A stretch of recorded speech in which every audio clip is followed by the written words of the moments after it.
Beneath the surface of the sea, where the light fades into cold velvet and currents flow like the breath of the earth itself, there is a world that speaks in silence, a world that remembers. The ocean, vast and secretive, has always been a vessel for stories, not the ones we tell in daylight, but those that drift through fog and shadow, waiting to be found. For centuries, mariners have passed these stories down like sacred chants, ships that vanished without a trace, ghostly vessels seen sailing against the wind, strange sounds pulsing from the trench floor, and names whispered into the salt mist with reverence or fear. Every wave carries an echo, every ripple conceals a question. You are here now, gently sinking into that space between wakefulness and dream, where the sea's memory begins to unspool. Let the hush of the deep draw you in. No need to resist. There are no storms here, only the soft creak of distant hulls, the shimmer of something unknown moving through the dark, the quiet heartbeat of ancient mysteries unfolding one after another. As your breathing slows, so too does time. The ocean is patient, the sea waits for no one, and yet welcomes all. In this story, there are no harsh truths, no final answers, only possibilities, woven like kelp through ruined decks and black silt. Every tale we drift through tonight may be true or not. It doesn't matter. What matters is the journey. So close your eyes. Feel the pull of the tide, gentle and steady. Let go of the surface. We begin far across the Pacific, among the coral shadows and wreck-laced sands of a hidden lagoon, where a fleet of warships rests in silence. In the heart of the Pacific, where the skies are a never-ending stretch of blue and the coral atolls shimmer like fragments of a forgotten dream, there lies a place where history has settled gently on the ocean floor. Truk Lagoon, now known as Chuk Lagoon, is a name that echoes softly through the waters. But beneath its tranquil surface lies one of the world's most haunting underwater graveyards, where an entire fleet of ships sleeps in eternal silence. Once a powerful Japanese naval stronghold during the Second World War, Truk Lagoon was transformed in a matter of days. In February of 1944, under the codename Operation Hailstone, the United States launched a sudden, devastating assault. Warships, transport vessels, submarines and aircraft carriers, over 60 in all, were caught unprepared, anchored in calm waters that turned instantly violent. Bombs fell like thunder, fire engulfed steel, hulls cracked and moaned, sailors leapt into the water as flames consumed the decks above. And then, as the raid concluded, silence returned. One by one, the ships slipped beneath the surface. They did not scatter, they settled, anchored not by mooring ropes, but by the weight of finality. Today, these wrecks rest upright, preserved by time and temperature.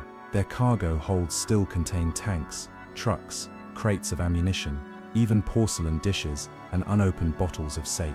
In some cabins, uniforms remain hung, beds remain made, as though someone might return to them, unaware that time has marched on without them. Divers tell of swimming through ghostly halls where light filters in beams through open portholes, illuminating surgical tools still laid out on trays, radios frozen mid-transmission, helmets resting gently on benches, and human bones that have long since become part of the sea. But beyond the artifacts, there's something else, a presence perhaps. Many divers speak of it, the sensation of being watched, of moving through a space that is not entirely empty. Equipment sometimes malfunctions at depth, bubbles rise too slowly, shadows drift where they shouldn't. The sea, it seems, is careful with its secrets here. Some say the lagoon is cursed, that the violence which fell from the skies never truly left. Others speak of souls trapped in the moment of destruction, repeating their routines over and over beneath the waves. The more rational minds point to perfect preservation caused by warm, oxygen-poor water, but even science can't explain the strange mechanical failures or the soft echoes that seem to speak from inside the wrecks. There's no denying the reality. These ships are tombs, war graves, and while the fish have claimed them, growing coral over rusted steel, the feeling remains. You are not alone here. As your mind drifts deeper, past broken propellers and mossy decks, you start to feel it too, that gentle pressure against your chest, like memory pressing in from all sides. The ships are not just relics. They are stories, moments, echoes of thunder that never truly faded. And the sea, kind and cruel as it is, has kept them exactly as they were. But now, we rise. Slowly, we leave behind the coral-stained wreckage and the silent mess halls, drifting upward through shimmering beams of light, toward another story, one where the silence came not from violence, but from a massive vessel lost without a cry, somewhere beneath a typhoon sky. Somewhere beneath the rolling vastness of the Pacific, in a stretch of water haunted more by silence than sound, lies a ship once considered unsinkable. The MV Derbyshire was a giant among merchant vessels, 965 feet of steel, built to carry over 150,000 tons of iron ore across oceans that on a map seemed passable, but maps lie, and oceans rarely forgive. She left port in Canada in the summer of 1980, a routine voyage bound for Japan. The skies were clear, the crew experienced. The Derbyshire was young, just 4 years into service, a floating colossus that should have outlived her sailors. But on the 9th day of September, she vanished. No distress signal, no SOS, no flare against the sky, just a name removed from radar, a dot erased from memory. 44 lives, men, husbands, sons, absorbed into the deep, without a single sound to mark their leaving.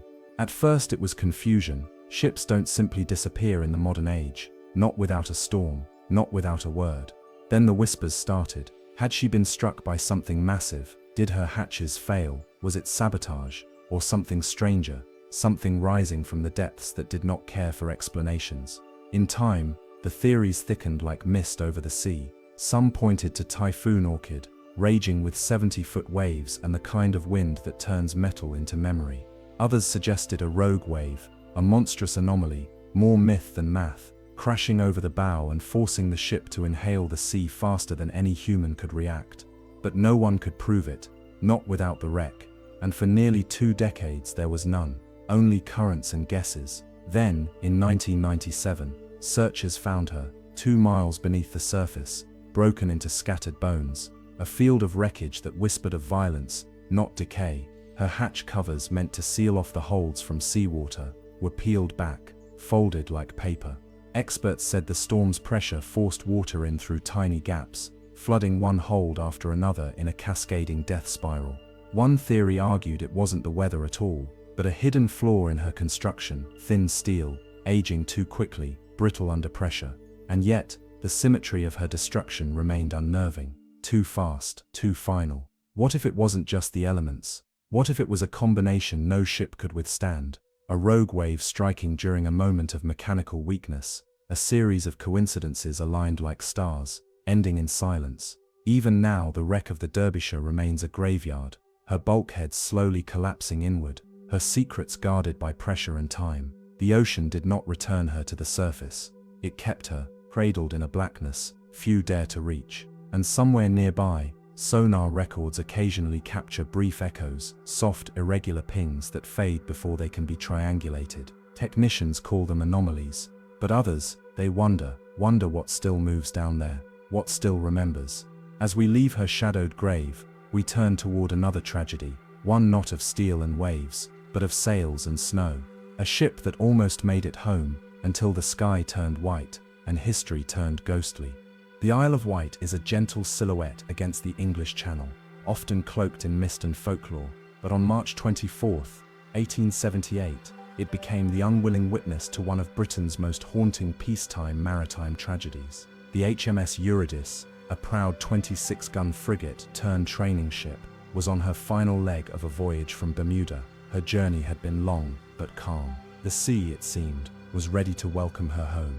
Then, without warning, the wind changed. From the west came a snow squall, fast, heavy, and blinding. Within minutes, the air thickened to white, visibility collapsed, and with her sails fully drawn to catch the welcoming breeze of home, the Eurydice was caught broadside in a gust she could not escape.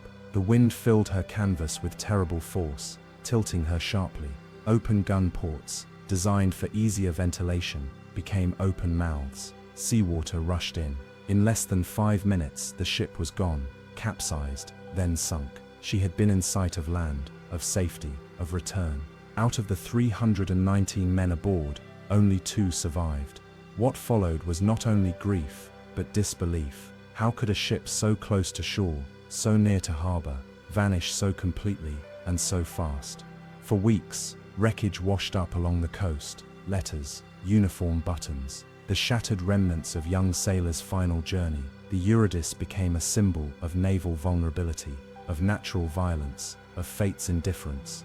But what came after cemented her place in ghost ship legend. Fishermen began reporting strange sightings in the waters near the wreck site, a tall masted frigate, fully rigged, drifting silently under moonlight. Sailors would swear it passed by them, ghosting across the channel without sound, vanishing in fog before the first shout of recognition could leave their lips. Some say it appeared with sails full even on still nights. Others described her as wreathed in a strange glow, her rigging faintly shimmering like frost.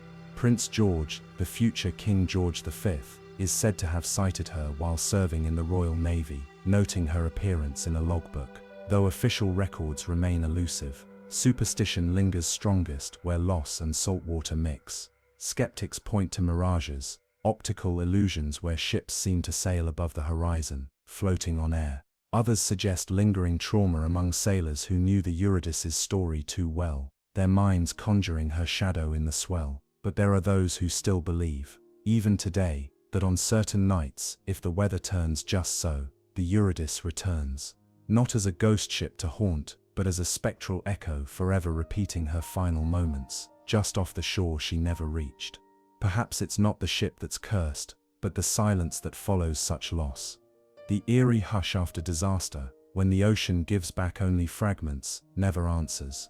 And as the channel calms once more, we drift onward, away from British shores, toward deeper waters and darker secrets. To a vessel that vanished not with snow, but with sulfur in her holds. Her name remains one of the most enigmatic among lost ships.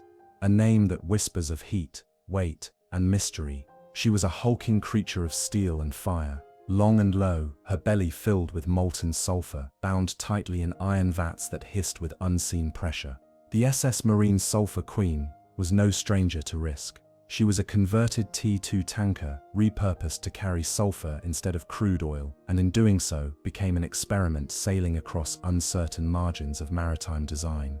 On February 2, 1963, she left Beaumont, Texas, with 39 men aboard and a full cargo of over 15,000 tons of liquid sulfur bound for Norfolk, Virginia. The Gulf of Mexico was vast and moody that winter, but no storms had yet been charted in her path. Her course should have taken her through familiar trade routes, well within reach of communication. But then she went silent. She never arrived. No distress signal, no mayday, no fragment of communication to indicate danger, just stillness. 2 weeks later, search planes spotted an oil slick, then bits of wreckage, life preservers, empty rafts. A single crewman's name still stenciled on a drifting shirt, but there was no hull, no cargo vats, no bodies. She had vanished into the deep, her steel carcass nowhere to be found. Theories rose quickly, but none could settle the storm of mystery. Some pointed to structural flaws. The Marine Sulphur Queen had a history. She was known to flex and groan with the sea, her long spine struggling under the pressure of her unique load. Inspectors had flagged her prior to departure, questioning whether her sulfur vats, superheated to remain liquid, might distort her center of gravity. Could it be that her spine simply cracked, folding her into the waves in a single silent moment? Others blamed her cargo. Molten sulfur, kept at 275 degrees Fahrenheit, is highly flammable. It also reacts violently with water. A sudden leak or breach might have triggered a chain reaction, a hidden fire, an explosion, a ghostly combustion swallowed quickly by the sea. Survivors would have had no time, no chance. Then came the whispers of something stranger. Her route skirted the very edge of the Bermuda Triangle, that infamous patch of Atlantic water blamed for disappearing aircraft and drifting, crewless ships. Could the Queen have encountered one of the triangle's windows? A sudden magnetic disturbance, a spatial anomaly. Stories from other seafarers mention strange lights, failing compasses, a momentary thinning of the veil between worlds. But the Marine Sulphur Queen left no tale behind. No journal, no log, just names etched in stone on land, and a gaping silence at sea. The Coast Guard's final report offered no definitive cause, only possibilities, only the echo of what might have been. A loose bolt, a wall of flame, a freak wave rising in the night. And so she remains, not just a lost ship, but a cipher. Her name haunts maritime records, cited in whispers whenever cargo tanks groan or the Gulf's horizon darkens. In that silence, The sea keeps its secrets. Somewhere below the shifting waves, her bones may rest or may not. She could have broken into pieces, scattered like ash across 1,000 miles of ocean floor, or perhaps she's whole, encased in sulfur, preserved by the very cargo that doomed her. We turn now to another ghost, but not one born of fire or acid. This next vessel emerged from the fog not as a shattered wreck, but as a mystery still afloat, empty, untouched, and whispering through the waves. In the remote reaches of the Gulf of Carpentaria, where Australia's northern coastline meets the warm haze of the Coral Sea, the water is thick with silence. Even the wind here feels hesitant, like it's listening for something lost. And in 2006, something was found, or rather something drifted in. It was a large ship, weather-beaten and bruised, gliding slowly through the tropical waters without a name, a flag or a soul on board. No distress call, no registration, no hint of where it had come from. Just the sound of rusted hull plates creaking as the sea gently rocked the MV Unspoken into the shallows of Queensland's coast. She was discovered by Australian Customs during a routine aerial patrol, a pale shadow in the water below. When officers boarded, they found eerie stillness. There were signs of a crew, but no one remained. The kitchen was stocked, beds unmade, cables coiled neatly on deck, a tangle of supplies, rice bags, oily tools, torn tarps, littered the floor like the remnants of a hurried departure. Her engines were inoperable, her fuel lines severed, but strangest of all, there were no identifying marks, not a single piece of official paperwork. Her hull bore no name, no registration number, not even the faint outline of a country's flag. She had been scrubbed clean, erased, like a story someone didn't want told. Theories surfaced quickly. Some believed she was a ghost freighter, abandoned during a failed smuggling run, perhaps a refueling vessel for illegal fishing fleets. That would explain the provisions, the severed fuel lines, the deliberate lack of ID. In those waters, rogue trawlers often danced the line between survival and piracy. But if she were abandoned in haste, why was she still so orderly? Why no signs of struggle or panic? The rice was still dry. The tools had been carefully laid down. It was as if the crew had simply vanished. One theory suggested she was adrift far longer than first believed. Currents from Indonesia, Papua New Guinea, or even the Philippines might have carried her thousands of miles in lazy, undetected arcs. The corrosion on her hull hinted at years at sea, years without guidance, without anchor. But then, why had no one searched for her? A vessel of that size doesn't just disappear unnoticed. Others leaned into more haunting ideas. Perhaps the crew succumbed to disease, a silent illness spreading below deck until none were left to steer, or a fire, quickly smothered by salt water, left behind only scorched memory and ghosts. Still others wondered, was this another case of mutiny? Did a captain go mad, or a crew vanish overboard one by one, taken by madness or something else?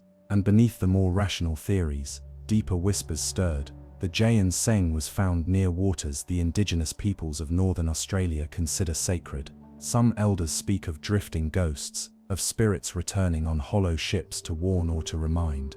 Could this have been such a vessel, not a smuggler's discard, but a message from somewhere, or someone else?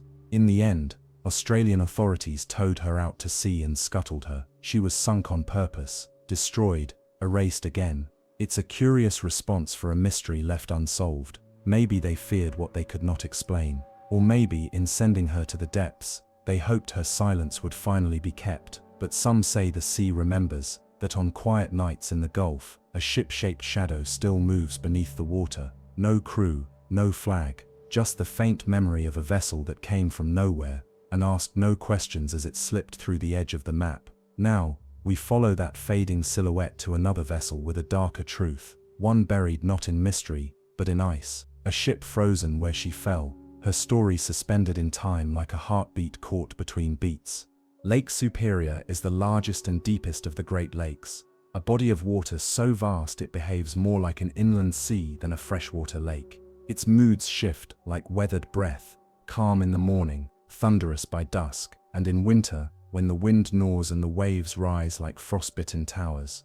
Even the hardiest vessels have learned to tread with caution. In December 1927, the SS Kamloops, a Canadian cargo steamer, departed from Fort William, Ontario. She was a modest-sized freighter, built to carry supplies across the often temperamental lake, her hull strong and crew seasoned. Her final voyage was meant to be routine. She was bound for the harbor at Isle Royale, carrying machinery, pipe fittings and barrels of food. The skies were steel grey as she left port, cold, but not yet violent. But then came the storm. A furious December squall swept down across the lake. Winds howled like wolves, flinging snow sideways and sending waves crashing over decks. Ships all along the Superior fought for survival, and most managed to limp to safe harbor, listing and battered. But not the Kamloops. She simply vanished. There was no distress call, no debris field. Days passed, then weeks. Families waited in silence.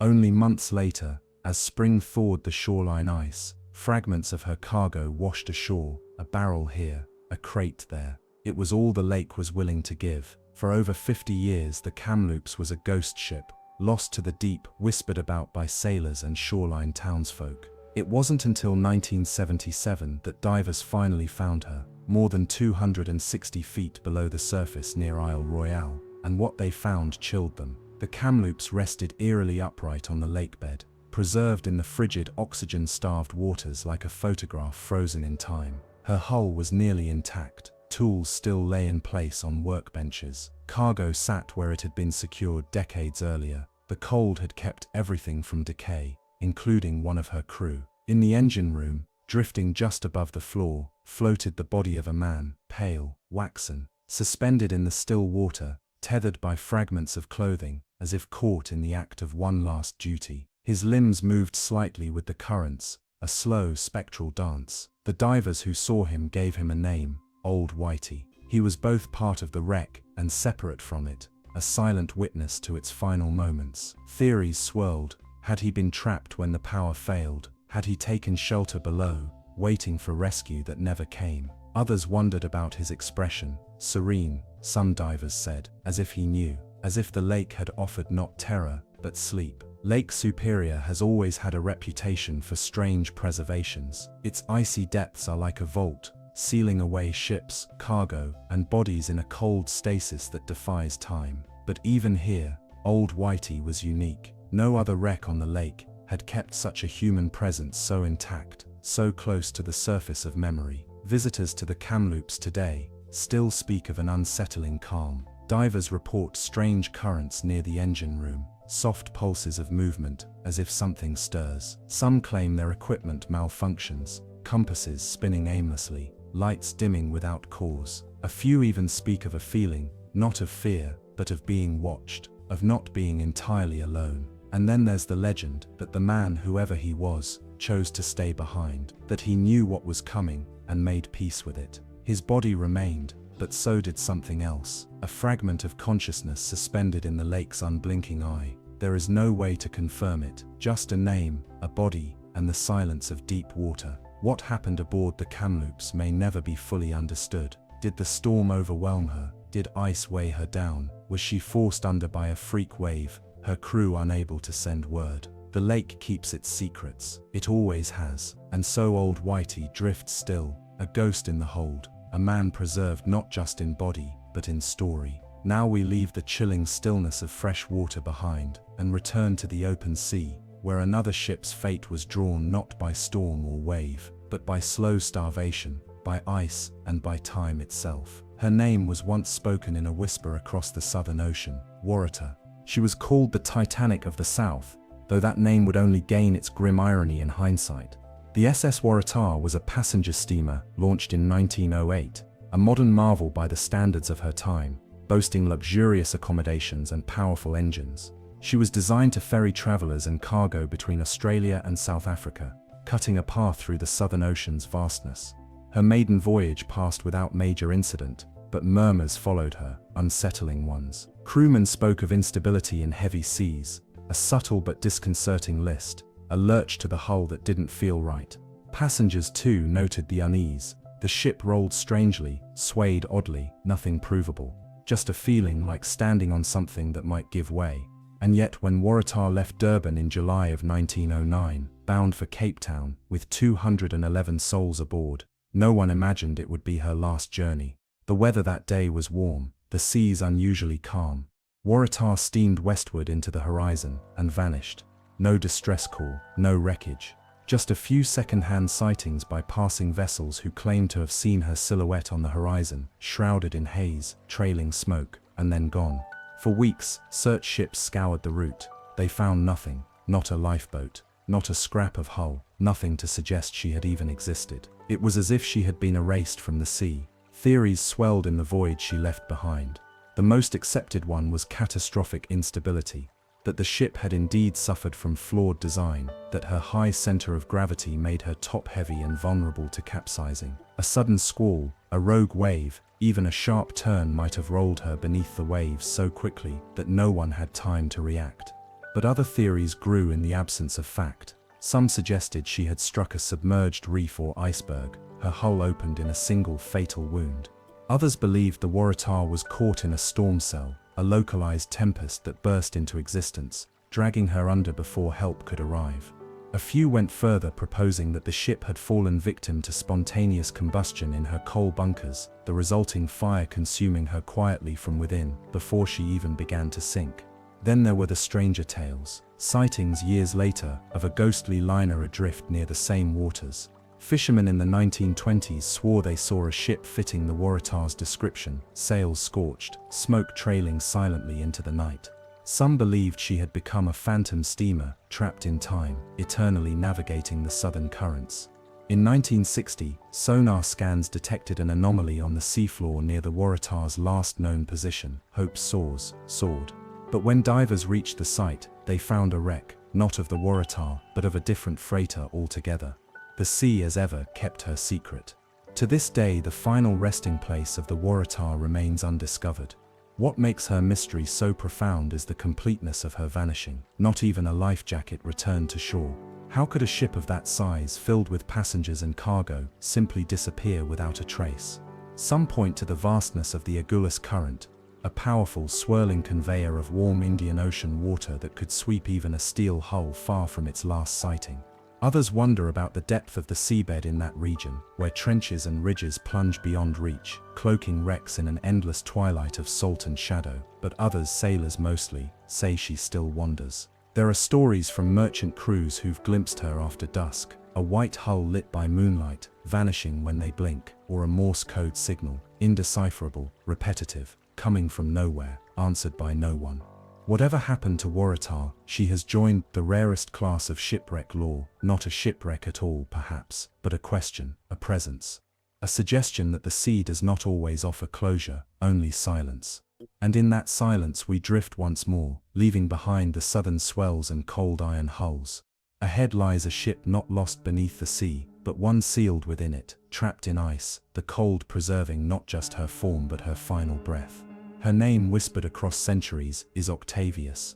It was never meant to become a ghost story. The Octavius was a three-masted merchant vessel that set sail from England in 1761, bound for China. She made it there, we are told, successfully delivering her cargo and provisioning for the journey home. But her return, her fateful gamble, was where her path veered into legend. The captain, perhaps chasing glory or profit, decided to attempt the impossible, to traverse the fabled Northwest Passage.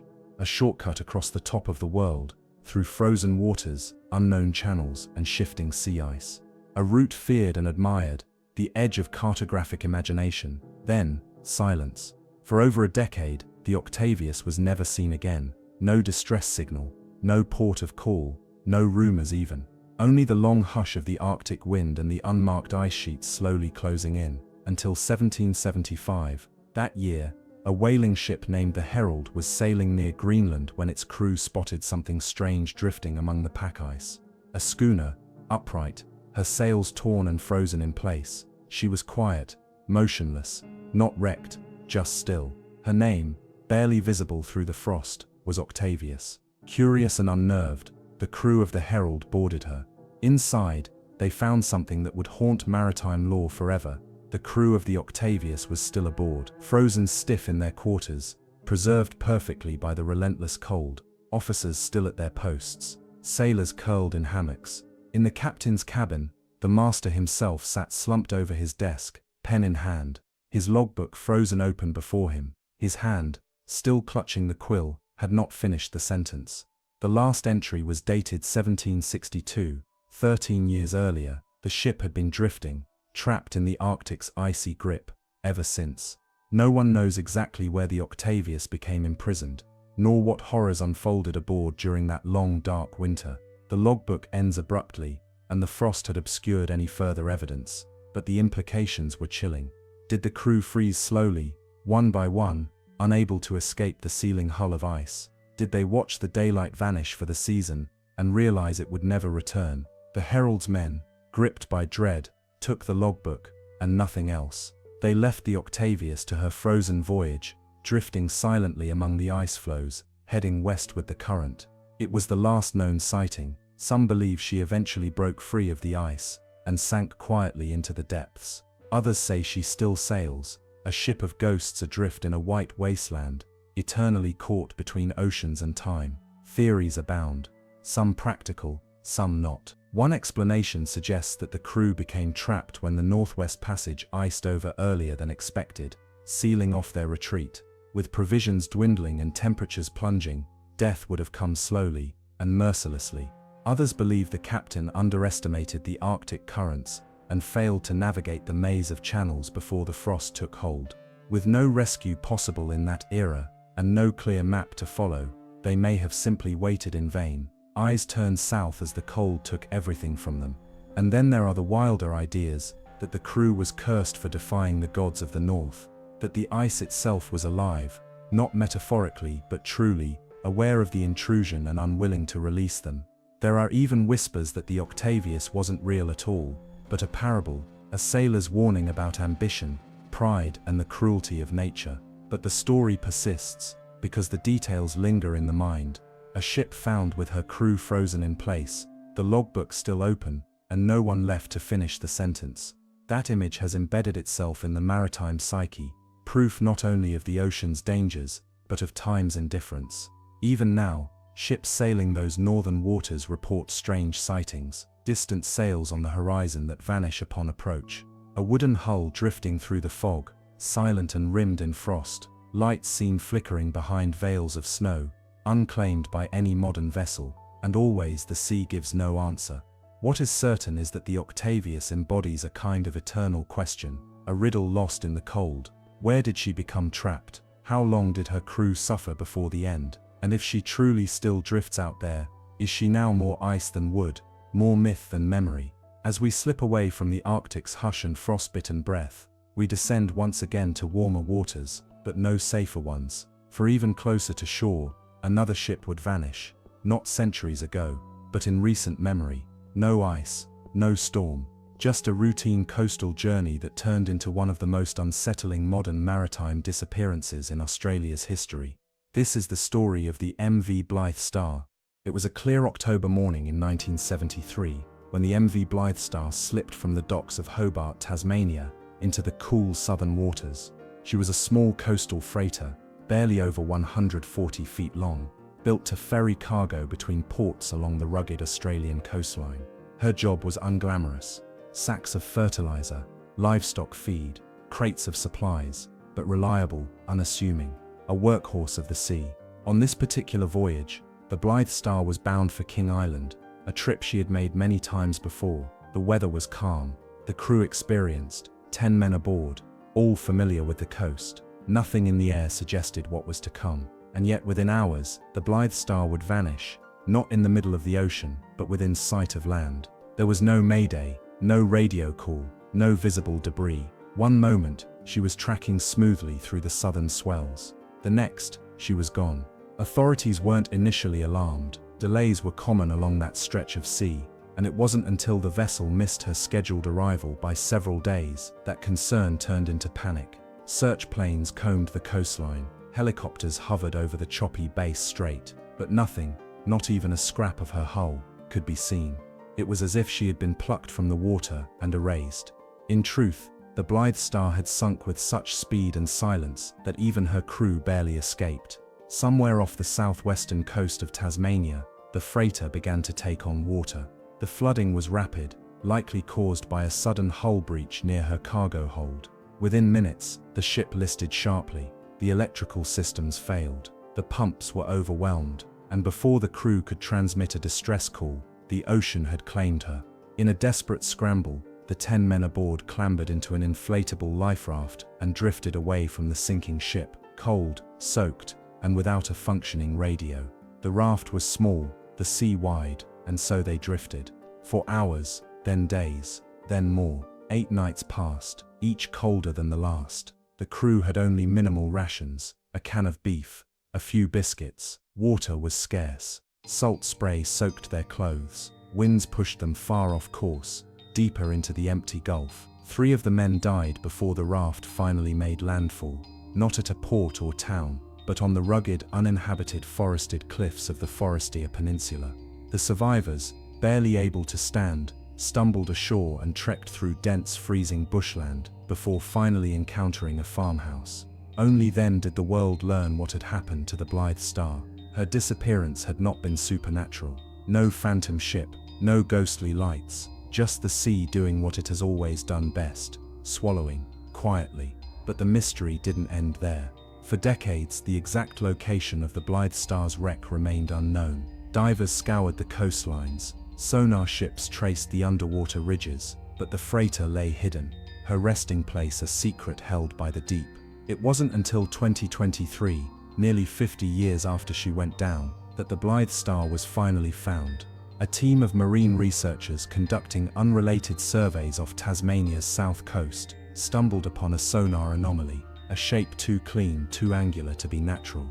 When the remotely operated vehicle descended to investigate, there she was, still upright, still intact, a ghost on the seabed.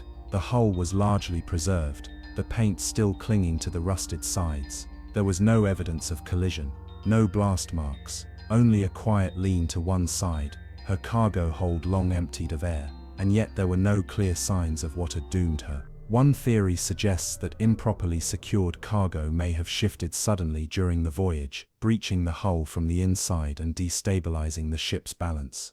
Another proposes that a crack in the aging steelwork, perhaps invisible above the waterline, allowed water to pour in faster than anyone could react.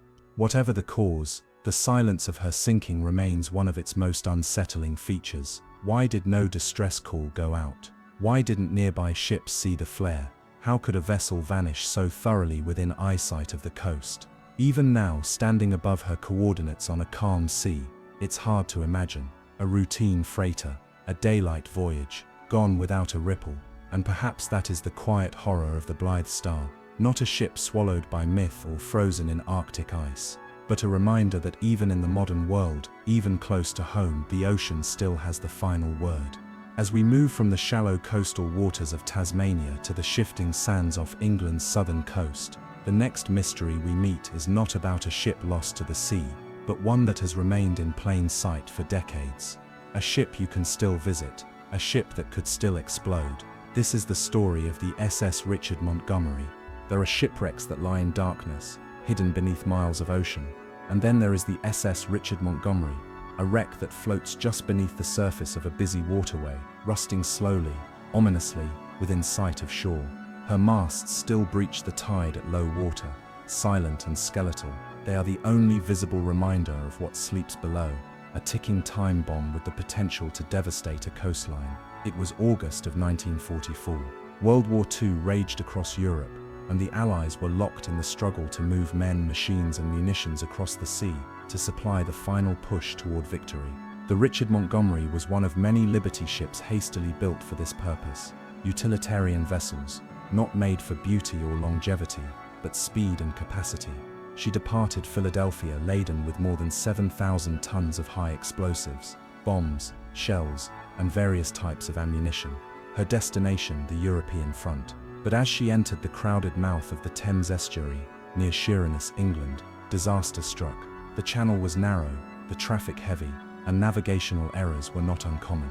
Somehow, the Richard Montgomery grounded on a sandbank. No explosion, no fire, just a slow, grinding halt. The tide receded, and her hull, already strained by cargo, began to buckle. Cracks formed. Water rushed in. The captain issued evacuation orders. Most of the crew survived, but the ship was doomed. Attempts were made to salvage her cargo, but the work was slow and dangerous. After just a few days, the effort was abandoned. The danger of disturbing the remaining munitions was too great, and so the Richard Montgomery was left there, partially submerged, loaded with explosives, a ghost with a very real shadow. To this day she remains where she sank. What lies below is staggering: over 1,400 tons of unexploded ordnance, aging, corroding, and sitting in one of the most densely trafficked shipping lanes in the world. Estimates suggest that if the munitions were to detonate, the explosion would rival that of a small nuclear device. A fireball visible for miles, shockwaves that could flatten parts of nearby Sheerness and Southend, windows shattered as far as London, a crater in the seabed wide enough to alter local currents, and the masts, those rusted protrusions, are now considered too unstable to be removed. Efforts to salvage the wreck, once discussed, have long since been shelved. Any disturbance, authorities fear, could set off a chain reaction. Instead, the Richard Montgomery is monitored constantly. Surveillance buoys and warning signs mark the zone. Ships are forbidden to pass nearby. Drones occasionally dip below to film her collapsing remains. But no one touches her. No one dares. Over the years, she has become the stuff of urban legend. Local residents speak of her in hushed tones. Children grow up hearing stories of the bomb ship just offshore. Divers, some authorized, many not, return with tales of oppressive silence, of shadows in the silt, of twisted steel poised like teeth above forgotten crates. Theories abound. Some believe that the government is secretly working to stabilize the wreck, using robotic technology to remotely remove the most volatile charges. Others insist that her cargo is already deteriorating beyond control, and that it is only a matter of time before seawater corrosion triggers a spontaneous ignition.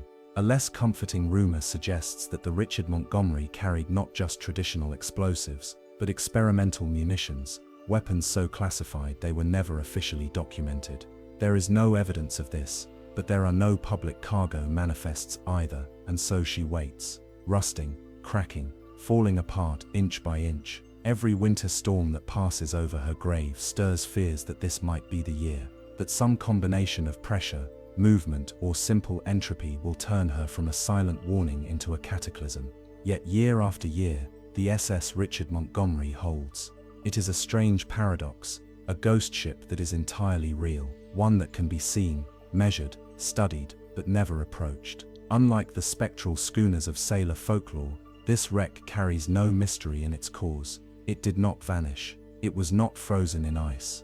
It lies there plainly dangerous, plainly forgotten by time, and yet unforgotten by the sea. One day the tides may turn, the currents may shift, the steel may give way, and what was meant for war may finally fulfill its terrible purpose. Until then she remains, anchored in mud and fear. And so we move now from the suspended threat of the Richard Montgomery to another modern mystery, one far from war, far from bombs, but no less strange. It begins not in Europe, but in Australia, and not with a ship, but with a catamaran. 3 men, calm seas, a boat found adrift, food still on the table, and no one aboard. This is the story of the Cas. It began with sunlight, a gentle wind over turquoise water, 3 men aboard a small Australian catamaran, smiling in a photograph just before departure. Their boat, the Cas, rocked gently as they cast off from Airlie Beach in Queensland on April 15, 2007, heading north through the calm, protected waters of the Great Barrier Reef. It was supposed to be a short, easy voyage, a weekend on the water, nothing more. But 3 days later, a passing helicopter spotted the Cas drifting aimlessly off the coast, sails still hoisted, moving slowly but unnaturally across the sea. When authorities boarded her, they found something eerie, the kind of stillness that doesn't feel natural.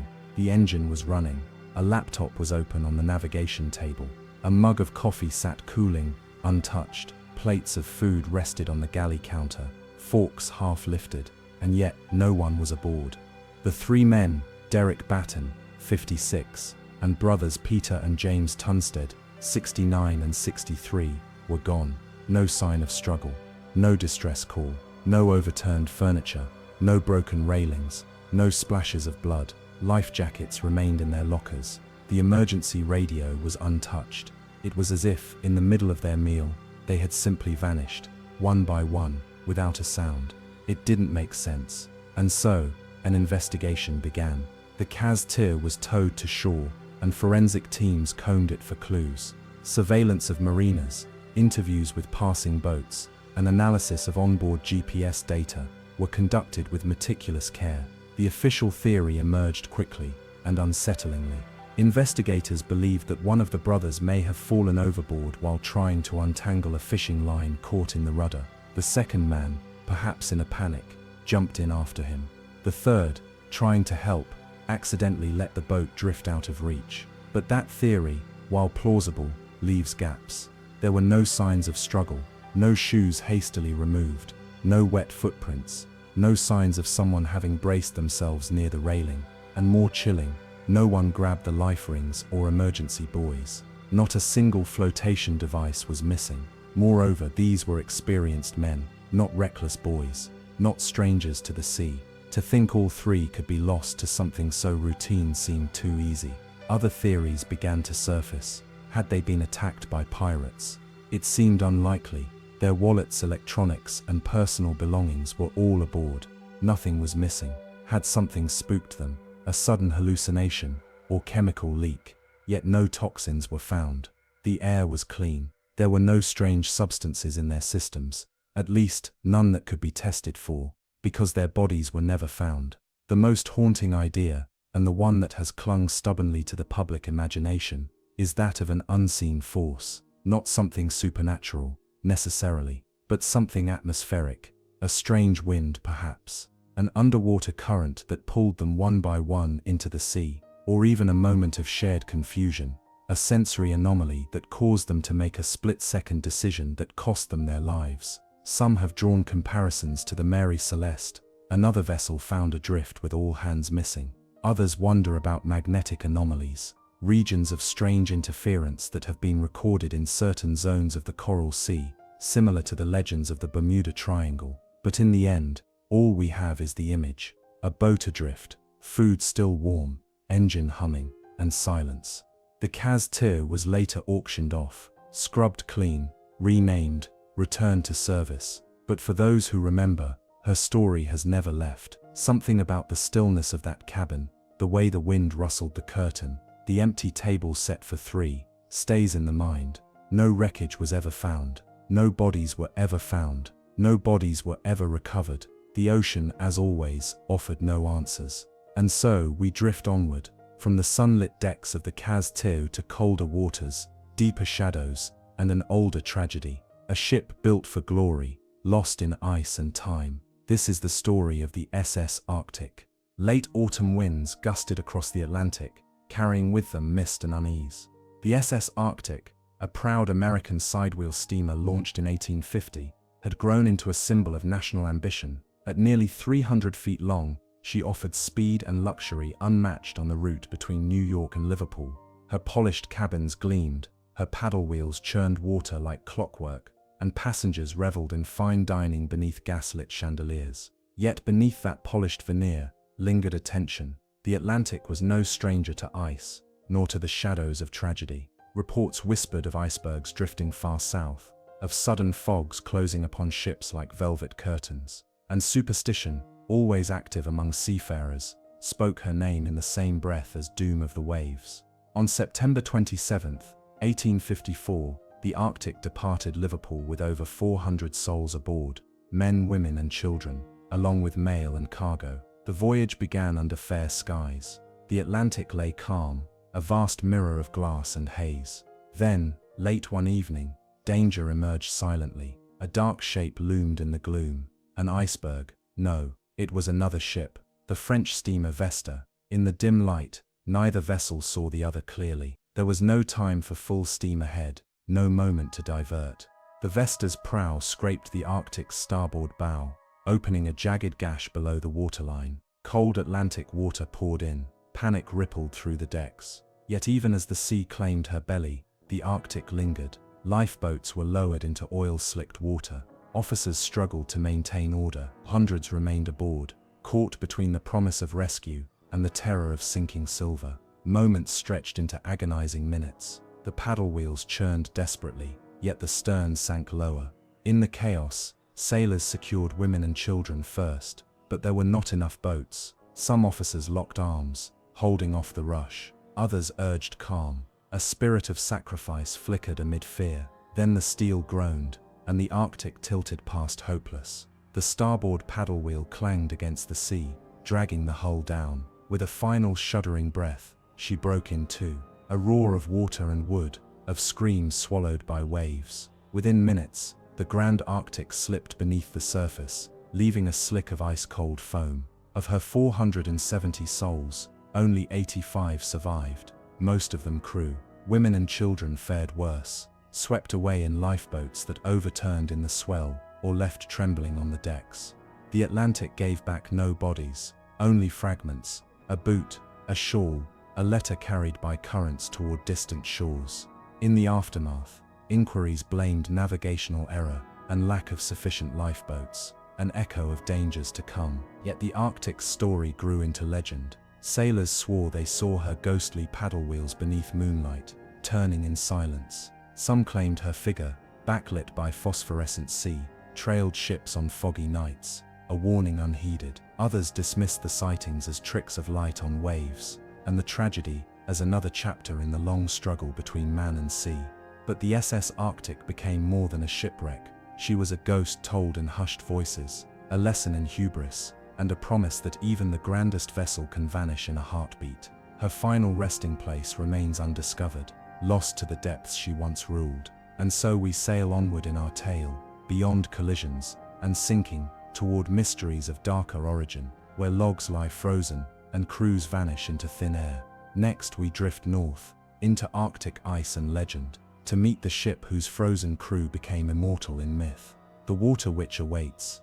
In the quiet waters off the southeastern coast, where the gentle sway of tide meets the hush of estuarine marshlands, a schooner once slipped into legend. She was named the Water Witch, a graceful two-masted vessel built in the mid-1800s for coastal trade. Her hull was painted a deep azure, her lines elegant, and she carried cargoes of lumber, coal, and occasionally passengers seeking the slower rhythm of wind-powered travel. To the untrained eye, she was just another coastal trader, steady, reliable, and unremarkable. Yet in an era when the sea was still a place of whispering legends and sailor superstitions, the Water Witch would become one of the most enduring ghost ship tales in American maritime lore. On an autumn morning in the late 1860s, she set out from Charleston, South Carolina, bound for New York. Her hold was packed with barrels of turpentine and tar, her deck bustling with routine activity as she threaded along the intracoastal waterway. The captain and crew were experienced men, familiar with the shifting channels and shoals that lace the coastline. The weather was mild, the wind favorable for a gentle northward passage, and so, beneath a pale dawn sky, she departed, and was never seen again. Days turned into weeks. No wreckage washed ashore, no cries for help echoed among the coves. Strange for a ship so near land, passing through monitored waterways. And yet to every coastal community from Wilmington to Norfolk, the Water Witch was a name that fell from lips with a mix of sorrow and wonder. Then, nearly 1 year later, a passing brig reported a curious sight. A schooner adrift near Cape Henry, her sails furled but her masts intact, moving slowly under a light breeze. The brig's captain, intrigued and uneasy, approached. He called out, but there was no answer. Boarding parties found the deck deserted. A half-finished loaf of bread lay on the chart table. A spill of tar glistened under a beam of sunlight, as though freshly poured. The cargo hold was intact, the barrels unbroken, yet there was not a soul aboard. They towed the vessel to shore, though some preferred not to. Rumors spoke of strange sounds emanating from her hull on calm days, of sailors who would glimpse movement below decks, shadows flickering behind frosted cabin windows. Others swore they saw a lone figure on her forecastle at dusk, scanning the horizon as if waiting for home. Official records note that the schooner was eventually refitted and returned to service under a different name, but the local whispers never died. The Water Witch had left her mark, a reminder that a well-founded ship can become a drifting enigma, carrying its own past, its own questions, locked in time. Why had the crew vanished so completely? Had they been swept overboard by an unexpected squall? Unlikely. There were no signs of struggle, no blood on the rails, no overturned bunks. Had they fled in panic, perhaps fearing fire in the tar barrels? Logs show no evidence of heat or smoke, nor of any distress signals sent. Had they abandoned ship due to a false alarm? Some strange noise below decks, imagined cries in the hold, a whisper of fear sparked by the vessel itself. And then there are the tales that blur the line between fact and folklore. They speak of a curse placed upon a former owner, a selfish trader who mistreated his crew and overfilled his holds, angering the spirits of the sea. They speak of nightly apparitions, the schooner's ghostly silhouette sailing against the wind, the echo of a woman's voice calling for her lost children. They speak of compass needles spinning madly in her hold, of instruments and chronometers malfunctioning when brought aboard a water witch that had once carried secrets no one understood. Even today, some local boaters claim to catch sight of her, an unexpected flash of dark blue under a full moon, only to have it vanish when they steer closer. Others hear, on quiet passages, a faint creaking of timbers, a distant laughter carried on the tide. Of course, rational explanations are offered. Coastal currents may have drifted her far from her original path, creating confusion in the records. Crew logs may have been lost or misattributed. Sightings of other schooners might have been misremembered, their identities conflated with the legend of the water witch. Tar leaks and shifting cargo might have prompted hasty abandonment, a misjudged emergency that left no survivors, and no witnesses to tell the full tale. But the true allure of the water witch lies not in the facts we can verify, but in the currents of uncertainty that swirl around her. She reminds us that not every shipwreck ends with a broken hull draped on the rocks. Some end in silence, an unanswered question drifting on the waves. As we leave the shallow estuaries behind, following the echo of her masts into deeper, colder waters, prepare to meet a vessel of exploration rather than commerce. A ship that sailed not for profit, but for curiosity, one that mapped the very trenches where ghosts might linger. Next, we set our course for the HMS Challenger. She was not built for war or commerce, but for wonder. In 1872, the Royal Navy's corvette HMS Challenger set out from Portsmouth, her decks redesigned as floating laboratories, steam and sail combined, her officers transformed into scientists, eager to pierce the ocean's deepest secrets. What lay beneath had long been a realm of speculation, darkness and monsters, lost continents and ghostly ships drifting in unknown trenches. The Challenger would chart a course through that uncharted world. For nearly 4 years she circled the globe. Her lead lines probed the abyss, dropping soundings into places where no human had ever reached. In the Atlantic, she found great ridges and vast plains. In the Indian Ocean, coral seas teeming with life. In the Pacific, the yawning Mariana Trench, its deepest point, later named the Challenger Deep. At over 10,900 meters below the surface, it was a chasm of silence so profound that no echo could return.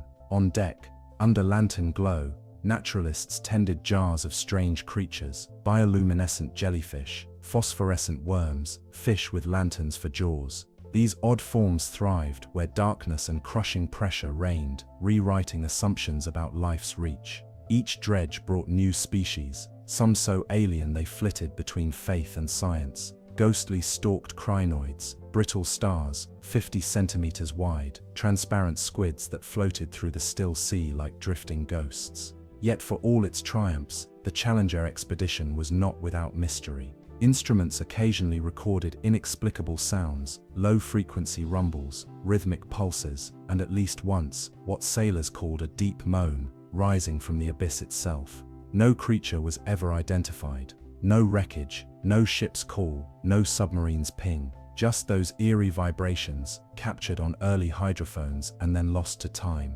Theories ranged from geological shifts, submarine earthquakes, to the implausible ancient sea monsters awaking in the dark. Some speculated that the vibrations were echoes of the Titanic's final radio calls, drifting through underwater ridges. Others whispered of vast underwater canyons, hidden echoes bouncing between walls. After her return in 1876, the Challenger was decommissioned. Her data, however, reshaped oceanography forever. Her vessels of steel spent, her instruments stowed, she vanished from the waves. But her legacy endures in the measured grooves of the ocean floor, in the countless species she revealed, and in those faint, unexplained sounds that still stir recorder tapes and sonar logs. What caused them? Tectonic slippage deep beneath the crust, submerged volcanic rumbles escaping through rock, or something else entirely, an intelligence lurking where pressure and darkness conspire.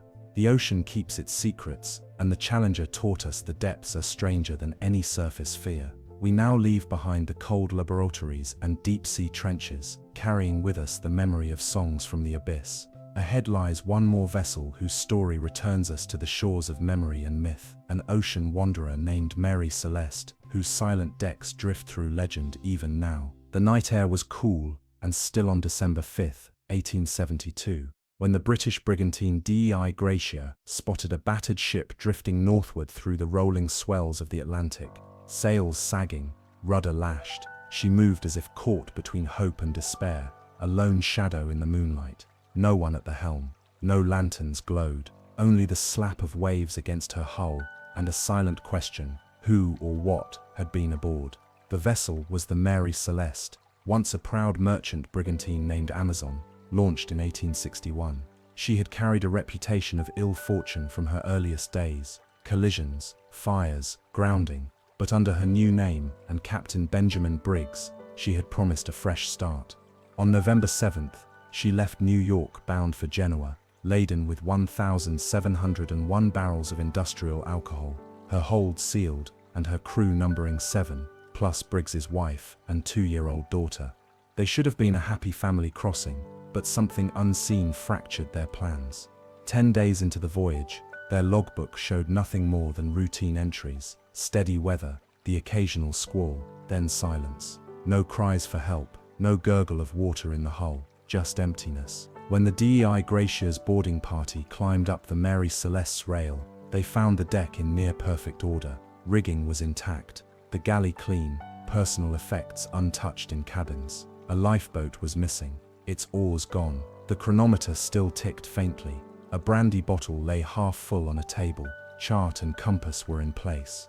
The cargo hold contained all but 9 barrels of alcohol, but not a drop of water intruded into the bilges. How could an entire crew vanish and leave a seaworthy ship behind? Theories began with the mundane and slid swiftly into the surreal. One hypothesis suggested alcohol fumes had permeated the hold, inspiring panic over explosion risk. The crew might have abandoned ship in the lifeboat, only to be lost in a sudden squall, their vessel disappearing beneath the waves as they clung to hope. But if fear of fire drove them away, why leave behind a safe, idle ship? And why take no provisions? Why was water still in the casks? No pieces of the lifeboat washed ashore. Another idea pointed to natural phenomena, waterspouts or small tornadoes that strike without warning, ripping sails and tossing sailors into the sea. A powerful waterspout could have flooded the deck momentarily, convincing the crew that the Mary Celeste was doomed. Yet her hull bore no external damage, no sign of such a disaster. Piracy and mutiny were considered too. Perhaps passing vessels abducted Captain Briggs and his men, leaving the ship adrift. Yet none of the crew's valuables were missing, and no ransom or accusation ever ensued. Mutiny seems unlikely when Mrs. Briggs and young Sophia were aboard. More exotic notions surfaced, sea serpents dragging men under, supernatural curses awakening in the hull's timbers, even portals to other worlds opening beneath the keel. The ocean's depths, after all, hold mysteries still far beyond our grasp. Modern forensic tests have revived some theories. Analysis of atmospheric pressure data suggests the Mary Celeste may have encountered a microburst, a sudden downdraft of wind, so fierce that it ripped her sails, left her disabled, and engendered the belief that she was sinking. The crew, in haste, launched the lifeboat, but their boat was small, and they floated away as the main ship drifted on, untouched by calamity. Still, the windows and portholes remained dry, no entry of water through hatches, no sign that the hull ever breached. And the lifeboat, once clear of the ship, should have kept them alive long enough for rescue, yet no one was ever seen again. To this day, the abandoned brigantine has become the measure of maritime enigma. The Mary Celeste has inspired books, plays, and films. Theories abound, each more elaborate than the last. Some scholars argue the ship's hold succumbed to biofermentation, generating deadly carbon dioxide that crept into living quarters, rendering the crew unconscious. Others propose the crew staged a salvage operation gone wrong. Still, others cling to the belief that the sea itself exacted some inexplicable toll. As the Dei Gratia's men towed the Mary Celeste into Gibraltar, she became both prize and puzzle. inspections yielded no definitive cause. The world turned its gaze to that ghostly deck, where only echoes remained of a family's dream and a crew's fate. What we know is this: a vessel once full of life sailed into silence, offering a final, unanswered question. Who steered her last course? What fear drove her people away? And what force keeps their memory adrift in that night-washed sea? The Mary Celeste is more than a curious case. She is a whisper across the waves, reminding us that sometimes the greatest mysteries live not in the uncharted depths, but on a deck left empty under a cold, indifferent moon. The wind roars across the surface of Lake Superior, a vast inland sea where the storms rival those of the open ocean. In the depths beneath those grey, churning waters rests the twisted steel corpse of a ship whose name has become legend. The Edmund Fitzgerald, a bulk freighter nearly 730 feet long, was once the pride of the Great Lakes shipping lanes. Built in 1958, she was the largest ship on the Great Lakes when launched, designed to carry taconite iron ore from Minnesota to industrial centers across the Midwest. But by November of 1975, her final journey would seal her place in maritime mystery forever. The last voyage began without incident. On November 9th, the Fitzgerald departed Superior, Wisconsin, loaded with over 26,000 tons of ore pellets. She was accompanied by another freighter, the Arthur M. Anderson. As the two ships made their way across the lake, a powerful winter storm began to gather. By November 10th, the winds had reached hurricane force. Waves swelled over 35 feet high. Snow, sleet, and darkness smothered visibility. Yet the Fitzgerald pressed on. At 7:10 p.m., the Fitzgerald radioed a haunting final message to the Anderson: "We are holding our own." Moments later, she vanished from radar. No distress call was ever made. When search teams arrived, all they found was an oil slick, scattered debris, and empty lifeboats. The wreck was discovered days later, split in two on the lake floor. All 29 crew members had perished. What happened in those final minutes remains a mystery. Some believe the Fitzgerald took on water through damaged hatches, or an open cargo hold, slowly sinking until a massive wave tore her in half. Others suggest structural failure, a fatal crack in her hull weakened by years of heavy loads and harsh weather. Then there are those who speak of the Three Sisters, a trio of rogue waves that hit in rapid succession, a phenomenon known on Lake Superior and feared by sailors. One wave to lift, another to crack, and the third to crush. The lake has a long memory, and its silence is not always empty. Some divers who visited the wreck claim to feel a presence, a weight in the water, not just from the pressure of depth, but from something unseen, watching. The ship lies broken but eerily intact, its twisted midsection a wound that never quite closes. The Edmund Fitzgerald's name lingers in song, in legend, and in whispers. Even today, ships passing near Whitefish Bay occasionally report strange flickers on their sonar, echoes that vanish before they can be confirmed. Perhaps it's nothing, or perhaps something still stirs in the cold black heart of Lake Superior, where the Edmund Fitzgerald went down with no call for help, and left behind nothing but questions. And from the icy grip of fresh water, we drift back toward the vastness of the sea, where legends stretch further and stranger still. The wind roars across the surface of Lake Superior, a vast inland sea where the storms rival those of the open ocean. In the depths beneath those grey, churning waters rests the twisted steel corpse of a ship whose name has become legend. The Edmund Fitzgerald, a bulk freighter nearly 730 feet long, was once the pride of the Great Lakes shipping lanes. Built in 1958, she was the largest ship on the Great Lakes when launched, designed to carry taconite iron ore from Minnesota to industrial centers across the Midwest. But by November of 1975, her final journey would seal her place in maritime mystery forever. The last voyage began without incident. On November 9th, the Fitzgerald departed Superior, Wisconsin, loaded with over 26,000 tons of ore pellets. She was accompanied by another freighter, the Arthur M. Anderson. As the two ships made their way across the lake, a powerful winter storm began to gather. By November 10th, the winds had reached hurricane force. Waves swelled over 35 feet high. Snow, sleet, and darkness smothered visibility. Yet the Fitzgerald pressed on. At 7:10 p.m., the Fitzgerald radioed a haunting final message to the Anderson: "We are holding our own." Moments later, she vanished from radar. No distress call was ever made.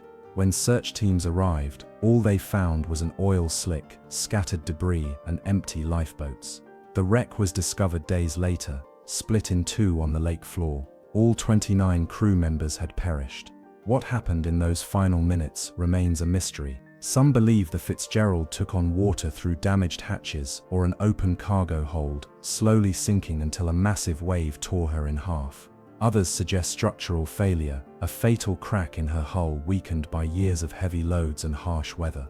Then there are those who speak of the Three Sisters, a trio of rogue waves that hit in rapid succession, a phenomenon known on Lake Superior and feared by sailors. One wave to lift, another to crack, and the third to crush. The lake has a long memory, and its silence is not always empty. Some divers who visited the wreck claim to feel a presence, a weight in the water, not just from the pressure of depth, but from something unseen, watching. The ship lies broken but eerily intact, its twisted midsection a wound that never quite closes. The Edmund Fitzgerald's name lingers in song, in legend, and in whispers. Even today, ships passing near Whitefish Bay occasionally report strange flickers on their sonar, echoes that vanish before they can be confirmed. Perhaps it's nothing. Or perhaps something still stirs in the cold black heart of Lake Superior, where the Edmund Fitzgerald went down with no call for help, and left behind nothing but questions.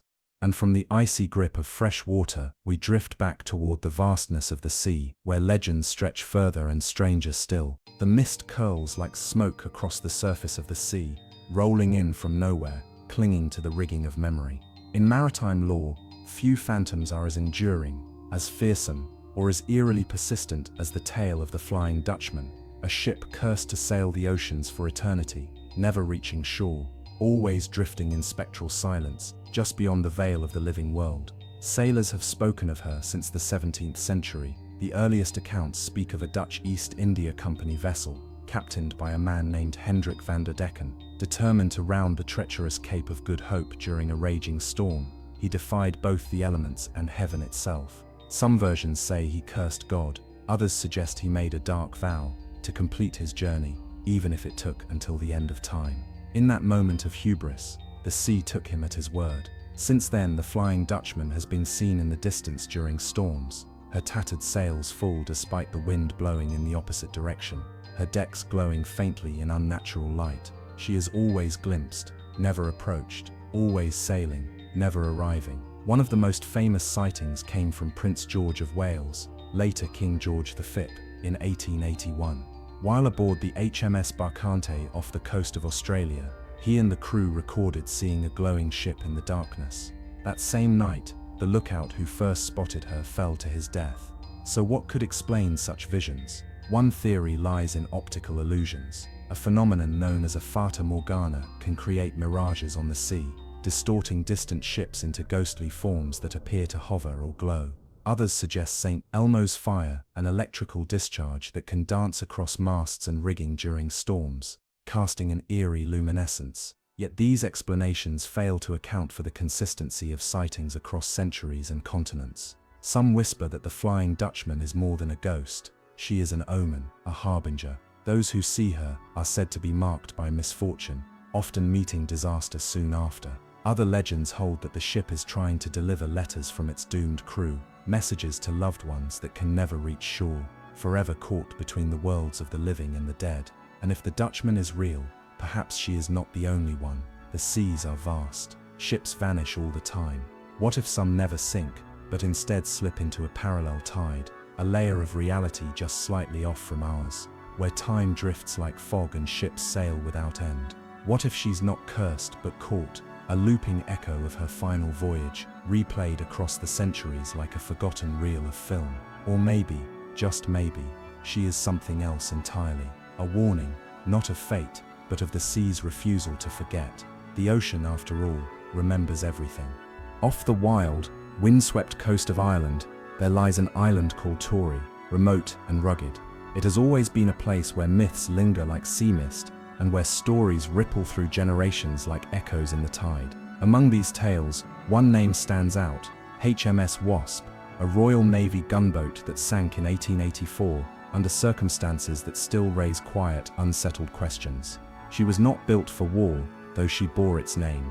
HMS Wasp was a modest vessel, built for duty and not for glory, tasked with surveying coasts, delivering government orders, and enforcing the increasingly tense policies of the British Crown.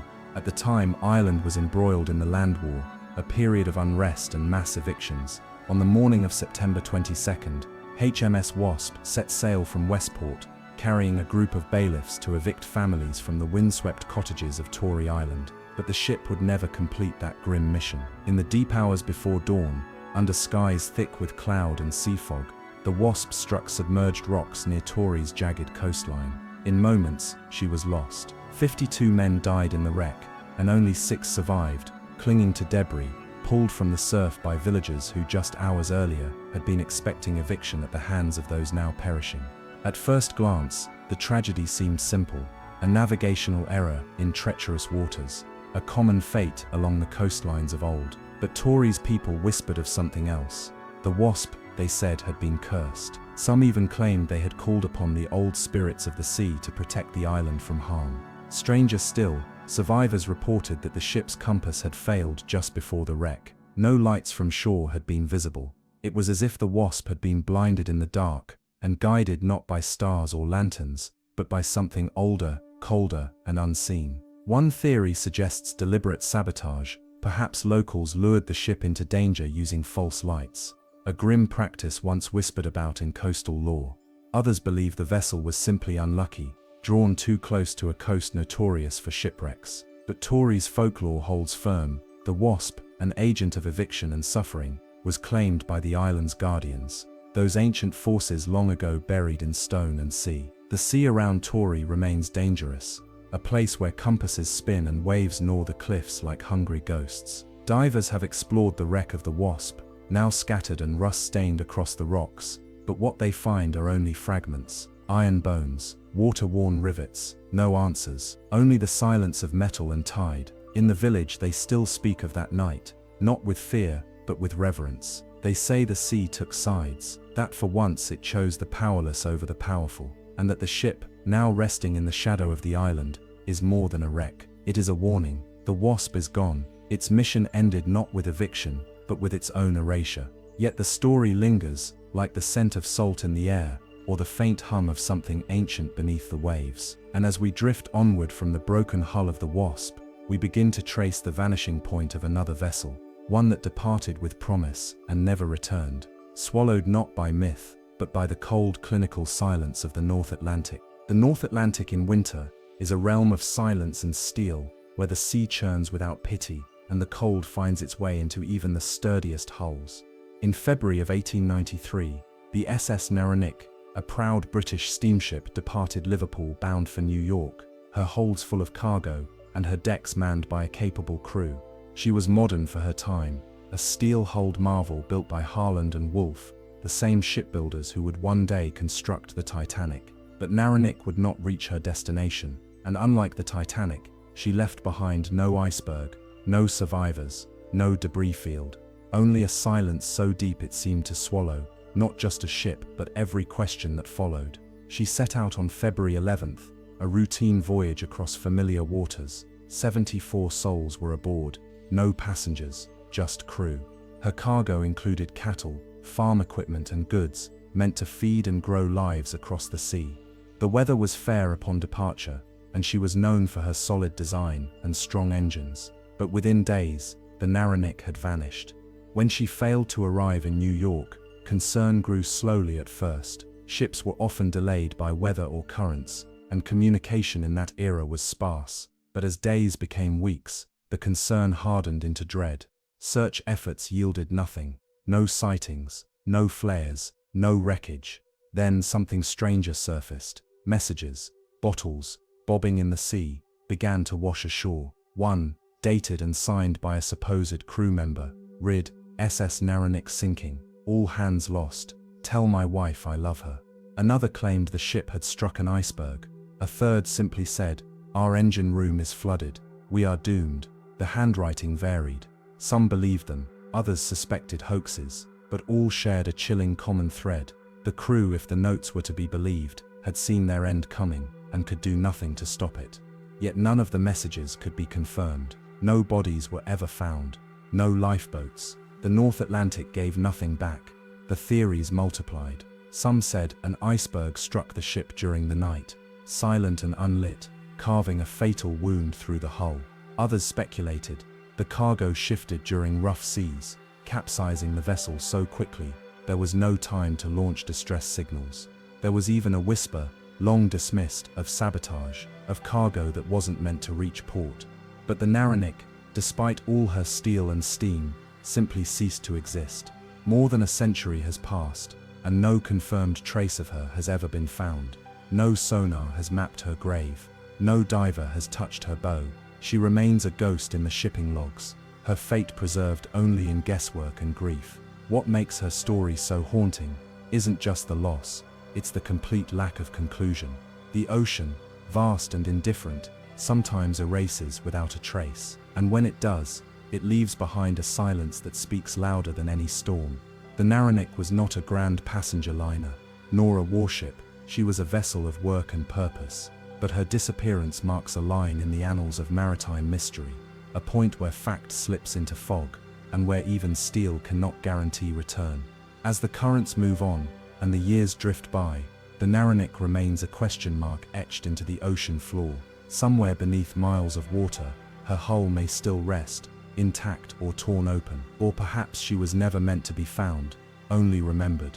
And as we leave behind the silent pages of her logbook, we follow another story that feels even older, as if etched into ice itself. A tale of a schooner frozen in time, her sails stiff, her crew unmoving. A ship not lost at sea, but held. There are ghost ships, and then there are ships like the Jenny vessels that seem to defy not just time but death itself. Her story doesn't begin with a sudden vanishing or an SOS call swallowed by static.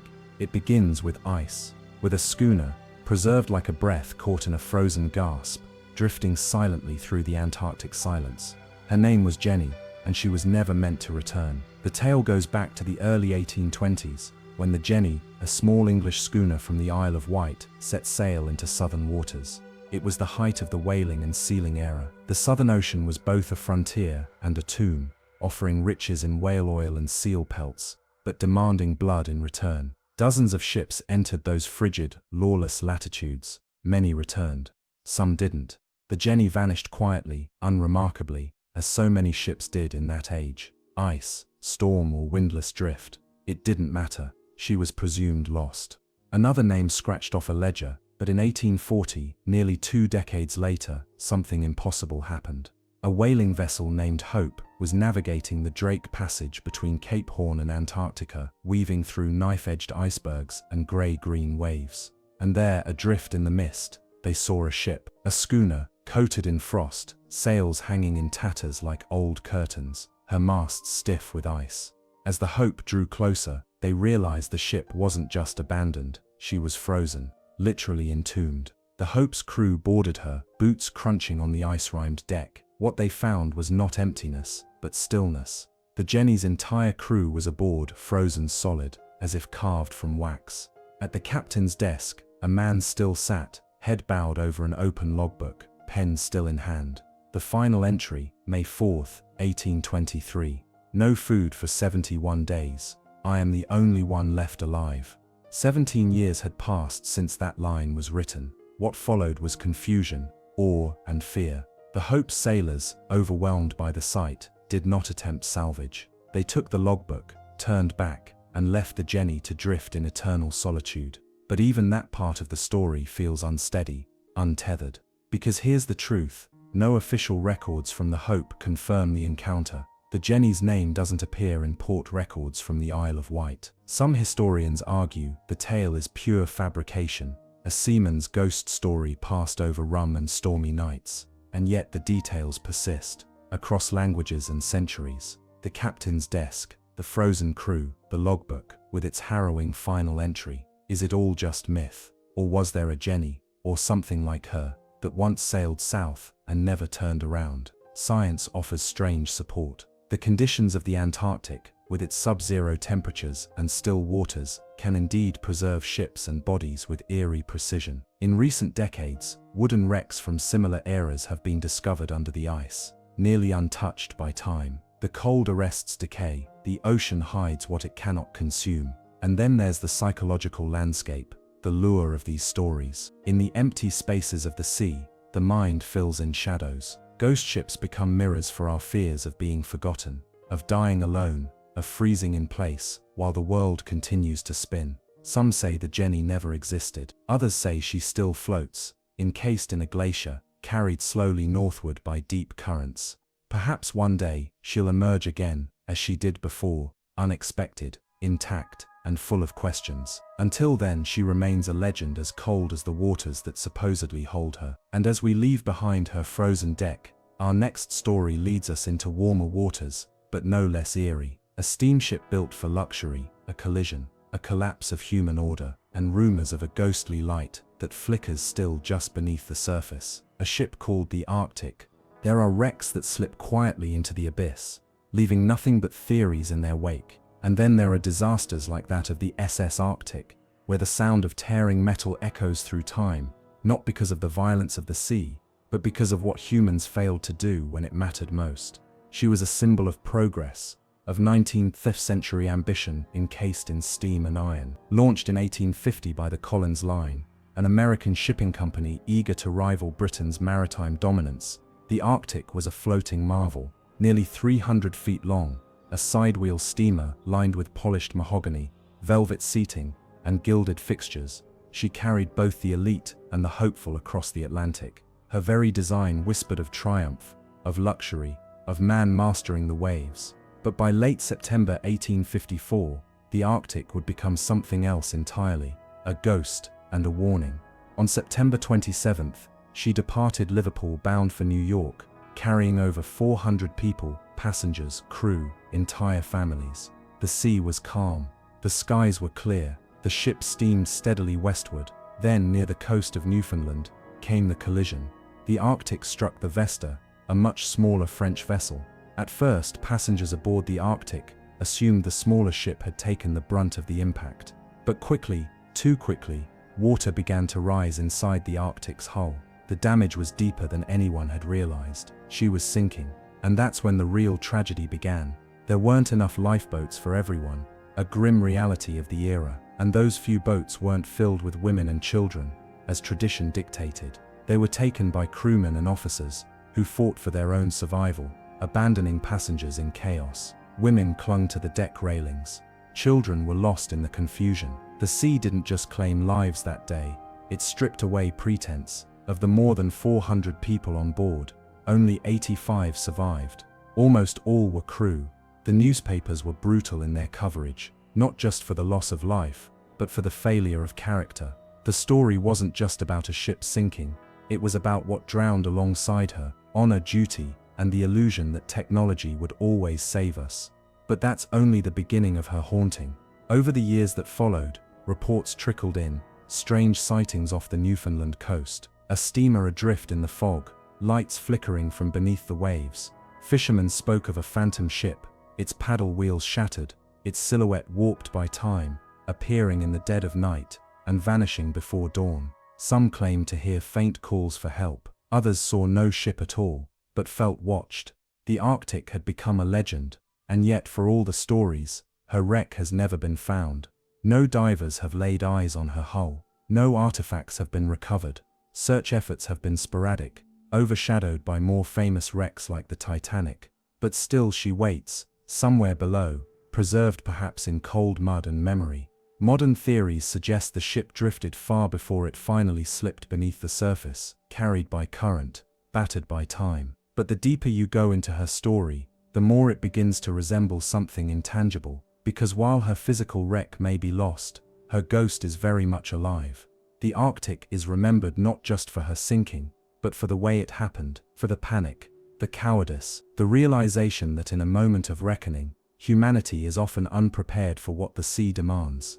Even today, when the fog rolls in thick along the Newfoundland coast, some claim to see a vessel adrift, a ghost steamer caught between centuries, a fragment of a tragedy that refuses to settle. And as we leave behind her spectral wake, we follow the cold waters inland to Lake Superior, where another ship sits beneath the waves, her hull nearly untouched by time, and a single preserved figure, suspended in the engine room, still drifts in silence. They call him Old Whitey. And this is the story of the SS Kamloops. There's something different about fresh water, the way it preserves, the way it stills time. On the surface, Lake Superior stretches out in glimmering calm, an inland sea more ancient than memory itself. But below, in its blackest depths, are wrecks so well preserved they seem paused rather than lost. And among them lies the SS Kamloops, entombed not just by water but by cold and by mystery. She was a Canadian steamship built in 1924, a sturdy cargo freighter designed to navigate the often violent temperament of the Great Lakes. At just over 250 feet long, the Kamloops wasn't particularly grand, but she was modern, steel-hulled, and fitted for the treacherous conditions that swept across Superior's vastness. And yet, despite all her preparations, she would vanish in silence. It was December 6, 1927, when the Kamloops departed Fort William, Ontario, headed toward Isle Royale. Her holds were filled with food, machinery, and piping. Routine cargo, routine voyage. But that night, a storm unlike any other surged across the lake, freezing winds and towering waves that swallowed entire vessels whole. Other ships survived that storm. The Kamloops did not. No distress signal was ever received. No flares, no floating debris. The ship simply disappeared, vanishing into Superior's endless night. Months passed before the first signs washed ashore: life jackets, supplies, fragments of wood. But the ship itself remained hidden.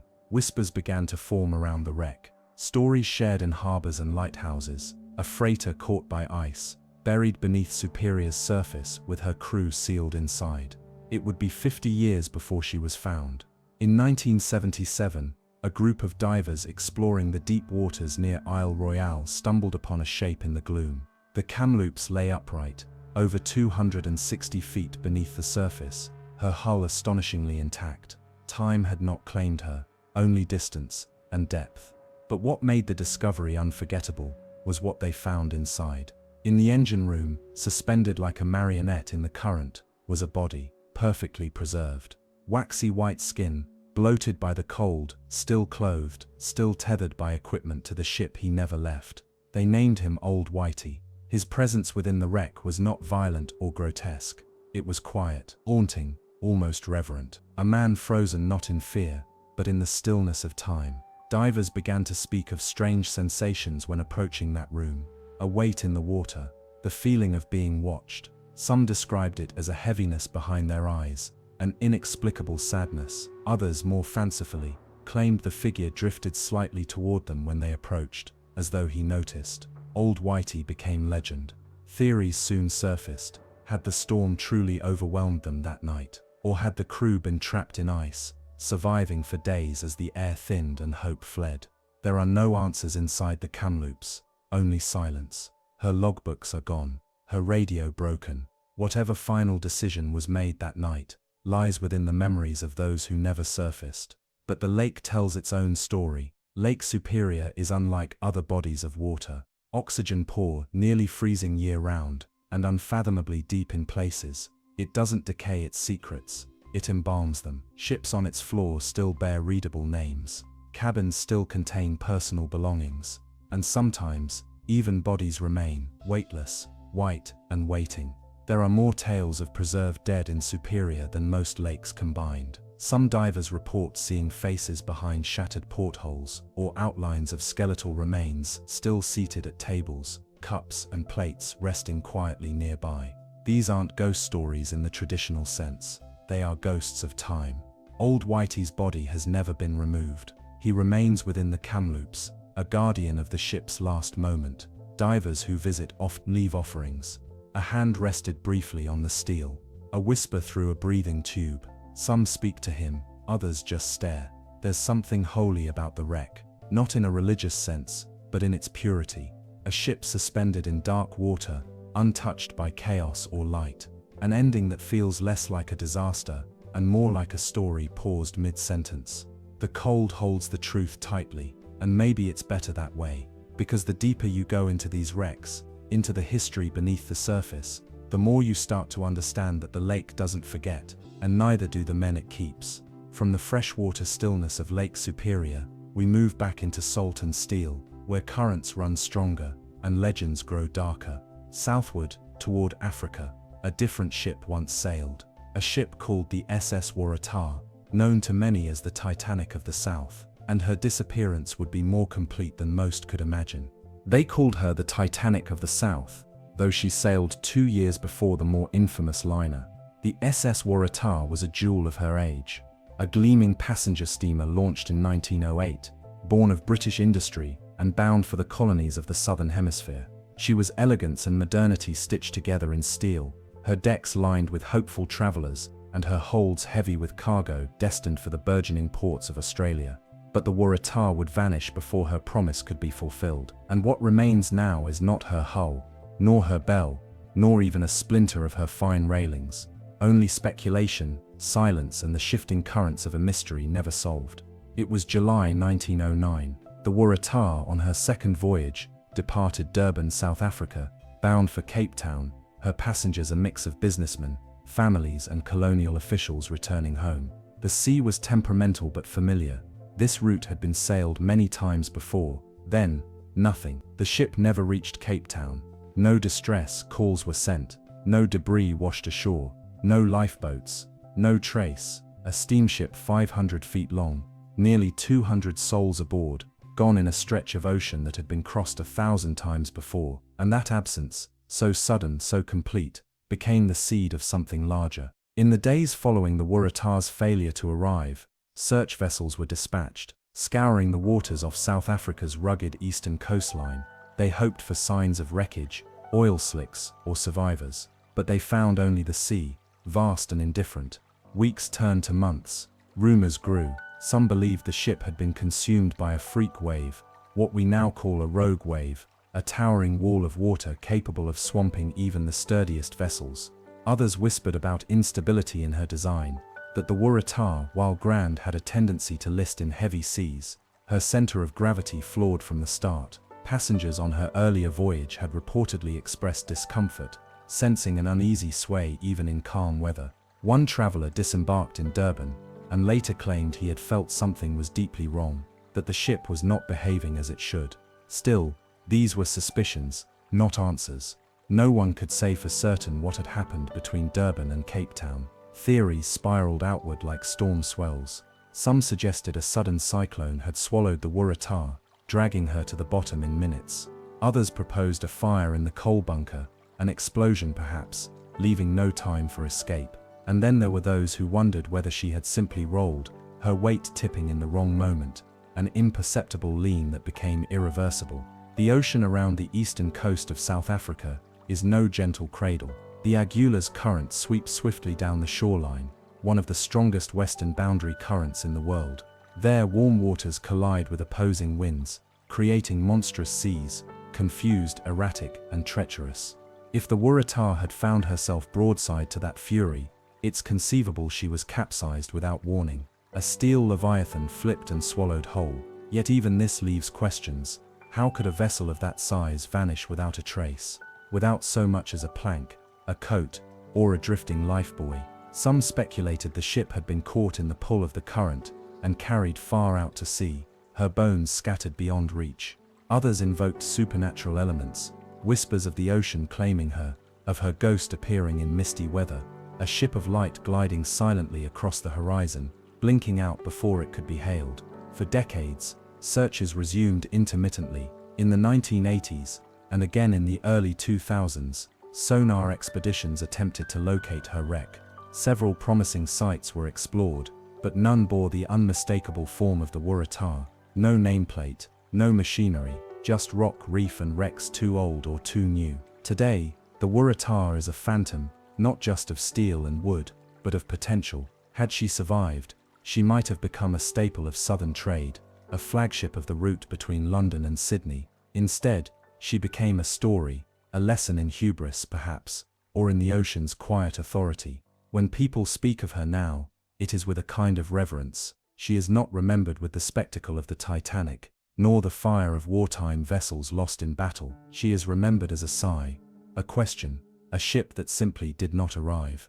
In South Africa, she is still whispered about, especially along the coast where the waves thunder against jagged cliffs. Some claim that on certain nights, when the fog rolls in thick and the stars are veiled, a ship's silhouette can be seen offshore, tall, stately, drifting against the wind, lights glowing, passengers on the deck unmoving. Of course it fades, as all ships must, but for a moment, the Waratah is there again, and then, like the lives she carried, she is gone. From the phantom trail of a vanished steamship, we turn now toward a tale far older, but no less chilling. A ship found frozen in time, drifting through polar silence. A logbook still open, a captain still at his desk. The legend of the Octavius begins where the world ends, in the Arctic. The story of the Octavius begins in the unreachable reaches of the north, where water turns to crystal and time itself seems to slow beneath endless blankets of white. There are no trade winds in the Arctic, no warm breezes to lift the sails, only silence, broken by the whisper of drifting snow and the groan of ancient ice pressing in from all sides. And somewhere within that silence, they say, a ship was found, not wrecked, not shattered, but whole, still. The year was 1775. The Herald, a whaling ship, was sailing the icy waters off Greenland, its crew hardened by the cold and the isolation. Whalers knew these waters could play tricks on the mind, phantom icebergs, sounds with no source, eerie lights reflected in the endless mirror of the sea. But what they saw that day was something entirely different. There, encased in drifting ice, was a vessel, a three-masted schooner, its sails tattered but still half-raised, its hull coated in frost. She did not look ruined. She looked paused. The Herald drew alongside, cautious. The sea around the ghostly vessel was still, too still. When the boarding party climbed aboard, they stepped not into ruin, but into another time. Inside the Octavius, everything was eerily intact. The decks, though rimmed with frost, showed no signs of panic. Ropes were coiled, tools hung neatly, and then there were the bodies. One by one they were discovered, crew members frozen where they stood, faces calm, postures undisturbed.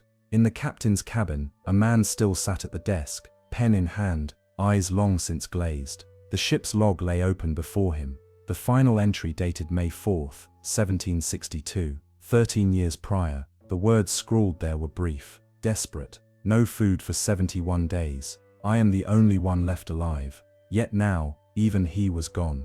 The crew of the Herald, gripped by an ancient fear, fled the ship after retrieving only the logbook. They left the Octavius adrift in the ice, her course unknown. Perhaps she drifted deeper into the Arctic. Perhaps she still sails aimlessly, trapped between the ice floes and centuries. Her crew silent and unmoving. Many have dismissed the tale as seafarers' lore. After all, there are no official records of a ship named Octavius departing for the Far East, nor of a logbook archived under that name. But legends at sea are often built from pieces, facts softened by distance, wrapped in mystery, and carried from port to port until they become something else entirely. Still, what makes the Octavius endure isn't the lack of evidence. It's the plausibility buried beneath the legend. In the 18th century, routes to China were long and perilous. Ships were often lost to weather, pirates, or the slow creeping grip of ice. The Northwest Passage, the fabled Arctic shortcut connecting the Atlantic to the Pacific, had long been sought and never conquered.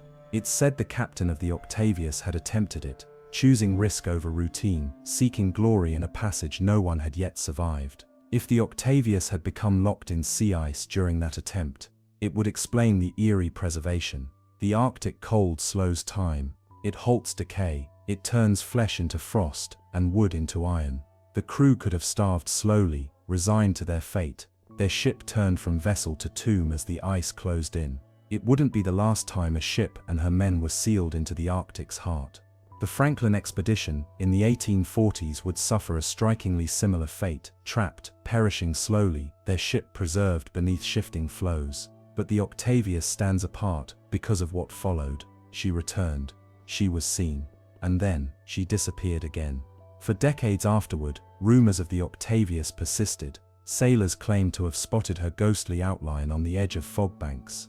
A ship with frozen sails, moving with no wind. A figure at the helm, face unrecognizable. Some said she appeared only near the poles. Others swore she'd been seen in warmer waters, lost and searching for a port that no longer existed. There is a particular unease that comes with a ghost ship, not wreckage, not tragedy, but a vessel left untouched, with lives suspended like insects in amber. It is the absence of violence that makes it so disturbing. The idea that something can end quietly, coldly, and go on drifting for decades. And perhaps even now, beneath the shifting polar lights, she still does. Maybe the Octavius is frozen in a glacier somewhere, waiting to be discovered. Or perhaps she sailed into deeper waters, pulled into currents we've yet to understand. A ship caught between time and tide, immune to rust, immune to memory. One theory suggests she became trapped beneath the ice shelf, her hull crushed slowly in the dark. Another, more fantastical, imagines she found a way through the Northwest Passage, only to emerge in an ocean too wide, too empty, and too far from any rescue. There's also the notion that she never existed at all, that the Octavius was a fiction born from the fevered dreams of lonely men in cold waters, desperate for a story to break the silence, that she is not a warning but a whisper, something to share overrun by the lantern light. And yet, what if she was real? What if a ship did sail into the ice in 1762, vanished for over a decade, and returned only to remind us how little we know of the sea's northern edge? It wouldn't be the first time the ocean gave something back. From the still frozen decks of a schooner sealed in Arctic silence, we now descend far below the surface, into a different kind of graveyard, one not of ice, but of fire. Dozens of ships, all lost in a single day, machinery torn apart, bones scattered, and all of it, waiting in silence beneath turquoise water. The next story lies in a Pacific lagoon, as beautiful as it is haunted. In the heart of the Pacific Ocean, tucked among the coral-ringed islands of Micronesia, lies a place of impossible contrast. On the surface, the waters of Turk Lagoon, now known as Chuk Lagoon, sparkle in every shade of blue, kissed by sunlight and warmed by gentle trade winds. But below, in the shadowy depths, an entire fleet sleeps, not a few wrecks, not a scattering of ships, an entire ghost fleet, more than 60 vessels and hundreds of aircraft, preserved in eerie stillness, as if frozen in the exact moment they sank.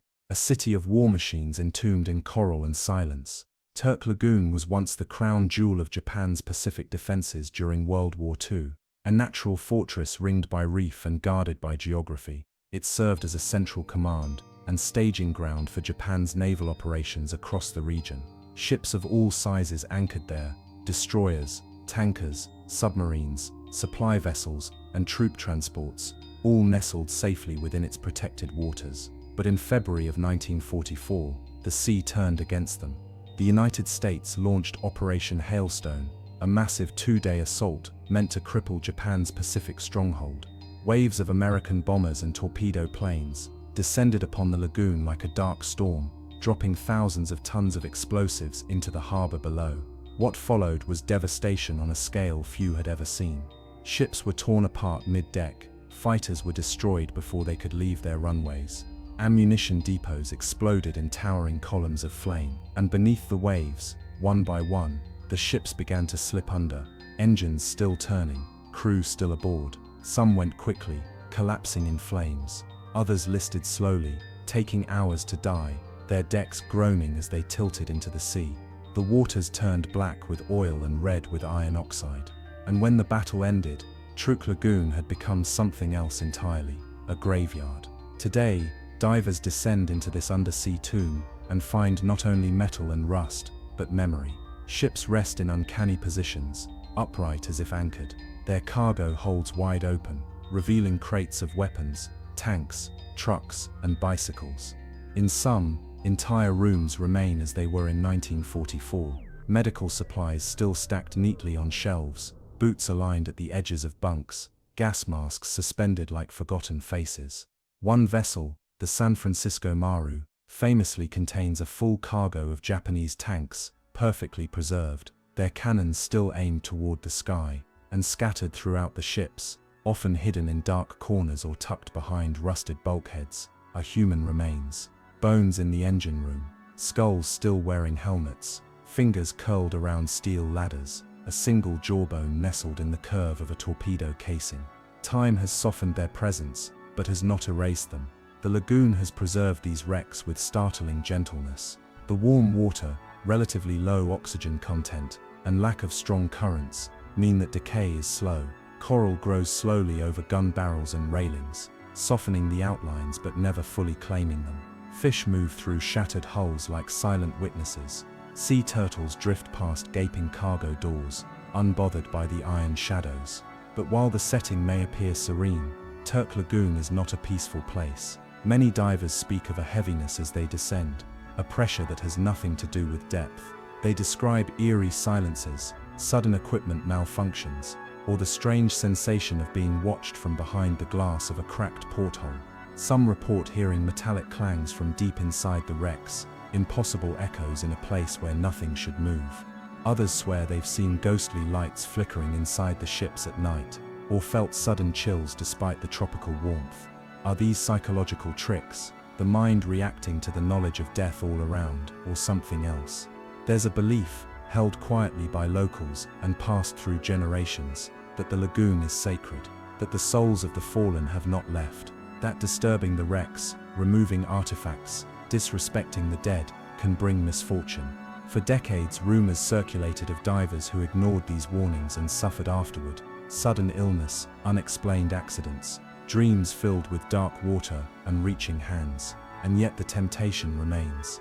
Inside the wrecks, beyond the rust and coral, lie untouched histories, unread journals, crates of ceremonial swords, entire aircraft folded inside sunken hangars. The war ended in Turk Lagoon in the space of 2 days, but the lives interrupted remain suspended in rusted time. From a scientific perspective, the ghost fleet is a treasure trove. Marine biologists study the artificial reefs that have formed around the wrecks. Historians catalogue the weaponry, uniforms and forgotten technologies. Oceanographers measure the chemical interactions between steel and coral, tracing how war is absorbed by nature. And yet the questions remain.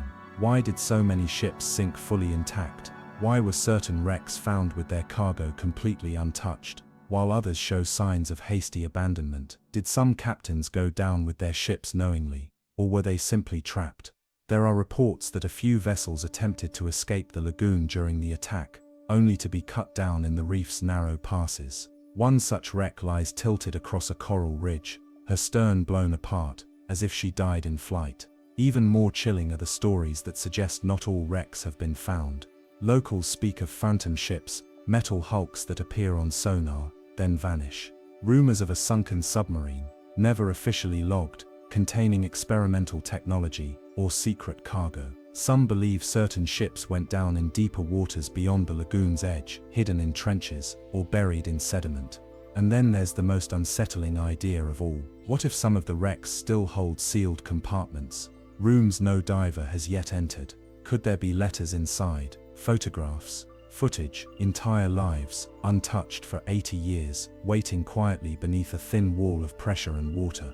Perhaps the true mystery of Turk Lagoon isn't what we've already found, it's what we haven't. Even now, as coral slowly reclaims steel and names are worn away by time, the ghost fleet endures. It is a place where memory floats, weightless and half forgotten, where the violence of war has become a tableau of stillness, where ships no longer move but still remain. And when the wind is still and the sea is clear, the wrecks seem to glow from below, faint shapes in the turquoise, as if trying to rise one final time. From the hushed resting place of iron giants beneath Micronesia's sunlit waves, we now return to deeper waters, colder, darker, and more violent. A single ship, a monstrous storm, and a tragedy so complete, it left behind nothing but drifting oil and decades of silence. There is a particular unease that comes with a ghost ship, not wreckage, not tragedy, but a vessel left untouched, with lives suspended like insects in amber. It is the absence of violence that makes it so disturbing, the idea that something can end quietly, coldly, and go on drifting for decades. And perhaps even now, beneath the shifting polar lights, she still does. Maybe the Octavius is frozen in a glacier somewhere, waiting to be discovered. Or perhaps she sailed into deeper waters, pulled into currents we've yet to understand. A ship caught between time and tide, immune to rust, immune to memory. One theory suggests she became trapped beneath the ice shelf, her hull crushed slowly in the dark. Another, more fantastical, imagines she found a way through the Northwest Passage, only to emerge in an ocean too wide, too empty, and too far from any rescue. There's also the notion that she never existed at all, that the Octavius was a fiction born from the fever dreams of lonely men in cold waters, desperate for a story to break the silence, that she is not a warning, but a whisper, something to share overrun by the lantern light. And yet, what if she was real? What if a ship did sail into the ice in 1762, vanished for over a decade, and returned only to remind us how little we know of the sea's northern edge? It wouldn't be the first time the ocean gave something back. From the still frozen decks of a schooner sealed in Arctic silence, we now descend far below the surface into a different kind of graveyard. One not of ice, but of fire. Dozens of ships, all lost in a single day. Machinery torn apart, bones scattered, and all of it waiting in silence beneath turquoise water. The next story lies in a Pacific lagoon as beautiful as it is haunted. It was September of 1980 when the MV Derbyshire disappeared. A ship so vast it seemed almost invulnerable, a steel leviathan built to carry hundreds of thousands of tons of cargo across oceans. She was the largest British merchant ship ever lost at sea, and yet when she went down, there were no flares, no distress calls, no wreckage, just silence. And then, the long hush of unanswered questions. The Derbyshire was a bulk carrier, nearly 1,000 feet in length, built in the early years of the decade to transport iron ore and oil between distant ports. Her maiden voyage was routine, successful, unremarkable. She was a new ship, strong and modern, with cutting-edge technology and a seasoned crew. There were 42 people aboard, including 2 wives who had joined their husbands for the long journey across the Pacific. When she left Sept-Îles, Canada, bound for Kawasaki, Japan, she was fully loaded with over 157,000 tons of iron ore. The ocean was calm, the skies were clear, and the Derbyshire eased into the horizon like any other ship before her. But then came Typhoon Orchid, a swirling chaos of wind and water. Orchid bloomed with fury in the western Pacific, generating waves over 70 feet high and winds that screamed above 85 miles per hour. Ships in its path struggled to survive. But the Derbyshire, her last known position perilously close to the storm, simply vanished. No radio call, no mayday, just gone. Search efforts were swift but fruitless. An oil slick was found days later, and a few pieces of floating debris, but no lifeboats, no bodies, no answers. For years, the Derbyshire became one of the ocean's most perplexing enigmas. How could a ship that size, strong steel-clad, professionally manned, disappear without even a whisper? Theories began to take shape. Some suggested a catastrophic structural failure, that the immense stresses of the storm caused her to break apart mid-sea. Others blamed a design flaw in the hatch covers, which may have allowed water to flood her cargo holds rapidly.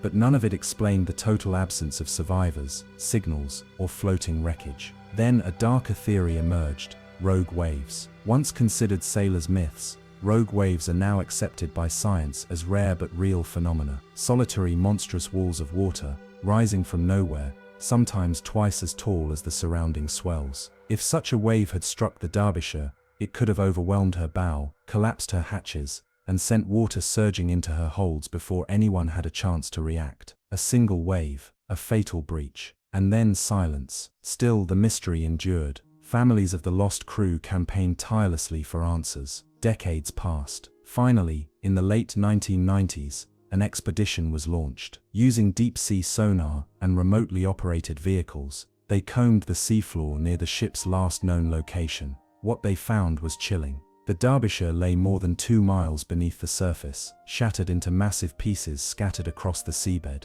Her bow had detached from the stern, her steel hull was torn open in several places, and near her broken hatches, the evidence spoke volumes. Investigators concluded that the hatch covers had indeed failed, possibly due to design flaws and the force of waves far greater than anticipated. Once water entered the forward holds, the ship's buoyancy shifted. She pitched forward. The chain reaction was unstoppable. The ship broke apart and sank in minutes. There was no time to send a distress call, no chance to launch lifeboats. The crew had been taken down with her, swept into the abyss in a matter of heartbeats. But even now, questions linger. Some point to structural weaknesses that were never addressed during construction. Others wonder whether the storm's intensity had been underestimated. And some still believe the rogue wave theory holds more weight, that it was not just heavy seas, but one towering unnatural wall of water that brought the Derbyshire to her end. Among the remains recovered were haunting artifacts, A broken clock, its hands forever frozen at the hour of the ship's death.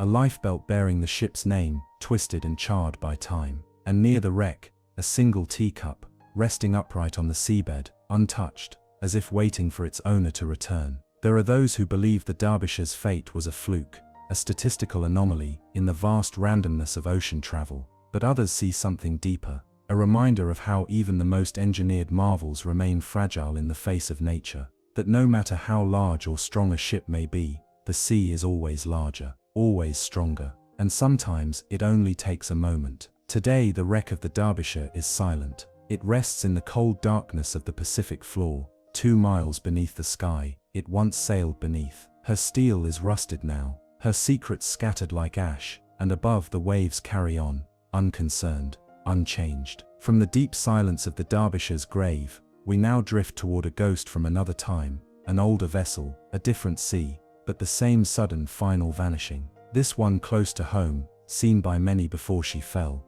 and perhaps, if the stories are to be believed, seen even after. She was one of the last great sailing frigates of the Royal Navy, a ship that once carried the thunder of cannons and the weight of empire across the world's oceans. But by the late 1870s, HMS Eurydice had been repurposed, no longer a warship but a floating classroom. Her decks, once slick with the salt of distant battles, now echoed with the bootsteps of naval trainees, young men learning the rhythm of ropes and sails, mastering the old ways before the coming tide of steam and iron. On the morning of March 24, 1878, Eurydice was in sight of land. She had completed a long return voyage from the West Indies, and the Isle of Wight, green and familiar, stood just beyond the horizon. Her 319 men, many barely out of adolescence, must have felt the pull of home, letters to write, families to see, a return to port and routine.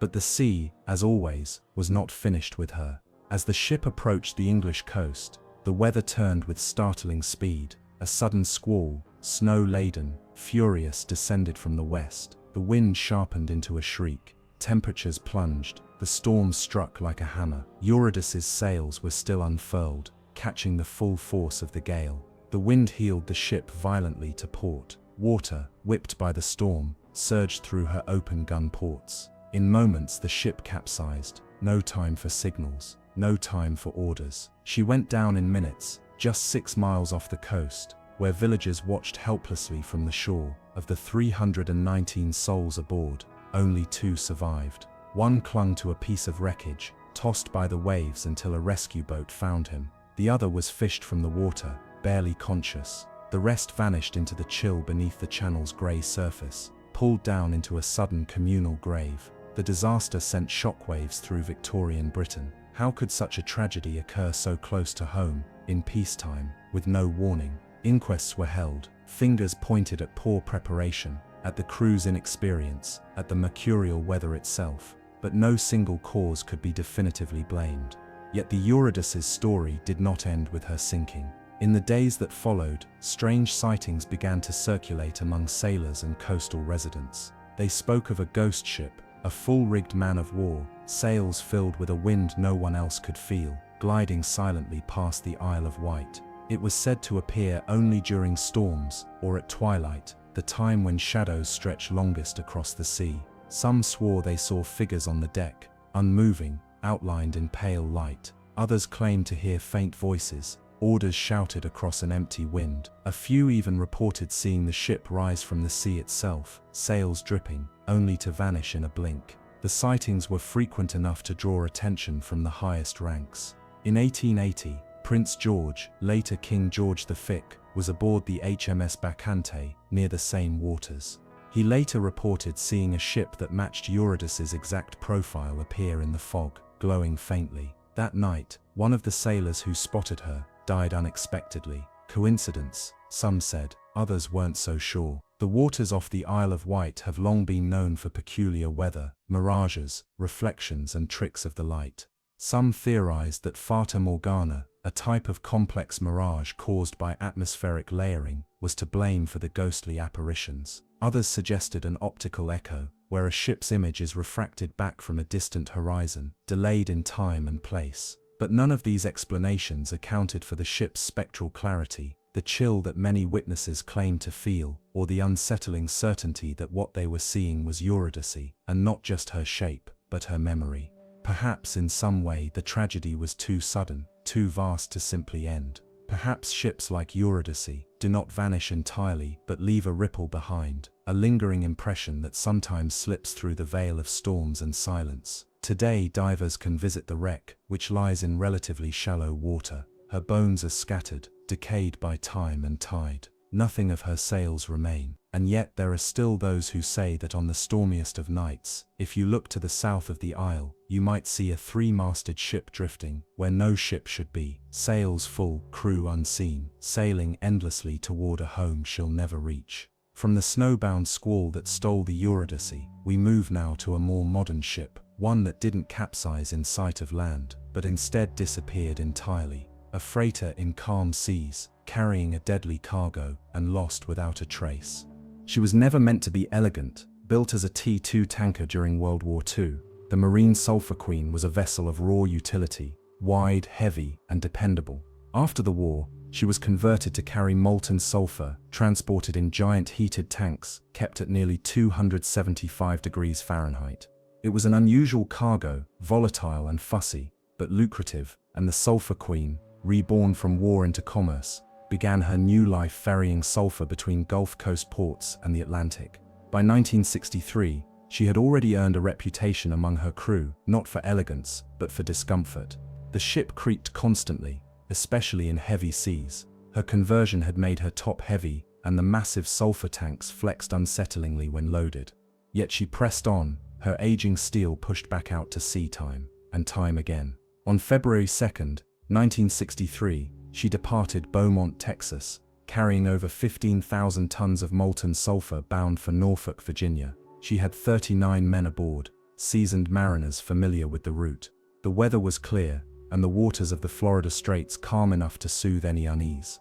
3 days later, the Marine Sulphur Queen sent her last radio transmission. It was routine. No alarms, no distress, and then, nothing. When the ship failed to arrive in Virginia, the Coast Guard launched one of the largest search operations in recent history, scouring 350,000 square miles of ocean. What they found was chilling: bits of life preservers, an oil slick, a single waterlogged lifeboat. No bodies, no cargo, no ship. The Marine Sulphur Queen had vanished, as if swallowed whole. Theories quickly emerged. The most conventional focused on structural integrity. The ship, after all, had been altered long after its construction. Experts suggested that cracks in her hull, already weakened by age and the sulfur's corrosive nature, could have led to catastrophic failure. If the molten cargo shifted suddenly during a swell, it could have destabilized the vessel, breaking her spine and pulling her under in seconds. Another theory centered on the sulfur itself. Molten sulfur is dangerous when exposed to moisture. It can ignite or explode under certain conditions. Some speculated that seawater may have leaked into a tank, causing a violent reaction and an explosion so sudden, the crew had no time to react. But then there were the stranger suggestions. The Marine Sulphur Queen had disappeared in what many called the Bermuda Triangle. Though not officially recognized, the triangular patch of ocean between Miami, Bermuda, and Puerto Rico has been the setting for dozens of mysterious vanishings. Ships, planes, entire crews. Some believe electromagnetic anomalies or underwater gas eruptions play a role. Others speak of time warps, dimensional shifts, or ancient technologies hidden deep beneath the seafloor. Among these theories, one detail of the Sulphur Queen's case continues to haunt. Several family members of the lost crew claimed they received odd phone calls days after the ship vanished, static-filled lines, silent voices, or strange clicking sounds. A few even reported letters arriving with outdated postmarks or garbled handwriting, as if penned in confusion. Official investigators dismissed these accounts as grief-fueled illusions, but they remain part of the ship's enduring myth. In the decades since, nothing further has been found. No wreck, no beacon, no closure. The Marine Sulphur Queen joined a growing list of ships lost in still seas and sunny skies, her name whispered beside others like Cyclops and Joyita. Was she a victim of flawed engineering, of a sudden chemical fire, or of something older and deeper, something that waits beneath the calm face of the Gulf Stream? We may never know. Her last known position marked nothing unusual. just open water, quiet, blue. But perhaps, even now, if you sail that same stretch between Florida and Cuba, and the weather falls perfectly still, you might feel a sudden pressure in the air, a tightness, like something vast and unseen shifting just below. And perhaps, in that moment, you'll understand what the crew of the Marine Sulphur Queen felt, a whisper of tension, then nothing at all. From the heated tanks of sulfur lost without a signal, we move next to a far stranger vessel, one found adrift, empty, its origins unclear, and its purpose forgotten. She had no flag, no name etched on her hull, and no sign of life aboard. When the Australian Coast Guard first spotted the MV Gianseng drifting near the Gulf of Carpentaria in 2006, the vessel appeared ghost-like, a rusting silhouette against the pale shimmer of tropical water. She was floating aimlessly in a shipping corridor, a strange intrusion in a region tightly monitored and rarely surprised. Approaching the vessel, authorities expected a standard inspection. What they found instead deepened into a mystery with no clear origin and no definitive end. The Gianseng was a sizable freighter, likely once used as a resupply ship, but she was abandoned, not recently, either. Her decks were stained with salt, her electronics were smashed, and any paperwork that might have identified her was missing. The ropes connecting her to a now absent tow ship hung loose over the sides, frayed and idle. On board, investigators found large quantities of rice and provisions, preserved yet untouched. Diesel drums were stacked near the hull, as if she'd once fueled smaller boats. But there were no signs of a crew, no logs, no distress beacons, just the long echo of quiet hanging heavy in the air. She had been adrift for some time, but from where? Australian authorities towed the vessel ashore and conducted a detailed investigation. Speculation began almost immediately. Some believed she had been a rogue resupply ship servicing illegal fishing operations, cut loose and left adrift after being deemed no longer useful. Others thought she might have once been part of a smuggling operation, abandoned intentionally when its handlers feared detection. A floating storage ship, perhaps, or a staging ground for undocumented workers. But there was no registration, no hull number, nothing to tie her to any country, owner, or crew. The Gianseng didn't even appear on any maritime database, not as a missing vessel, not as a retired one, not even as a shadow entry in black market registries. She simply existed, then didn't. More unnerving still were the patterns found etched into the ship's decaying interior, crude lines carved into walls, some circular, others angular, as though scratched in over time. Ritualistic, some whispered. Directional, others suggested. Most were likely meaningless, but there was something unsettling in their repetition, as if someone aboard had tried to map a path they never finished. Satellite records offered little help. No recent images captured her journey. Weather logs showed nothing unusual in the weeks before her discovery, and sonar buoys had not recorded her crossing into Australian waters. It was as though the Gianseng had simply appeared. With no crimes committed and no owners found, authorities chose to scuttle the vessel at sea. She was towed beyond the continental shelf, where the ocean turns dark and bottomless, and released into the abyss. Some argued she should have been preserved, as evidence, as a warning. Others were simply glad to be rid of her, but questions remained. Where had she come from? How long had she drifted before being found? Why were her provisions still stocked, as if ready for a crew that never arrived? And why had no country ever claimed her, even after international notices were filed? One theory, half joking and half serious, suggested the Gianseng wasn't from here at all, that she had emerged from one of the ocean's dark zones, vast unpatrolled regions, where currents twist and satellite coverage falters. Places where the normal rules of movement, time and presence don't always apply. Others hinted at deeper lore, an echo of vessels that travel across oceans not by navigation, but by drifting through something else. Forgotten lanes, phantom tides, and then there's the simplest explanation. Someone abandoned her, long ago for reasons lost in the tide of commerce and crime. Yet for a ship with no name, no past, and no witnesses, even that answer feels hollow. What lingers most is the image. A rusting silhouette sliding silently across a glassy sea. No sound, no wake, just the slow drift of a vessel untethered from history, like a thought left unfinished. From a ship that came from nowhere and returned to the deep, we now move to a frozen lake far inland, where another vessel sleeps, preserved in time and guarded by something or someone who never left. The lake was quiet that winter, A smooth sheet of ice blanketed Lake Superior, stretching outward in every direction like a breath held too long. Beneath its surface, the past waited, silent, patient, cold. The SS Kamloops was built in 1924, a sturdy Canadian freighter designed to endure the volatile moods of the Great Lakes.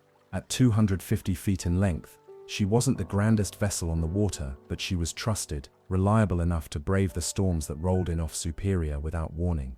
By December of 1927, she was on her final run of the season, ferrying a load of cargo from Fort William to the northern reaches of Michigan and Isle Royale. She never arrived. A blizzard had swept across the lake just as she left port. Ice formed rapidly on her decks, turning every surface slick, every step dangerous.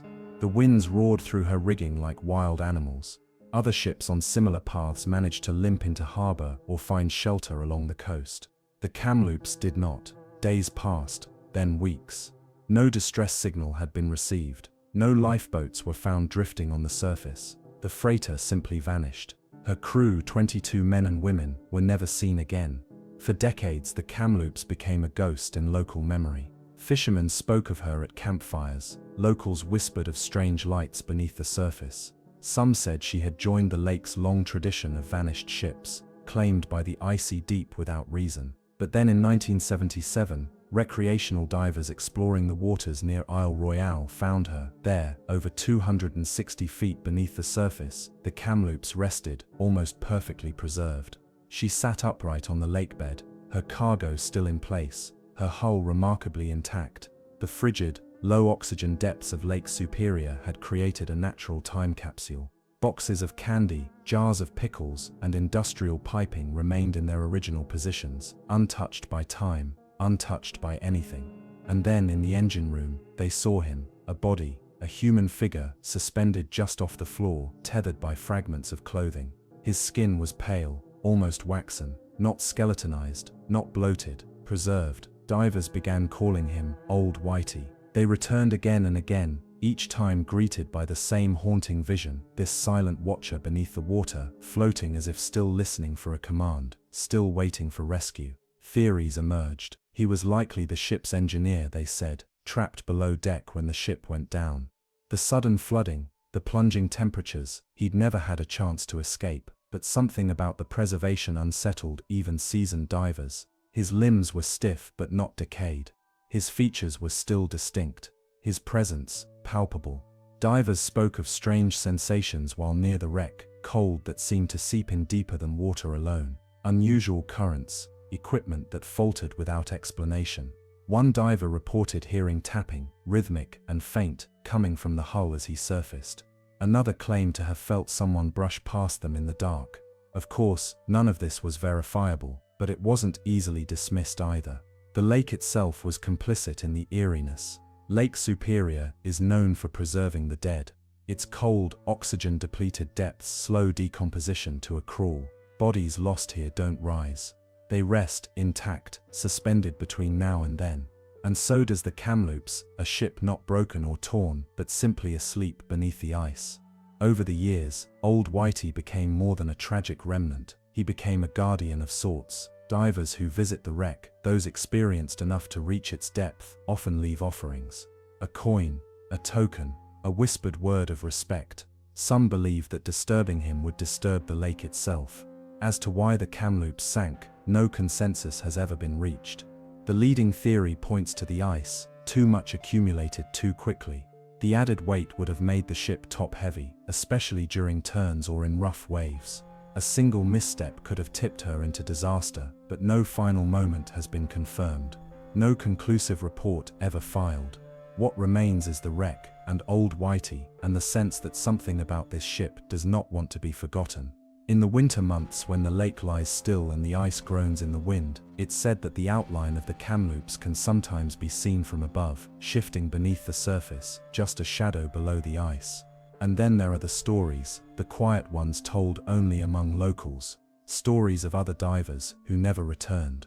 Stories of dreams filled with deep water and frozen faces. Stories that suggest Old Whitey is not alone down there. From the frozen grip of Lake Superior, we drift now to warmer waters, but no less treacherous, to the southern hemisphere, where a much larger ship vanished without a sound and without a trace. They called her the Titanic of the South, a grand vessel meant to link continents, families, and futures. But long before the Titanic ever sailed, the SS Waratah disappeared without a whisper. And unlike her more famous cousin, the Waratah left no debris, no survivors, not even a floating spar, just silence.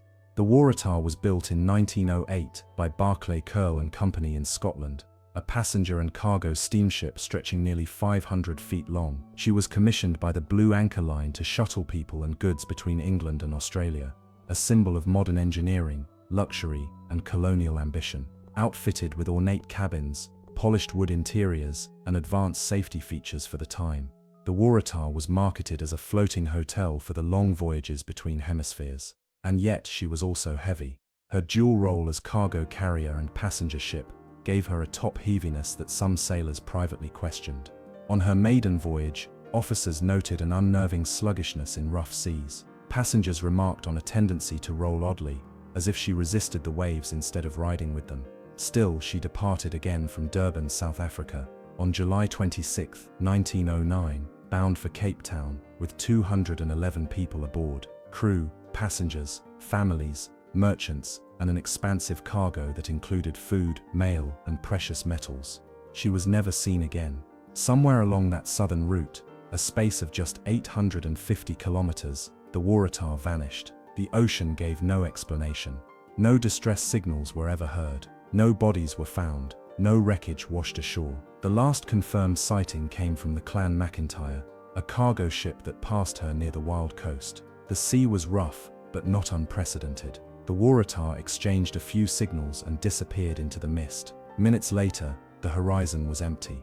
That was it. Search efforts commenced almost immediately. A flotilla of ships scoured the coastline for weeks. Naval vessels, merchant steamers, and private yachts searched every inlet and island. Even famed explorer Frank Worsley, who would later sail with Shackleton, was drawn into the mystery, but they found nothing. Then came the reports, strange ones, as they always do. A signal fire spotted briefly on a distant shore, never found again. A message in a bottle, allegedly from a crewman, claiming the ship had struck something and was sinking. And most disturbingly, survivors in the remote outback claiming to have seen European women in tribal captivity. A colonial myth repeated too often to carry weight, but never fully dismissed in that era. But none of these stories ever produced evidence. The Waratah had vanished into deep water and deeper myth. As decades passed, the mystery only grew. Some theorized that a rogue wave, a monstrous wall of water spawned by converging currents near the Agulhas bank, had capsized her instantly. This stretch of ocean, where the warm Indian current meets the cold Atlantic surge, is notorious for creating freak conditions. Waves that appear without warning, rising taller than the highest mast. Others suggested a sudden structural failure, that her top-heavy design, beautiful but unstable, made her vulnerable to capsizing in high winds. In that theory, a rapid shift in cargo, perhaps a collapse in the hull during a turn, caused her to list fatally. Still more speculated about fire in the engine room, or even sabotage, though no credible evidence supports either. What is certain is that her remains have never been conclusively identified, despite over a dozen official and private search missions spanning more than a century. In 1999, a promising lead surfaced when a wreck was discovered off the coast of the Eastern Cape at a depth of 300 meters.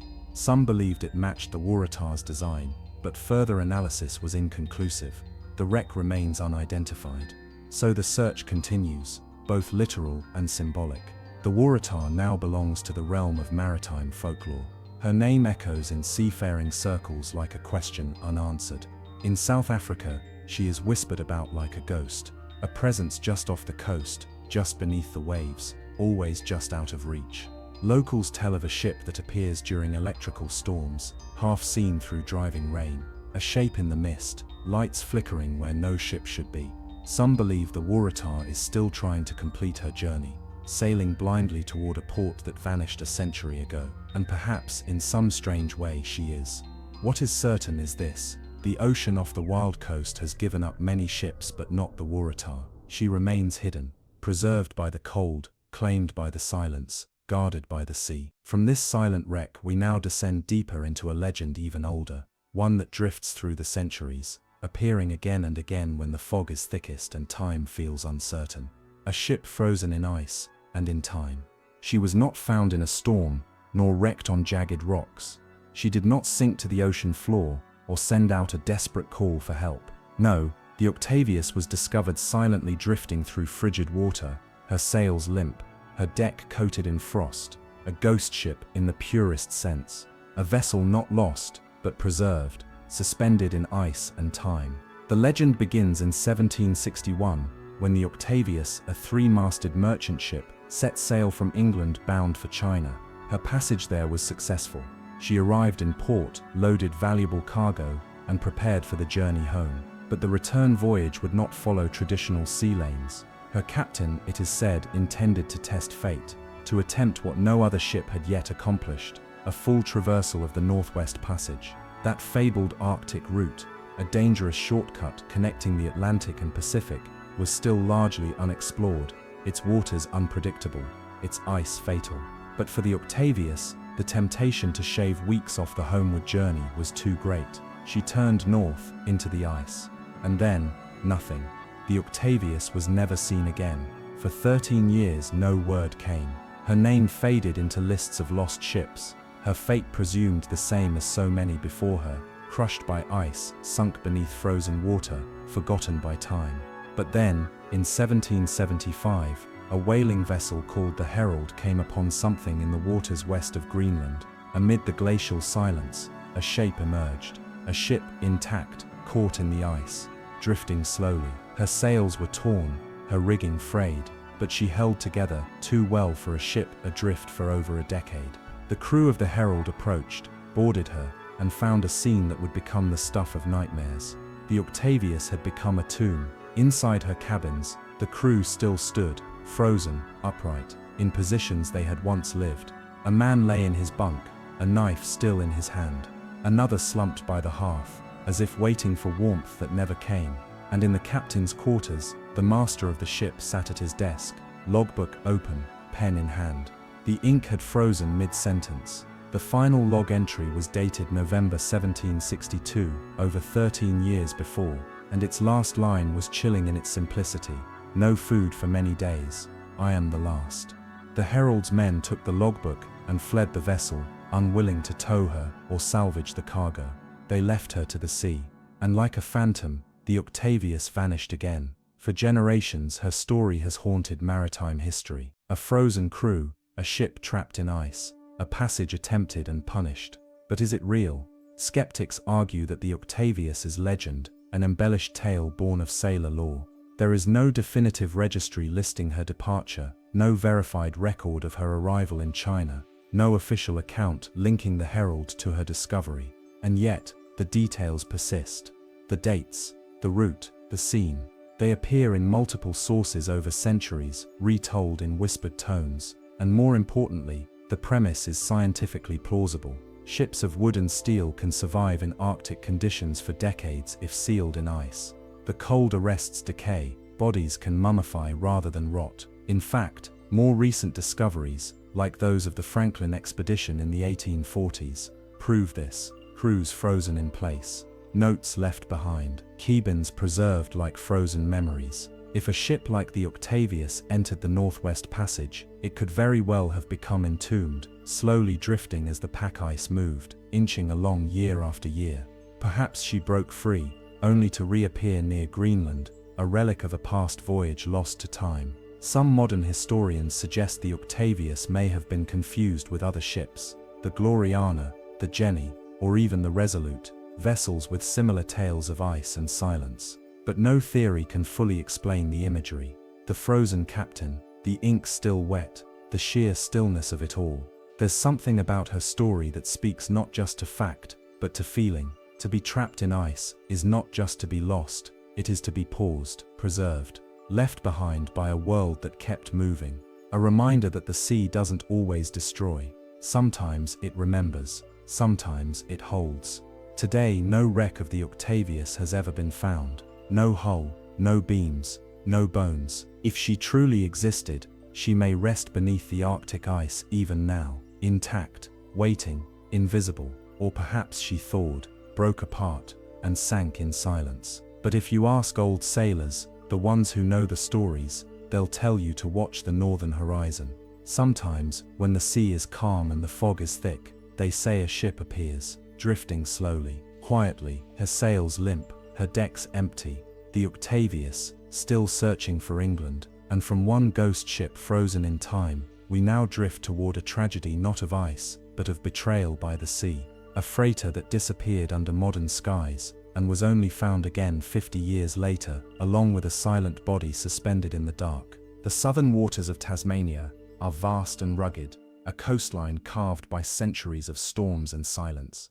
It was here, in October of 1973, that a modest freighter named the Me Blythe Star departed from Hobart, bound for King Island. A route familiar, a cargo routine, a journey expected to take only a few hours, and yet she vanished. Not into myth or legend, but into the quiet folds of real time. No wreckage, no distress signal, only silence. The Blythe Star was a coastal freighter, 144 feet long, built in 1955 and considered reliable. She carried general cargo, fertilizer, livestock feed, machinery. On board were 10 men, seasoned sailors familiar with these waters. The sky that morning was clear, the wind modest. Nothing in the weather hinted at disaster, but just beyond the coast, something went wrong. The ship began taking on water. Rapidly, a leak somewhere below the waterline. It filled the engine room. The bilge pumps couldn't keep up. Within minutes, the freighter began to list, and with no time to send a distress call, the crew was forced to abandon her. In the chaos, they managed to inflate a life raft. Small, inadequate, built for brief emergencies, not the long drift they were about to endure. As the Blythe Star slipped beneath the sea, the men were cast adrift into one of the most unforgiving stretches of ocean in the southern hemisphere. For the next 10 days they floated, invisible. Currents dragged their tiny raft further and further from the shipping lanes. Hunger gnawed, exposure bit into skin, waves rolled over them.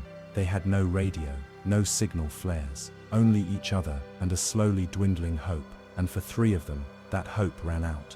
One by one, 3 crew members died, from dehydration, exhaustion and cold. The survivors kept their bodies close, tethered by rope, unwilling to let go.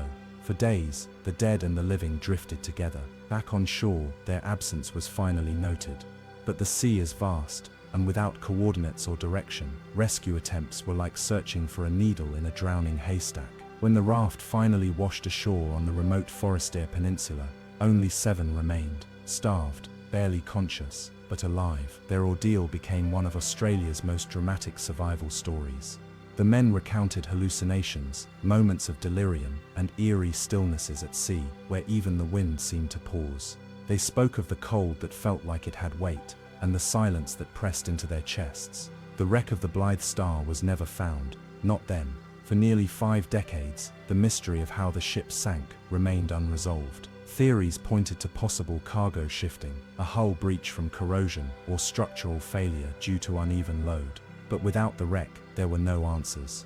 The crew's memories were all that remained. Then in 2023, 50 years after she disappeared, the Blythe Star was located, lying upright in 150 meters of water, not far from her last known position. The ship was astonishingly intact. Her hull showed no signs of collision. Her structure had not been torn apart. There was no storm damage. She rested there quietly, as if she had simply chosen her own grave. The discovery raised as many questions as it answered. Why had she sunk so suddenly? Why no distress call? Why did she remain hidden for so long, just beyond the reach of radar, sonar, and search? One theory suggests a small but critical hull crack, allowing water to fill unnoticed compartments until it was too late. Another points to improperly secured cargo shifting in the swell, tearing open a breach below the waterline, or perhaps her pumps failed in sequence, leaving the engine room to drown in silence. But even now, with the wreck found, no definitive answer can be declared.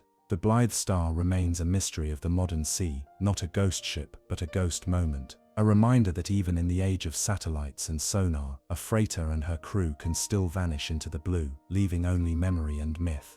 And perhaps that's what makes her story so haunting, not the disappearance, but the return. The fact that after so many years the sea gave her back, intact, quiet, unchanged, as if she had only been sleeping beneath the waves waiting for someone to remember. And from the freighter that disappeared beneath Australia's southern skies, we now sail toward a very different kind of danger. A ship that did not vanish quietly, but remains where it sank, masts still visible, cargo untouched, carrying within its broken hull the potential for an explosion that could shake the coast of England itself. There are wrecks that vanish beneath the waves, consumed by time and distance, and then there are those that refuse to disappear, that remain visible, even in their decay. Monuments of rust, bone, and potential disaster. The SS Richard Montgomery is one such wreck.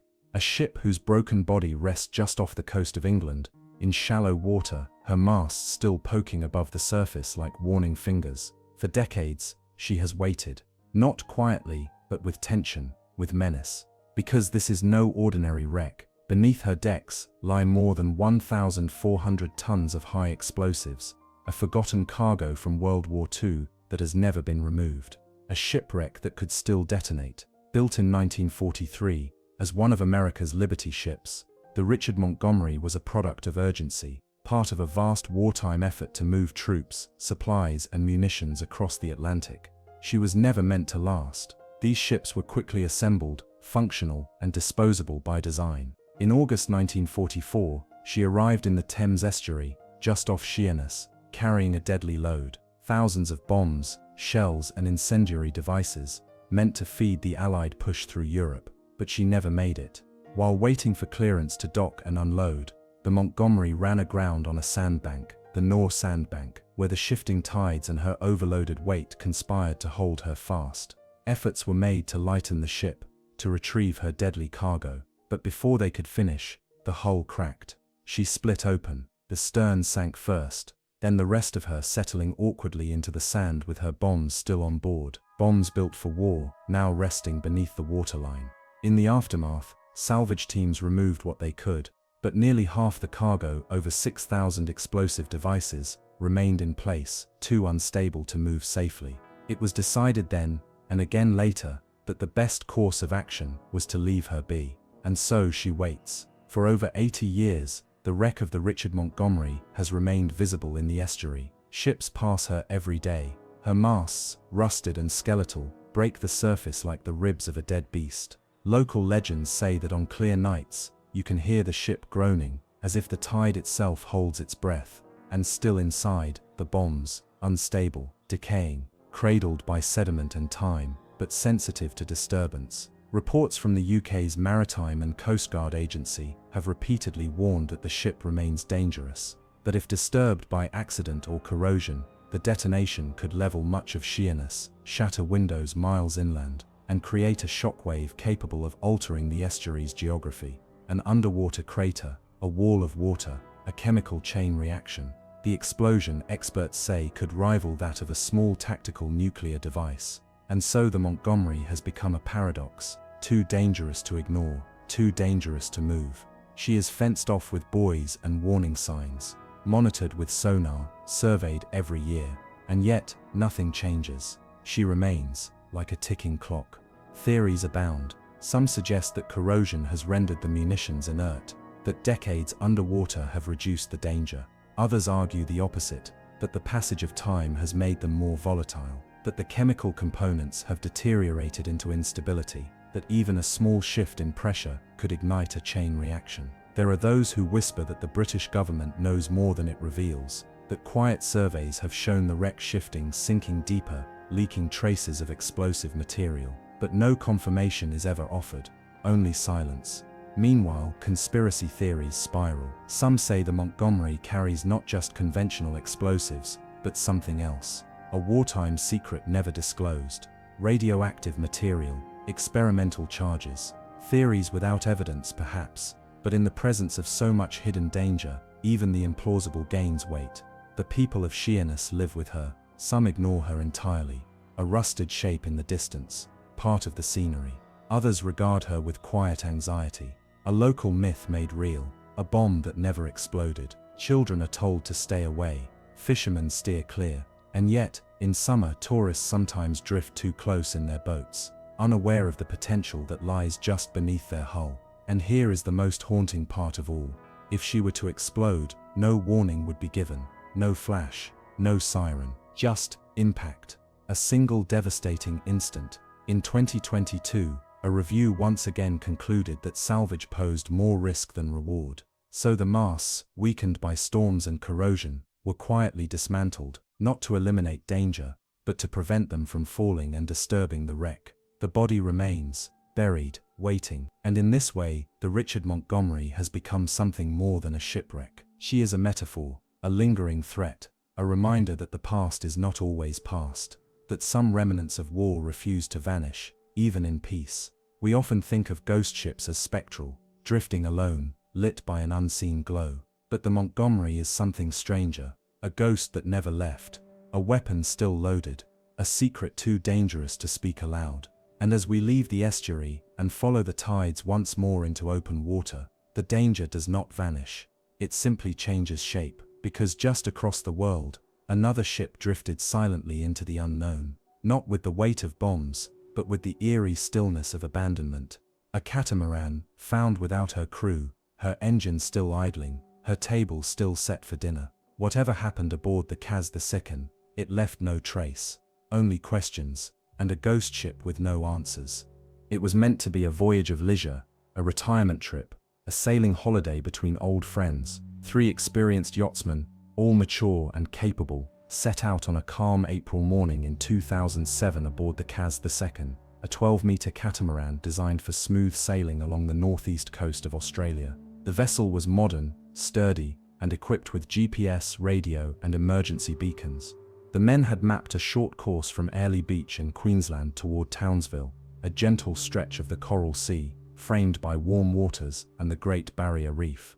There was no reason to expect anything more than a relaxing journey, but just 3 days later, the Kaz-II was found drifting aimlessly near the Great Barrier Reef. No distress signal had been received, no emergency beacon had been activated, and when the Coast Guard boarded her, they stepped into a riddle. The catamaran was intact, no damage, no signs of violence, the engine was still running, the GPS was still on, a laptop sat open, a meal sat uneaten on the table, as if interrupted mid-bite. A newspaper was neatly folded, but the crew, Derek Batten, and brothers Peter and James Tunstead, were gone, vanished. No life rafts were missing, no blood, no signs of a struggle or panic, just the eerie stillness of a boat waiting for its sailors to return, and an overwhelming sense that they never would. The mystery of the Kaz-II would soon capture headlines across the world. The parallels to the Mary Celeste were undeniable, a ship found adrift, completely functional, yet without its crew. But unlike the 19th century ghost ship, this was the 21st century, with satellite tracking, radio logs, and security protocols, and still, the sea kept its secret. Theories began to swirl. Some suggested that one of the men had fallen overboard while fishing or tending a line, and that the others followed in a desperate attempt to rescue him, only for the current to sweep all three away. But the sea was calm, the currents were mild. Would 3 seasoned sailors all leave the vessel in such a way, without tossing in a rope or activating an emergency signal? Others proposed a rogue wave, a sudden wall of water knocking them into the sea before they could react. But there was no sign of impact. No damage to the mast, the sails, the railings, everything was untouched. Another theory pointed to foul play, a hijacking perhaps, or an encounter with pirates or smugglers. Yet the vessel was never looted, and the region was not known for such incidents. More speculative ideas surfaced: mass hallucination, disorientation, or a gas leak causing confusion. But no evidence of chemical interference was ever found. What investigators were left with was a ghost ship preserved in real time. Every detail inside the cabin felt recent, close. You could sense the presence of people who had just stepped away. A half-folded towel, a pair of sunglasses, a fishing rod leaning against the stern. The timeline only deepened the mystery. On the morning of April 15th, the Kaz-II departed Airlie Beach under clear skies. They made a brief radio call to report progress. Then, nothing. On April 18th, a surveillance aircraft spotted the vessel adrift. No response to calls, no visible activity. The Coast Guard arrived shortly after, expecting a crew in distress. Instead, they found a floating enigma, Surveillance footage from earlier in the voyage showed one of the men at the helm, shirtless and relaxed. The others moved about the deck, tending to small tasks. Nothing seemed amiss. But somewhere between that footage and the moment the Kaz II was found, all three men had vanished without a sound. The search that followed covered hundreds of square kilometers. Planes and boats scoured the water, looking for any trace of the crew. Not a body, not a life jacket. Nothing was ever recovered, and so the Kaz II became something more than a missing persons case. It became a story passed between sailors and insomniacs alike. A modern echo of an ancient riddle: how can a boat survive, but not its crew? To this day, no official cause has ever been confirmed. No conclusive evidence has ever emerged. Only a few moments captured on video, and a boat waiting in silence. Some believe the sea can whisper warnings, that when the ocean is still, it's not always peace it offers, but pause, an in-between moment. A warning that something unseen is near. Perhaps the Kaz II was touched by something not recorded in weather logs or mechanical reports. Something quieter. A presence. A pull. Or perhaps it was only the ocean being what it has always been. Wide, endless, and indifferent. And as we drift forward, the sea draws open another memory. Not a leisure yacht, but a mighty steamship, the pride of her nation. A marvel of iron and paddle wheels. A vessel that carried the hopes of a continent across the North Atlantic. Until, one day, she met her end. The SS Arctic still haunts the cold waters where she sank, not just for how she was lost, but for what was left behind. There are wrecks, and then there are warnings, ships that vanish silently, and others that leave behind screams echoing through history. The SS Arctic belongs to the latter, a ghost not because it disappeared, but because the horror of its final hours lingered long after the waves had closed above her decks. Launched in 1850, the Arctic was a ship of pride, the crowning jewel of the Collins Line, America's ambitious answer to Britain's Cunard. She was immense, over 280 feet long, and capable of carrying more than 400 passengers. Her design boasted luxury unheard of for her time. Opulent staterooms, vast dining salons, polished wood interiors, and crystal chandeliers that swung gently above velvet-clad travelers. She was meant to conquer the Atlantic with both speed and splendor, and for a while she did. But on September 27, 1854, during what should have been an uneventful crossing from Liverpool to New York, the Arctic met her fate in the cold waters off Newfoundland. That morning, beneath deceptively calm skies, she collided with a much smaller French vessel, the Vesta. A fog had settled over the North Atlantic, muting the world in a haze of white, and when the two ships emerged from that curtain, it was already too late. The impact tore a fatal wound into the Arctic's starboard bow. At first, the damage seemed manageable. There was no panic. Passengers whispered, worried but calm. The crew tried to contain the flooding, but within hours, it became clear the Arctic was dying. Her iron hull, unarmored beneath the waterline, had been breached too deeply. Water rushed in. The steam engines began to fail. The elegant salons tilted as the ship leaned into the sea, and then, chaos. The Arctic had lifeboats, but not enough. In a time before maritime law required space for every soul aboard, she carried boats for just a fraction of her passengers. And those boats, tragically, were not filled with the women and children first. They were taken by the crew. Panic swept the decks. Sailors fought to lower the boats, shoving aside desperate passengers. Officers screamed orders into the wind. Mothers clutched children, pleading for space. Some men tried to form human chains to lower the vulnerable, but the structure of order had fractured. As the ship listed, water sweeping across the lower decks, lifeboats were launched half empty or commandeered by sailors. Not a single child survived, not one woman. Nearly 300 people perished in those final hours, including the wife and children of Captain James Luce, who had remained steadfast at his post until the very end. And then the sea took her. The Arctic sank slowly, her final descent witnessed by a handful of survivors drifting in lifeboats and clinging to debris. They would later recount the cries that followed, of men and women in the water, of children calling out for help in the dark. Voices that faded one by one until there was only the slosh of the sea. The public outrage that followed was immediate and searing. Newspapers condemned the crew's cowardice. Stories of sailors deserting passengers in lifeboats ignited a firestorm. The Arctic's loss wasn't just a tragedy, it was a moral catastrophe, a breakdown of decency. And yet in that chaos, new legends began to emerge. Fishermen along the Newfoundland coast began to whisper of lights beneath the surface, pale, flickering glows seen drifting along the sea floor. A ghost ship, they said, still running, still illuminated.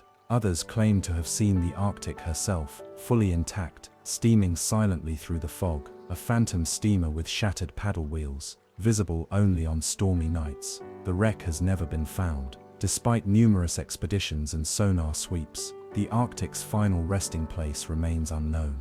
It is believed she lies deep in the Atlantic, far from the collision site, carried by current and time to some remote, uncharted grave. The cold has claimed her secrets. What remains are theories. Some believe the crew was simply unprepared, that in a time before standardized emergency drills or rescue coordination, panic was inevitable. Others insist that the Arctic was flawed from the start. Her design too ambitious, her safety protocols too lax, her luxury a facade. And then there are those who believe something else was at work, that the Arctic, like other ghost ships before her, crossed into some unseen threshold, a place where order breaks and the sea reveals a darker side. The idea persists that the Arctic still sails, somehow, not in body, but in memory. A caution passed from sailor to sailor, that when a fog rolls in thick and sound disappears from the world, a steamer might emerge, silent, burning, filled with passengers no longer alive. Whether that ship is real or imagined, one thing is certain: the ocean does not forget, nor does it easily forgive. And so the Arctic joins the slow procession of ships lost to pride, to panic, and to the pull of the deep. The water still bears her name, and perhaps if you're very still, you can hear her paddles beat just once, before the silence returns. Next we turn to one of the strangest and most haunting legends in all of maritime lore, a ship not just destroyed, but poisoned by its own secrets. A vessel found adrift, with every man aboard dead, eyes wide, mouths agape, arms outstretched in terror. They called her the Orang Medan. In the stillness of the sea, horror can take strange forms, not the violence of storm or the fury of cannon fire, but something quieter, more insidious. The SS Orang Medan is one of those stories that begins in silence and ends in terror. A ship found adrift in calm waters, and aboard her, death in its most unnatural state. The legend begins sometime in 1947, or perhaps 1948, accounts vary. A distress signal crackled through the airwaves somewhere near the Strait of Malacca, a narrow stretch of sea between Sumatra and Malaysia, known for its dense traffic and treacherous waters. The signal was faint, distorted by static, but clear enough to be understood. All officers, including captain, are dead, lying in chart room and bridge, possibly whole crew dead. Then after a pause, one final transmission: I die. And then nothing, only static. The Silver Star, a nearby American merchant vessel, was the closest ship in the region. Her crew altered course, racing through the haze of tropical humidity toward the coordinates transmitted in that cryptic message. When they found the Orang Medan, she was silent, motionless. Her engines were dead. No smoke rose from her funnel. Her hull floated high in the water, undamaged, almost pristine. No signs of collision, no gunfire, no wreckage. And yet something felt wrong. The boarding party climbed aboard, expecting survivors or signs of battle. Instead, they were greeted by stillness, an unnatural stillness, the kind that seeps into your bones. The crew of the Orang Medan was exactly where the signal said they would be: dead. Every single man, from captain to cook, lay frozen in place. Their faces were twisted in terror, eyes wide open, mouths agape, as if caught in the moment of their last scream. Their limbs were locked in grotesque contortions, as if trying to shield themselves from something invisible. Some were found with arms raised toward the sky, others sprawled across decks with fingers clawed. Even the ship's dog was dead. The engine room was cold. No fire remained in the boilers, yet no signs of damage could be found. No blood, no wounds, no struggle, just a ship full of corpses, untouched by time, each one seemingly frightened to death. The boarding crew searched quickly, uneasily.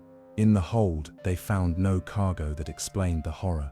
No chemicals, no explosives, just crates of mechanical parts and packing straw. And then, without warning, smoke began to rise from below. The temperature shifted. Something was changing inside the ship's core. Fearing an imminent explosion, the rescue party fled. Moments after they returned to the Silver Star, the Orang Medan erupted into flame. The blast split her hull. Fire engulfed the superstructure, leaping into the sky. And in minutes the mysterious vessel slipped beneath the waves, taking her dead with her. The sea closed over her, and the questions began. What had happened aboard the Orang Medan? No formal records of the ship's registry exist. Maritime databases list no vessel of that name sailing under any nation's flag in the late 1940s. Some speculate the name was a cover. Orang Medan loosely translates from Malay to man from Medan, as if the ship's identity had been deliberately obscured. One theory suggests that she was smuggling dangerous chemicals, perhaps potassium cyanide or nitroglycerin, and that a slow leak poisoned the crew, or a buildup of gas triggered a mass asphyxiation, followed by the fire. Others point to carbon monoxide from the engine room, seeping through ventilation to kill the men silently. But that doesn't explain the looks of terror, the frozen screams. Some researchers suggest a more insidious cause: nerve gas, a secret transport of wartime chemical weapons, perhaps left over from Japanese stockpiles, being moved illegally through international waters. If a leak occurred, the effects could have been devastating, causing hallucinations, convulsions, death. The cargo, they argue, was destroyed to hide the evidence, but even this doesn't account for the tone of the final message. Not panic, not orders, just a quiet observation. I die. There are those who believe something more elusive was at play, something the sea sometimes hides in the folds of deep water, a sound perhaps, or a signal, a frequency just beyond human understanding, a kind of resonance that alters perception, or overwhelms the mind with dread, or something older still, an encounter, they say, with a presence, a shadow that climbed aboard in the night, not a creature but a feeling manifested so strongly that it killed not with tooth or claw but with thought. The fear was not of what was happening, but of what was known too late. No one truly knows what the crew of the Orang Medan saw, or heard, or felt, only that something killed them in a way no ordinary storm or flame could. Their bodies burned, their names forgotten, the ship herself erased. And yet some say, the sea remembers. Stories persist of ships catching a fleeting signal on their radios, just a whisper, garbled by static, echoing the final words of a ghost ship long gone. A warning, perhaps, or a question, or a call that never ends. Next we surface briefly, only to dive again into the shadows of World War I. A ship not haunted by the supernatural, but by the weight of a nation's secrets, one of the largest disappearances in American naval history. A cargo vessel filled with coal, and something else perhaps, that vanished, without a single trace. Its name was US Cyclops. In the spring of 1918, just as the world was breaking under the weight of war, a massive vessel steamed quietly through the tropical Atlantic. Her name was the US Cyclops, and she was the pride of the US Naval Auxiliary Fleet, a coal collier of immense size and strength, 540 feet long, with a hull of iron and a backbone built to endure storms, war, and weight. Yet in March of that year, she vanished. No distress call, no wreckage, no survivors, simply gone, absorbed by the sea, as though she had never existed at all. The Cyclops departed from Rio de Janeiro in February 1918, bound first for Salvador, then eventually for Baltimore. Her mission to carry over 10,000 tons of manganese ore, a dense, heavy mineral used in the production of steel. On board were 306 people, sailors, officers, engineers, and passengers. Among them, civilians returning home, and US military personnel reassigning to new posts. The ship had already made headlines weeks earlier, when her captain, Lieutenant Commander George Worley, reportedly acted erratically. Crew members described him as volatile, with a fierce temper and strange behavior. Some claimed he had taken to wearing a sidearm at all times, even during meals. Others whispered that he was German-born, a naturalized citizen whose loyalties might not be as clear as his uniform suggested. Still, the Cyclops had made the journey south without issue. Her return voyage seemed straightforward. The weather was calm, the Atlantic wide open, But then came the silence. After leaving Barbados on March 4, 1918, the Cyclops simply ceased to be. No wireless transmissions, no mayday, no sign of struggle or storm. She never arrived in Baltimore. Search efforts launched days later scoured thousands of square miles of ocean, but found nothing. Not a single piece of wreckage. Not one lifeboat. Not one body. The Navy called it one of the most baffling disappearances in American maritime history. President Woodrow Wilson himself addressed it, stating, "Only God and the sea know what happened to the great ship." The theories began to swirl, each as unsettling as the last. Some believed the Cyclops had been taken by a German U-boat. After all, it was wartime, and the Atlantic had become a battleground of invisible predators beneath the surface. But German naval records after the war showed no engagement. No submarine operating near her route ever claimed credit, and even if she had been torpedoed, some wreckage should have surfaced. Yet the sea offered nothing. Others wondered whether sabotage had come from within. Captain Worley's behavior in Brazil had unsettled many. His sudden decision to take on heavy cargo beyond the ship's normal limit, his odd mood swings, his isolation from senior officers. Could he have sabotaged the vessel, or led it intentionally off course? Still others proposed mechanical failure. Perhaps the manganese ore, improperly stowed, had shifted during transit, causing the ship to list and capsize. It would not have taken much. An imbalance, a rogue wave, a sudden shift of weight, and the Cyclops could have turned turtle in mere seconds, vanishing beneath the waves before any alarm could be sounded. And yet, the ocean again left no clue. Then came the stranger theories. Some claimed the Cyclops had entered a strange region of sea where ships vanish without reason, what would later become infamous as the Bermuda Triangle. In this triangular expanse of water between Florida, Puerto Rico, and Bermuda, vessels and planes have disappeared for decades, often without explanation. Could the Cyclops have been one of the first? Others speculated about magnetic anomalies, methane eruptions from the seafloor, or even time distortions. Sailors have long whispered of zones where compasses spin, where radio fails, where the sea feels heavier and the sky turns mute. The Cyclops, some say, entered such a place and simply never left. Or perhaps it was something deeper. What if she found herself not in the wrong place, but the wrong time? A seam in the sea, a fold in the world, where a ship might slip silently away into shadow, into myth. To this day, the Cyclops has never been found. No sonar scan has revealed her hull. No deep-diving submersible has glimpsed her iron bones resting in the black. Her sister ships, the Proteus and Nereus, would both vanish under similar circumstances in later years, as though the name alone carried a curse. The ocean remembers, but it does not confess. In the stillness of a moonless night, some sailors claim to see a shape on the horizon, long, low, silent. A vessel steaming without lights, her decks empty, her windows dark. They watch as she fades into mist, like a memory half recalled. And perhaps, just perhaps, the Cyclops is still sailing.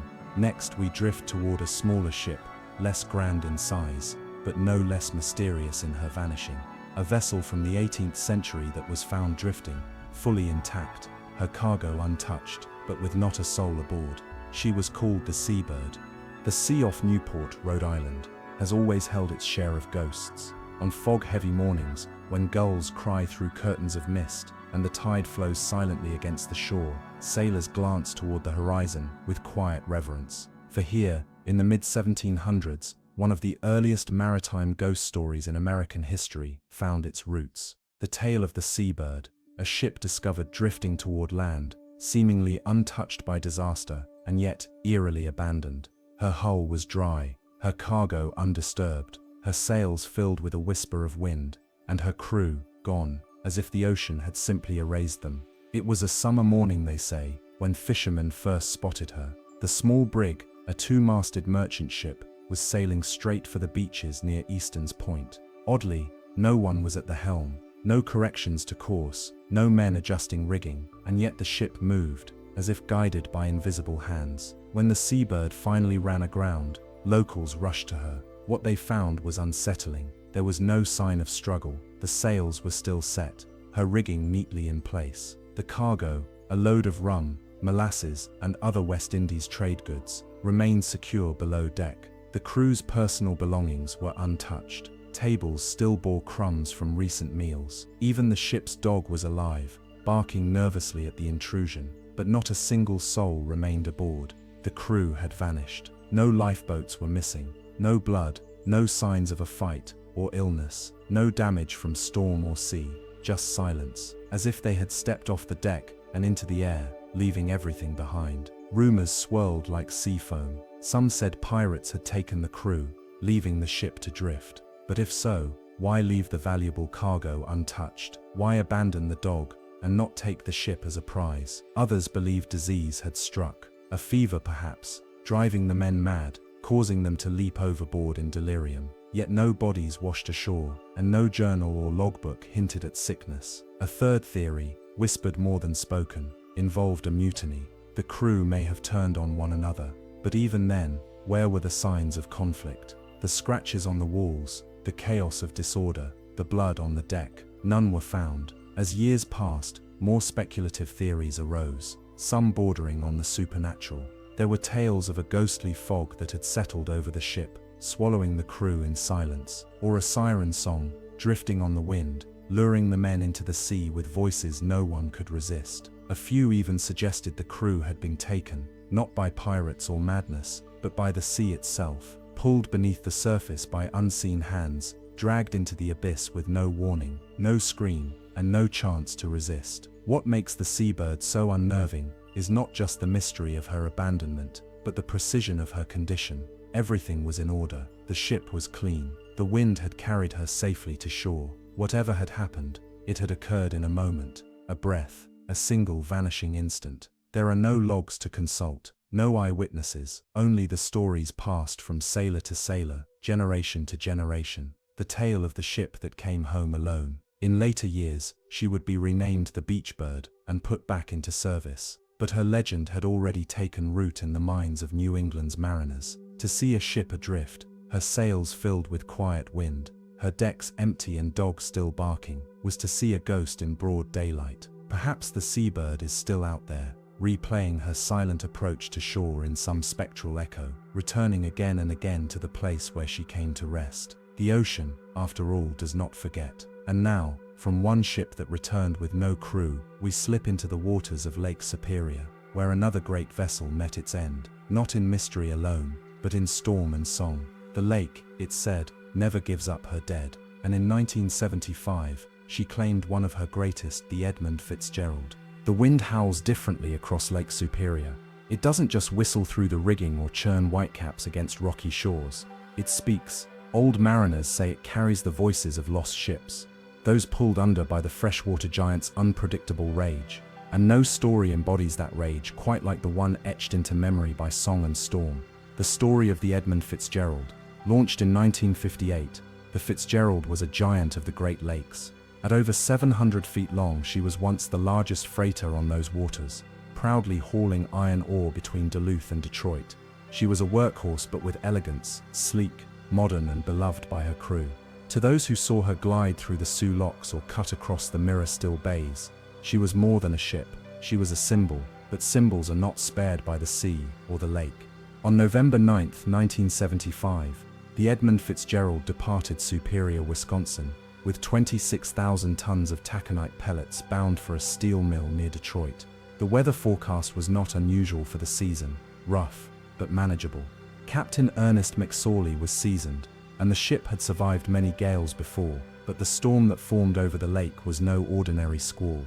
It deepened into a tempest, a full-force November gale. Winds surged past 60 knots. Waves reached 25 feet, some curling up to 35. Snow lashed sideways. Radio reports described whiteout conditions, and a lake roiled into a fury. Another ship, the Arthur M. Anderson, was sailing nearby and kept loose communication with the Fitzgerald.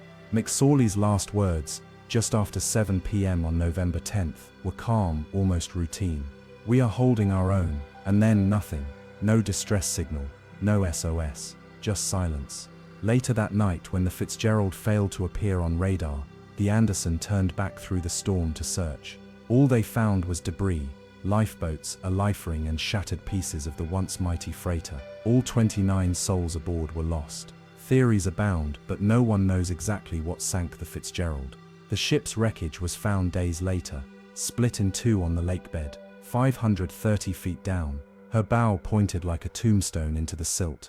The stern twisted, broken. Some believe the ship ran aground on a hidden shoal, damaging the hull below the waterline.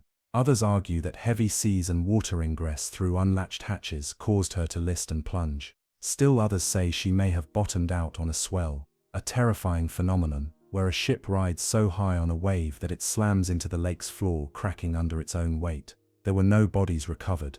Lake Superior's frigid waters, as they say, keep their dead.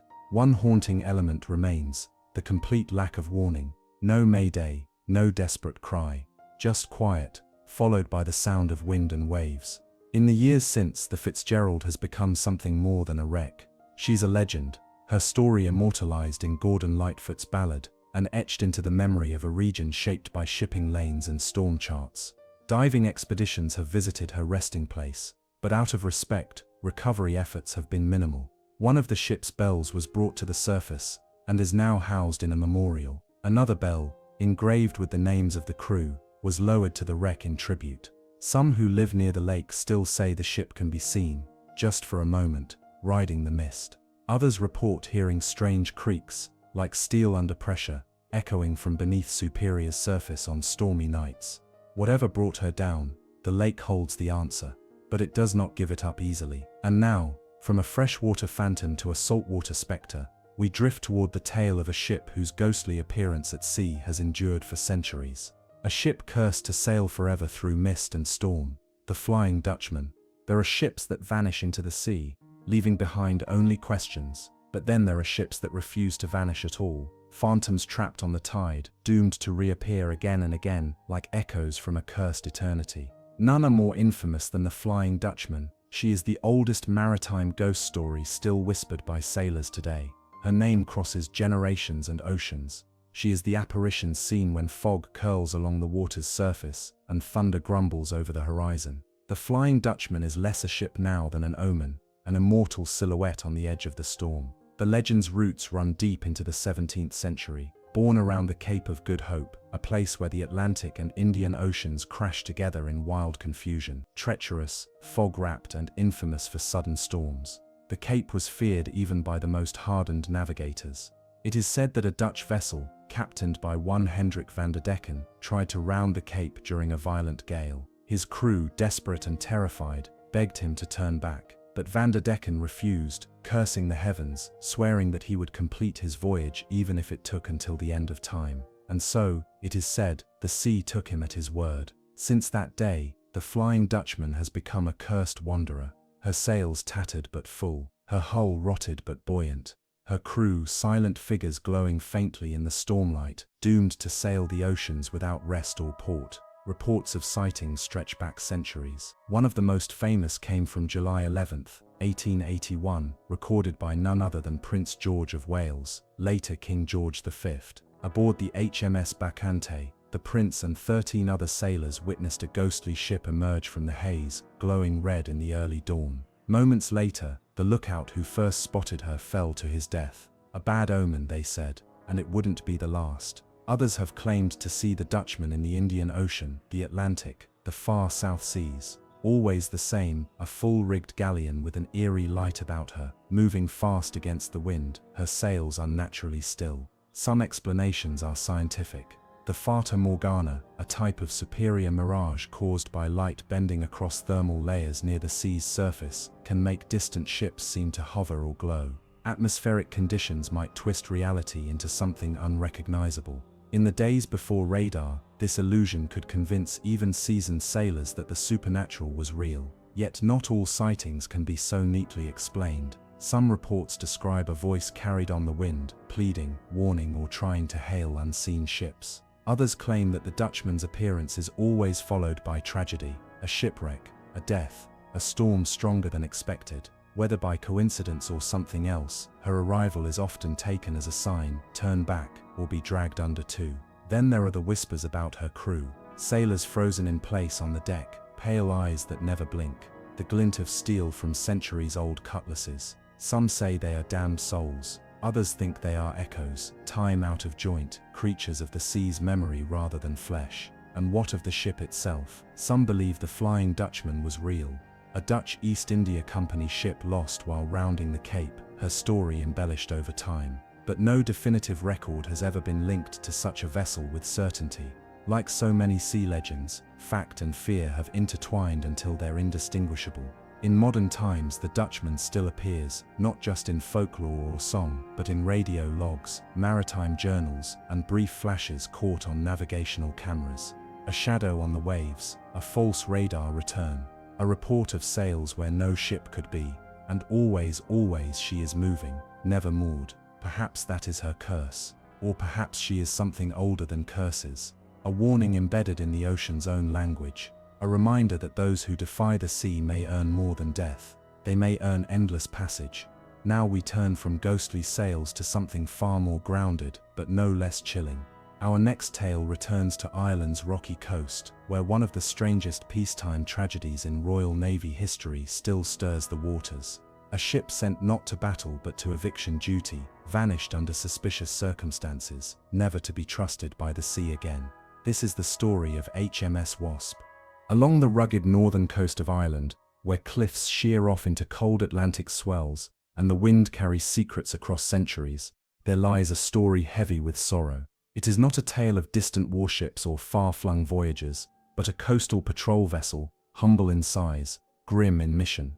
HMS Wasp was her name, and though her service was brief, the story she left behind has never quite faded. Commissioned in 1880, the HMS Wasp was a gunboat, modestly armed, iron-hulled, and just over 150 feet long. She was not built for grand battles or ocean crossings. Her purpose was administrative, her duty bureaucratic. She was assigned to assist in enforcing British rule along Ireland's western coast, often ferrying officials and bailiffs charged with carrying out land evictions in the aftermath of the Irish land wars. It was a dark chapter: dispossession, poverty, resentment, and Wasp was a vessel many came to hate. Islanders saw her as a floating threat, a ship that brought ruin to their homes, and when she sailed into view, tension often followed. On the morning of September 21st, 1884, the Wasp left the port of Westport, County Mayo, bound for Tory Island off the coast of Donegal. On board were bailiffs preparing to enforce a round of evictions, unwelcome guests arriving by sea. The journey was familiar, the weather unremarkable, yet the ship would never make landfall. Sometime before dawn, near Tory's jagged northern shoreline, HMS Wasp veered sharply off course and ran aground. The impact was immediate and devastating. Her hull tore open on the submerged rocks. Water rushed in. Within minutes, the gunboat capsized and sank, taking 52 men down with her. Only 6 survived, clinging to wreckage in the bitter morning sea. It should have been a tragedy explained by simple navigation error. But what followed was a storm not just of wind and sea, but of rumor and legend. Locals began to whisper that the Wasp had been cursed. Some said it was the islanders themselves, desperate to protect their land, who had invoked ancient rites to drive the ship into the rocks. Others claimed the wreck was divine justice. Still more swore that the ship's compass had mysteriously failed just before impact, spinning wildly, as if confused or bewitched. Among the strangest tales was that of ghostly lights seen on shore that night, dancing flames that may have confused the crew into steering toward doom. False lights, some believed, fires intentionally lit to lure the Wasp into danger. It was a tactic once used by wreckers, those who scavenged coastal shipwrecks by design. Though largely abandoned by the late 19th century, the idea that locals might have resurrected this practice as revenge was not easily dismissed. The wreck's survivors added fuel to the speculation. According to one account, the Wasp's navigational instruments became erratic as they neared Tory Island. The sea had grown oddly calm, then a sudden grinding stone against steel and darkness. The Royal Navy launched an investigation. The official report blamed human error, a failure to post a lookout, overconfidence in routine and fatigue among the night crew. But many remained unconvinced. How could such a seasoned vessel make such a fatal mistake on a route it had traveled many times? And what of the lights, the spinning compass, the stillness before the strike? The Wasp's loss didn't just claim lives, it deepened the divide between Britain and the coastal Irish communities it patrolled. The wreck was never fully salvaged. To this day, Twisted fragments of her hull are said to rest just offshore, barely visible beneath the waves, touched by barnacles, dragged by tide. Divers who've braved the sight speak of an unsettling presence. The current feels odd there, they say. The light dims faster, some hear tapping in the metal, echoes that don't match their own movements. Whether those are tricks of depth and pressure, or something older, the Wasp's legacy remains. Her name is still spoken on Tory Island, where old stories live long and suspicion clings like salt to the rocks. In a place where myth meets memory, HMS Wasp sails still, not in form but in feeling. Her course was brief, her mission unwelcome, and her end perhaps foretold. But our next mystery returns us to a ship not damned by human conflict or cursed shores, but by the vast cold mystery of the North Atlantic, a disappearance so complete, it still echoes today with only lifeboats and whispers left behind. This is the story of the SS Naronic. They call it Thurso Bay, though few ever truly know it. Far off in the northernmost reaches of Scotland, it yawns out into the North Sea like a forgotten mouth of the earth. The winds blow hard here, driving salt into stone, and the water is never still. Fog clings to the cliffs like memory. Even on the clearest days, it's as if a pale curtain hangs between this world and another, older one. The people who live nearby don't talk much about the bay, not out of fear, but out of a kind of reverence, like one might speak softly in the presence of a cathedral or a grave. It's a place where things are said to return, things that should have been lost, and on certain nights when the moon hides and the tide recedes just right, some say they've seen it, a shape in the dark, a silhouette parting the waters silently, a submarine, World War era, long since buried by time, surfacing without a sound. In the autumn of 1915, the Royal Navy operated a fleet of early submarines out of Scapa Flow, not far from Thurso. The U-class boats were cramped, mechanical beasts, iron coffins, some called them, but they were crucial to the fight. One vessel, HMS Dreadnought 4th, was a newer experimental sub fitted with silent propulsion. She was designed to patrol the harsh waters near Norway and intercept German U-boats before they could reach supply convoys. Her last transmission came on October 29, 1915. It was brief, garbled. Something about electrical failure, followed by the chilling words, "Not alone down here." She never returned. No wreckage, no oil slick, no distress buoy, just gone. But 2 days later, at dawn, a shepherd named Alistair McGowan reported something strange from the cliffs above Thurso Bay. A black shape, surfacing just offshore. He described a long vessel, with a conning tower and no markings. It made no noise. It sat still for several minutes, then submerged, vanishing as silently as it appeared. At first, they called him a drunk, but then came more reports. The war brought heightened watchfulness to the coast. The Home Guard and local volunteers stood watch in rotating shifts along the high ridges, overlooking the sea. In the winter of 1916, two such men, Callum Fraser and Dougie McLean, reported a near-identical sighting. The fog that night was unusually dense, curling low around their boots, even on the cliffs. Around midnight, they heard something, not from the sea, but from below the earth. A humming, vibrations through the stone. Then out on the bay, the fog split, revealing what they called a ghost boat. A full-length submarine, completely black, no flag or lights, no signs of life, just sitting there. They tried to signal it, but no response came. Dougie even fired a flare. The light arced overhead, illuminating the vessel for just a second, and what they saw chilled them. The hatches were wide open. No crew, no signs of damage, just emptiness. As the flare fizzled, the vessel sank beneath the waves. The mist swallowed it whole. They resigned in the morning. By the 1920s, whispers of the phantom submarine became something between folklore and secret record.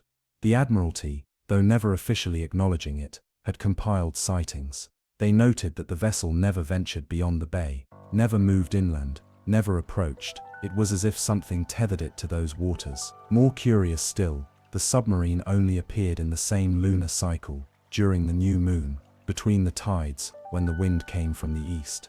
That peculiar combination became known locally as the Black Window. Some locals claimed the submarine was a warning. Others said it was a soul trapped in iron, cursed to wander until its mission was complete. And a few believed the truth was darker still, that the vessel wasn't surfacing, but repeating, replaying its final moments, over and over, forever caught in a dying breath. In July 1953, a young diver named Owen McLaren came to Thurso after hearing tales of the Phantom submarine. He wasn't a military man, just a curious mind, armed with an old diving suit and a fascination for the unexplained. He convinced a local fisherman to take him out into the bay during the Black Window. The night was calm, unusually so, no birds, no waves, just a low fog rolling like breath across the surface. They dropped anchor near the coordinates often cited by eyewitnesses, and Owen descended. What he described later was haunting. About 15 meters down, the water grew cold, unnaturally so. Visibility dropped 2 inches, then shapes, smooth metal, rivets. He reached out and touched it, a curved hole, slick with algae but intact. There were markings erased, almost sanded clean by time. And then, the sound, a deep metallic groan, like something waking. The water around him pulsed, and he rose in a panic. When they pulled him aboard, Owen was pale, shivering. He refused to dive again. "It's not a wreck," he said. "It's waiting." By the 1970s, no fewer than 30 confirmed sightings had been logged by locals, tourists, and even military officials passing through the region. Each sighting followed the same rules. Same spot, same silence, same slow descent. Then came a storm. A terrible one.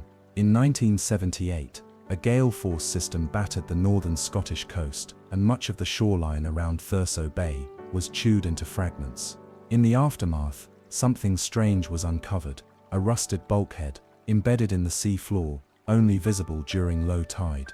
It matched early 21st century submarine design, but it was wrong, too smooth, too intact, and when examined, it emitted faint electrical interference with nearby instruments.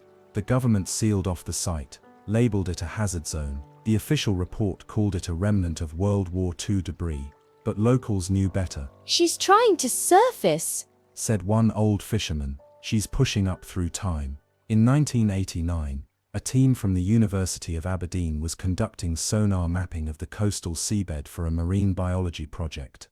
One of their sweeps, near Thurso Bay, returned a peculiar blip, a cylindrical object about 60 meters long, sitting just off the underwater shelf. The scan caught it just once, a perfect outline of a submarine. The second pass, nothing, like it had never been there. More chilling was the audio file attached to the sonar ping.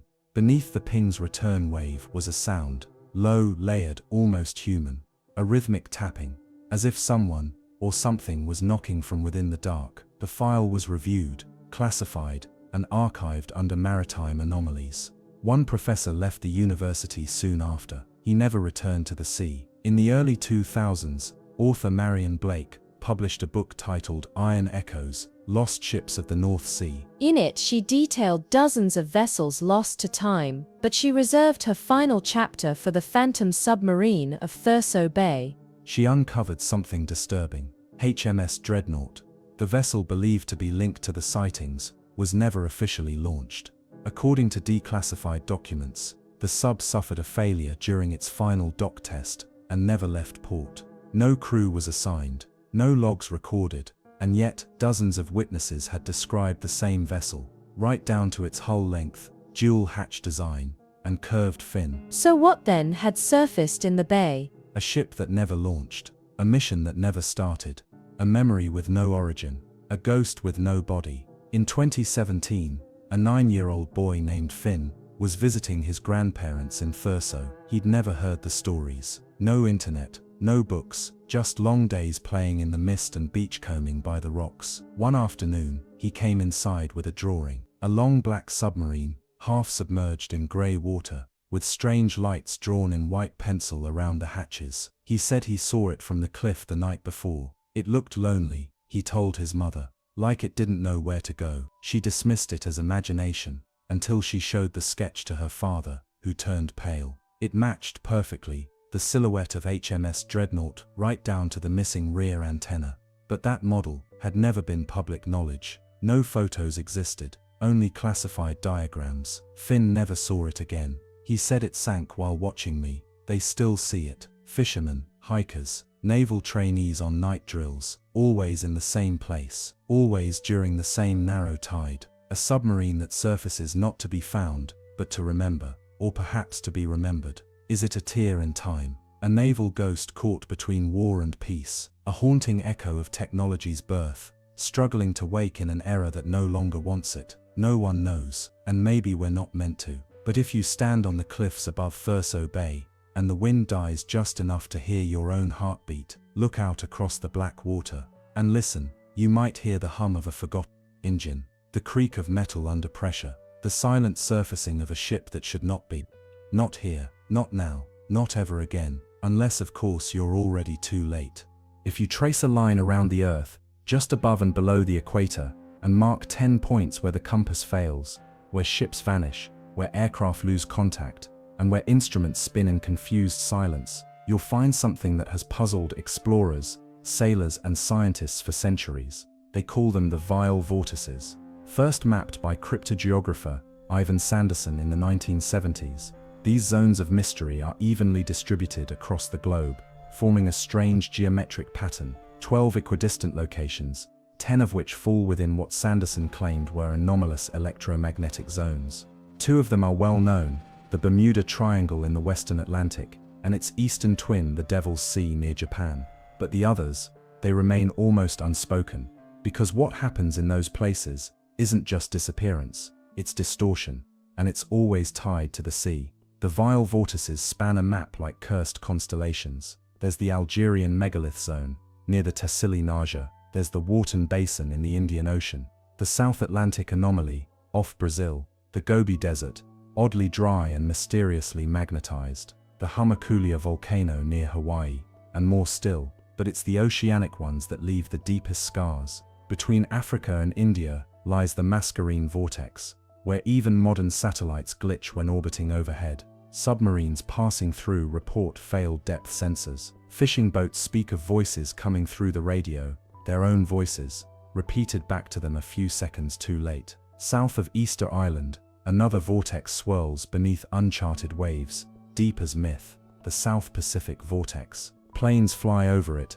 and report clear weather, only to lose radar for minutes at a time. When they land, instruments show brief reverse timestamps, suggesting a moment in the flight that simply didn't exist. And near the Indian Ocean, there's the Wharton Trench, where seafloor cables snap clean with no seismic cause. Divers report disorientation, drones fail to return, shadows move in formations that suggest purpose, not biology. In August 1944, a small 5-ship convoy led by the SS Corwell departed from Durban, South Africa, headed to Karachi. All were outfitted with updated sonar, encrypted radios, and Royal Navy escorts. It was a routine wartime supply run. They never arrived. For weeks, air patrols scoured the Indian Ocean, but not even debris was found. Then came the strange part. 2 months later, a distress beacon was picked up, not from a lifeboat, but from beneath the sea. A signal encoded in Royal Navy protocol,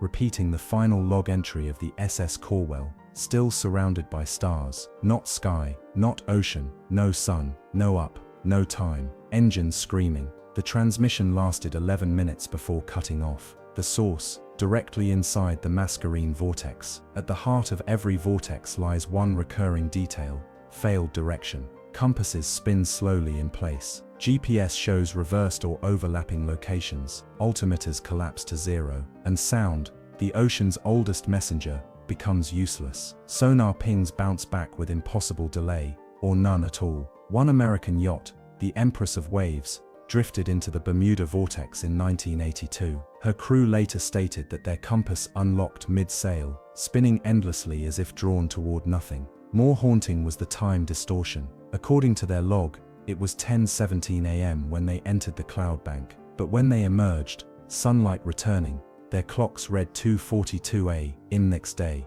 No one remembered sleeping, or sailing, or hours, just the silence, and the smell of burnt copper. In 2014, an oceanographic drone named Delphi 7 was deployed into the South Pacific Vortex from a French Polynesian research vessel. The drone had 2 goals: map a trench and return in 6 hours. It returned in 4, but its data files were corrupted, except one, a single 22-second clip of what appeared to be the Delphi approaching itself underwater. The camera showed another drone, identical down to its serial number, facing it nose to nose. Then the water shimmered, the footage cut out, and the Delphi surfaced. Engineers dismissed it as a video loop error, but when they checked inventory records, they found 2 Delphi 708s in storage. One had never been deployed, its battery still full, its drive untouched. The other wouldn't power on again. The ocean floor near these vortices holds odd features. Massive hexagonal patterns etched into basalt,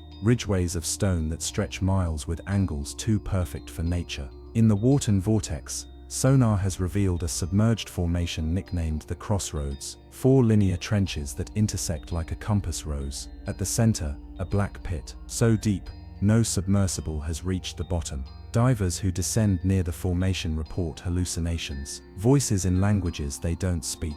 One described a sound like church bells underwater, calling from the pit. Another, after surfacing in panic, claimed he had seen a fleet of ships down there, lined up like toys, all intact, all watching. He never dove again. Another common phenomenon in these zones is unexpected transmission. Frequencies that should be silent instead return responses. In 1993, a Japanese trawler operating in the Devil's Sea reported hearing an SOS in English. The coordinates given, mid-Pacific, thousands of miles away. When they relayed the message, the Coast Guard laughed. Those coordinates belonged to the USS Cyclops, lost in 1918. More recently, a Norwegian freighter sailing near the Algerian vortex picked up a number station transmission.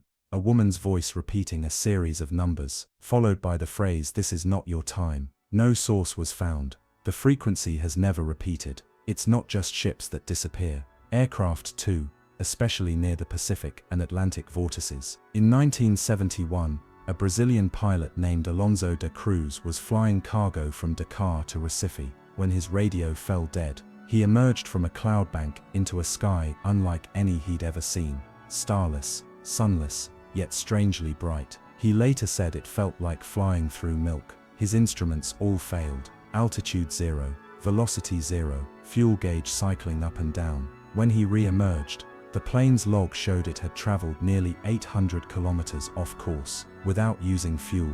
Later inspection found a fine powder coating the plane's wings. Not volcanic ash, not sand, but something with magnetic properties, not found on Earth. Perhaps the most chilling element of the vile vortices is how they toy with time. Ships pass through and emerge days later, their crew unaware that anything has changed. Others report missing hours, entire chunks of memory gone. A Philippine fishing vessel once emerged from the Devil's Sea after vanishing for 3 days. On board, the crew's watches all read the same hour, 11:11 p.m. Their food was uneaten. Logs had stopped mid-word. The men couldn't explain what happened, only that the sea had gone quiet, and a great light had appeared beneath the surface. Then, nothing. A single crewman, still clutching his rosary, whispered only one phrase: "The sea forgot us." The vile vortices don't just erase, they seem to remember. One sailor from a Dutch freighter recounted passing through the South Atlantic vortex and hearing, through the ship's walls, a piano. Notes that matched a childhood tune his mother used to hum. No radios were on, no other ships nearby. Others report seeing silhouettes beneath the waves, perfect mirror images of their own vessel, sailing beneath them. There's a theory that these zones aren't just electromagnetic anomalies, but breaches, fractures between time, memory, and place. The sea, after all, is billions of years old. What if, in certain places, it dreams? And what if, sometimes, it dreams of us? When we enter these zones, we are no longer traveling through water, but through the memory of water itself. And if it chooses to forget us, we are gone. Not sunken, not drowned, just unwritten. There is a lighthouse on a rock at the edge of the world. It stands alone, stoic and skeletal, on the outermost tip of the Flannan Isles, a cluster of desolate stones battered by the endless pulse of the Atlantic Ocean, west of Scotland's Outer Hebrides. This place is called Eilidh an Mhaith, and though it is little more than wind and stone, it holds a story that has lingered like a shadow for over a century. On this narrow rock, in the winter of 1900, 3 lighthouse keepers vanished without violence, without trace, without reason. And what remains is an emptiness so profound that even the waves, relentless and eternal, seem to hesitate before striking the shore. The lighthouse itself had only been operational for about a year when the disappearance occurred. Manned by 3 men, Thomas Marshall, James Ducat, and Donald MacArthur, the station was isolated, accessible only by boat and often cut off for weeks at a time by savage seas. On December 15, 1900, the light stopped shining. Ships passing through the western approaches reported darkness where there should have been guidance. For days, no signal came from Eerie and Mo, and so, on Boxing Day, a relief vessel was dispatched. What they found has puzzled historians, sailors and storytellers ever since.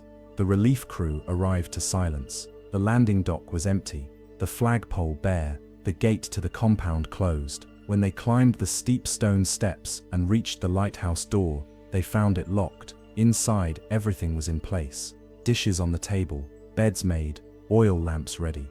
The only sign of something amiss was a single overturned chair and a missing set of oilskins, the heavy protective clothing worn against sea spray and rain. But only one was gone. The other 2 remained. It was unthinkable that 2 men would walk into the roaring gale without their coats. It was unthinkable still that all 3 would leave the post unattended. But the tower was empty, and the light had gone out. There were no signs of struggle, no blood, no damage. The logs, normally mundane, held their own kind of quiet terror. One of the last entries spoke of a severe storm, though no records show any significant weather at the time. Another mentioned unusual silence and the men very quiet. One line simply read, "God is over all." After that, nothing. The inquiry that followed could offer no definitive conclusion. Some speculated that one man had been swept away and the others went after him. Others suggested madness, perhaps paranoia brought on by isolation. A few theorized something more, a rogue wave, a supernatural pull, or even desertion. But how do 3 men disappear without a sound, without leaving even a footprint behind? In the decades that followed, the Flannan Isles became legend. Sailors passing by at night would tip their caps to the rock out of respect or fear. Some claimed to see lights in the tower, long after it was automated. A few even swore they saw figures on the cliffs, watching, unmoving, indistinct. And then there were the whispers. Radio operators stationed nearby sometimes reported interference, strange pulses in the static. In 1937, one such signal came through with an unprompted voice, a broken, hollow sound repeating a name. Ducat, Ducat, Ducat. It played for 16 seconds, then vanished. No source was ever found. By the 1960s, technology had changed the need for manned lighthouses. Automation came. The tower was gutted and fitted with wires and timers, but engineers who visited the site often spoke of a deep, unshakable chill. One, a technician named Peter Malloy, claimed he felt watched the entire time he was inside. Another described hearing boots on the metal stairs when he was alone. Several refused to return. Some say the island itself is cursed, that beneath the grassy topsoil and crumbling stone paths lies something ancient, older than even the ocean's memory. Celtic ruins litter the cliffs. A chapel once stood near the summit, long since devoured by moss and wind. Local legends say the Flannan Isles were once sacred, a place where the boundary between the living and the lost wore thin, the perfect place perhaps for 3 men to slip quietly through. There is also a story, unconfirmed but often repeated, of a fisherman whose boat ran aground near Eerie and Mo in 1979. He came ashore, searching for help, and climbed to the lighthouse. What he found, he never fully explained, only that the door was open, though it should have been locked. Inside, he found the table set, food on the plates, a cup of tea still warm, and 3 coats hanging neatly by the wall.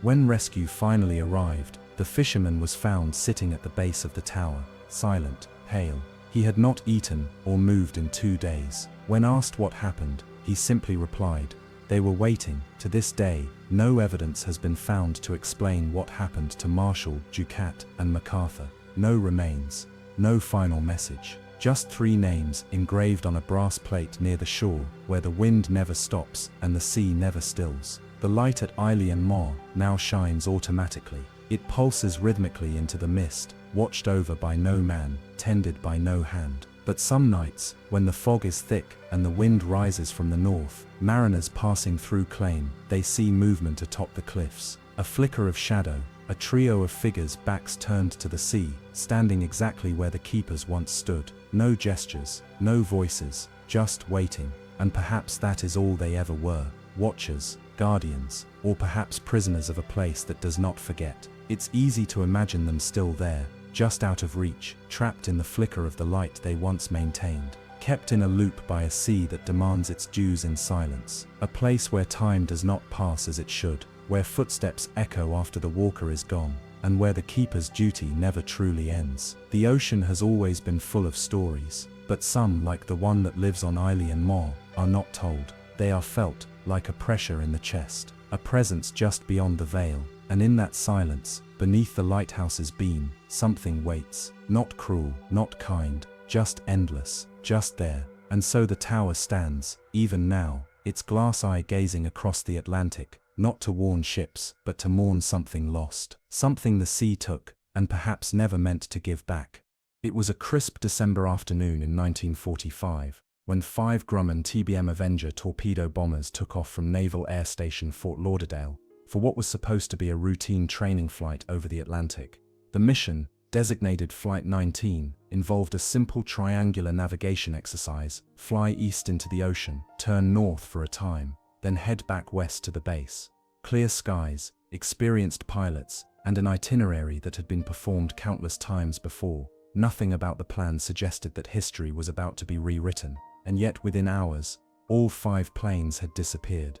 No wreckage, no radio contact, nothing, and the strangest part, they weren't alone. Just weeks later, the USS Proteus, a Navy supply ship, vanished in almost the exact same region. 2 disappearances.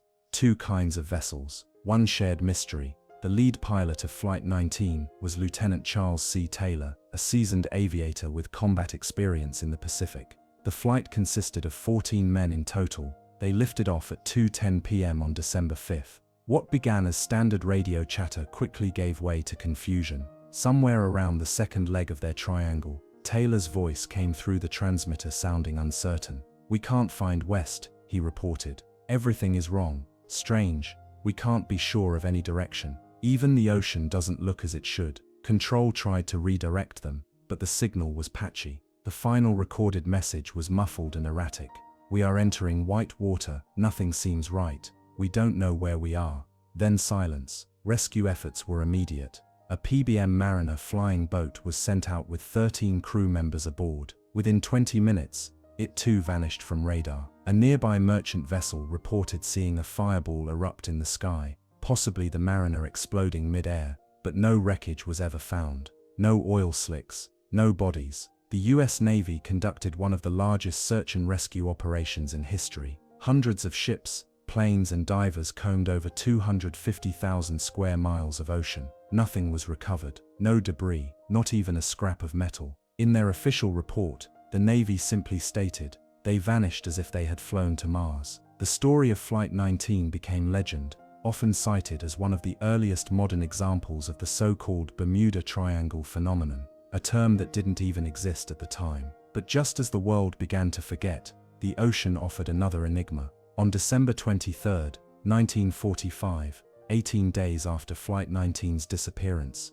the USS Proteus was declared missing. The Proteus was no aircraft. It was a massive naval cargo ship, one of the largest in service at the time, stretching over 500 feet long, and capable of carrying torpedoes, aircraft parts, and nuclear material. She departed from St. Thomas in the Virgin Islands en route to Norfolk, Virginia. Her course was direct, her systems sound, and yet somewhere between departure and destination, she ceased to exist. Not a single distress call was ever received. For weeks weather conditions were calm. There were no storms, no pirate activity, no enemy subs, just an open expanse of blue water and silence. When investigators retraced her path, they noticed something haunting. The last confirmed radar location of the Proteus placed her directly inside the same zone where Flight 19 had lost contact. Statistically, the odds of 2 separate military-grade operations disappearing in the same region within weeks are almost incomprehensible.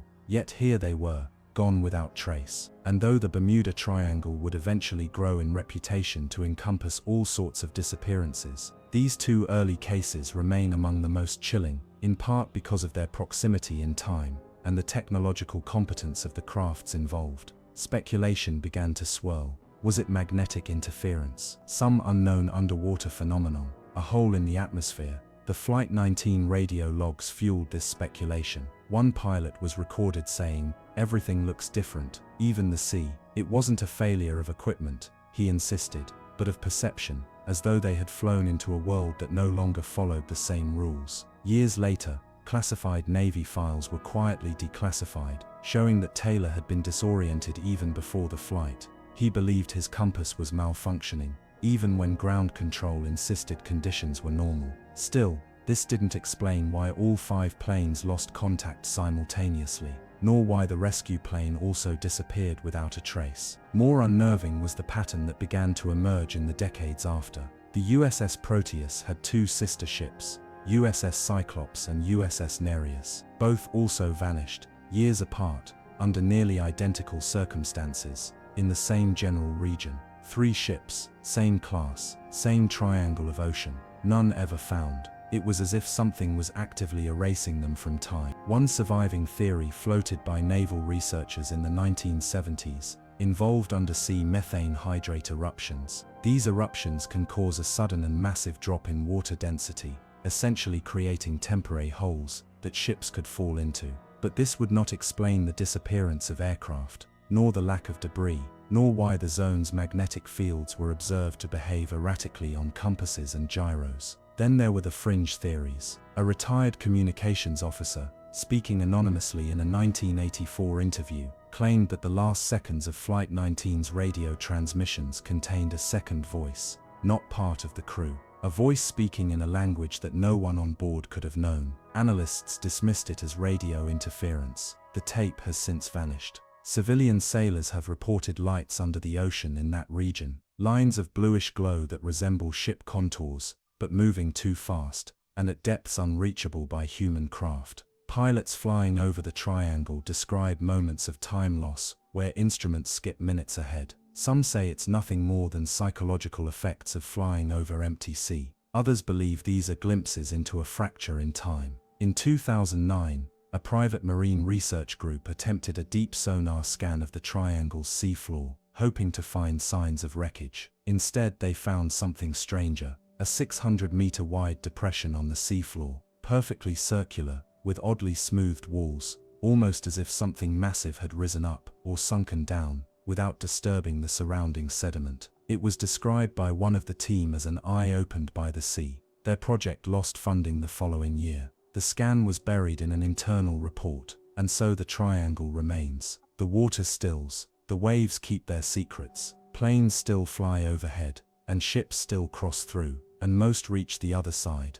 But sometimes, the wind changes, and a light flickers, and a whisper climbs through the static. Then the ocean takes again. It is almost as if Flight 19 and the USS Proteus were never supposed to return, as if something had been waiting, not for any ship or crew in particular, but for a moment, a pattern, a pause in time when the veil between what we know and what we refuse to believe became thin enough to tear. In the years since, families of the lost have asked for closure, for answers. The Navy has none to give, just the same reports, the same silence, the same coordinates. There is a small brass plaque at Fort Lauderdale in memory of Flight 19. Beneath it, the words are carved in steady script. They flew into history and disappeared, but not just into history, into myth, into the folds of the ocean's memory, where stories are told not in words but in absence. A plane that never landed, a ship that never docked, a signal that never reached the shore, and maybe, just maybe even now,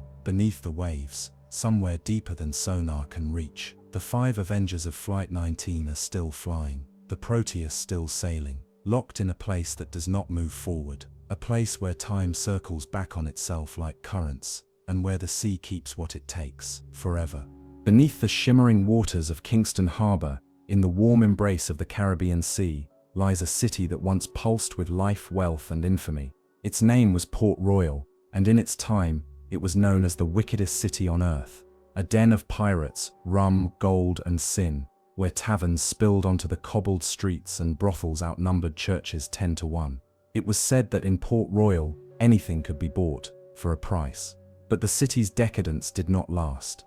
On the morning of June 7, 1692, the earth opened, and in the space of a few minutes, nearly 2/3 of Port Royal vanished beneath the sea.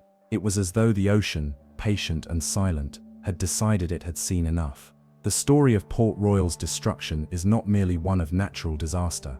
It is a tale woven with dread, of omens ignored, and a ghost city that still lies undisturbed beneath the waves, its walls intact, its streets frozen in time, and its secrets sealed in silt.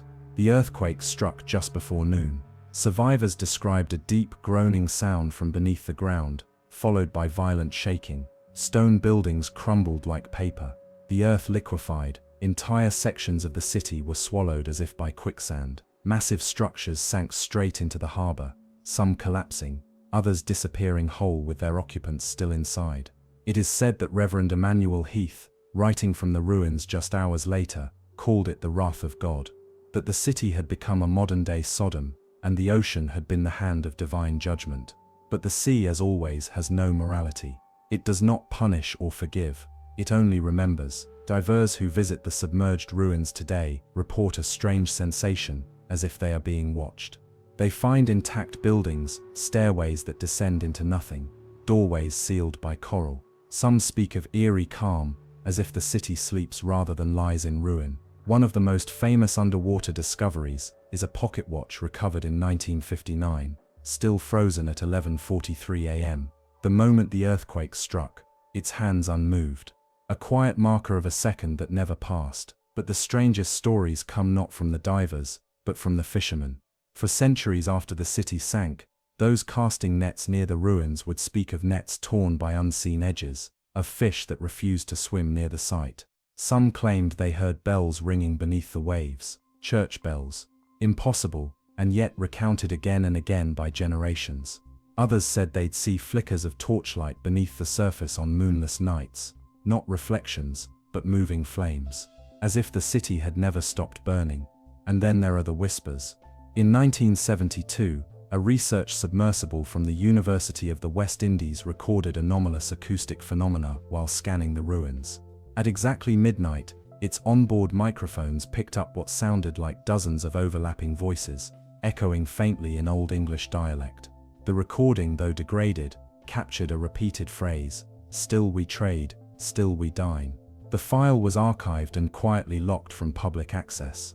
The team lead described the experience as like hearing ghosts barter in a marketplace. Some theorists believe Port Royal rests atop a massive undersea fault line, one that allows occasional seismic energy to create standing acoustic waves, natural phenomena mistaken for voices.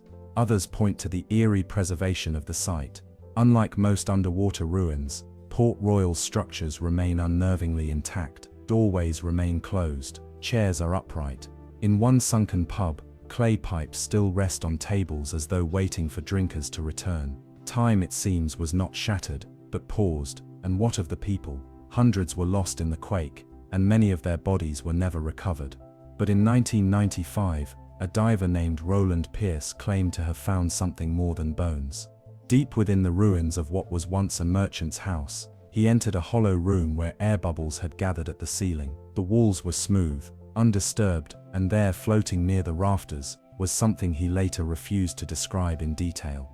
Only that it looked like a woman, perfectly preserved. Hall's Edgerb, Hall's intact, as if she had only just drowned. He left the ruins immediately, never dove again, and in interviews he would only say, "She blinked." In the years that followed, various attempts were made to recover larger sections of the city, but divers reported increasing unease. Equipment would fail, compasses would spin. Cameras refused to record. One archaeologist reported strange pressure changes, like breathing that would ripple through the currents, only within the ruins, and nowhere else nearby. Another swore she heard footsteps in the silt behind her.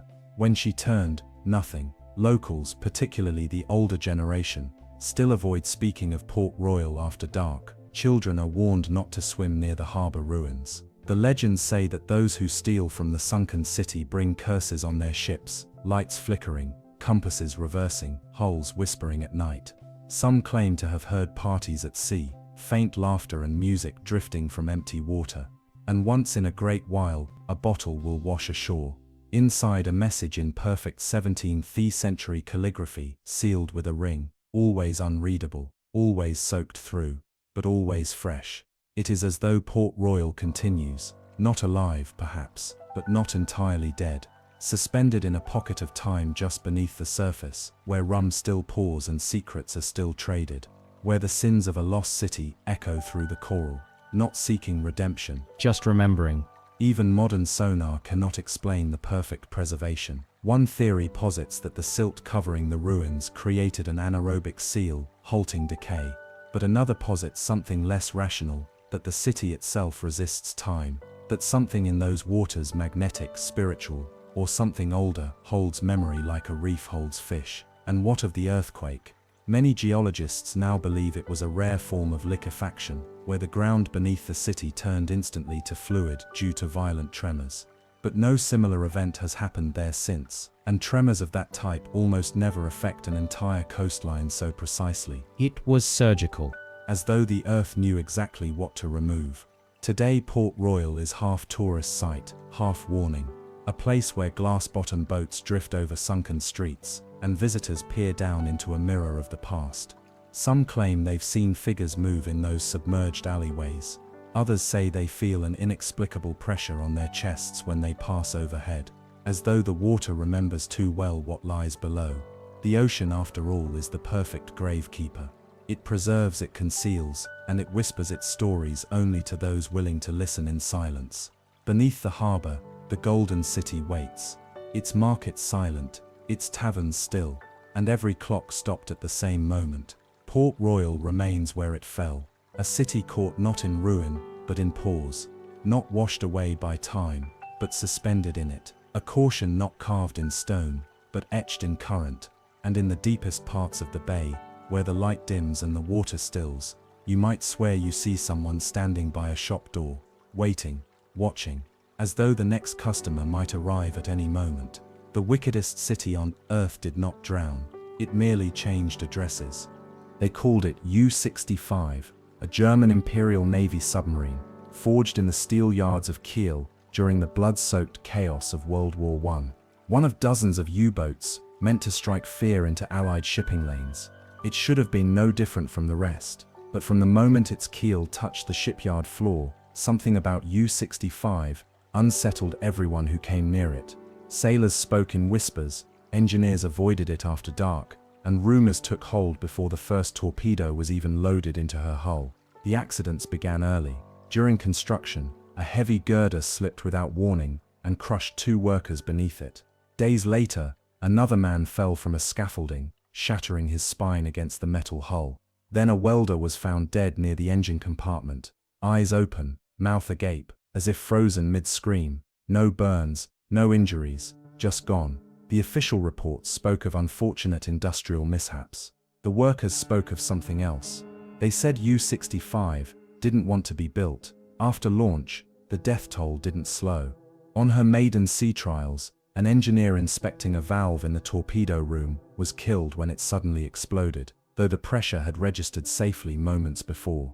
Another crewman went missing during a routine check above deck. He was last seen walking toward the bow. When the officers called his name, no one answered. His cap was later found resting on the railing, perfectly folded, like a token left behind by choice.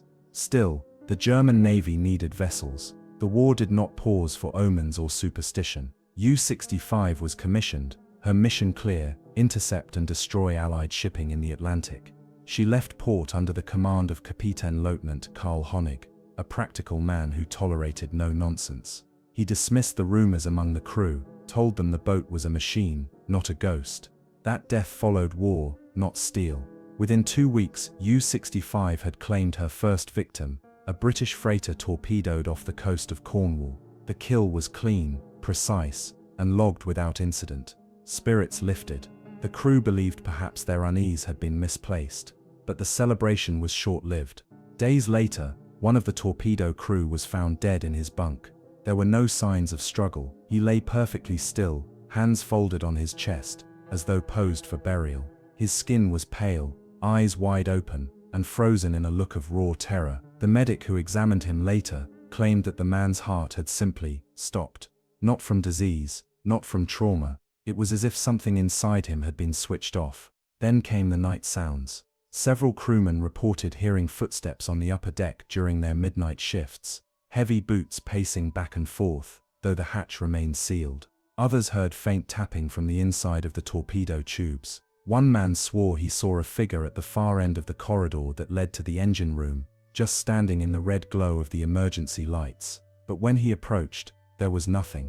Captain Honig ordered extra drills, hoping to keep the men busy and focused. He banned talk of ghosts. He demanded full inspections of every system. But even he began to change. He spent long hours alone in his cabin, reviewing logs that never seemed to add up. Instruments recorded phantom power surges. The compass spun once, twice, then settled without cause. One night, he reportedly collapsed in the control room, murmuring to himself, "I hear it too, in the walls." U-65 continued to sink ships, though with each mission, the deaths mounted, not from battle, but from inside.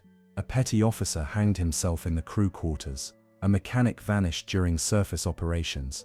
His tether line was still clipped to the railing, but he was gone. Another man leapt overboard in full uniform, eyes glassy, his lips moving as though in prayer. The lookout swore he saw a hand gripping the man's shoulder just before he jumped. By the time U-65 docked for resupply in Bruges, she had lost more crew to the boat itself than to enemy fire. Replacements were brought in, but each rotation brought more silence. Morale dissolved. No one wanted to speak of what they saw, or feared they might see.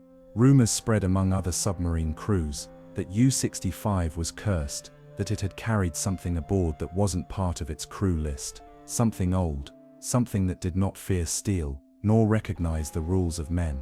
The Navy ignored the warnings. With the war escalating, U-65 was sent back to sea with new orders and a new first officer. A man named Richter, young and ambitious, but not a fool. He kept detailed notes of their patrols and recorded strange occurrences with methodical care. In his final entry, he described a recurring dream he had begun to share with 3 other sailors. They all dreamt of a dark corridor, flooding slowly, of voices calling from behind sealed bulkheads, and of something tall, pale and wrong standing at the bow, waiting. He wrote, "It watches us sleep. It knows our names. It is not trapped here. We are." Days later, Richter's body was discovered jammed inside the narrow crawl space near the periscope housing. No one could explain how he had gotten in. There was no room to turn around, no access point nearby.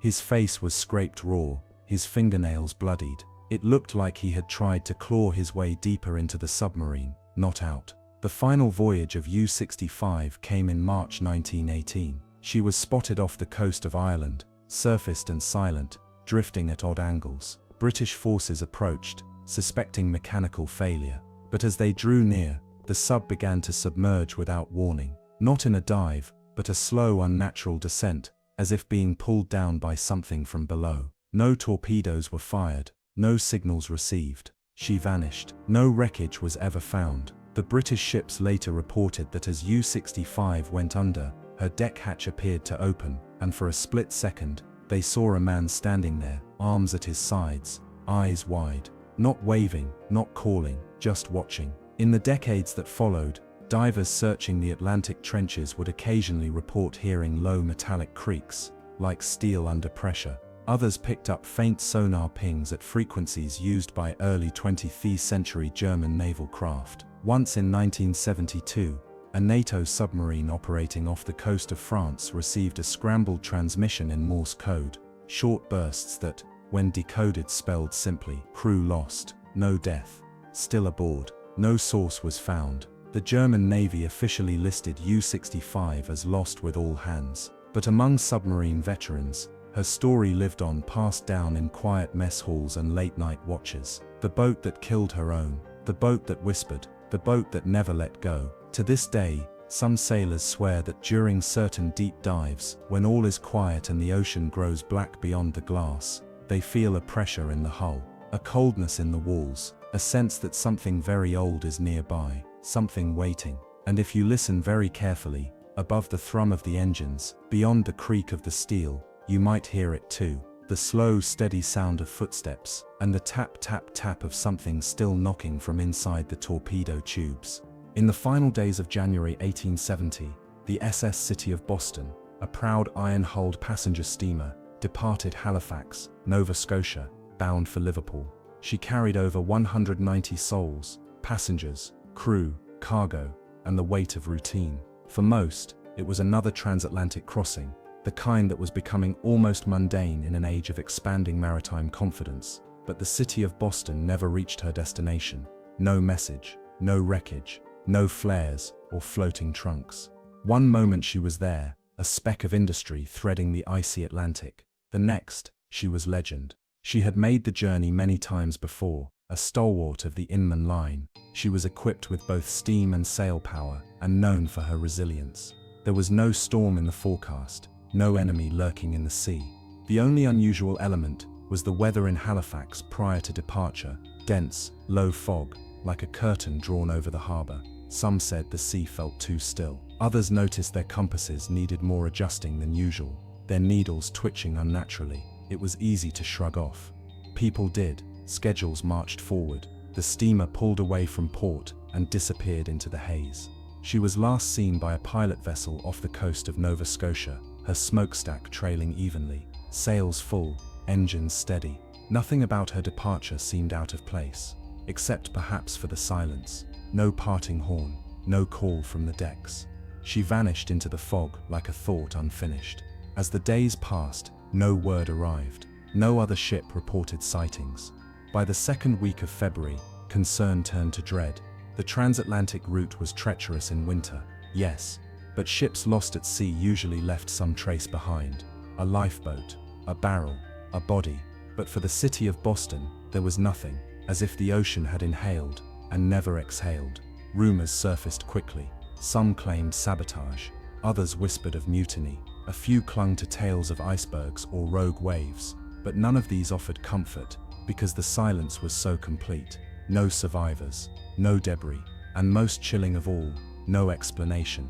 Families gathered at Liverpool's port, watching the fog roll in each morning, hoping against reason that the ship had merely been delayed, diverted, temporarily lost in weather. But it never came. Letters went unanswered. Shipping manifests were never signed. A vessel 300 feet long had simply blinked out of existence. Weeks later, sailors aboard another ship reported finding something strange in mid-Atlantic. A piece of paneling, pale and water-worn, floating alone. On it were carved the faint outlines of initials. One of the missing passengers had been William Richard Spence. The ship that found the panel did not stop. The sea was rough, and the currents unkind. The relic drifted away before it could be recovered. By spring, a story began to circulate among fishermen near the Grand Banks. One night, far out at sea, a small vessel reported seeing lights on the horizon, row upon row, glowing steadily, as though from a distant city. They moved closer, but no shoreline followed, just light. Then, just as suddenly as it had appeared, it blinked out. Some said it was a mirage. Others, a ship with electric lighting far ahead of its time. But a few believed it was the city of Boston, still sailing, still lit, sailing not across water, but across memory. There were other whispers too. In 1884, a man from Galway claimed to have heard a distress signal on a crude radio set, dots and dashes barely decipherable, looping the same coordinates again and again. When plotted, they pointed to a section of the North Atlantic where no signal should have reached. The equipment was discarded as faulty, but the man insisted he had heard the name, City of Boston, adrift. That same year, a bottle washed ashore in northern Wales. Inside, a water-stained scrap of paper with barely legible writing. The ink had run, but one sentence remained: engines failing, no stars, no wind, God help us. The letter was unsigned, the bottle untraceable. Decades passed. Steam gave way to steel. The world grew louder, faster, more connected, but the city of Boston remained a void, a question the sea refused to answer. Maritime historians searched logs, tracked currents, reconstructed the vessel's likely route. Nothing yielded results. Some believe she fell victim to a sudden storm. Others suspect an explosion in the boiler room, or catastrophic hull failure. But even those scenarios should have left a trail, something that broke the surface. Instead, what remains is a feeling, a pressure behind the eyes when one stares too long at old maps. A name that echoes in shipping records like a whisper in a cathedral, a reminder that even in an age of precision, there are moments when the ocean decides to keep a secret. And what of the people aboard? Some speculate they went down instantly. Others imagine a slower fate, drifting, stranded, instruments failing, unable to find the stars. There's an unsettling theory among oceanographers that certain currents in the North Atlantic create eddies, rotating slowly for weeks. That it's possible, just barely possible, for a ship to be caught in one and turned endlessly in open sea, invisible to trade routes, satellites, and search planes. A kind of maritime limbo, a place where the sea is neither here nor there. And in that eddy, some imagine the city of Boston still turns. Sails furled, engines dead, but lights on, a ghost liner circling the Atlantic, caught between seconds, its passengers frozen in the last moment of hope, looking toward the horizon, waiting for land that never comes. In the decades after, several ships reported strange radar echoes in that part of the sea, faint outlines of a vessel that moved against the wind. When approached, it vanished. Once in 1926, a cargo steamer saw what they believed was a large ship dead ahead in fog. Sirens were sounded, the silhouette approached, and then simply wasn't there. The captain, shaken, later described the phantom ship as Victorian in design, wide-hulled, upper decks tiered, all windows dark, except one. There is no monument to the city of Boston, just its name, etched into the long ledger of vessels that sailed and did not return. But if you ask the old sea captains, the ones who've crossed the Atlantic too many times to count, they'll tell you there are places where the water is still too quiet, places where birds will not fly. And in those places, if you listen through the fog, you might hear a steam whistle sound from somewhere far away, one no longer tied to this world. A call from a ship that never arrived, and never truly left. The winds that roll over the southern coast of Australia are strange things. Cold, dry, salted by centuries. They whisper through the dunes of Victoria, brushing the tops of coastal scrub like fingertips across forgotten pages. And sometimes, when the tides are just right and the sand shifts beneath the weight of a rising moon, the land reveals something it does not want to keep, but will never let go. Locals call it the mahogany ship, though no one is sure why.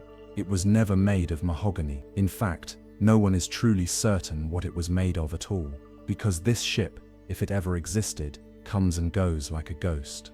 The first recorded sighting came in the 1830s, when a pair of shipwrecked sealers stumbled across the skeleton of a vessel partially buried in the dunes near Warrnambool. They described it as large, dark, and rotting, not like the English brigs they were used to, but something older, sleeker, with unfamiliar curves. Its wood, they said, was dense and red-brown like mahogany, and it creaked in the wind despite the absence of waves. They left it behind, marked it on a crude map, and told their story to anyone who would listen. Most didn't, but then others began to see it. Farmers, surveyors, shepherds, a few daring explorers who made it their mission to find it. For a while, the mahogany ship became a sort of regional legend, a piece of folklore that was just real enough to keep people walking the dunes with their eyes downcast, waiting for history to rise from the sand. Descriptions varied, but one thing remained constant: the ship was not from here. Some believed it was Portuguese,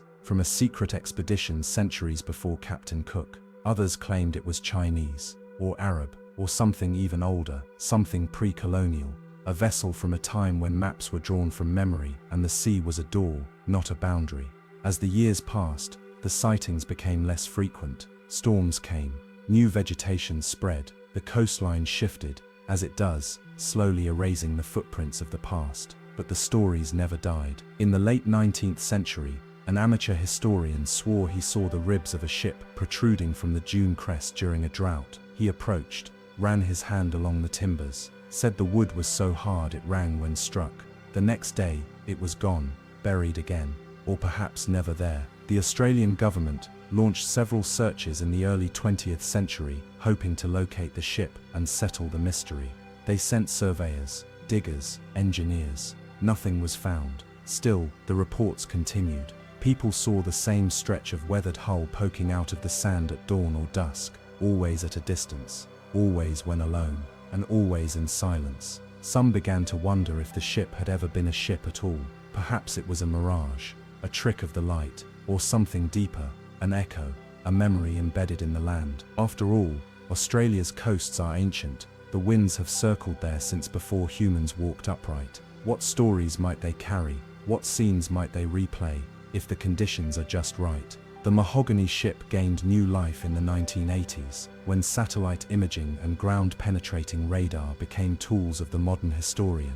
Teams descended on the area around Warrnambool once more. Scans showed anomalies, linear shapes, dense material buried beneath dunes. Hopes rose, but when they dug, they found only stone, driftwood, fossilized roots, nothing that could have crossed oceans. The evidence faded as quickly as it appeared, and yet, those who have lived along that coast for generations still speak of the ship, not loudly, not with certainty, but with a kind of reverence, like it's a secret the land keeps offered only to those who are meant to see it. They say the ship doesn't rot, that it resists time, that it comes up for air once in a while, to remember where it is. One theory suggests the ship may have burned long ago, that the wreckage people once saw was the charred bones of something that caught fire and collapsed inward, buried before it could be salvaged. Others believe it sailed straight from legend, perhaps a vessel lost in a storm and carried impossibly across the Pacific by currents no longer understood. And still, the sightings continue. In 2003, a pair of hikers took photographs of something strange near Levy's Point. In one image, a ridge of sand curves upward unnaturally, a dark arc breaks the line. Closer inspection reveals planks, even rivets. Experts reviewed the image and could not confirm anything. The hikers returned the next day. The shape was gone. There is a feeling that lingers in that part of the world, an unease not tied to danger but to presence. As if the land is listening, as if it remembers everything. There are nights, locals say, when the wind smells like pitch and salt, when gulls fall silent, and when the moon reflects not on waves, but on something older, gleaming through the sand. The mahogany ship has become more than a wreck. It is a question, a mirror, a reminder that even the driest land can remember the sea, that even now, with satellites above and maps in every pocket, there are things we cannot find.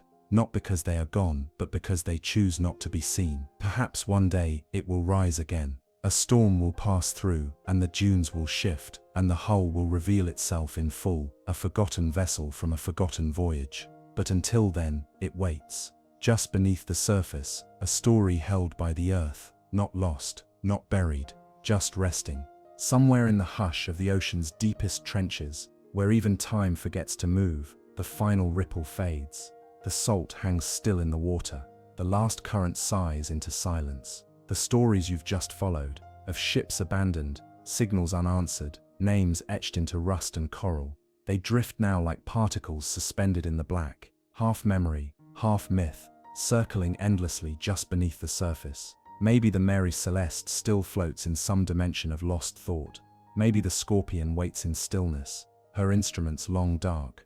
Perhaps the ghost fleet of Truck Lagoon still echoes faint mechanical groans through the silt. Whatever it is, it remains waiting. There's no closing door in the sea, no final line drawn between what was known and what remains unseen. These stories don't end, they dissolve into cold, into pressure, into quiet, and now so do we. The water grows softer, darker, more dreamlike. Your breathing slows to match the gentle pulse of distant tides. Your thoughts sink like silt through undisturbed depths. The current no longer pulls, it cradles. You may find, just before sleep takes you fully, the ghost of one story still flickering at the edge of your mind. Let it stay there, gently rocking, a lantern in the fog. Let it glow quietly, then dim, then vanish. Some questions drift forever unanswered, and maybe that's how the ocean wants it. Some ships are never meant to be found. Some mysteries belong to the dark, but you've reached the stillness. If this story stayed with you, let me know in the comments. Which mystery haunted you the most tonight? Until next time, sleep well beneath the waves. The ocean has always been more than just water.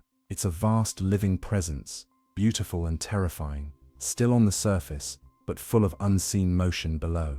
It breathes in silence. It hides what it doesn't want found.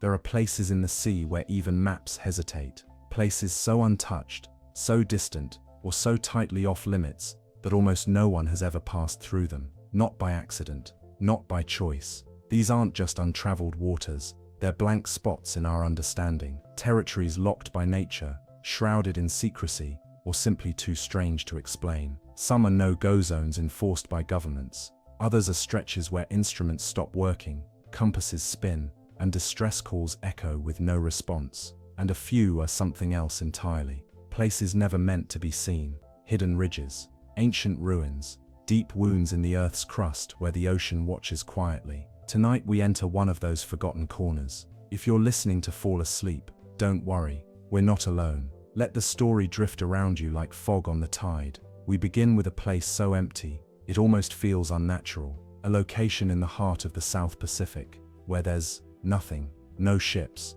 no islands, no weather stations, no air traffic, just miles and miles of undisturbed blue. That place is called Point Nemo, the most remote location on the planet. It sits over 1,000 miles from the nearest humans. If you stood right at the center of it, assuming you could even get there, you'd be closer to the astronauts aboard the space station than to anyone on Earth. It's the closest thing to nowhere that our world has to offer, but isolation isn't the strangest part. Point Nemo has quietly become Earth's space graveyard. For decades, space agencies have used this stretch of ocean as a crash site, a place to send retired satellites, space stations, and decommissioned hardware. Anything big enough to survive re-entry is aimed here. Soviet craft, American modules, European instruments, all of it, guided by remote calculations, slams into the waves and sinks. The Russian Mir space station was brought down here in 2001. China's Tiangong-1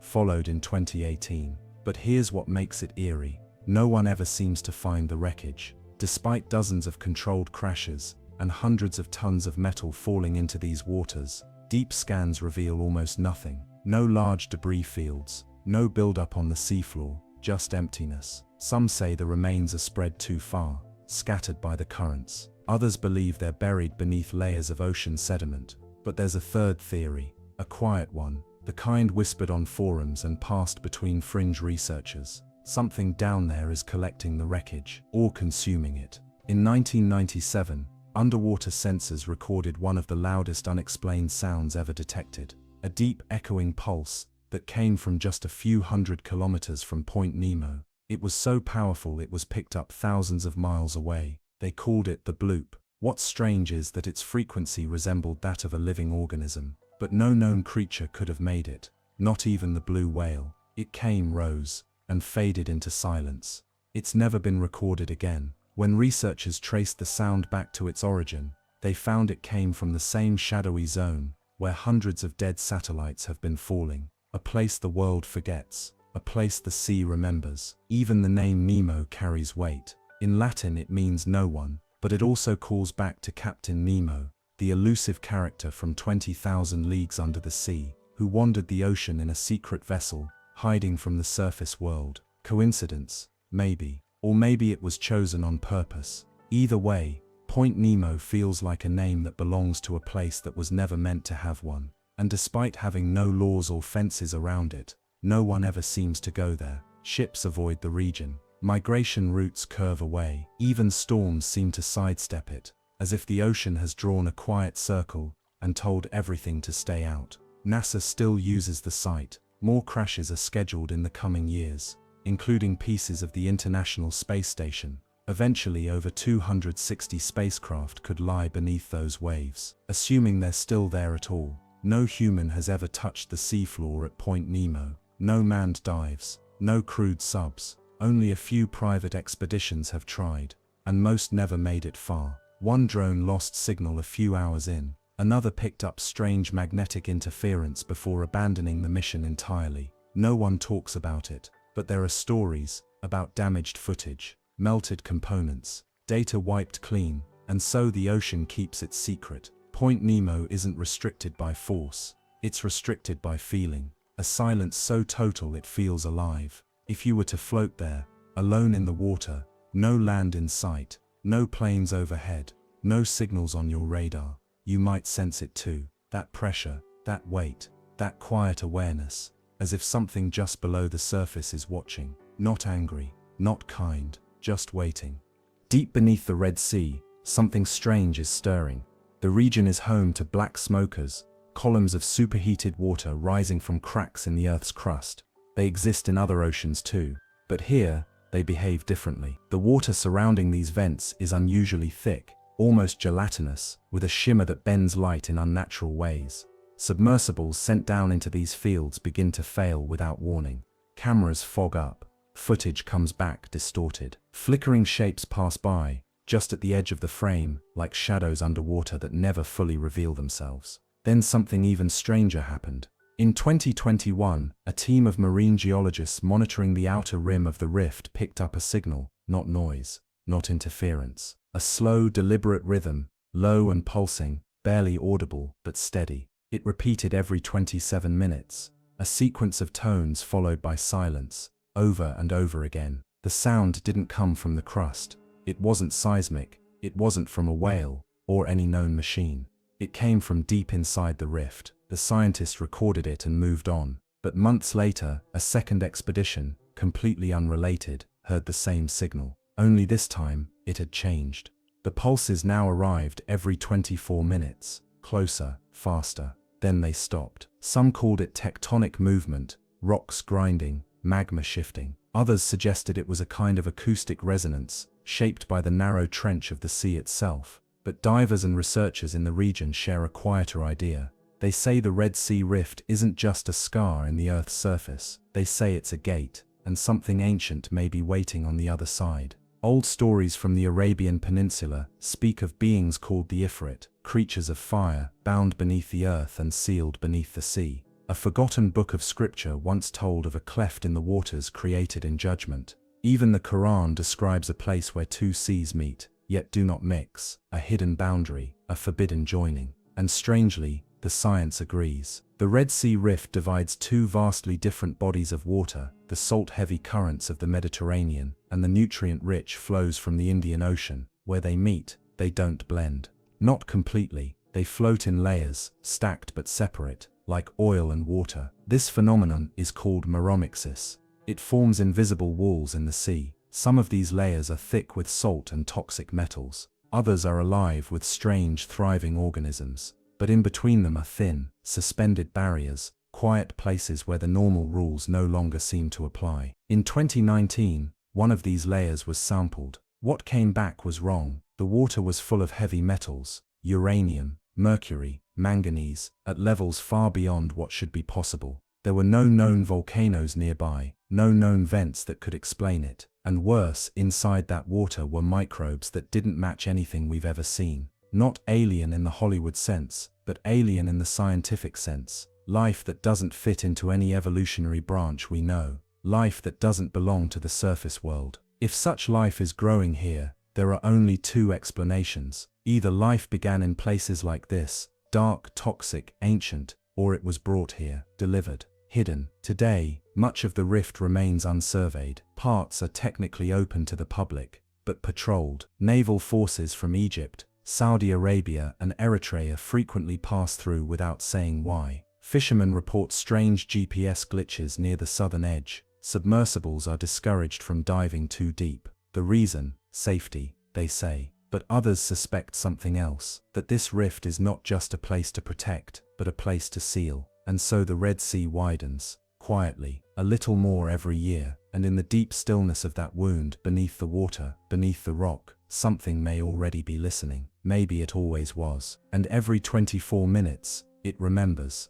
In the waters near the Weddell Sea, something begins to shift, not in the current or the ice, but in the minds of those who dare to go near. Compasses spin aimlessly. Equipment flickers and shuts down. Divers emerge pale and shaken, reporting strange pressure in their heads, nausea, piercing migraines, an unshakable sense of something unseen watching from just beyond reach. Submariners whisper of a silence unlike any other, not the quiet of a deep dive or sealed vessel. This is total. The hum of the ship vanishes, the sound of one's own breath, gone. Only that feeling remains, a presence, vast, ancient, invisible. Few people have lived long enough on the edges of Antarctica to tell stories, but those who did left behind strange legends. The Yamana people, who once sailed the sub-Antarctic waters from Tierra del Fuego, spoke of the white void, a region where the spirits slept beneath the frozen sea, where birds no longer called and seals dared not swim, a place where even the sky kept its voice to itself. For a long time, no one knew if that legend was ever real. Now, maybe we do. So what is the zone of silence really? Is it a coincidence of geology, a layer of thick sediment perfectly absorbing sound, a dense briny trap warped by electromagnetic interference? Or is it something older, something buried not just beneath the ice or the ocean floor, but beneath memory itself, beneath the part of us that remembers what we once feared? Whatever the truth is, the Weddell Sea keeps it well. This place offers no clues, no sounds, no warmth,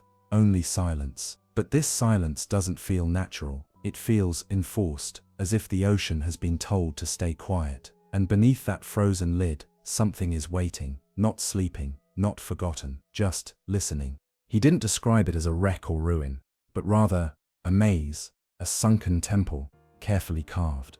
The following dive was cut short. Equipment malfunctioned. The submersible's pilot experienced sudden dizziness and nausea, leading to an emergency ascent.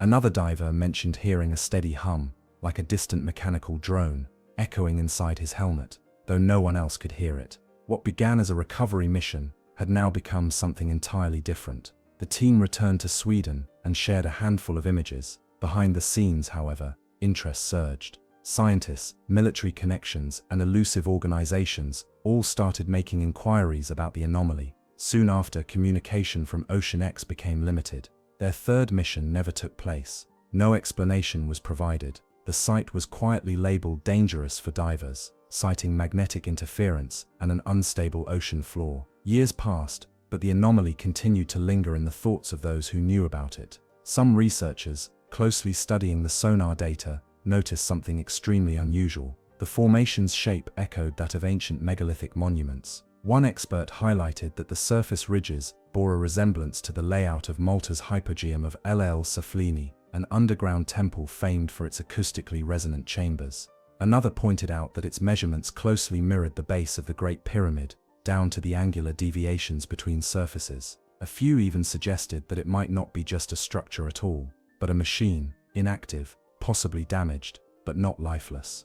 In 2016, a confidential document briefly surfaced online before vanishing. It stated that a NATO submarine passed near the Baltic anomaly and temporarily lost its navigation systems for 37 seconds. The entire vessel drifted off course, and a rapid spike in pressure was detected along its hull. Once operations resumed, the submarine's internal clock was found to be 11 minutes behind. The crew didn't realize anything had happened until they resurfaced and discovered they had lost more than just their course. They had lost time. The official reasoning was listed as equipment error, but at the end of the report, a barely legible note appeared in the scanned copy. Active magnetic discharge, possible resonance signature, recommend extended monitoring. Still, the anomaly has not been touched since. No nation has claimed responsibility. No studies have been made public. And yet its perfect symmetry, its magnetic disruptions, and its bizarre geometry remain. Some insist it's nothing more than a rock, a glacier-borne formation sculpted by ice. Others believe it's something ancient, a leftover from a forgotten time, something built by a civilization we've never known, or something that came not from the sky, but from below, a structure that may one day reactivate. Divers who entered the maze beneath it shared experiences they couldn't quite describe, a sense of being watched, as if the water itself had a pulse. One diver refused to return. He claimed to have strange dreams afterward, circular chambers, halls of stone glowing faintly with light, and whispers in a language he didn't recognize, echoing through the passages, always ending at one door, always shut. Whatever lies at the center of the Baltic anomaly may never be fully revealed. It might be a temple drowned by time, or a craft, simply waiting, or maybe it's a warning, resting in the cold silence below, a place that fights understanding and punishes those who seek it. In the frozen void of the Baltic Deep, something waits, still, silent, aware. The labyrinth is real, and it is not empty. Far out in the Pacific, somewhere between Hawaii and American Samoa, lies a distant ring of coral and sand known as Palmyra Atoll, officially uninhabited and listed as an unincorporated US territory. It's such a small dot on the ocean that most maps don't even bother to include it. But Palmyra is far more than a forgotten speck of reef. Beneath its glimmering lagoons and gently swaying palms lies a history that is twisted, unsettling, and forbidden in ways few other places can claim. From above, Palmyra looks idyllic, a ring of turquoise shallows wrapping around emerald islets, all of it encircled by a vast, empty ocean. But the moment one steps onto shore, the feeling changes. The air grows dense, the silence feels heavier, and the jungle overtaking the tiny landmasses feels less like wilderness and more like confinement. The few visitors who do make it often describe the same strange feeling. A weight in the chest, a sense of unease, as if the island itself is observing. Legally, Palmyra is closed off to the public. Permission from the US Fish and Wildlife Service is required for access. Only scientific researchers and select military teams have been allowed there in recent decades. But before the restrictions, during World War II, Palmyra was used as a naval outpost, chosen for its distance from civilization and its naturally sheltered lagoon. It provided a spot for refueling and landing aircraft. The Navy constructed runways, communication towers, and set up a modest but strategic presence. And then, almost without warning, they left abandoned buildings, scattered materials, infrastructure left to decay. The reason for the rapid withdrawal was never fully explained. The official reports mentioned strategic reassignment, but internal memos suggested something different, something unspoken. Unusual incidents, unexplained disappearances, technical malfunctions that didn't occur anywhere else. Strange electromagnetic disruptions affected radios and compasses. Soldiers began having vivid nightmares, hallucinations of drowning, of being pulled under. And there was one detail that surfaced again and again, a shadow drifting slowly across the lagoon at night, long and smooth, like something massive was gliding just below the surface. In 1974, Palmyra was thrust into public awareness by a murder case that felt more like a novel than real life. A wealthy couple, Malcolm and Eleanor Graham, were sailing the South Pacific aboard their yacht, the Sea Wind. They anchored at Palmyra for what was intended to be a short rest. What followed has never been fully understood. The Sea Wind was discovered days later, abandoned and looted. Eleanor's body was never found. Malcolm's remains were eventually recovered, partially buried in the jungle. Two drifters who had been anchored nearby were arrested and charged. But the motives never made sense. The case caught national attention. Author Vincent Bugliosi even wrote about it. But many believe the deeper truth was never told, that something about Palmyra changes people who stay too long, that a kind of madness, or something worse, seeps outward from its center. And that's just what lies on the surface. In the central lagoon of Palmyra, there's a place where no light reaches the bottom, even though the water is crystal clear. Scientists who mapped the area with sonar described the lagoon as far too deep for a typical atoll. Sharp vertical drops, sinkholes that descend into total darkness, like the seafloor has been torn open. Divers who explored these shafts described a darkness that wasn't just visual but physical, the thick, heavy. Some reported rapid pressure shifts despite being far from depths where such effects should happen. Others surfaced disoriented, gasping, insisting they had been much deeper than their gear recorded. In 2001, a coral research team dropped a tethered camera into one of these deep vents.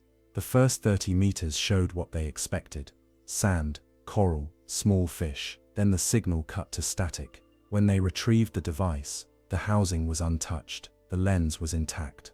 But the memory drive had been completely wiped, not corrupted, erased, as if it had never been used. Another group recorded strange radiation readings near the atoll's southern edge, localized spikes, not high enough to indicate weapons testing or disaster, but undeniably abnormal, and concentrated in one small inlet where no fish would swim. Nothing explained it. No known cause. One sailor from a private voyage called Palmyra a place of inverted presence. He said it felt like something was buried, not physically, but spiritually. He claimed every tree on the island seemed to lean inward, as if the jungle itself was folding in on something. He refused to sleep on the sand. Instead, he sat up all night staring at the water, listening. Later, he said he heard voices from beneath the lagoon, and when asked to explain, he simply replied, "There's something down there that remembers. Even the birds behave differently." In most Pacific islands, seabirds are loud and playful, curious, communal. Not here. On Palmyra, they sit in silence. They remain still for hours. Sometimes they gather in strange formations and stare at the water, and sometimes they vanish. A flock seen one day will be gone the next. No feathers, no signs of flight or predators, just gone. So why is Palmyra truly off limits? The official reason is to preserve a delicate ecosystem, but those who've spent time there tell a different story. They say people start to change. They become jumpy, paranoid, restless. Some have dreams of enormous eyes opening in the reef. Others describe a mouth yawning beneath the lagoon, not of flesh, but made of coral and shifting light. And always, the lagoon remains still, glass-like, motionless, even in high winds.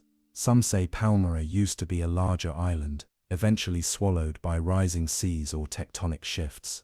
Others believe it didn't just sink, it was taken, given to the ocean, that what it hides beneath the waves was never meant to be reached. At least not yet, because deep below the calm shallows and palm-covered islands, past the empty barracks and crumbling runways down into the lagoon's forbidden core, something waits. It doesn't sleep, it doesn't rise. It simply lingers, in silence, in pressure, in time, and like all things left in the dark too long, it may be starting to remember the surface. After the storm passed, the ship's instruments restarted as if they'd never failed. No logs, no glitches, just a clean reboot. Navigation becomes unreliable here. Compasses either freeze or spin slowly. GPS often falters, guiding vessels in looping, aimless circles. Communication cuts off without cause, even under clear skies. Sonar returns strange readings, ghostly outlines of seafloor features that vanish on the next scan. Sometimes it shows deep trenches that aren't really there. Other times, it detects objects moving far beneath the surface, immense shapes that rise and disappear before they can be tracked. And every so often, vessels report phantom contacts, blips that glide silently across screens, only to vanish when crew members try to spot them with the naked eye. Then there are the zones where all sound fades. Inside certain parts of the Devil's Sea, even ambient noise drops away. No wind, no surf, no animal calls. Even voices on board go quiet, as though the air itself muffles them. One yacht described hearing their own footsteps on deck, as if from another room, distant and unnatural. Another crew said that while passing through, the stars didn't twinkle, they drifted, ever so slightly, as if the night sky was stretching. They left that region days later with no memory of sleep, their video logs showing endless hours of empty ocean, and nothing else. Skeptics blame underwater volcanic activity. The Devil's Sea sits on the Pacific Ring of Fire, an unstable tectonic zone. Methane bubbles released from the seabed, they argue, can reduce water density and sink ships without warning. That theory makes sense, on paper, but it doesn't explain the aircraft that disappear, the time distortions, the complete equipment failures that leave no trace, and it certainly doesn't explain what people see. Fishermen speak of duplicate vessels, mirror copies of ships appearing on the horizon, vanishing the moment they're approached. In the 1960s, military observers once claimed to see a massive structure emerge from the sea, black, angular, silent. A pyramid without a peak, steaming in the sunlight. By the time their aircraft returned for another pass, it was gone. Divers exploring the edges of the region say the seabed feels unnatural, steep underwater cliffs at strange angles, rock formations that look cut, carved, not weathered by time. One team collected sonar data of an enormous circular pit, deeper than anything else in the area, over 9,000 meters deep, with walls too smooth, too symmetrical to be explained by erosion. When asked if it might be a volcanic caldera, the lead technician said quietly, "That's not how geology works. That's how construction works." Biological oddities are also reported, giant cephalopods, fish that swim in patterns too synchronized, like they're being directed. A jellyfish photographed in 2008 pulsed in irregular rhythms, rhythms that when translated, matched Morse code. The message, an ancient Japanese phrase, "It sleeps." No one knows what it is. In the absence of facts, theories multiply. Some claim the Devil's Sea is a rip in the world, a dimensional fault line where timelines cross. Others believe in a sunken city, predating Atlantis, still radiating power. There are even theories about wormholes, time loops, or alien architecture buried beneath the ocean floor. But the quietest theory is perhaps the most chilling, that the Devil's Sea isn't cursed. It's guarded. Satellite images have shown something odd in the clouds above the region, distortions only visible in infrared. Spiral formations that reappear every few weeks. When matched with weather data from the 1970s, the same shapes are found again, identical, as if even the atmosphere senses something below and builds a veil to cover it. Whatever the truth is, the Devil's Sea remains cloaked in silence, mystery, and fear. A beautiful stretch of ocean that resists both memory and machine. Some ships pass through and return, others vanish. Some crew remember everything, others emerge as though waking from a dream, days missing, footage erased. And always beneath that glassy surface, something waits. Not passive, not hidden, but measuring, watching, choosing. Because in this place, we aren't explorers, we are being observed, not lost, but allowed to leave. Far from the storm-lashed corners of the Southern Ocean, or the vast endless blue of the Pacific, lies a quieter sea, closer to cities, more familiar, more shallow. But in 2011, that illusion shattered. A team of treasure hunters searching the Baltic seafloor stumbled across something no one could explain. It wasn't just large, it was impossible, massive, geometric, and unnervingly ancient. Today, it's known simply as the Baltic Sea anomaly. At first glance, it appeared to be nothing more than a rock, a blurry sonar image, roughly 60 meters wide, resting 90 meters below the cold waters between Sweden and Finland. But the more the crew studied it, the less natural it seemed. The object was round, perfectly symmetrical. It rose from the seafloor like a monument, with ridges and stepped terraces almost like massive stone stairs. Even stranger, it sat at the end of a dead straight path carved into the ocean bed. A 300-meter track where the seafloor looked scraped, as if the structure had slid into place. The discovery was made by Ocean X, a Swedish salvage team searching for lost WWE cargo. But what they found was nothing like a sunken ship. Sonar painted a nearly perfect circle, its edges sharp, its surface rough, unlike any rock they'd encountered before. Curious, they returned, again and again, with divers and drones. Each visit deepened the mystery. The anomaly's surface wasn't smooth, it was pocked and textured, more like scorched or melted metal. Some parts looked burned, others bore patterns, indentations arranged in a way that suggested design. Divers reported walking across flat segments that felt tiled, like panels intentionally shaped and placed. Cameras captured right angles, perfectly round holes. Even what appeared to be a staircase, carved into the side of the structure, leading to a broad upper platform, a landing pad in stone. And that's when the electronics failed. Every time they got within 200 meters, their equipment shut down, cameras glitched, comms died, satellite phones went silent. Diving gear stopped responding. It kept happening, always at the same distance. One diver described the silence as complete. Another said it felt like they were being watched. And when he reached out and touched the structure's surface, he claimed it vibrated beneath his hand. Not loudly, just a subtle, steady hum, like an engine running far below. Skeptics, of course, dismissed it. A glacial remnant, they said, a rock dragged across the seafloor by ice, but those who've seen it say otherwise. Glacial rocks don't create perfect angles, they don't shut down electronics, they don't vibrate, or burn, or look built, they don't rest atop perfect circular platforms, or descend via symmetrical ramps. And then there are the material samples. Independent labs analyzed the fragments retrieved from the site. They contained metals uncommon for the area, specifically manganese and limonite, both typically found in high-temperature industrial processes, which raises a troubling question. If it wasn't natural, who built it? And when, the location itself only deepens the mystery. The Baltic Sea is unlike any other ocean. Low salinity, high sediment, thin oxygen layers. These conditions preserve sunken objects astonishingly well. Wrecks here survive longer, almost untouched by time. So if the anomaly is a structure, if it's truly artificial, its features could have lasted for millennia. Some believe it's the remains of a lost civilization, one far older than we've recorded.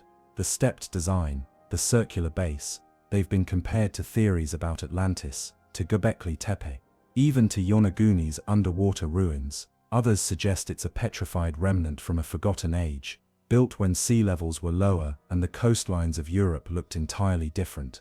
But one theory haunts everyone who's studied it.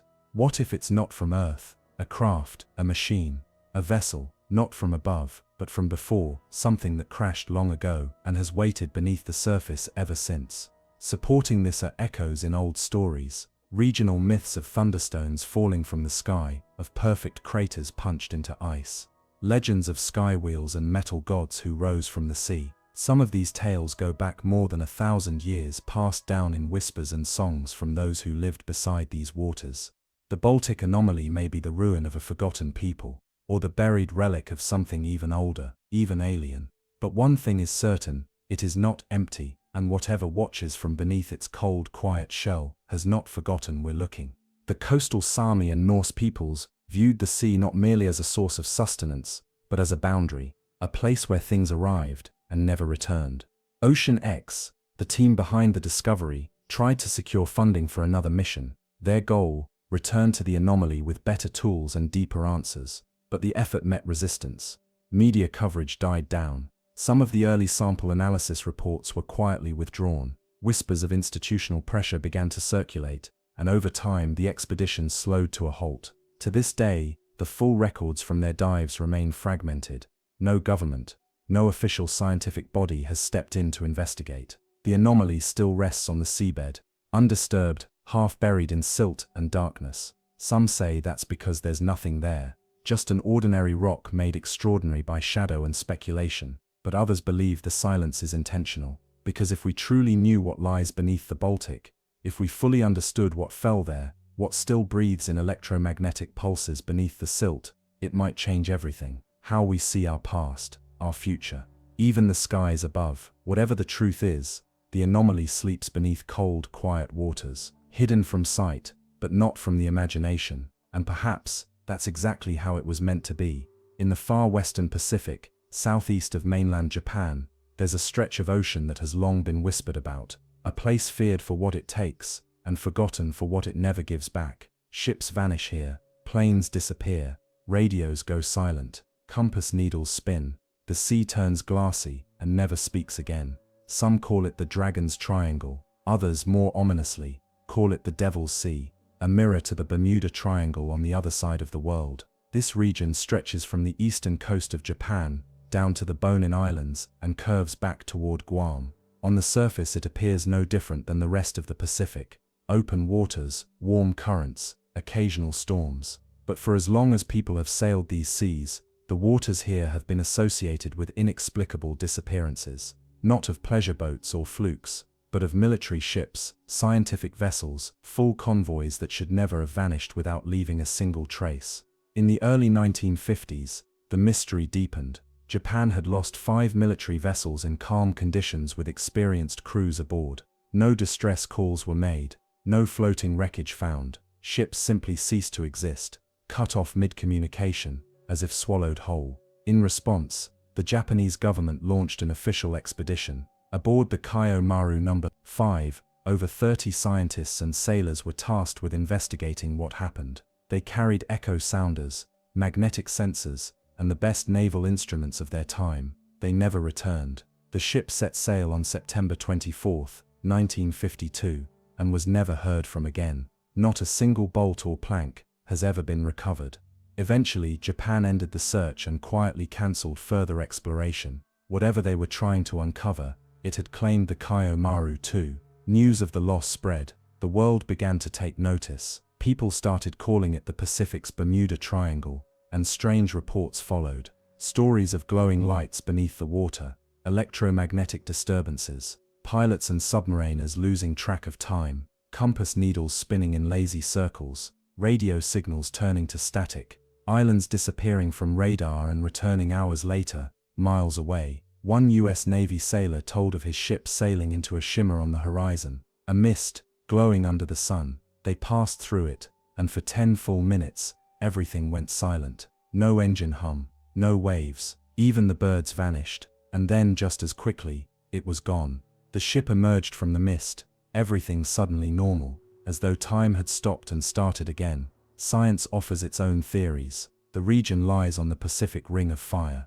Earthquakes, underwater volcanoes, and methane gas eruptions have all been suggested. Some believe a massive methane release could lower water density and sink ships in seconds, but even that can't explain the electronic malfunctions. the lost planes, the convoys that vanish without a ripple. Fishermen in Japan believe it's something older. They speak of dragons beneath the ocean floor, of firewheels rising from calm waters, of glowing spirits dancing over the waves. They say this sea is a borderland, a place between the living and the dead, a realm where souls are taken, and sometimes returned, but never the same. One tale tells of a fishing boat that vanished in the 1930s and returned weeks later. The boat was untouched, food still fresh, nets still coiled, but no crew. The logbook ended mid-sentence. All the clocks stopped at the same moment, 3:17 a.m., and inside the cabin walls, a thin black ash clung to the metal. Something burned,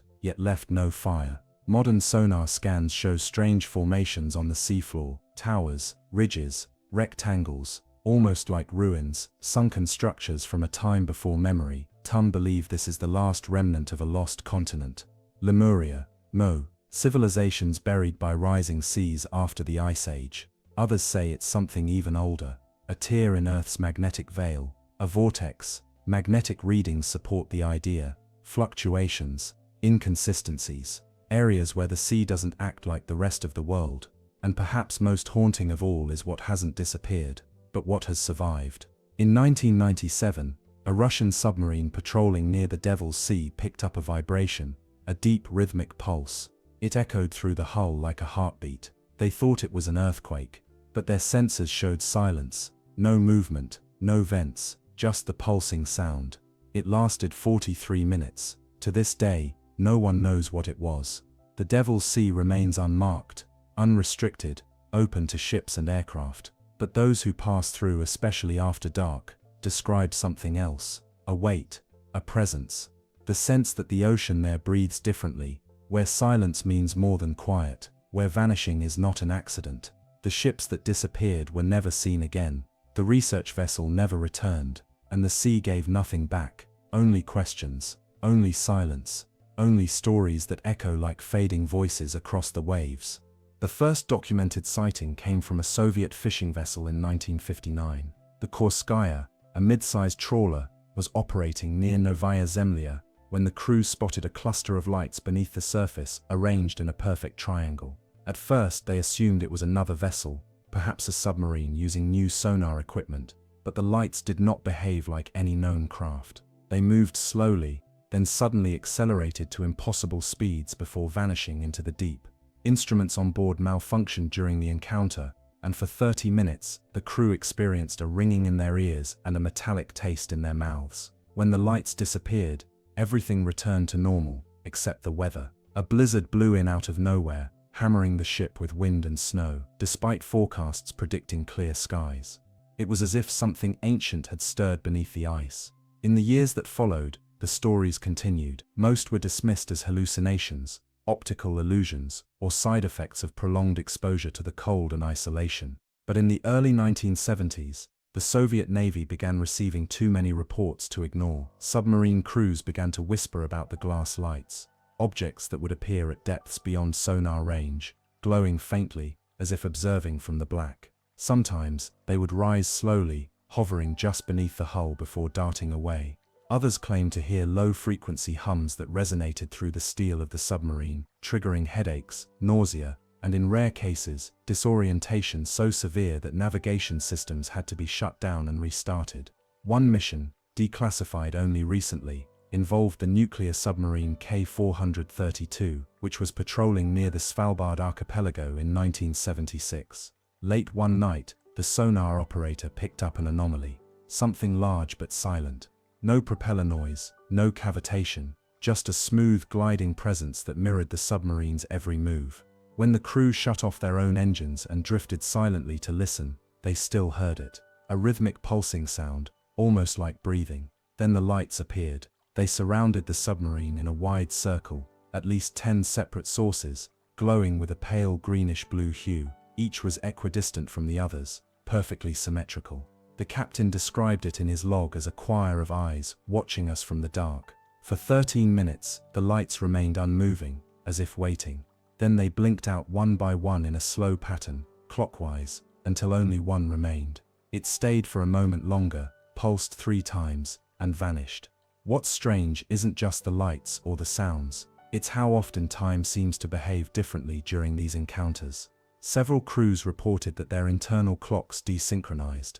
In one case, two sailors working in different compartments of the same ship reported a 17-minute time discrepancy, though the voyage log recorded no pause. One sailor believed only 5 minutes had passed. The other insisted it had been nearly half an hour. Both had been working alone. Both experienced strange dreams that night, dreams of cold water and lights that sang in tones no human could replicate. Modern technology hasn't resolved the mystery. In fact, it's made it worse. In 2009, a Norwegian scientific vessel conducting deep-sea scans in the Barents Sea picked up an enormous geometric structure on the ocean floor, hexagonal in shape, at least 400 meters across, and buried beneath layers of sediment. Its edges were too perfect to be natural, but when the team returned the following year, the formation was gone. In its place, only sand and a slight depression. Some claimed it was an imaging error, others weren't so sure. The most compelling part of these stories is how consistent the descriptions are. Decades apart, different languages, military and civilian. They all speak of silent lights, symmetry, a feeling of being watched, not by a creature, but by something vast and intelligent, a presence, and always, the quiet. There are theories, of course. Bioluminescent organisms in unexplored schools, subterranean volcanic vents reacting with certain minerals, secret military experiments. Some even believe the Barents Sea is home to an ancient intelligence, something that doesn't live in the ocean, but is the ocean. A sentient current, a consciousness made not of cells, but of water and pressure and time. Perhaps the most haunting theory comes from an old sailor's tale passed around port cities in Murmansk. It speaks of a second sea, buried beneath the Barents, an ancient cavity miles deep, sealed by pressure and darkness. The lights, they say, are its eyes. It cannot speak, not in the way we understand, but it remembers. It dreams in motion, and when the world grows too loud, it sends out its lights, not as a warning, but as a reminder that beneath all our machines, our weapons, our maps, there is still something older, quieter, and far more powerful than we will ever understand. To this day, the Russian Navy treats parts of the Barents Sea with caution. Some patrol routes are rerouted. Some submarine paths are subtly adjusted. They never say why, but those who've served long enough know better than to ask. They've seen the lights, and more importantly, they've learned never to follow them. Silence lies a structure buried, dormant, but still broadcasting. What's curious is that whenever probes or submersibles are sent near the exact coordinates of the bloop, something goes wrong. Either technical failures occur, or visibility drops to zero due to sudden sediment clouds. Some have tried deploying sonar scans to chart the area, but they all report irregular echoes, as if the seafloor is shifting or reflecting back from surfaces not made of rock.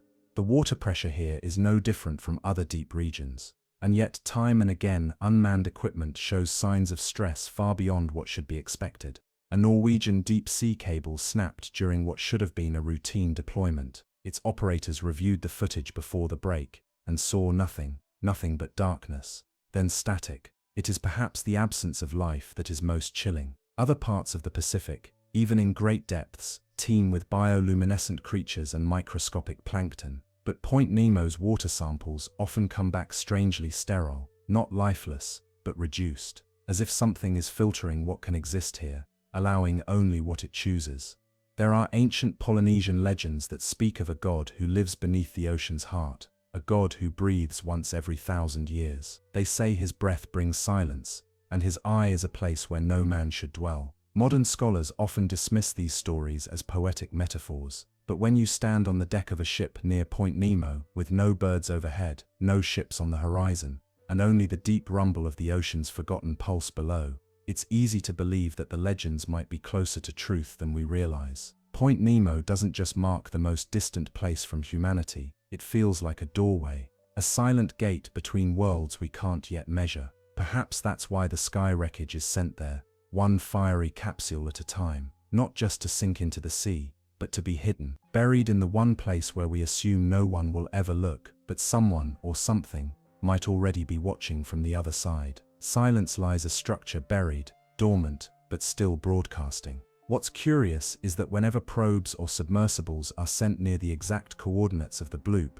something always goes wrong. Technical failures occur. Visibility drops to zero, sometimes due to sudden clouds of sediment stirred from nowhere. Attempts to scan the area using sonar often return irregular echoes, as if the seafloor is shifting, or as if it's reflecting back from surfaces not made of stone. The water pressure in the region is no more intense than in other deep-sea locations, and yet equipment after equipment shows signs of stress far beyond what conditions should allow. A Norwegian deep-sea cable snapped during what should have been a routine deployment. Operators reviewed the footage right before the break. There was nothing, only darkness, then static. It's the absence of life that unsettles most. Other deep zones in the Pacific are filled with bioluminescent creatures, drifting plankton, and signs of ancient ecosystems. But water samples from Point Nemo often return unusually sterile, not entirely lifeless, but strangely reduced, as though something filters what can exist there,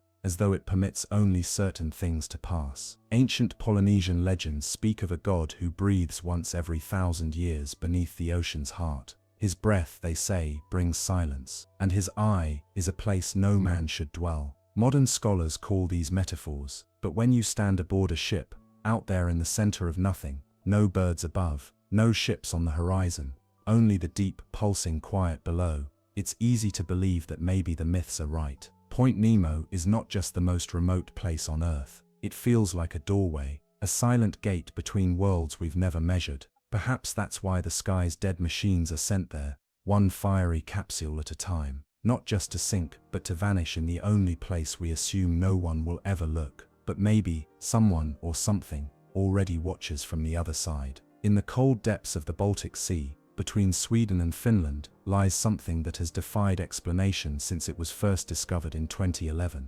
A formation so massive, so precise, and so out of place, that it challenges every natural law we trust. It's called the Baltic Anomaly. Roughly 200 feet across, the structure rests partially buried in seafloor sediment. It's circular, symmetrical, smooth in some parts, fractured in others. To some it resembles a downed spacecraft. To others it feels like a temple, forgotten, submerged and sealed. It was first discovered by Ocean X, a Swedish treasure-hunting crew searching for sunken war relics. They expected shipwrecks, but their sonar returned something else, something vast, with strange ridges and near-perfect angles. A massive, disc-shaped object, lying 300 feet below. When they returned with submersibles, the atmosphere changed. Cameras glitched, lights dimmed, communication cut out. Equipment that had worked fine moments earlier began to fail again and again, but only near the object. Divers reported a stillness,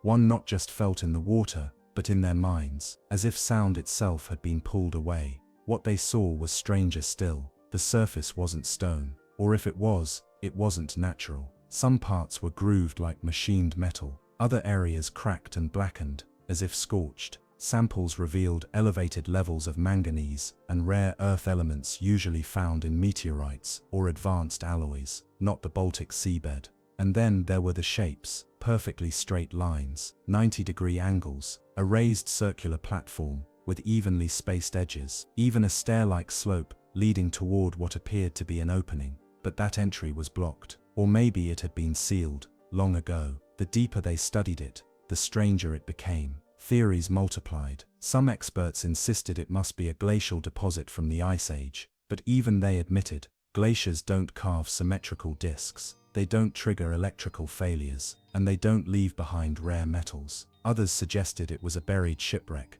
yet no wood, hull fragments, or human debris were ever found. And then came the more radical ideas: an ancient monument, a megalithic signal, a geoglyph, like the Nazca lines of Peru, meant to be seen from above, a gateway. Stranger still are the events surrounding it. Local fishermen have long spoken of compasses that spin, waters that calm without wind, and electronics that fail for no reason. During the Cold War, military sonar logs recorded slow, silent shapes drifting across this region, never identified. The Swedish Navy has denied interest, yet multiple unofficial dives have taken place, none resulting in public disclosure. Even satellite images reveal oddities: a circular discoloration on the surface of the water directly above the anomaly, and atmospheric pressure readings that spike and fall in unusual bursts. Teams that try to return often don't make it. Equipment is delayed, budgets vanish, researchers back out.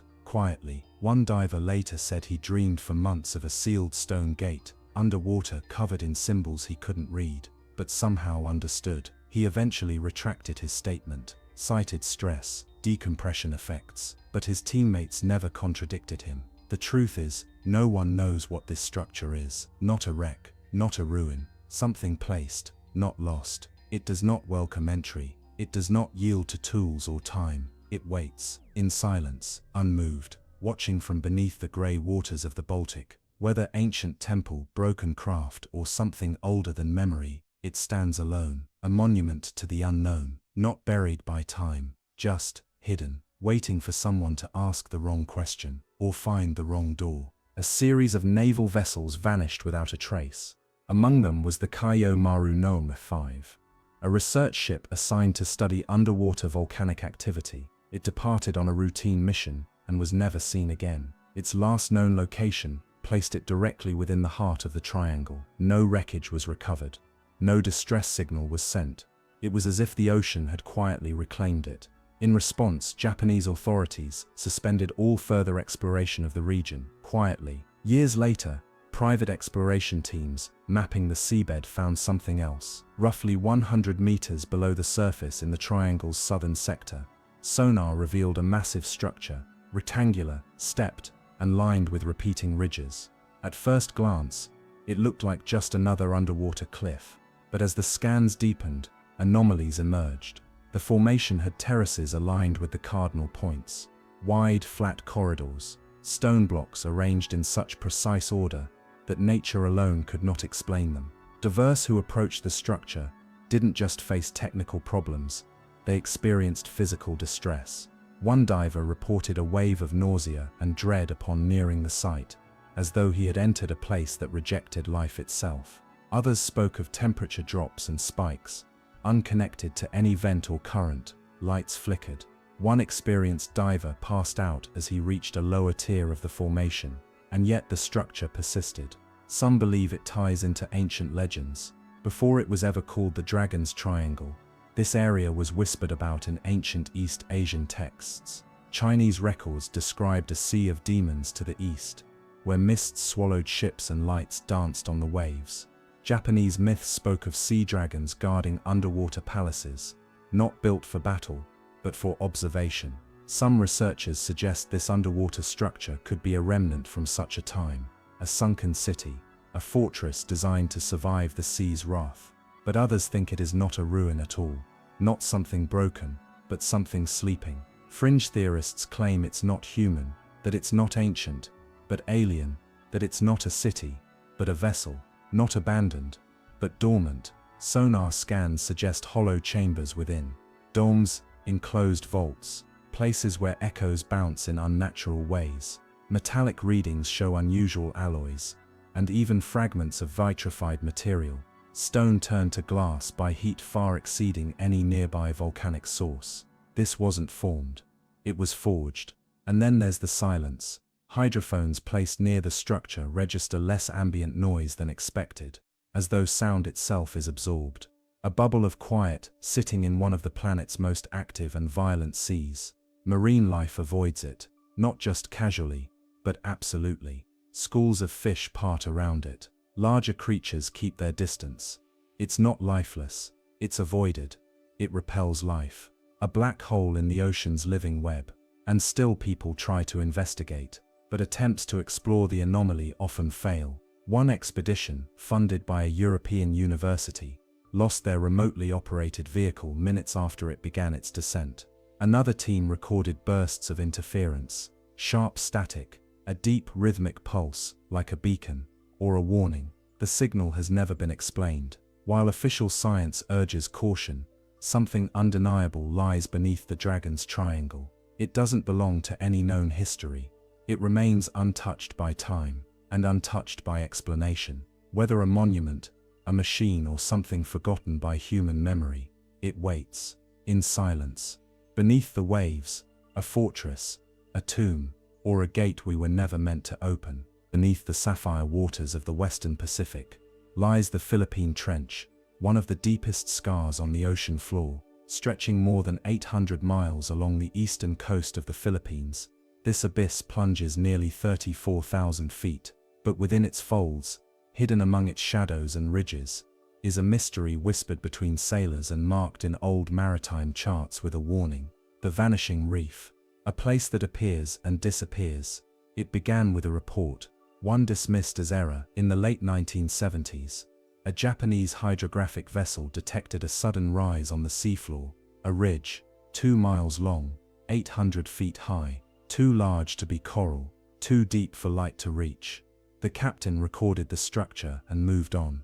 A year later, another ship returned to the same coordinates. There was nothing, just flat abyss. The reef had vanished. That should have been the end. But the stories grew. Submarines on patrol sometimes detected massive underwater shapes, only for them to disappear hours later. Ocean mapping drones returned scans of ridged stone that never showed up again. Some crews claimed sonar echoes shifted mid-scan, as if the thing beneath them was aware and moving. In 1992, a European expedition tried to study it directly. They lowered a camera sled near the trench's edge. For hours, nothing. Silt, sediment. Then, without warning, the landscape changed. Massive stone pillars rose into view, vertical, towering, aligned like a forest of carved monoliths, steps carved into rock, polished walls, geometry where none should be, and then blackout. The feed cut. The cable had been severed, cleanly. When the footage was analyzed, what little survived ignited debate. These weren't lava spires. They weren't coral reefs. They were too tall, too precise, too deliberate. One geologist called it a cathedral in the abyss. What unsettled the researchers most was not what they saw, but what they couldn't hold on to. The reef wouldn't stay still. Sonar scans placed it in different locations, sometimes miles apart. Sometimes it vanished completely. Some believe it's just sonar trickery. Others think it's tectonic activity, a seafloor uplift that rises and collapses. But there's another theory, that it's not a reef, not a formation, but a structure, or something alive. Marine biologists studying the region found something eerie: infrasound, low-frequency vibrations, inaudible to human ears, rhythmic, slow, measured, like breathing. The sound intensified when the reef appeared. It vanished when the reef disappeared. And then the dreams began. Divers who worked near the trench described vivid visions of mouths in the deep, of breathing cities, of thoughts crushed by pressure, not just around them but inside them. Still, no official papers have been published, no studies completed. One theory suggests there's a classified reason why, and in a place where reefs vanish, pillars rise from darkness, and the trench itself seems to pulse with awareness. That theory doesn't sound so far-fetched. The Philippine Trench, after all, borders major geopolitical zones. But for those who track marine anomalies, the vanishing reef remains one of the ocean's most elusive and unsettling mysteries. Is it a trick of geology, a phantom shape fooling sonar and minds alike, or something older, something drifting through the trench, like the ghost of a world we no longer remember? Some think it might be both, a shifting remnant from a time humanity never truly understood.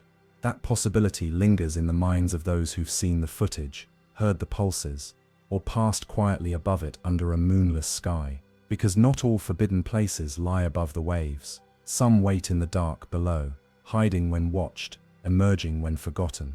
The vanishing reef moves like a mirage with mass, like a door that only opens when no one is looking, like something that was never meant to be found. The stretch of ocean off South America's southern tip, hidden within the turbulent Drake Passage. No one speaks of it openly. It's not closed off by Navy patrols. There are no warning buoys or advisory maps. But the fishermen from the Falklands to Tierra del Fuego know better. They steer clear of the waters once ruled by a place called Port Mercy, a place that by official records has never existed, a town whispered only in fragments. They call it the Silent Drowning. The legend begins in the 19th century, during the age of clipper ships and whaling expeditions. Port Mercy, they said, was a hidden harbor built into the cliffs of a fog-shrouded island that rose like a blade from the sea. a sanctuary for sailors battered by the southern winds. But unlike most ports, Mercy didn't advertise its presence. Those who found it did so only by accident, carried by rogue currents or lost stars. And once you entered, the town welcomed you in silence. No dockhands, no voices, only quiet faces, watching. The first recorded mention came from the logbook of a British whaler, the Unsolved, in 1863. The first mate described finding an uncharted anchorage after a violent storm, a harbor carved from black volcanic stone, buildings rising like ghosts from the mist, a low rhythmic humming from the ocean itself. The crew stayed only one night. By morning they were changed. Men spoke of vivid nightmares, of voices calling from beneath the waves. One wrote in the margins, "The sea is speaking here, it calls to something not yet risen." They left immediately. The logbook was recovered years later, after the Unsolved was found mysteriously sunk off Cape Horn. No damage, no distress call, the entire crew locked below deck, silent. Decades passed. Then in 1937, a Chilean patrol vessel received a garbled distress call from the same waters. One phrase broke through clearly, "This is Mercy, the sea is coming in." When they arrived there was nothing, no island, no wreck, just a dense fog that refused to lift, even in high wind. In 1974, a satellite scan of the Drake Passage captured something extraordinary. For 3 minutes a landmass appeared, 5 kilometers wide, covered in stone structures and artificial heat signatures. An entire port, complete with docks and buildings, and then gone. Blamed on data corruption, archived quietly. But soon after something stranger began. At a nearby weather station, researchers began experiencing identical dreams. Sleep paralysis, visions of a submerged town lit from below, of people standing motionless in dark water, of chimes ringing through the fog.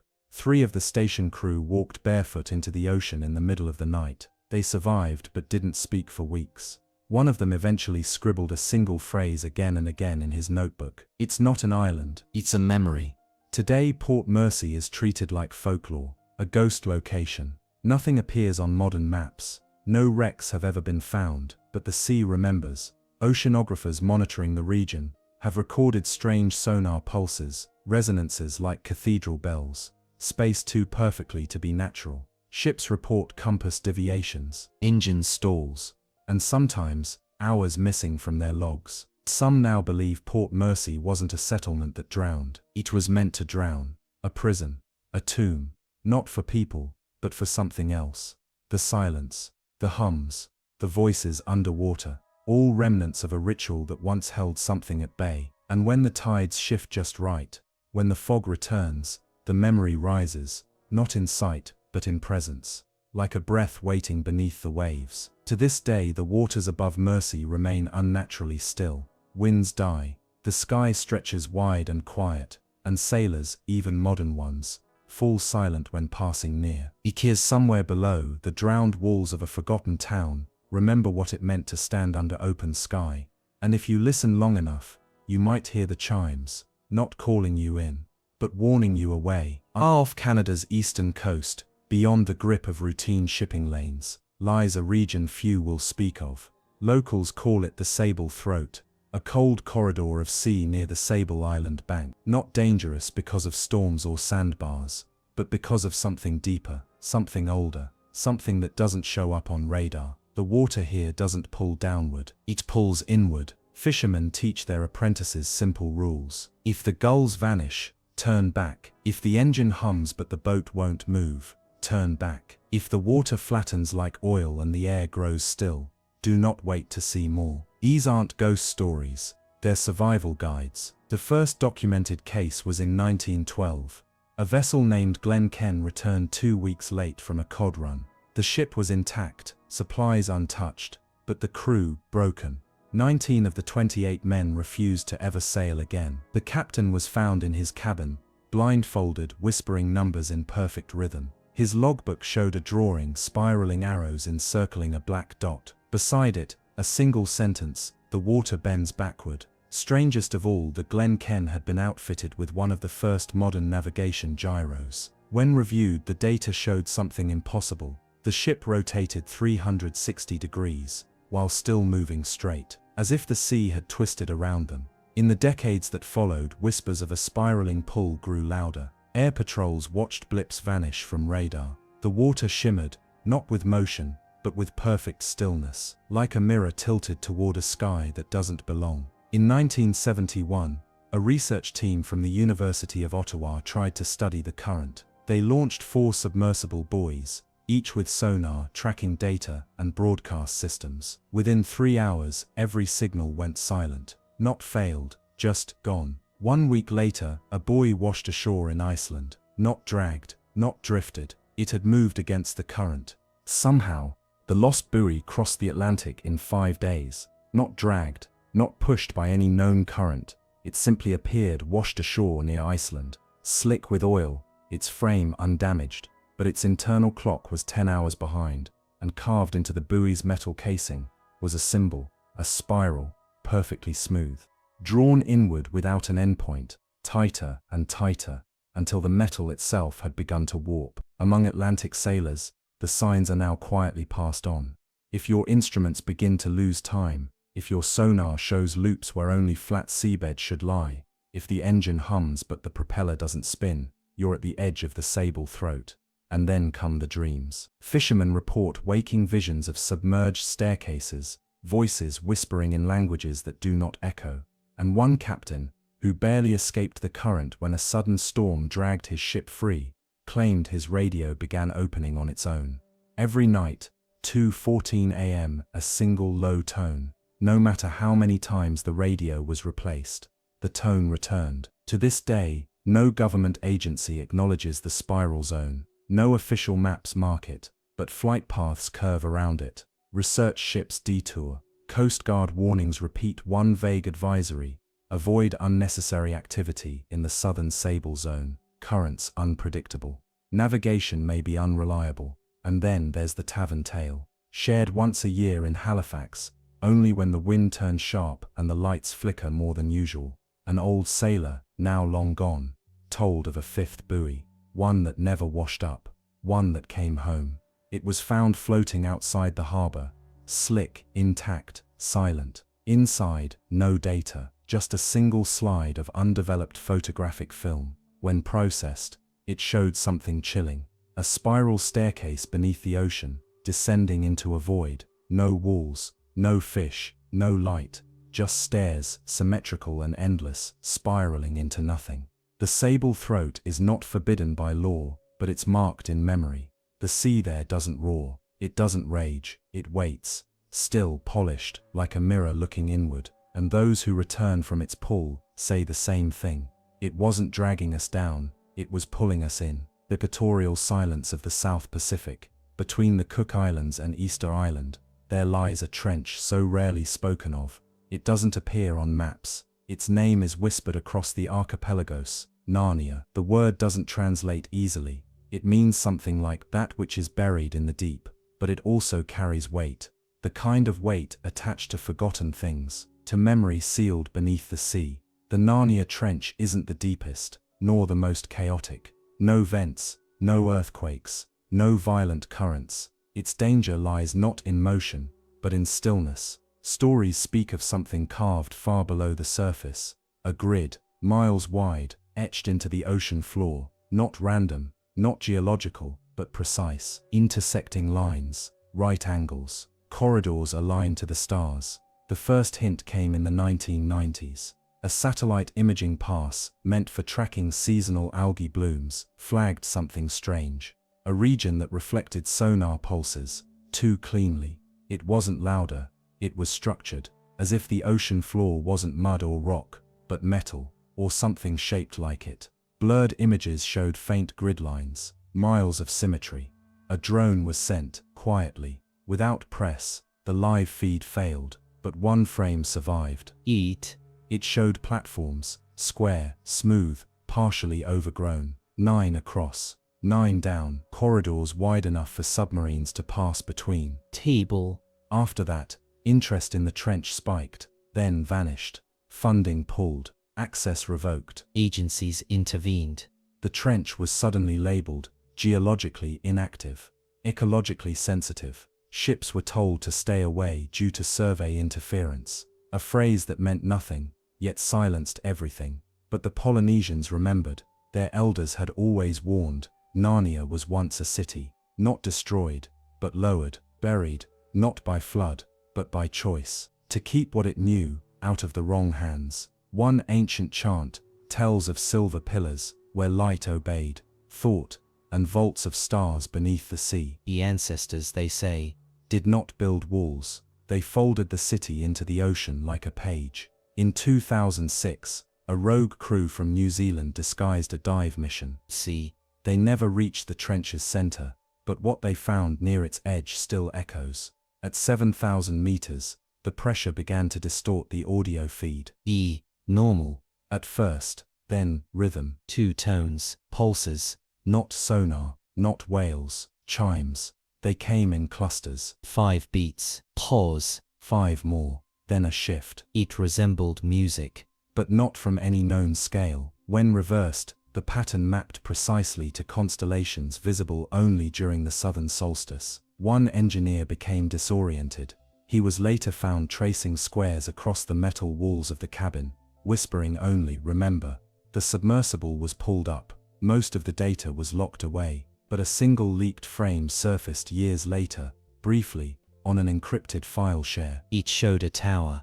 A black square tower, half buried, rising from the trench floor. Its surface was polished, but didn't reflect the ocean. It reflected stars. Stars not aligned to any Earth sky. Since then, nothing. No follow-up, no denials. As if the ocean swallowed even the story. Some now whisper a theory, not publicly, but among those who map what can't be charted, that Narnia is not a city. It's a vault, a container of knowledge, of technology, Of something that should never wake. its symmetry, too perfect, its silence, too complete. The ocean above it, Moves slower, winds drop, ships hesitate, and somewhere beneath all that stillness, the grid remains, waiting, not lost, sealed, until the day it opens again.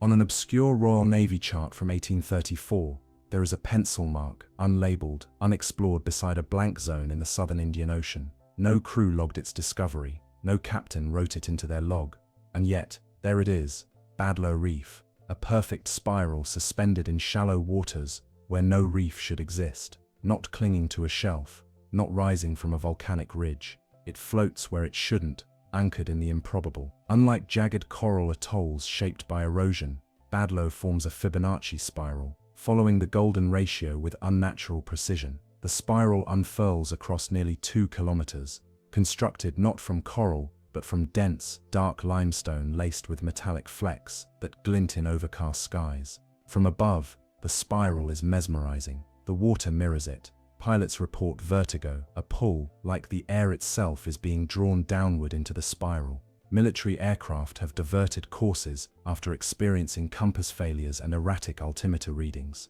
Ships that pass too close report increasing static, compasses that spin, and a heavy pressure in the chest. But it's the center that holds the most haunting presence. In 1997, a deep-sea documentary crew, blown off course by a freak low-pressure system, drifted unknowingly over the reef. Their cameras, designed to capture coral, caught something else. Not fish, not rock, a structure. Just 15 meters below the surface, at the spiral's core, rested a raised platform, carved stone, mounted on 4 legs, with symbols spiraling inward across its top. The symbols didn't match any known language. Each circle on the platform rotated against the direction of the reef's spiral, as though water and time flowed differently at its heart. Divers descended. What they described later was not wonder, but unease. The water grew thicker, colder, as if something was listening. One diver heard a tone, not in his ears, but behind his skull, a hum that changed pitch, depending on which way he turned.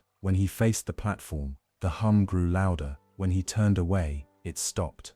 The recording gear picked up none of this, except for a low oscillation on the audio track. Undetectable to the crew, clear in playback. That night, things worsened aboard the ship. Instruments failed, clocks reset. One crew member began chanting in his sleep, a rhythmic, syllabic pattern that no one could identify. He remembered nothing, only a headache, and a feeling that something had been measuring him. The crew returned to port in silence. The documentary was never aired. The producers never spoke of it again. In 2008, a private expedition, backed by a reclusive industrialist, sent a submersible to map the reef. It didn't even reach the center. Within 300 meters of the platform, the sub's cameras warped, shapes bent, lines distorted. The feed collapsed into flickering shadows. The pilot emerged unharmed, but changed. He would never dive again. What stuns geologists is not just the reef spiral, but its perfection. Ocean currents should erode it.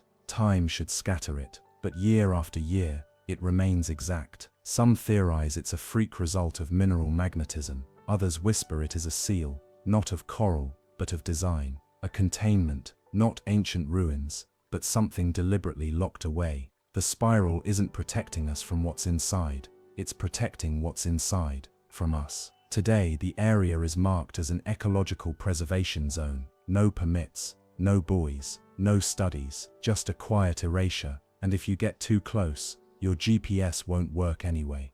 On an obscure Royal Navy chart from 1834, there is a pencil mark, unlabeled, unexplored beside a blank zone in the southern Indian Ocean. No crew logged its discovery. No captain wrote it into their log.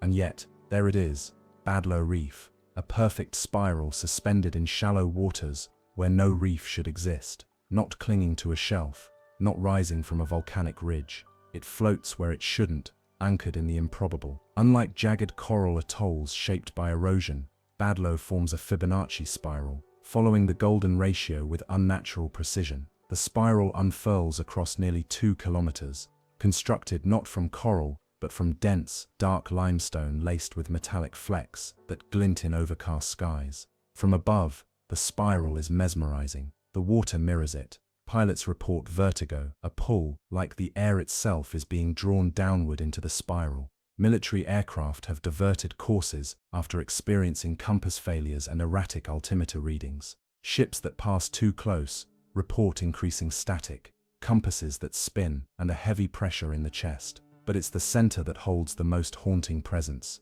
In 1997, a deep-sea documentary crew, blown off course by a freak low-pressure system, drifted unknowingly over the reef. Their cameras, designed to capture coral, caught something else. Not fish, not rock, a structure. Just 15 meters below the surface, at the spiral's core, rested a raised platform, carved stone, mounted on 4 legs, with symbols spiraling inward across its top. The symbols didn't match any known language. Each circle on the platform rotated against the direction of the reef's spiral, as though water and time flowed differently at its heart. Divers descended. What they described later was not wonder, but unease. The water grew thicker, colder, as if something was listening. One diver heard a tone, not in his ears, but behind his skull, a hum that changed pitch, depending on which way he turned. When he faced the platform, the hum grew louder. When he turned away, it stopped.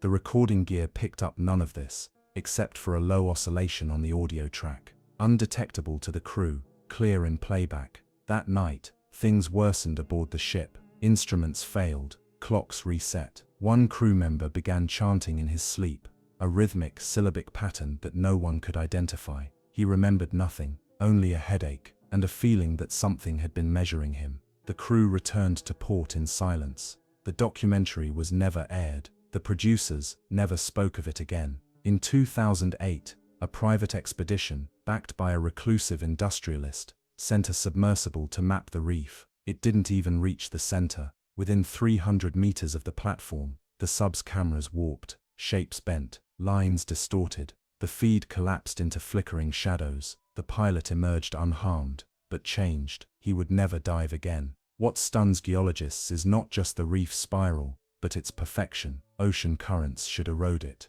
Time should scatter it. But year after year, it remains exact. Some theorize it's a freak result of mineral magnetism. Others whisper it is a seal, not of coral, but of design. A containment, not ancient ruins, but something deliberately locked away. The spiral isn't protecting us from what's inside. It's protecting what's inside from us. Today, the area is marked as an ecological preservation zone. No permits, no buoys, no studies, just a quiet erasure. And if you get too close, your GPS won't work anyway. There is a place in the far reaches of the southern Indian Ocean where storms rage without pause, where screaming winds slash across an endless grey sea, and even the most fortified vessels give the region a wide berth. They call it the Desolation Zone, a vast wilderness of waves and ice-crowned winds surrounding the ancient Kerguelen Plateau, a submerged landmass so vast that some call it a lost continent. But deep within this expanse of fury and ruin lies something stranger than the chaos, an unnatural calm, a pocket of ocean so profoundly quiet that even the sea seems to avoid it. There are no fish, no echoes, not even the faint song of shifting sediment. Among those who know of it, French hydrographers, rogue oceanographers, scattered naval outposts, it is called the silence beneath Kerguelen.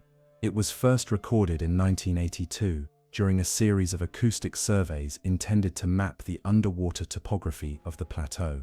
The survey team expected seismic hums, echo returns, the constant murmur of deep ocean activity. Instead, they found nothing. No tectonic thrum, no biological signals, just black silence.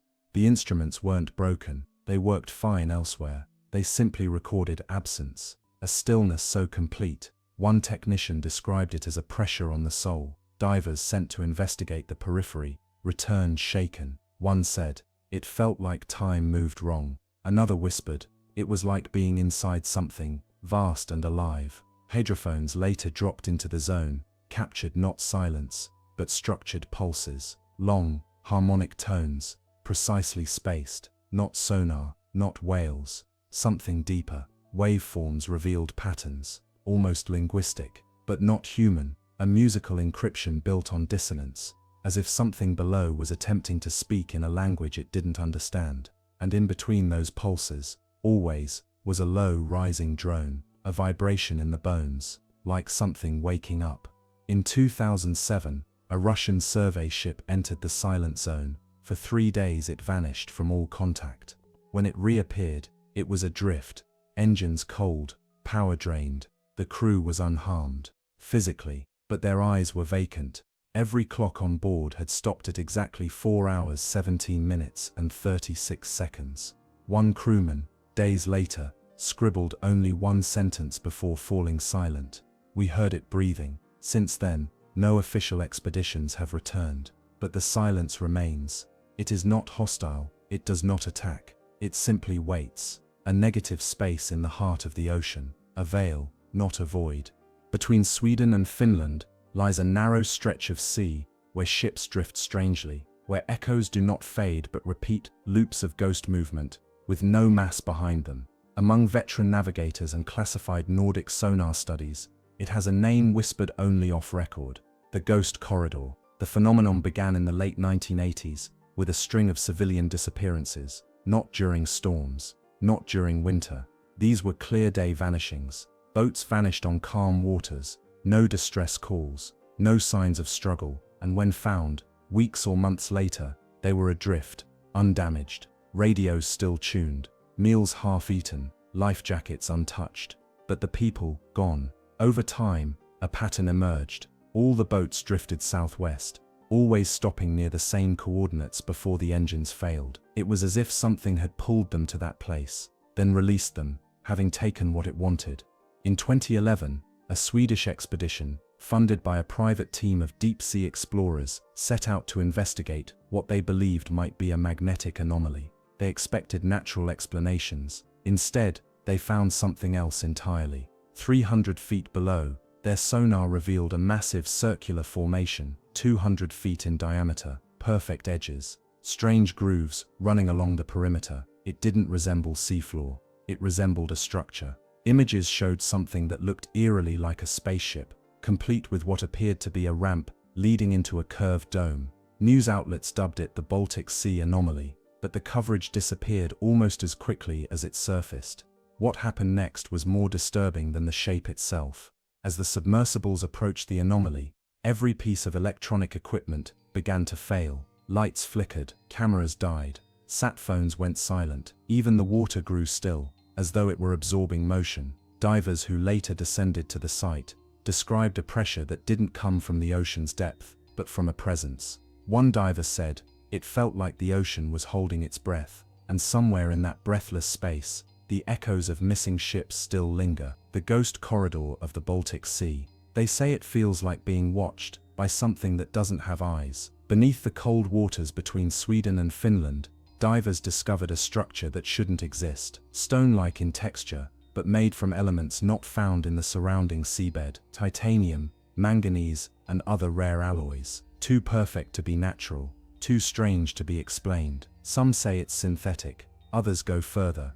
A machine, a vehicle, something not of Earth. They called it the Baltic Sea anomaly. But what made it infamous wasn't just its circular shape, or the uneasy quiet above it. It was what lay beside it. A narrow trench, nearly a mile long, stretched out from the formation like a blade, perfectly straight, and at its end, a crescent-shaped mound, faintly glowing under sonar. They call this passage the Ghost Corridor. What disturbs researchers most is the precision of it all. Every 19 minutes, a low acoustic pulse echoes through the trench, like a clock that's been ticking in the dark for centuries. Objects appear and vanish on sonar, sensors fail, probes short out, tethers snap. One unmanned drone managed to send back a single image before it died. Markings on the trench walls, not scratches, not erosion, symbols, patterns, a language no one has ever spoken. Divers who return speak of dreams, not of drowning in water, but of drowning in light,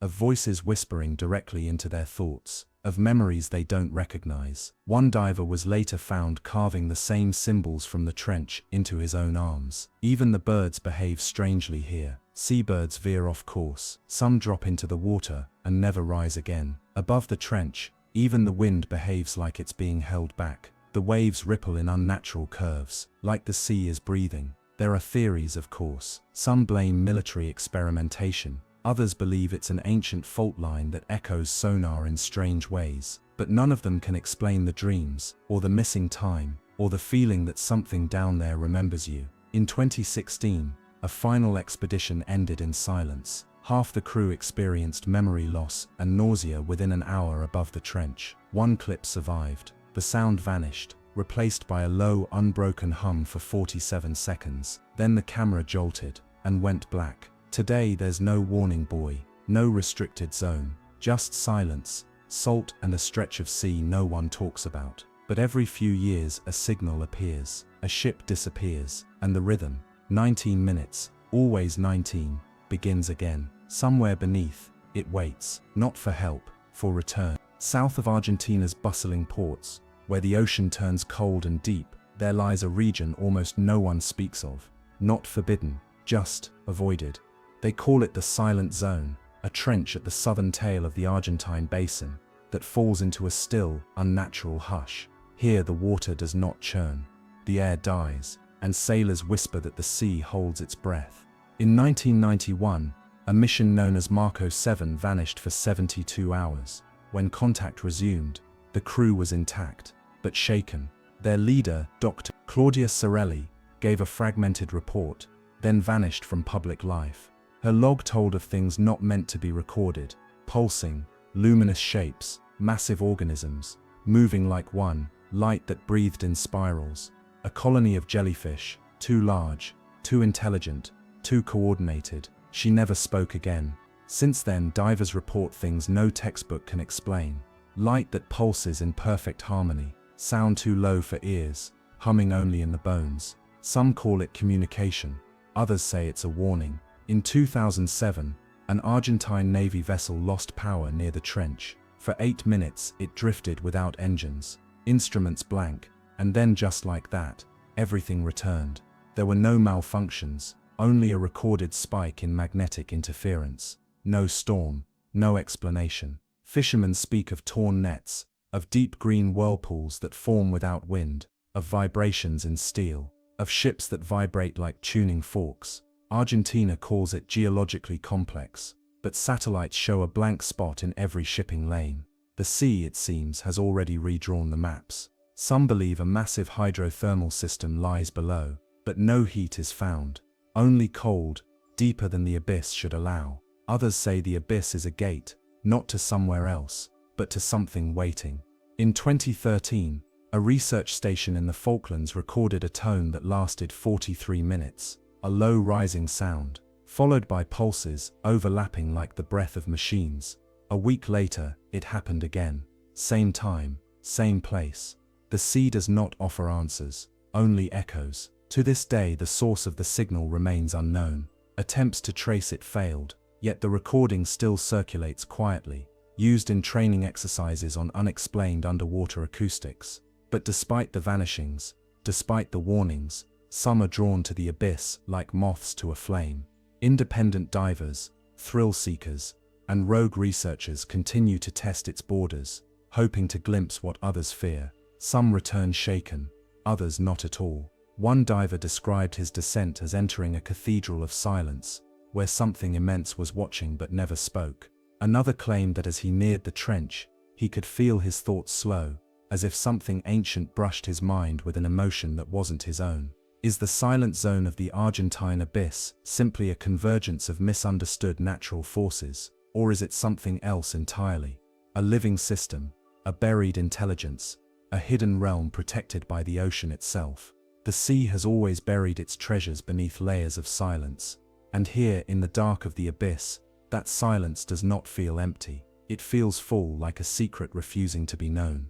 Far in the southern reaches of the world, locked beneath the icy weight of Antarctica, lies the Weddell Sea, wrapped in glassy stillness and crushing cold, a region so rarely traveled that much of it remains unmapped. But beneath the surface, past the midnight zone and deep into the bones of the earth, something waits. Sonar readings and glacial anomalies have hinted at the impossible, a labyrinth, an immense maze of corridors and chambers buried under the ocean floor. Some call it a fluke of geology. Others whisper that it's something constructed, sealed away before memory began. The first clues came in the late 1990s, when a vessel named Polar Sentinel sent a submersible to map sediment near the Filchner ice shelf. What it found was strange, uniform voids beneath the sea floor, corridors arranged in a pattern too precise for chance.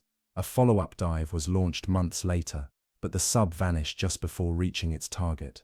All that was recovered was a brief burst of corrupted data, a few sonar pings, and then silence. The site was quietly abandoned, the report buried, but the whispers continued. Years later, a new mission confirmed the worst. The labyrinth was real. Kilometers of caverns stretched out beneath the sea, their walls reflecting sonar like crystal. But the most baffling part was the temperature. Inside the structure, the water was several degrees warmer than the surrounding sea. Not hot, just warm enough to suggest presence, activity. And then came the sound, a low vibration, pulsing irregularly, like breath moving through vast stone lungs. It wasn't seismic, it wasn't mechanical, it couldn't be explained. What followed disturbed even seasoned researchers. A broken tower was found rising from the floor of the chamber, no coral, no barnacles, untouched by time or life. A sample of its base material defied classification, not basalt, not granite, something fused by a process no one could replicate. The report dismissed it as glacial debris, and the sample vanished. One geophysicist, weeks later, disappeared while hiking in Sweden. In his cabin, a note was found. It read, "It was watching us from underneath."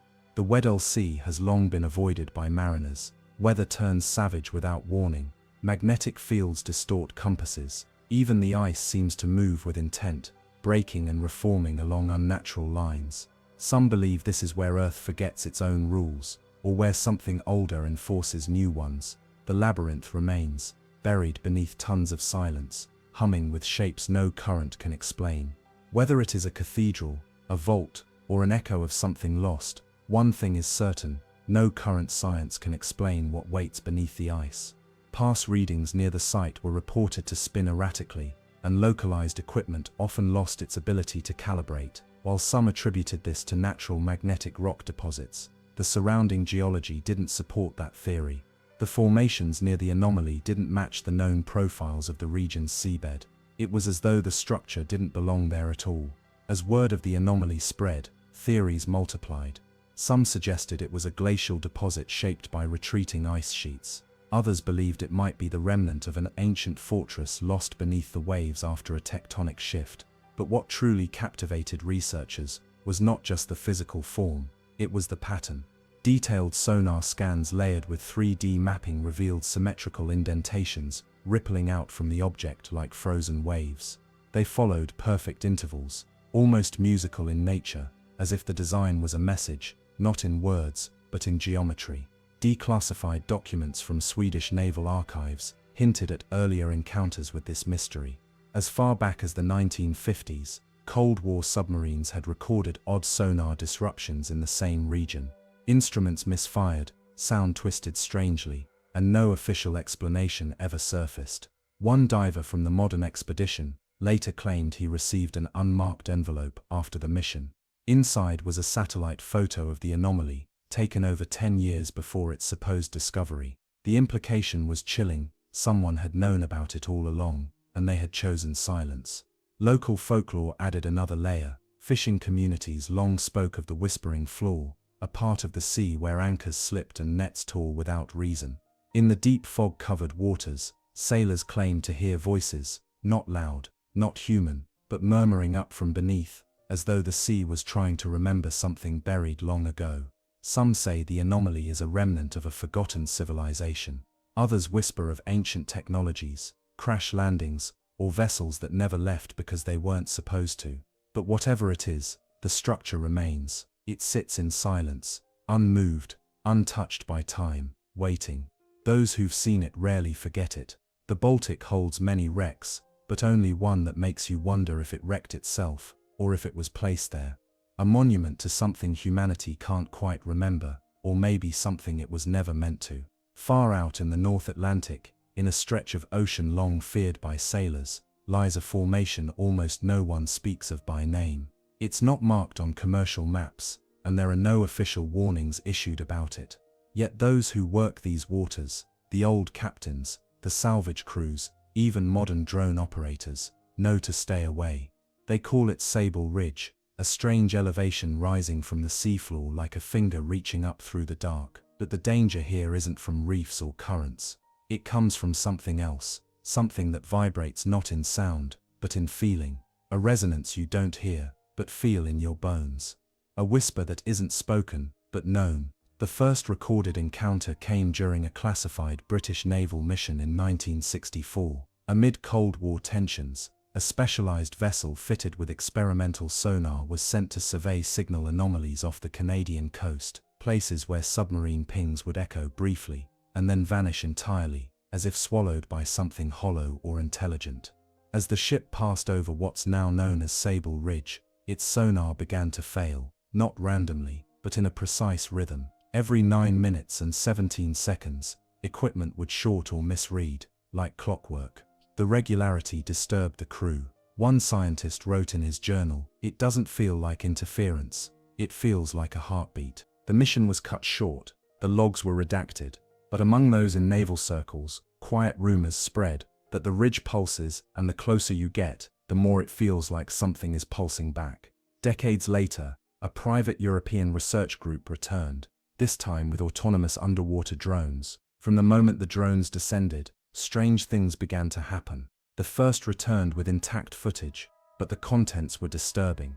The camera showed smooth trenches carved into the ridge's slope, spiraling grooves too precise to be natural. One scientist described them as fossilized architecture, another called them a warning, etched in stone. Of the 3 drones sent down, only one ever returned. The second vanished without a trace.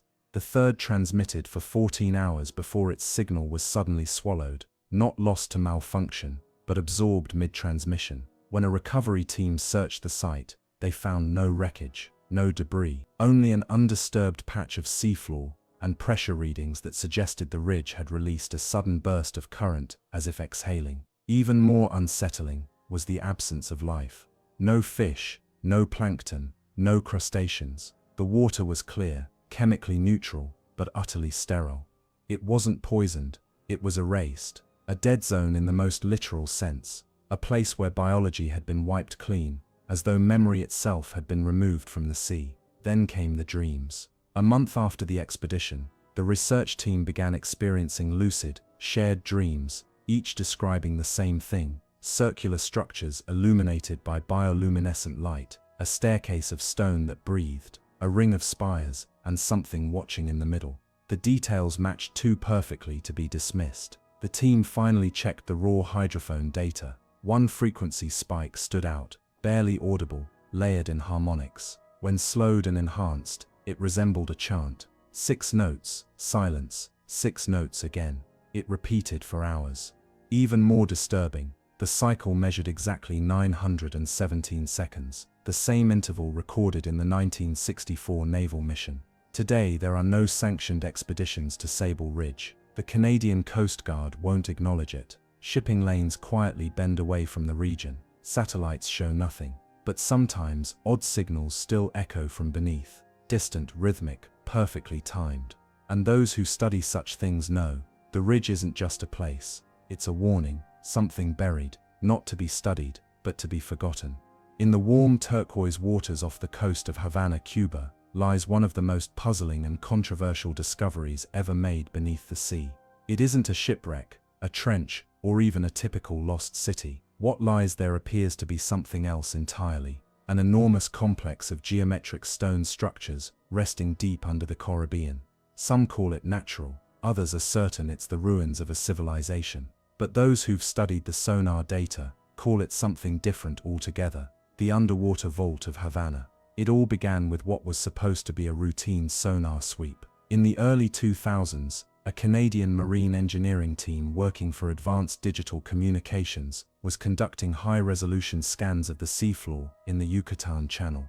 The waters around Cuba are known for their dramatic submarine geography, steep drop-offs, coral shelves, and centuries of shipwrecks. But that day the sonar showed something no one expected. At over 2,000 feet deep, an array of massive symmetrical structures appeared on the screen. Giant blocks arranged in grid-like patterns, some shaped like pyramids, others like corridors, plazas, and staircases. It didn't resemble the jumbled chaos of a landslide or earthquake. It looked designed. At first, the team suspected a glitch, perhaps a sonar error caused by volcanic interference or light refraction at that depth. But follow-up scans confirmed the same result. The structures extended across several square miles and bore an eerie architectural regularity. It was as if an entire city had been frozen in place and buried beneath the sea, without a single record in human history. The engineers shared their findings with the Cuban government, which responded with initial excitement. A joint research effort was formed between Cuban scientists and the Canadian team. One of the project leaders, marine geologist Paulina Zalitsky, gave interviews suggesting the site might be over 6,000 years old, perhaps even older.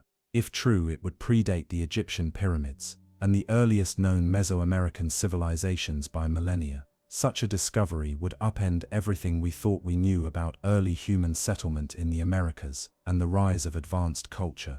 It even hinted at the possibility that rising sea levels at the end of the last ice age had erased an entire chapter of human history. Then, without warning, the story went silent. Further expeditions were cancelled, interviews disappeared, funding dried up. Zalitsky's statements became increasingly reserved and eventually stopped altogether. Some believed that the Cuban government had quietly shut down the project due to international pressure. Others speculated about covert military involvement or classified findings too disruptive to reveal. There were rumors of magnetic interference, of hidden chambers, of something found that changed everything. Skeptics, of course, offered simpler explanations. They claimed the structures were misreadings, natural rock formations carved over eons by current and erosion, mistakenly interpreted as architecture. But even they admitted the sonar data was unusual. The shapes were too clear, the lines too straight. Without physical artifacts or video footage, the debate remains unresolved. Divers have never reached the site. Submersible drones were reportedly deployed, but their footage has never been released. The vault lies half a mile beneath the surface, making access difficult and expensive. Some whisper of strange magnetic readings near the location. Others say a chamber, sealed, echoing and impossibly deep, was briefly glimpsed, then lost. No official explanation has ever been offered. Whether the site is natural or constructed, ancient or forgotten, its mystery remains. If it's natural, it defies geological logic. If it's man-made, it rewrites history. And if it's something else entirely, a memory etched into stone, or a vault for knowledge long buried, then perhaps it's not forbidden because it's dangerous. Perhaps it's forbidden because we're not ready to understand it. And so the vault sleeps beneath the waves, silent, unreachable, waiting. A city without a name, in a place with no past, only shadows in the deep. But for those who never returned, the locals still leave quiet offerings, carved pieces of driftwood, scraps of cloth, or bowls of rice placed beside the tide. They don't speak of the black current in full voice, but they feel it always whispering beneath the waves, hiding something vast, something old, something that tugs at the edges of reality itself. It's not marked on any map, just a flow in the sea, and a question no one has yet been able to answer. There are places in the world where the rules seem to bend, where the sea doesn't just stretch out in distance, but in possibility, becoming older, stranger, darker than memory. East of Japan, between the Bonin Islands and the Philippines, lies one of those places, known to many as the Devil's Sea. Locals and fishermen call it something else, the Dragon's Triangle. At first glance, it appears to be just another open patch of Pacific Ocean, but this region has earned a reputation nearly as chilling as the Bermuda Triangle. Ships vanish, instruments fail, ghost stories and ancient legends swirl through the water like fog that never clears. The mystery of the Dragon's Triangle isn't tied to one incident, it's a pattern. For centuries, Japanese maritime records have logged disappearances, entire fleets, lost without a trace. In the 1950s, the Japanese government officially deemed the area dangerous for navigation after 5 military vessels vanished in just a few years. Over 700 lives were lost. No wreckage was ever recovered. These weren't small boats. These were warships, manned, monitored, and traveling under calm skies. They simply ceased to exist. One of the most well-known cases is the disappearance of the research vessel Kaiyo Maru no. 5 in 1953. It was dispatched to investigate previous vanishing ships. With a full crew and cutting-edge equipment for its time, it sent one final radio signal before going silent. A massive search operation was launched, but nothing was ever found, not even a floating crate or life vest. In trying to solve the mystery, the ship only deepened it. But to truly understand the eerie gravity of the Dragon's Triangle, we have to go back further into the ancient stories. Japanese folklore speaks of underwater palaces and dragons guarding hidden thresholds. Fishermen talk of whirlpools that open without warning, swallowing boats whole. Others tell of glowing lights moving beneath the sea, too steady for nature, too slow for any known aircraft. These aren't tales from books. They're oral histories passed down from generations who lived by the sea and lost people to it. Geologists have tried to rationalize the triangle's dangers. It's located in a highly tectonic zone, where volcanic activity could create underwater explosions, temperature shifts, and even methane gas eruptions that destabilize water density, causing ships to sink instantly. Earthquakes, landslides, and unpredictable deep-sea currents are also common here. But even with those explanations, there's a pattern that doesn't make sense. No wreckage, no oil slicks, no signals, just silence. Then there are the magnetic anomalies. Pilots report their instruments going haywire over specific spots. Compasses spin, GPS cuts out, radios fall dead, and yet the skies remain clear, the water calm.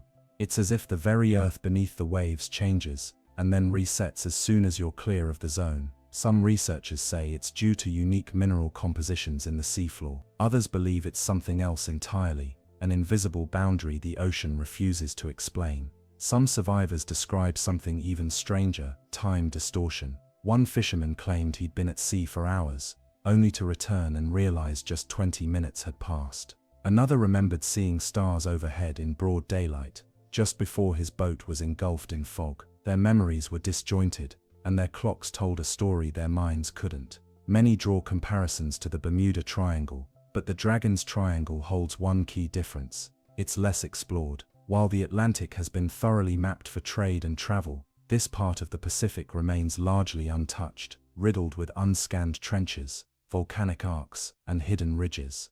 In that silence, legends take root. Recent efforts to study the region have only deepened the mystery. Remote vehicles have mapped cavern systems wider than city blocks, heat signatures without volcanic sources, and on several dives, equipment has simply disappeared. Tether lines snapping, signal feeds cutting out, leaving only darkness behind. There's one formation in particular that baffles researchers, a seafloor depression near the Iwo Bonan Trench, shaped like an open eye. It's not a crater, it's not a trench, it's something else, sharply edged, as if carved into the Earth's crust. Sonar reflections bounce off the interior in unnatural ways. Some say it might be a collapsed magma chamber, others wonder if it's artificial, or worse, still active. Whatever the truth, the Dragon's Triangle remains one of Earth's most haunting oceanic enigmas. It resists explanation, it defies resolution, and it reminds us that not all questions are meant to be answered. Some are meant to sink, to drift beneath the waves, to be remembered only by the sea. Far to the south, in the harshest reaches of the South Atlantic, there lies a forgotten place, an island so remote, so isolated, that few people even know it exists. Bouvet Island, a jagged, uninhabited volcanic rock, cloaked in glaciers and shrouded by endless storms. It is often called the loneliest place on Earth. But it's not the island itself that stirs whispers among researchers and mariners. It's what lies below it, what waits in the black water beneath. This icy fragment of land, claimed by Norway but visited by almost no one, is surrounded by a sea so violent that few ships dare approach. It sits off no major trade route, no cities face it. Even satellites pass overhead infrequently, clouded by polar weather. For most of the world, it simply doesn't exist. But in the early 2000s, something began to stir interest beneath Bouvet, something deep, regular, and unexplainable. A scientific mission had placed hydrophones, underwater microphones, along fault zones to monitor seismic activity. One was anchored near Bouvet, in what was believed to be a geologically quiet region, ideal, they thought, for picking up background noise. But what they heard was anything but natural. Across 3 years, the hydrophone recorded a repeating signal, a slow, drawn-out pulse, like a sonar ping stretched too thin. Each instance lasted about 10 seconds, echoing faintly through the depths. The sound would vanish for weeks, only to return, altered, deeper, as if it had passed through something new. A resonance shaped by shifting stone, or something else. The researchers named it the corridor signal. Sonar imaging later revealed something startling, a symmetrical trench beneath the island's submerged volcanic shelf. It cut almost 2 kilometers into the crust, a place where 2 tectonic microplates met, but moved with eerie stability. No tremors, no shifts, just a stillness that felt unnatural, too smooth, too perfect. Some scientists argued the signal could be a side effect of tectonic movement or distant landslides. Others weren't so sure. The pulse felt patterned, structured, like it had intent, like it wasn't random at all. But because Bouvet Island is a protected nature reserve, drilling near the site was forbidden. No expedition has ever explored the source directly. Occasional satellite scans have shown shimmering distortions in the sea south of the island. At first, they were dismissed as mirages caused by ice and temperature shifts, but they persisted, too regular to ignore. Ripple patterns without wind, shifting reflections with no clear cause. No marine life has ever been observed in the corridor's deepest zones. No fish, no plankton, no movement, just silence, total and unbroken. The kind of silence that feels like waiting. One retired geophysicist, who had studied Bouvet for decades, once said the place felt hollow, like standing near a locked vault buried under miles of stone. And perhaps that's what it is. A vault, a chamber, a mouth that hasn't opened yet. To this day, the corridor of silence remains unmarked on any map. The pulses continue, faint but insistent. No one knows what causes them. No one knows if they will stop. But somewhere, in the black pressure beneath the coldest corner of the ocean, something hums softly against the rock. Something that does not sleep. Something that listens. South of the equator, hidden beneath the vast stillness of the Atlantic, lies the Angola Basin, a place so wide, so flat, and so profoundly empty that its very existence seems like a gap in the Earth's memory. Sandwiched between the jagged spine of the mid-Atlantic ridge and the shadowed coastline of Africa, the basin is a sunken plain stretching for hundreds of thousands of square kilometers. Few ships pass above it, even fewer eyes have ever seen its floor, but those who have speak of it with a kind of reverence, as if describing not just a place, but a silence deeper than sound. This abyss is among the most featureless places on Earth, and yet paradoxically, it is that very emptiness that makes its oddities so profound. Because here, Where the seafloor should be blank and unchanging, there are shapes, geometric depressions, patterns in the sediment, impossible spirals and rows of perfect circular holes stretching across the bottom, like some ancient code pressed into clay. They are too clean to be vents, too ordered to be chance. Some believe they are the remnants of gas seeps or collapsed bubble structures, but the arrangement feels intentional. One dive captured footage of a furrow, more than a kilometer long, cut neatly across the basin. It wasn't a crack or a fracture. It looked plowed. Its edges stood intact, undisturbed, as if something vast and weightless had moved through, parting the sea's bed without pressure. Only fragments of that footage ever made it beyond the archives. But even in grainy stills you can feel it. Something moved there, something slow, deliberate. In private circles, some oceanographers call the Angola Basin the deep cradle, a place of such even stillness that sonar itself changes. Acoustic pulses flatten and stretch unnaturally across its floor. Echoes return muted, as though sound loses energy there, not from depth, but from reluctance. As if the basin doesn't want to be heard. There are tales, of course there are.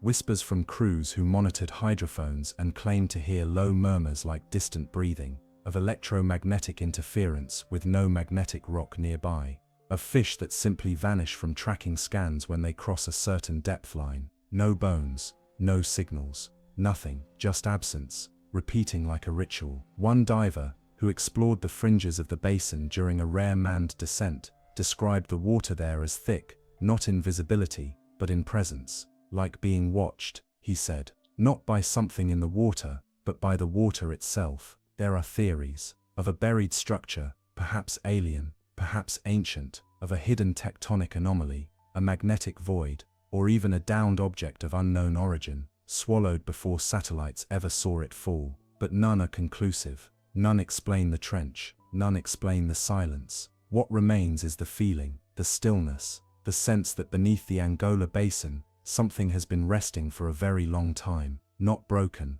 not dead, just waiting. The Scotia Sea doesn't announce itself the way other oceans do. It lingers in the silence between Antarctica and South America, beyond the routes of cargo ships and far from the wake of cruise liners. Here the wind never sleeps. It skates low across grey waves that rarely break, as if guarding something beneath. The sea itself seems heavy, as though it's holding its breath.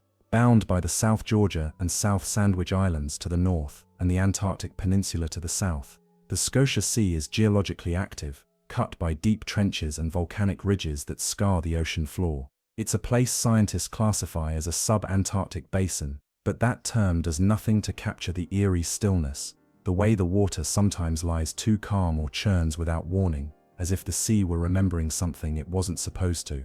Among the mysteries of this sea is one that continues to baffle researchers: the vanishing of acoustic signals. Time and again, scientific instruments, designed to map the seabed or track marine life, have gone silent here. Not once or twice, but with unnerving frequency. Sometimes, those devices are recovered. Sometimes they're not. When they are, they often return with gaps in their data, entire missions erased. Others come back intact, but inexplicably blank, as though the ocean had muted them. Some oceanographers suspect magnetic interference from nearby tectonic activity. Others think something stranger is at play, something that bends not just sound, but space itself. Divers and submersible crews who ventured into these waters report disorientation, fluctuations in pressure, even auditory distortions, clicks and echoes that don't belong to any known source. And then there are the absences, the biological gaps. Certain areas of the Scotia Sea seem almost sterile. Sonar pings return nothing. No fish, no krill, not even plankton. These voids have been dubbed dead corridors, long lifeless stretches where not even bacteria seem to gather. Vessels passing through report temporary system failures, shadows on sonar, and a silence too deep to be natural. In 2011, a British unmanned submersible descending near the South Orkney Plateau recorded something that has never been explained. Beyond 2,000 meters, its cameras caught a slow-moving shadow, massive, shapeless, drifting just outside the visible range. The pressure sensors spiked. Water displacement suggested something enormous had passed. No footage was released publicly, but whispers of the encounter still circulate in scientific circles. The shadow had no edges, no eyes, just motion, heavy, intentional. Above the water, the weather behaves no better. Storms come out of nowhere, violent, fast, and gone without trace. Wind shear without warning. Research pilots speak of turbulence that appears in clear skies and cloud banks that form out of nothing, dense enough to blind instruments but gone moments later. It's as though the Scotia Sea doesn't want to be seen. Centuries-old journals from whalers and early Antarctic explorers describe something similar. They speak of compass needles spinning wildly, of stars that flicker but never move. One sailor wrote of hearing wind from beneath the water, not waves, wind. A breath that didn't belong to the air. Modern geologists studying the Scotia Arc have discovered anomalies in the movement of tectonic plates here. Some shifts defy expectations. One theory suggests a partially detached subduction zone, still dragging crust into the mantle, an ancient wound beneath the crust. It might explain the seismic noise, even the magnetic strangeness, but it doesn't explain the silence, the dead corridors, the feeling of being watched. For all the satellites, sensors and sonar arrays, the Scotia Sea remains curiously incomplete. Every mission seems to return half the truth.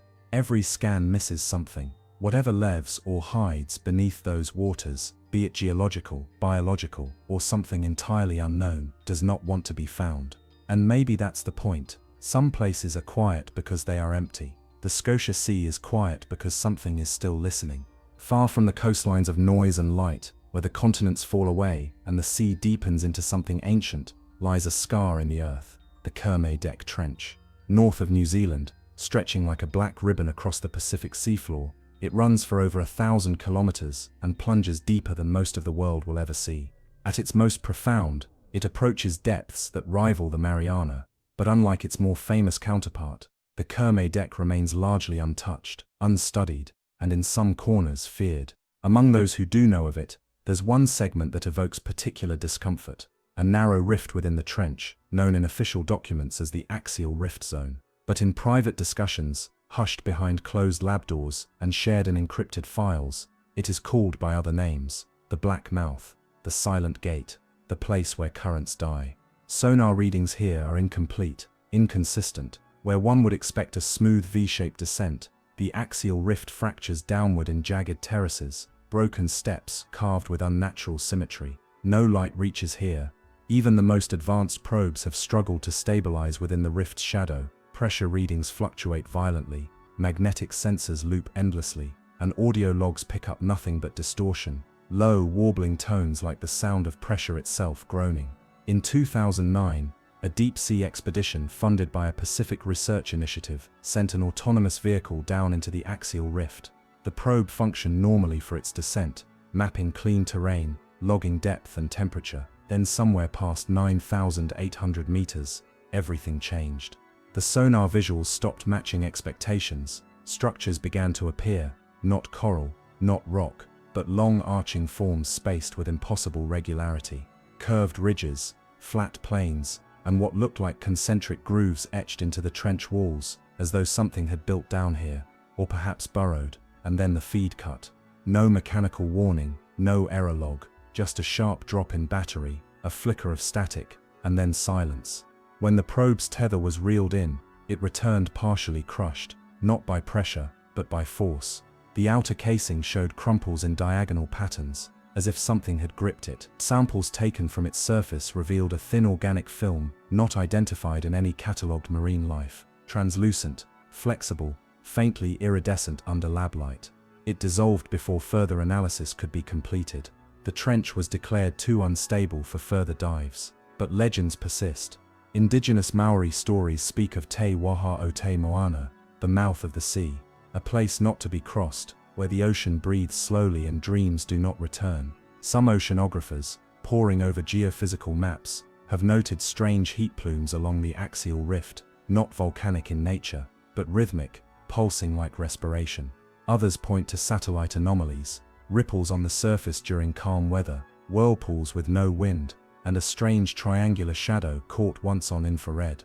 It never appeared again. What lies within the rift remains unspoken in most circles. Some say it's a collapsed cavern, the remains of a subterranean fault line system eroded over millions of years. Others believe it is an active venting system, the deepest thermal feature on the planet, exhaling something older than oxygen. But a few, A very few entertain another possibility, that it is not a scar, but an entrance, not a fracture, but a gate, and whatever once opened it is either still inside, or still watching from the other side. No official exploration has resumed since. The Kermadec Trench is now monitored from afar, from drifting buoys and distant satellites. The axial rift is marked only on private charts, its depth listed, but never labeled. The ocean above it remains deceptively quiet, but below, in the shadowed folds of the trench, something waits, heavy, slow and listening, because not everything in the ocean is dead, and not everything that sleeps has forgotten. There are places in the ocean where silence dominates, and there are places where sound gathers, layered and restless, like a memory trying to speak. Off the Yucatan Peninsula, beneath the limestone shelf that juts into the Gulf of Mexico, lies such a place. It's not marked on any tourist map or even labeled clearly in marine records, but those who've studied it call it the murmur zone, a quiet anomaly in the sea where the water doesn't just move, it murmurs endlessly and with purpose. The limestone shelf in this region is riddled with ancient sinkholes and drowned cave systems, remnants from the last ice age when the sea levels were far lower. When the glaciers melted and the oceans returned, they swallowed these tunnels, flooding them, collapsing some, leaving others intact. The result is a hidden network beneath the seabed, vast and winding, a submerged labyrinth breathing quietly in the dark.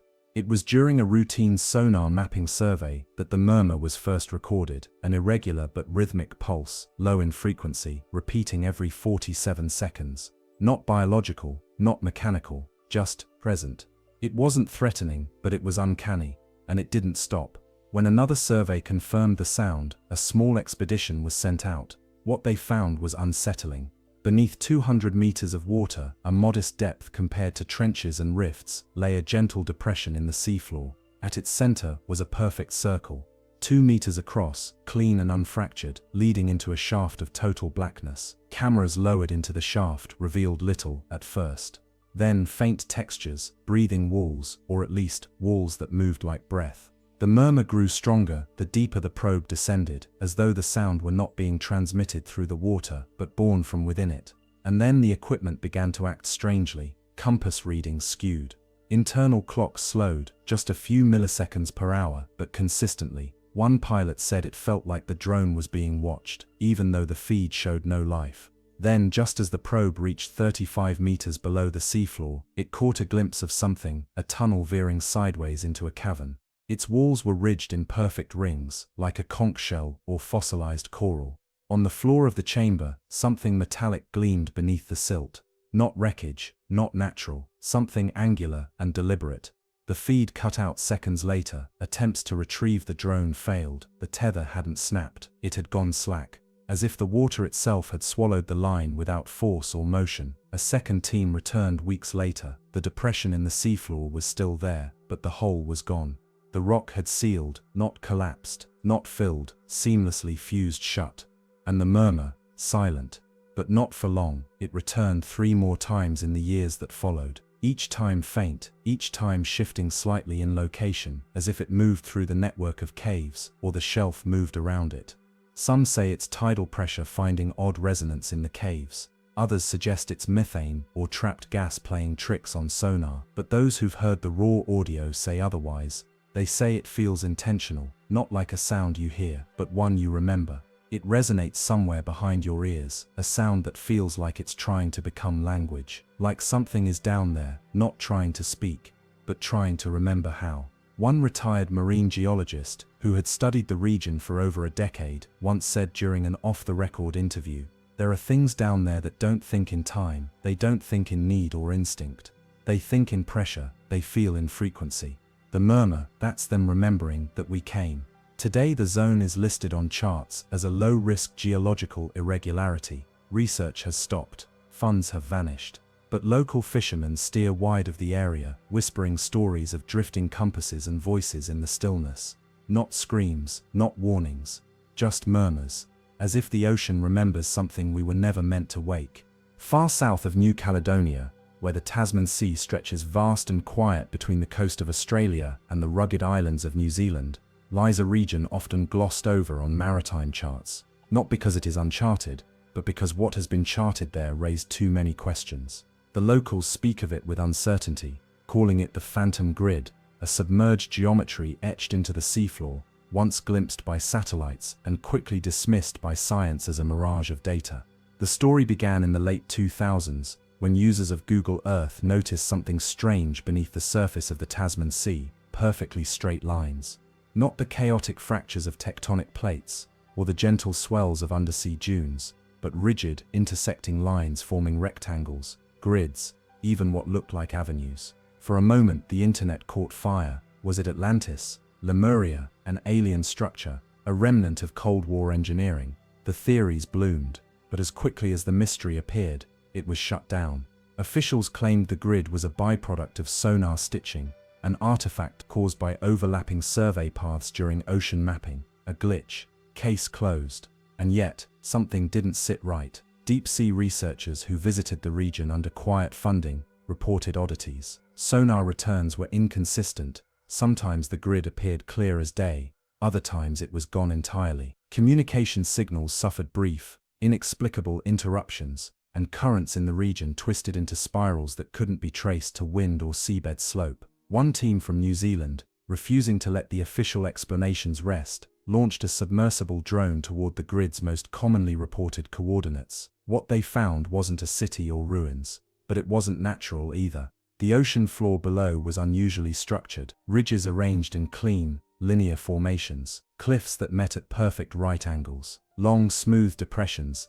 that aligned precisely with earlier sonar paths, as if something once stood there, something massive, and the ocean had spent eons slowly burying it under shifting sediment. But the strangest findings weren't physical, they were magnetic. The drone detected what one researcher called phantom echoes, not real magnetic fields, but residual impressions, like the electromagnetic fingerprint of something long gone, shapes, junctions, imprints of corners and circuits, as though something had once been powered there, something vast. Skeptics argued the patterns were coincidental. Maybe they were caused by undersea cables or strange mineral formations, but those explanations faltered under scrutiny. The lines were too precise, the patterns too symmetrical, and strangest of all, over the years the grid appeared to move. Coordinates shifted slightly with each new sighting, by hundreds of meters at times, as if the grid was not a relic, but something still changing, still alive. Some believe it was the foundation of a failed experiment, perhaps a Cold War underwater base erased from the record. Others suggest it's not a remnant at all, but a form of life, something that grows in patterns we cannot recognize. A structure not built, but born. A being too slow, too vast, and too alien to be seen for what it is. One account from 2014 still circulates in whispers. A New Zealand freight ship drifted unknowingly across the grid's location. During their crossing, the crew experienced strange electrical behavior. Unplugged bulbs began to glow faintly. Radios hissed with a soft static that pulsed slow and steady, like breath. An engineer later recounted a dream, vivid and unsettling, of walking through endless underwater corridors of black coral, dimly lit by a blue light that came from nowhere. The dream ended when he turned a corner and saw himself. Within a year, the grid vanished from satellite view. Google Earth updated its data. The anomaly was gone. If you search for it now, you'll find only a clean, featureless seabed. No traces, no grids, just blue. The glitch, they say, was patched, but research vessels still pass through the area. Some are listed under mundane projects like current velocity surveys. None release their data, none answer questions. The phantom grid refuses to vanish, not because it remains visible, but because its very geometry lingers in the imagination. The ocean is a realm of chaos, curves, swells, dunes, reefs, but straight lines, grids, those do not appear in nature without intent. And when such intent appears in a forgotten corner of the ocean floor, etched in silence, buried in shifting sands, and pulsing with phantom echoes, it raises a deeper question, not what it is, or who built it, but whether it ever truly left.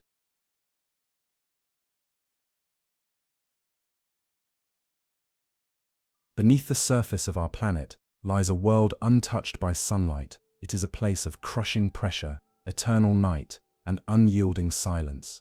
More than 70% of the Earth is covered by water, and yet, we have explored only a fraction of it. The ocean is vast, not just in size, but in mystery. It holds secrets older than humanity itself. stories whispered through sonar blips and barnacle-crusted shipwrecks.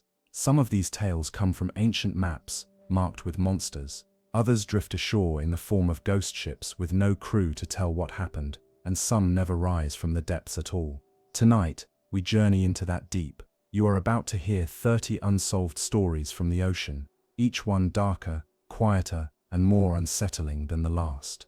These aren't loud tales of pirates and storms. They are slow, eerie, and unsettling. The kinds of stories that don't scream, but linger. The kinds of stories that wrap around you like a cold current and follow you into your dreams. Some of what you'll hear may be real, some may be myth. Most lie somewhere in between. Settle in, dim the lights. Let the rhythm of the ocean lull you to sleep, because we're going under now, and the deep doesn't always give back what it takes.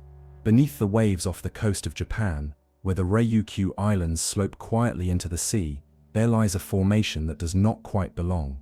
Here, in waters so blue they verge on black, divers once searching for hammerhead sharks stumbled instead upon what looked like the skeletal foundation of something lost, something that might have been built long before memory. It's called the Yonaguni Monument, and no matter how long you stare at its strange geometric lines, you never quite find the right answer. The sea here is rarely still. Currents thread the seabed like invisible fingers, stirring silt and shadow in equal measure. But when visibility is clear, a tableau unfolds that stirs something ancient in the mind. Massive stone terraces stacked in precise right-angled levels, step pyramids descending into the abyss, archways that seem carved rather than cracked. There are long hallways leading nowhere, corners too sharp to be natural, and flat vertical walls that drop with unnatural precision into deeper silence. In 1986, a local diver named Kihachiro Arataki first saw it, or rather first recognized that the underwater cliff he'd often passed was something else. Something too deliberate. His report would ripple outward, attracting archaeologists, geologists, skeptics, and dreamers. Many would descend into the Yonaguni depths, emerging with differing truths, none of which ever quite satisfied the whole.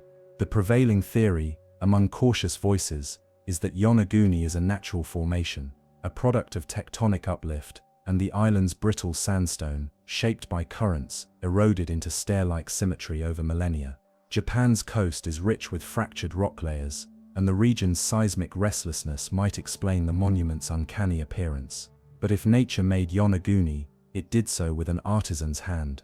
The angles are so clean, so unnervingly straight, that even seasoned geologists have paused. Because some of these features, they don't erode like that.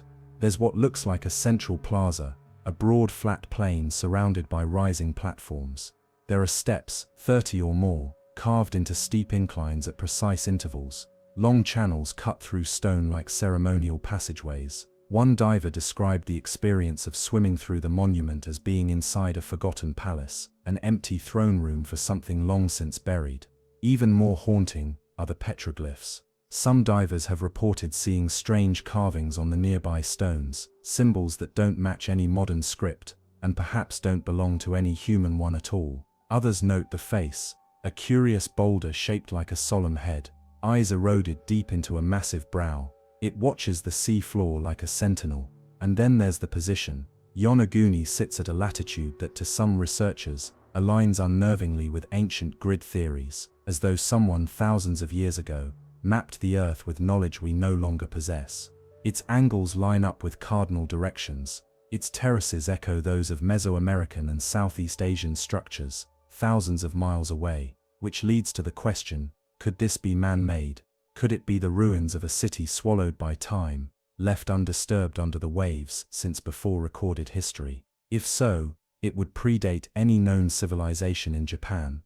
In fact, it would predate Sumer, Egypt, and the Indus Valley, placing it at over 10,000 years old. That date would push back human development into realms conventional archaeology cannot accept, which is why many mainstream scholars refuse to entertain it. And yet, there are whispers that Yonaguni was once part of a larger landmass, an ancient continent swallowed by rising seas at the end of the last ice age. The legend of Mu, or Lemuria, is often spoken of in this context. A land bridge that once connected Asia to the Pacific Islands, lost in a sudden cataclysm. Earthquakes, melting glaciers, a world remade overnight. What remains now might be just the edge, the foundation stones of an entire city, the rest of which now lies buried beneath mud and coral. Some suggest Yonaguni was a ritual site, a place of gathering for a forgotten people. Others claim it may have functioned as an astronomical observatory, its flat platforms aligning with solstices and equinoxes long ago. The more imaginative wonder whether the structure was left by a people not of this world, or at least not of this era, visitors with a deeper understanding of geometry and the forces that govern matter. Of course, skeptics remain firm. To them, Yonaguni is a perfect example of pareidolia, the mind's tendency to find order in chaos, patterns in randomness. We see temples where there are only rocks. We imagine design where there is only erosion. But still, how do you explain the staircase that descends 40 feet into shadow, the walls so smooth they feel carved, the flat stone paths so unlike the broken seabeds found elsewhere? One theory proposes that Yonaguni was a quarry, used by an ancient shoreline civilization for gathering stone. That would explain the cuts and striations, but no tools have been found, no ceramics, no bones, no definitive artifacts to date its use. And yet the monument remains, unmoved by theory, silent beneath the waves. Diving there is an eerie experience. The water is often rough, and the currents unforgiving. Many describe a strange pressure upon entering the site, not just the weight of the sea, but something older, heavier, as though the place carries memory. It feels watched, and always the sea returns to silence. The mystery of Yonaguni isn't just in the stone, but in what it awakens in us, the suspicion that not everything has been explained, that some parts of the earth still keep their secrets folded beneath blue. The monument has not changed. The theories will, but as long as the tides shift and divers descend, the questions will linger. Did someone build this? What happened to them? What lies just a few meters deeper, beneath the sand? And what if Yonaguni is only the edge of something much larger? Whatever the truth may be, the currents continue to sweep over the monument's terraces, brushing against steps no longer climbed, corridors no longer walked. The sea preserves what the land forgets.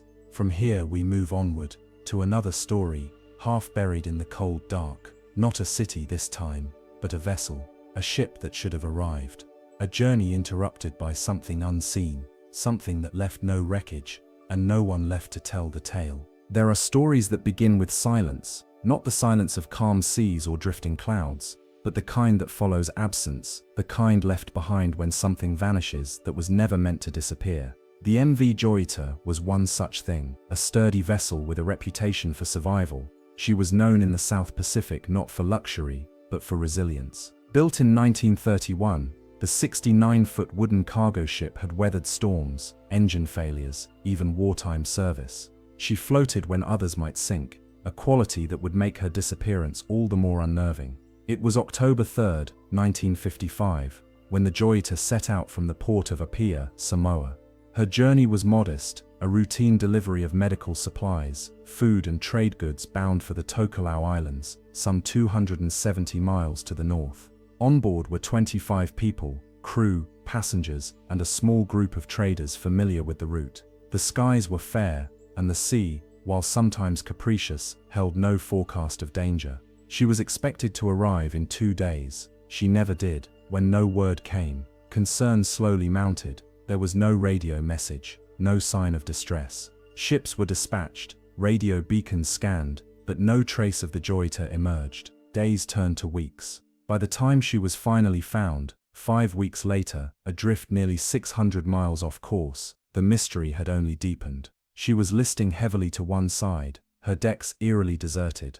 Supplies remained, cargo was gone. So too were all 25 souls. There were no bodies, no lifeboats, no signs of struggle, only silence and questions. Many questions. The first unsettling detail was the state of the ship. Despite her battered condition, the Joyita had not sunk. She was still afloat, her cork-lined hull ensuring she was nearly impossible to fully submerge. Yet she was crippled, partially flooded, with broken pipes and missing equipment. Her radio had been tuned to the distress frequency, but the wires connecting it to the antenna were mysteriously cut. Charts had been removed. A doctor's bag sat open, its instruments scattered. Blood-stained bandages lay nearby. but there was no sign of a fight, no bullet holes, no damage suggesting a boarding, just a ghostly stillness. Several theories would emerge, each grasping at pieces of a puzzle that refused to align. One posited mechanical failure, that a pipe had burst, flooding the engine room, and the crew, fearing the ship would sink, abandoned her. But this ignores her unsinkable design, well known to her captain and crew. Why would seasoned sailors leave a ship they knew would float? Another theory suggested piracy, that the Joyita had been intercepted and its crew taken. But there was no evidence of violence, and much of her cargo was mundane: canned meat, medical kits, foodstuffs, and again the radio, damaged in such a precise way as to disable communication, but not beyond repair, hinted at deliberate sabotage. Then there's the darker possibility: mutiny. Could something have fractured within the human element of the voyage? A disagreement that escalated, a power struggle that left the vessel adrift and the crew either gone, or worse. The bloodied bandages remain unexplained. Perhaps someone was injured, perhaps the wound led to panic, irrational decisions, or fear of disease. Yet the ship's log, which might have recorded such events, was gone, as were the lifeboats, and the life of the ship itself. There's also the theory of a sudden, slow abandonment. Perhaps they believed the ship was sinking, maybe the radio had failed, maybe water was rising in the hull, and the growing list, though manageable, was misread as doom. Maybe in desperation, they took to the boats. But if they did, they were never found. Not a single raft, not a single life jacket washed ashore. The Pacific, vast and unforgiving, had swallowed them whole. Some suggested more speculative answers, that the ship passed through an area of geomagnetic disturbance, confusing compasses and instruments, disorienting the crew, that they sailed unknowingly into a low-pressure zone where hallucinations and confusion might fester in the mind like fog, that the ocean, as it sometimes does, simply turned strange. Others wonder about the cargo itself. Medical supplies, yes, but what else might have been aboard? Something radioactive, something smuggled, something that someone wanted silenced. But these are only echoes of theories. There is no proof, only a ship found without its people, drifting in a direction it never intended to go. What makes the Joyita's story especially haunting is the nature of its stillness. A vessel designed not to sink, proven to withstand hardship, found empty yet intact. The absence of life in a place built to carry it. The scattered clues that feel almost staged, not by intent, but by entropy. A radio wire sliced, a half-written log, bandages, scattered cargo, a ship upright, afloat, and alone. To this day, the fate of the 25 people aboard remains unknown. No remains, no answers, no closure. In the years since, the Joyita has been studied, dismantled, even written into law. But she refuses to explain herself. Like the ocean she once crossed, she keeps her secrets sealed behind salt and wood and water. And when people speak of her now, they don't call her cursed, they don't call her haunted, they call her waiting. Because some mysteries drift, not into history, but into orbit, circling endlessly in the minds of those who can't stop listening for the sound of her radio. And just beyond the static of her silence, another voice calls, not from the waves, but from the trench. A sound recorded from the deepest point on Earth. A low, echoing moan that no ship should make, and no whale could own. They called it the blue, and it too was never explained. It began with a sound, not a scream, not a thunderclap, just a low, rolling moan that rose up from the bottom of the Pacific Ocean, vast, pulsing, and so loud it was heard over 3,000 miles apart by underwater microphones meant to track Cold War submarines. It happened in the summer of 1997, a single booming noise captured by hydrophones stationed deep within the ocean's quietest regions. A sound so powerful that it echoed across a continent of water, and yet no known creature could have made it. The National Oceanic and Atmospheric Administration catalogued it simply, the blue. It was brief, less than a minute long, but what struck researchers was its pitch and shape. This wasn't the grinding of ice, or the churning of geological plates. It had the hallmarks of biology, the fluctuating, organic signature of a living voice. Only, nothing living, as far as we know, should be capable of creating a sound that loud. Whales are loud. The blue whale in particular can produce calls that carry for hundreds of miles, but the bloop dwarfed them. By some estimates, it would require an organism many times larger than a blue whale, perhaps larger than any creature that has ever existed. Something vast, hidden, and still very much alive in the darkest layers of the ocean.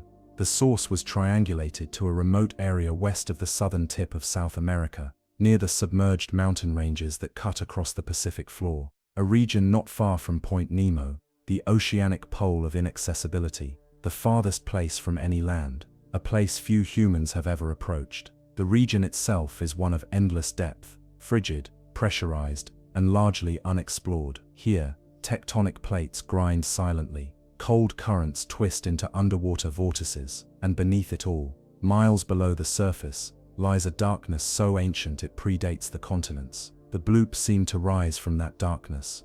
Scientists were baffled. Some suspected a previously unknown species, a deep-sea leviathan, perhaps, whose vocalizations could only be captured at depth. Others proposed more familiar culprits, shifting icebergs, underwater landslides, or gas vents collapsing under pressure. But none of those explanations matched the sound's frequency profile. None moved like a living thing, and none had ever been recorded making anything like the bloop before or since. For a while, speculation spun wild. Some linked it to ancient sea legends, krakens, sea serpents, or the mythical beings whispered about in sailor folklore. Others leaned on Lovecraftian imagination, noting the eerie coincidence that the bloop's coordinates were not far from the fictional location of R'lyeh, the sunken city in which the godlike creature Cthulhu was said to dream. Of course, those were only stories, waking dreams given form in fiction. Yet the ocean does not distinguish between truth and tale. It only carries sound. Years passed. No second bloop came. No physical evidence of a colossal organism surfaced. And so, in 2005, no scientists cautiously revised their position. They suggested the bloop might have been the sound of ice carving from Antarctica, a glacial breakup event echoing across underwater mountain ranges. But even that explanation felt incomplete. The tone, the organic wave of the sound, it didn't quite fit. It lingered in the imagination, not because it had been heard again, but because it hadn't. Whatever had made the sound, if it lived, had not chosen to speak since. And in the quiet mystery thrives. Some researchers believe the answer lies in the trench itself, the Hadal zone, miles below the surface, where life takes on alien shapes. In this pressurized abyss, fish glow like lanterns, jellyfish pulse in slow-motion silence, and eyeless predators float along volcanic vents. Perhaps something larger still, something older, lurks in the folds of these trenches. Not a monster, but a survivor. A creature evolved not to breach the waves, but to avoid them. One that doesn't seek sunlight or surface prey. One that hunts by sound. One that calls only when it must. Others wonder if the bloop wasn't a cry, but a warning or a signal. A solitary voice echoing across a forgotten region, like a whale song meant for ears that haven't existed in millennia, or like a last breath, exhaled into the pressure and then gone. The ocean remains silent, but silence is not absence. Sonar arrays still listen. Every year the hydrophones record thousands of sounds, distant earthquakes, grinding glaciers and mechanical hums from deep-water mining operations. Most are catalogued, named and forgotten. But some sounds still defy classification. Sounds like Julia, like Slow Down, like Upsweep. All heard in the abyss, all unexplained. The bloop was only the beginning, and as our instruments sink deeper, capturing echoes from the void, the ocean waits, unhurried, patient, infinite, and somewhere in that silence, a shape moves, not above, not near, but below the point where sunlight fades and pressure kills, below where our maps end, where only sound remains. And in those depths, something once spoke. It may never speak again, but in another part of the ocean, just as unexplored, lies a city older than myth, a place of stone paths and fallen columns, untouched by time. They call it Heracleion, and for centuries no one knew it was there. Just beneath the restless waters of Egypt's northern coast, where the Nile fans out into the Mediterranean Sea, the ruins of a city long thought mythical rest in silence. For over 1,000 years, its name survived only in crumbling manuscripts and temple inscriptions.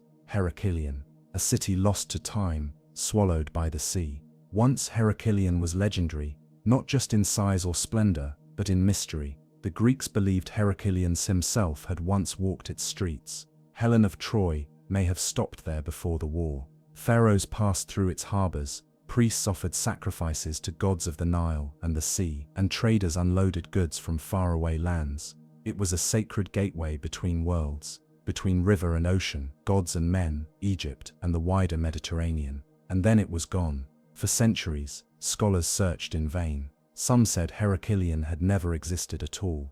Others confused it with nearby Canopus, or assumed it had crumbled and been absorbed into the delta's endless sediment. But the sea, as always, kept its secrets. Until the summer of 2000, that year, underwater archaeologist Frank Goddio was conducting surveys in Abu Qira Bay, scanning the seabed for clues to Egypt's maritime past. His team had deployed magnetometers, sonar arrays, and sediment corers, the slow, methodical process of mapping what lay hidden beneath layers of silt. And then something strange emerged on the sonar. A pattern, not just rock, but shape. Stone blocks, straight lines, foundation walls. They dove, and there, beneath just 30 feet of murky water, lay Heraclion. Not a ruin, but a memory made solid. Fragments of temples, immense statues, stone sarcophagi, columns, docking platforms. Even a ceremonial bark, an ancient ship preserved in mud, its wood dark with centuries of sleep.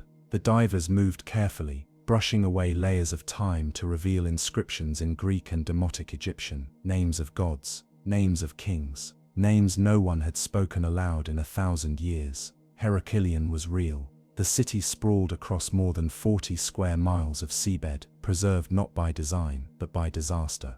Unlike other ancient sites destroyed by conquest or decay, Heraclion had simply sunk entirely. Whole buildings tilted and froze mid-collapse as the earth liquefied beneath them. Columns still stood, crooked but proud. Statues of pharaohs rested half-buried in silt, as if they had sat down to wait. But what could sink a city of such size? Theories abound. One explanation is geological. A gradual subsidence caused by unstable sediment layers beneath the city. Heraclion was built on a lattice of clay and silt, interlaced by groundwater and Nile channels. As centuries passed, soil liquefaction slowly undermined the city's foundations. An earthquake, even a minor one, could have triggered the collapse, like knocking a leg from beneath a table. Others point to the sea. Rising tides, storm surges, and tsunamis may have overwhelmed Heraclion's defenses. The Mediterranean is not a gentle ocean, and the Nile Delta is a place of constant change. One flood too many, and the city may have simply slipped below. Then there are those who speak in whispers, who wonder whether Heraclion's fall was not natural at all. The city was deeply religious, its priests among the most powerful in the kingdom. Ceremonies there were grand, sacred, secret. Tombs were sealed in layers of protective spells, their walls carved with warnings. One tablet recovered from the seabed speaks of an offering to the god beneath, but no one knows what that means. And while most of the city lies peacefully at rest, some parts resist. Divers have reported disorientation, sudden currents, pressure changes, equipment malfunctions, even brief blackouts. Stories circulate of shadows moving through the silt, of lights that flicker where no sunlight reaches. These are unconfirmed, of course, but even silence can feel uncanny when it echoes against ancient walls. Among the most famous finds was a massive red granite statue, over 16 feet tall, depicting the god Hapi, guardian of the Nile's floods. It lay face down in the mud, its serene expression untouched by time. Around it was stillas, golden jewelry, amphorae still sealed with wax, and coins from every corner of the ancient world. These artifacts weren't scattered, they were placed, as if the city's end had come suddenly, but not without warning. Why did Heraclion fall while others survived? Some archaeologists suggest a gradual economic decline, shifting trade routes, political unrest, and the silting of canals. But nothing fully explains why an entire metropolis would vanish, leaving behind no surface trace. For generations, even local fishermen had no idea the city was below. Its memory lived only in myths. Stories of gods walking among mortals, of cities swallowed by sea and tide. And now, centuries later, the myth had risen again. But Heraclion is not the only sunken city. Around the world, other ruins lie drowned in coastal shadows. Pavlopetri off Greece, Dwarka off India, the structures off the coast of Cuba. Together they suggest that the sea has taken more than it has given. Perhaps civilizations rise not in spite of water, but because of it, and fall when that balance is lost. The sea builds, and the sea reclaims.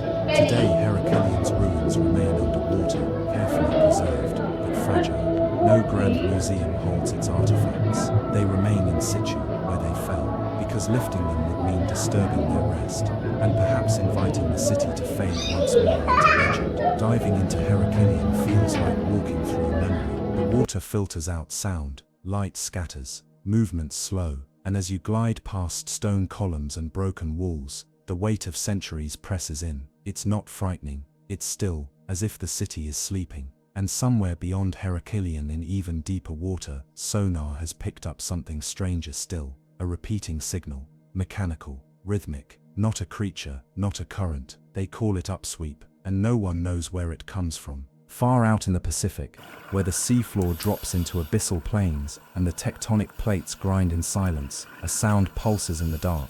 It is not constant, it comes in seasons, stronger in the spring and autumn, then fading again, and it is not random.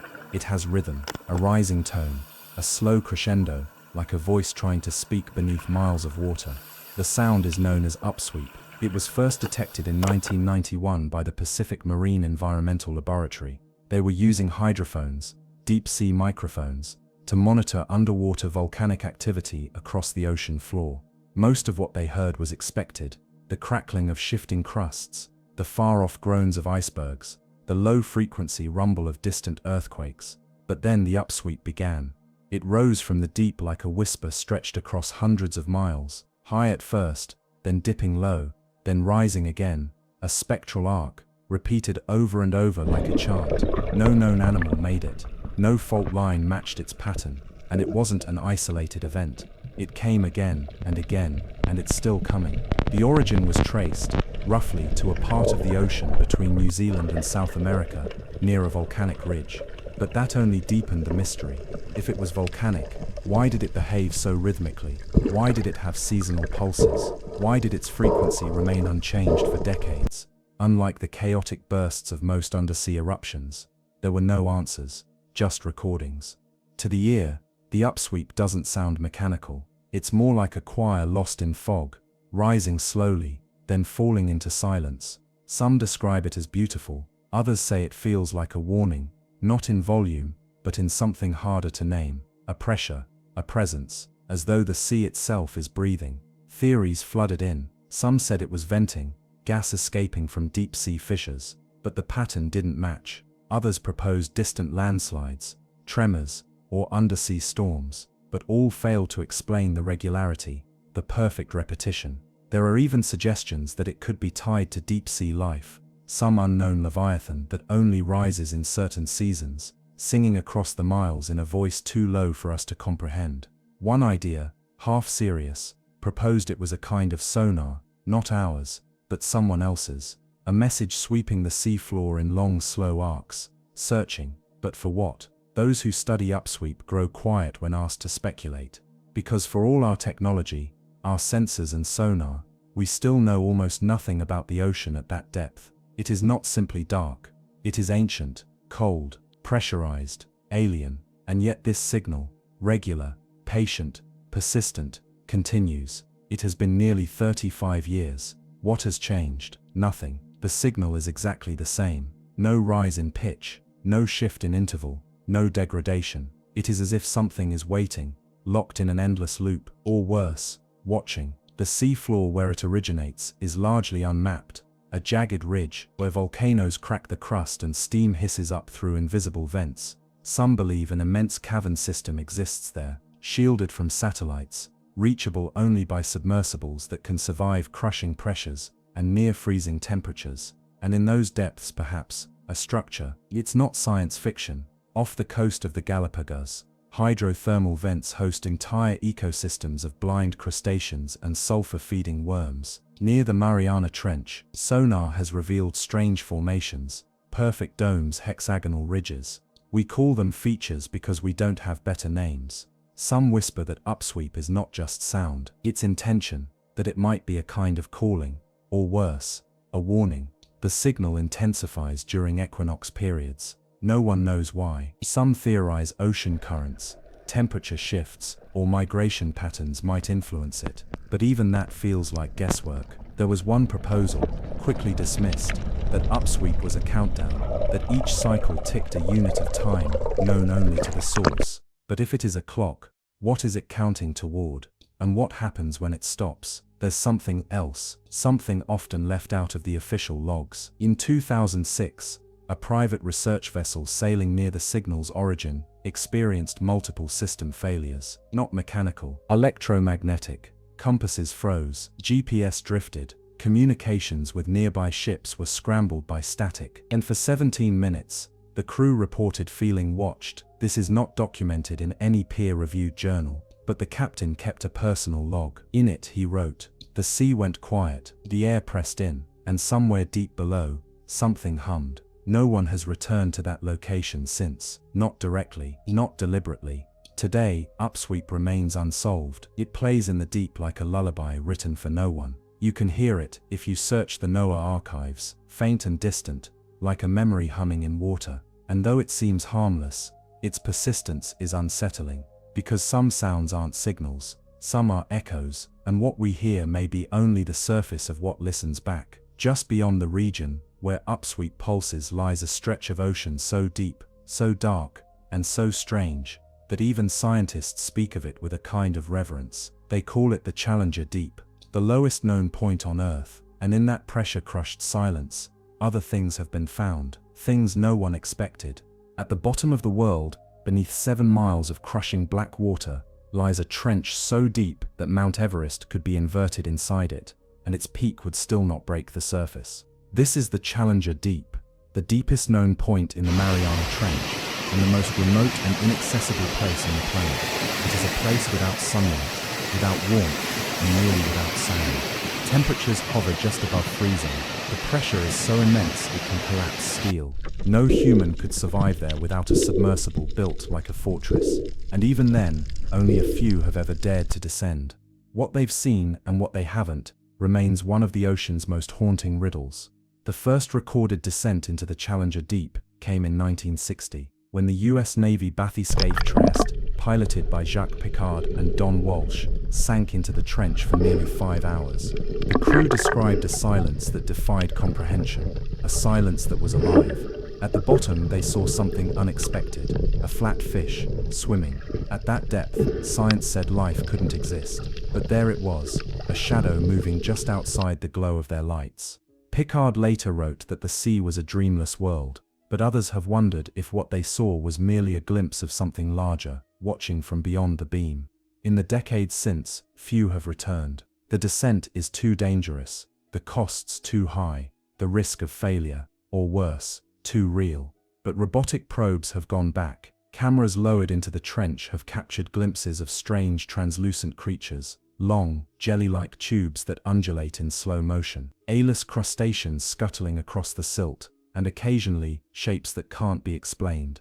In 2012, filmmaker James Cameron made a solo dive into the trench. He described the terrain as alien, a lunar landscape untouched by time, but much of his footage remains unreleased.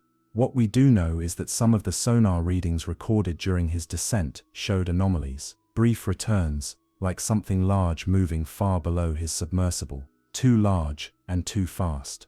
One of the readings suggested an object the size of a bus passing beneath him at over 50 knots. Nothing known to science moves that fast at that depth. The pressure alone would crush a submarine, but the signal was clear, a massive echo, streaking silently through the abyss. Was it a glitch, or a glimpse? Oceanographers have a term for these events, false positives. But that doesn't mean they're ours. It means they don't yet have a category. In 2018, a deep-sea probe sent to collect sediment samples encountered unexpected resistance at the trench floor. The probe, designed to drill into compacted silt, jammed against something harder. Not rock, something smooth, almost metallic. The drill bit snapped. The sample was never retrieved. Later analysis of the sonar data showed a rectangular outline buried beneath the sediment, over 100 feet long. It was dismissed as a sonar anomaly and then quietly forgotten, but not by everyone. There are those who believe the Challenger deep hides more than pressure and silt. Some speak of structures, sunken vaults left by a civilization long lost. Others suggest it's a rift, a place where the Earth's crust is thin and where something else might enter. There are even tales, whispered by veteran submariners, of low hums picked up in hydrophones, frequencies too low for the human ear, but picked up as vibrations through the hull. When amplified, they resemble breathing, rhythmic, measured, living. Theories abound. One posits a form of deep-sea gigantism, unlike anything documented. A class of organisms so vast they dwell below even the known depths, surfacing only when disturbed. The trench is nearly 7 miles deep, but beneath that there are pockets, caves, fissures. The tectonic movements in the area suggest voids large enough to contain an entire city, or something that once was. Another theory suggests the Challenger Deep is not a location, but a threshold, a place where magnetic and gravitational forces behave unpredictably, where time and signal distort, and where instruments fail not because they are broken, but because they are out of their depth. Then there are the stories never published. One engineer aboard an autonomous submersible mission in 2019 claimed that a drone returned with damaged tethers, as if something had grasped it. The fiber was shredded, but not cut, frayed in spirals, as if twisted apart by hands. Of course, these are stories, and in a world of sensors and data, stories hold less weight, but they persist. In 2020, a deep-sea listening station placed at the trench's edge went offline for 23 hours. When it came back online, the log showed nothing unusual, except for one brief burst of audio. It lasted only 18 seconds. A sharp click, followed by a low groan, and then what one researcher called an impact. No official explanation was given. The Challenger Deep is a mystery because it is untouched, not by human hands, but by time. No current disturbs its floor, no light has ever reached its rocks. The creatures that live there are pale, slow, and ancient, and yet something deeper stirs, something fast, silent, and perhaps waiting. As one scientist once said, we used to think of the deep sea as lifeless. Now we know it simply doesn't need us to be alive. And so we move on, from the abyssal plane to a place just as strange, but far more visible. A ship, floating, intact, crew gone, dinner still warm on the plates. Not found on the seafloor, but adrift, as if abandoned mid-breath. The sea has a way of keeping its secrets, but sometimes it gives them back, half told, half formed, as if something was in the middle of speaking when it was interrupted. So it was on December 4th, 1872, when the Mary Celeste was spotted adrift in the North Atlantic Ocean, or ghost ship. Its sails partially unfurled, its hull intact, but not a single soul on board. The discovery was made by the crew of the DEI Gracia, another merchant vessel, en route from New York to Gibraltar. They had spotted the Mary Celeste zigzagging erratically through the waves, too steadily to be sinking, too strangely to be held. When they boarded her, they found no signs of struggle, no storm damage, no distress flags. The cargo was untouched. The logbook, still resting in the captain's cabin, gave no clue of impending doom. The ship's last entry was just 10 days old. Yet the crew, 7 sailors, the captain, his wife, and their 2-year-old daughter were simply gone, as if erased. Inside the ship, time had stopped mid-step. A warm meal had been laid out on the table, and then abandoned. The sewing project sat half-finished. The galley was orderly. The sails were weathered, not torn. The lifeboat was missing, but all else remained. Even today, the mystery of the Mary Celeste is one of the sea's most enduring puzzles, not because of what was found, but because of what wasn't. Many have tried to explain what happened. Some point to natural phenomena, a sudden water spout perhaps, which might have soaked the crew, panicking them into abandoning ship. But the cargo, over 1,700 barrels of industrial alcohol, was still accounted for. The hull was sound. The food was dry. Nothing indicated the chaos one would expect in a panicked escape. Others suggest the possibility of toxic fumes, alcohol vapors leaking from the barrels, filling the lower decks with an invisible suffocating cloud. If the captain feared an explosion, he might have ordered everyone into the lifeboat temporarily. But then, the theory goes, the rope tethering them to the ship snapped, leaving them adrift as their vessel sailed on, empty. But that lifeboat was never found. No bodies, no remains, only theories. And then there are the darker speculations that something came aboard. One theory claims the crew was attacked, not by pirates, but by something less human.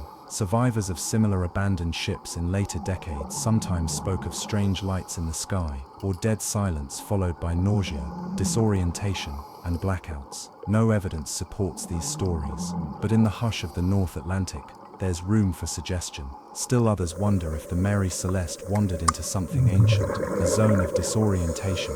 Perhaps the ship crossed into a magnetic anomaly, where compasses spin, time bends and minds unravel. No such zone has ever been proven to exist, but it has never been disproven either. After her discovery, the Mary Celeste was towed to Gibraltar. A tribunal investigated the incident, but found no evidence of foul play, no signs of mutiny, no clues at all. In the end, they labeled the event inexplicable, and so the ship returned to the sea. Over the next dozen years, she changed hands many times. None of her owners kept her. Crews refused to sail. Stories of strange voices and unlit lanterns swinging in the hold began to circulate. Some said they heard footsteps on the deck at night. Others swore they saw the outline of a small child standing at the bow, peering into the mist. By 1885, the Mary Celeste had become a ship no one wanted. Her final owner, desperate to be rid of her, loaded her with cheap cargo and intentionally wrecked her off the coast of Haiti in an insurance scam. He was caught and tried, but when asked why he destroyed the vessel, his answer was simple: she wouldn't stay empty. To this day, no confirmed evidence explains the disappearance of her crew. No letters, no log entries, no final distress call, just a silence, more complete than death. What makes the Mary Celeste so disturbing is that it was found. Ships go missing all the time, but a ship found intact, without a soul aboard, floating in clear weather, with no signs of damage or decay, that's something else entirely. That's the sea giving back a story, but only the middle of it. The beginning lost, the ending stolen. Some say it's better we don't know, that some endings should remain untold, and so the Mary Celeste drifts forever in the public imagination. A ghost ship not of wreckage, but of absence. A reminder that the sea doesn't always roar when it claims its due. Sometimes it whispers, sometimes it simply takes. Now we follow the tides further, away from the waves of the Atlantic, and into warmer, stranger waters, where deep in the Pacific, far beneath the coral, something ancient has begun to hum. In the heart of the South China Sea, hidden among the disputed islands and coral atolls, there lies a place older than war and stranger than myth. A vertical wound in the seafloor, known as the Dragon Hole. To the eye, it is a circle of water, only slightly darker than the surrounding sea, almost gentle in appearance. But beneath the surface, the Dragon Hole plunges over 300 meters into the earth. Deeper than the Statue of Liberty is tall, deeper than any known blue hole on the planet. It is not fed by rivers or groundwater. It is not connected to known caves or fissures. It is, as far as anyone can prove, bottomless, and it hums. The sound began as a rumor. Fishermen spoke of their engines sputtering when they passed overhead. Divers, few and brave, returned pale and silent, some refusing to go back to sea. But it wasn't until 2016, when Chinese researchers mapped the hole in full detail, that they began to detect an unexplained acoustic signature, a low rhythmic pulse that did not match currents, whales or seafloor shifts. The sound seemed to rise from deep within, like breathing, or something imitating it. It does not always hum. Sometimes it is silent for months, but then when it begins again, it carries across the seabed like a slow heartbeat. It has no apparent source. It registers on hydrophones but not on sonar, and its frequency is inconsistent, fluctuating in subtle patterns, as though responding to something. What lives in a place with no light, no sound and no air? What answers when we listen? The Dragon Hole's geology offers a starting point. Formed over thousands of years by chemical dissolution of limestone beneath the seafloor,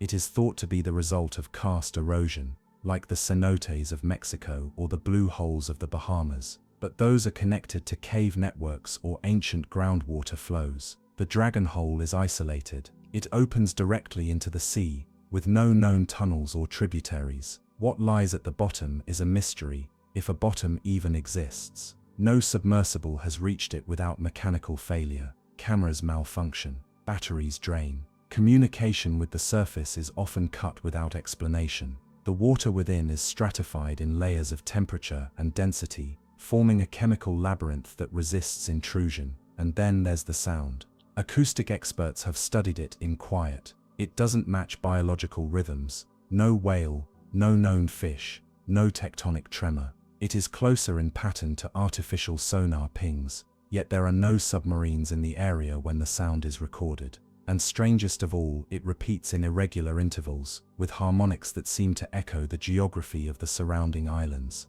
as if it were scanning the region, or remembering it. There are theories, of course. Some believe the hum is geologic, caused by tidal compression or unseen gas vents, but no such vents have been found. Others suggest it could be a rare form of acoustic resonance, created by waves striking the lip of the hull. But the hum occurs even in perfect stillness, in windless weather, when no wave breaks against the coral rim. Then there are the stranger explanations, that the dragon hole is not just a cavity, but a throat. Local legends predate science. The fishermen of the Parasol Islands have long spoken of the Lungwang, the dragon king, who sleeps beneath the water and exhales storms. When the hum begins, they say, a typhoon will follow, and it often does. The area around the dragon hole is one of the most typhoon-prone zones in the Pacific. The pattern is not perfect, but it is close enough that some meteorologists have taken notice. One cryptographic researcher analyzed the acoustic pattern and claimed to find a fractal sequence, too ordered to be random, too organic to be mechanical. They called it a voice without language, a signal perhaps, or a warning. But who or what would be sending it? Attempts to explore the lower regions of the dragon hole have met with failure. In 2019, a deep-sea drone was lost 180 meters down after its tether was severed by unknown means. The footage recovered before transmission cut out shows a sudden shift in water pressure, not a drop, as expected, but a momentary vacuum, as if the hole had inhaled. Marine biologists suggest that extreme thermoclines and hydrogen sulfide layers at depth might be to blame, capable of corroding or disabling unshielded electronics. But no full explanation has been confirmed, and no one has volunteered to dive it in person since. And yet, every few months the hum returns. Late at night, when the sea is still, it echoes upward, a deep, slow, haunting vibration that can be felt more than heard. Ships passing near the region often record interference on radios, and unexplained echo returns on sonar, as if something is watching from below. Some suggest that the dragon hole might be a kind of deep-sea ear, not a mouth, not a predator, but a sensor, a place that listens. And when it hums, it is not speaking, but dreaming. There is no proof of this, of course, just whispers in the dark. Just the knowledge that beneath the waves, in a hole with no visible bottom, something waits and remembers. And from this ancient wound in the Pacific, we turn westward again, to a coastline where temples sink and statues crumble beneath the surf, toward another city, once lost to time and found by divers who saw its pillars standing still in the dark. They called it Thonis in Egyptian. The Greeks knew it as Heracleion, but for centuries, it had no name at all. Only myths and murmurings, a city lost to the sea, whispered of in scrolls and temple records, but with no confirmed location. Some said it never existed. Others believed it lay buried under modern Alexandria, ground down by centuries of conquest and decay. But the truth was stranger still. Heracleion was real, and it had not vanished beneath the sand. It had slipped beneath the waves. The rediscovery began quietly, almost accidentally, in the late 1990s. A team of marine archaeologists, led by Frank Gaudio, scanning the murky waters off Egypt's northern coast, stumbled upon a strange anomaly: stone blocks in geometrical alignment, where none should exist. Divers were sent down, and what they found was astonishing. Vast, temple-sized structures resting silently beneath the waves of a nuclear bay. Columns, statues, ceremonial halls, sphinxes, weathered not by sandstorms, but by salt. A city still standing, as though it had only just fallen. They had found Heracleion. For nearly 1,200 years, the city had slept beneath the Mediterranean, hidden under meters of silt and seagrass, and yet so much remained intact. Stone slabs bearing hieroglyphs, gold coins nestled in amphorae, a colossal statue of the god Hapi lying on its side, its face blurred by sediment, but unmistakable. Devers described it as like swimming through a dream, corridors of temples appearing in the green gloom, roads of stone stretching beneath their fins. But how does a city fall into the sea? Geologists point to a process called soil liquefaction, a sudden destabilization of the ground caused by earthquakes or floods. When the clay-rich delta of the Nile shifts, it can act like quicksand, swallowing everything above it. And Heraclion sat right in that danger zone, a port city built atop fragile land. The collapse wasn't instant.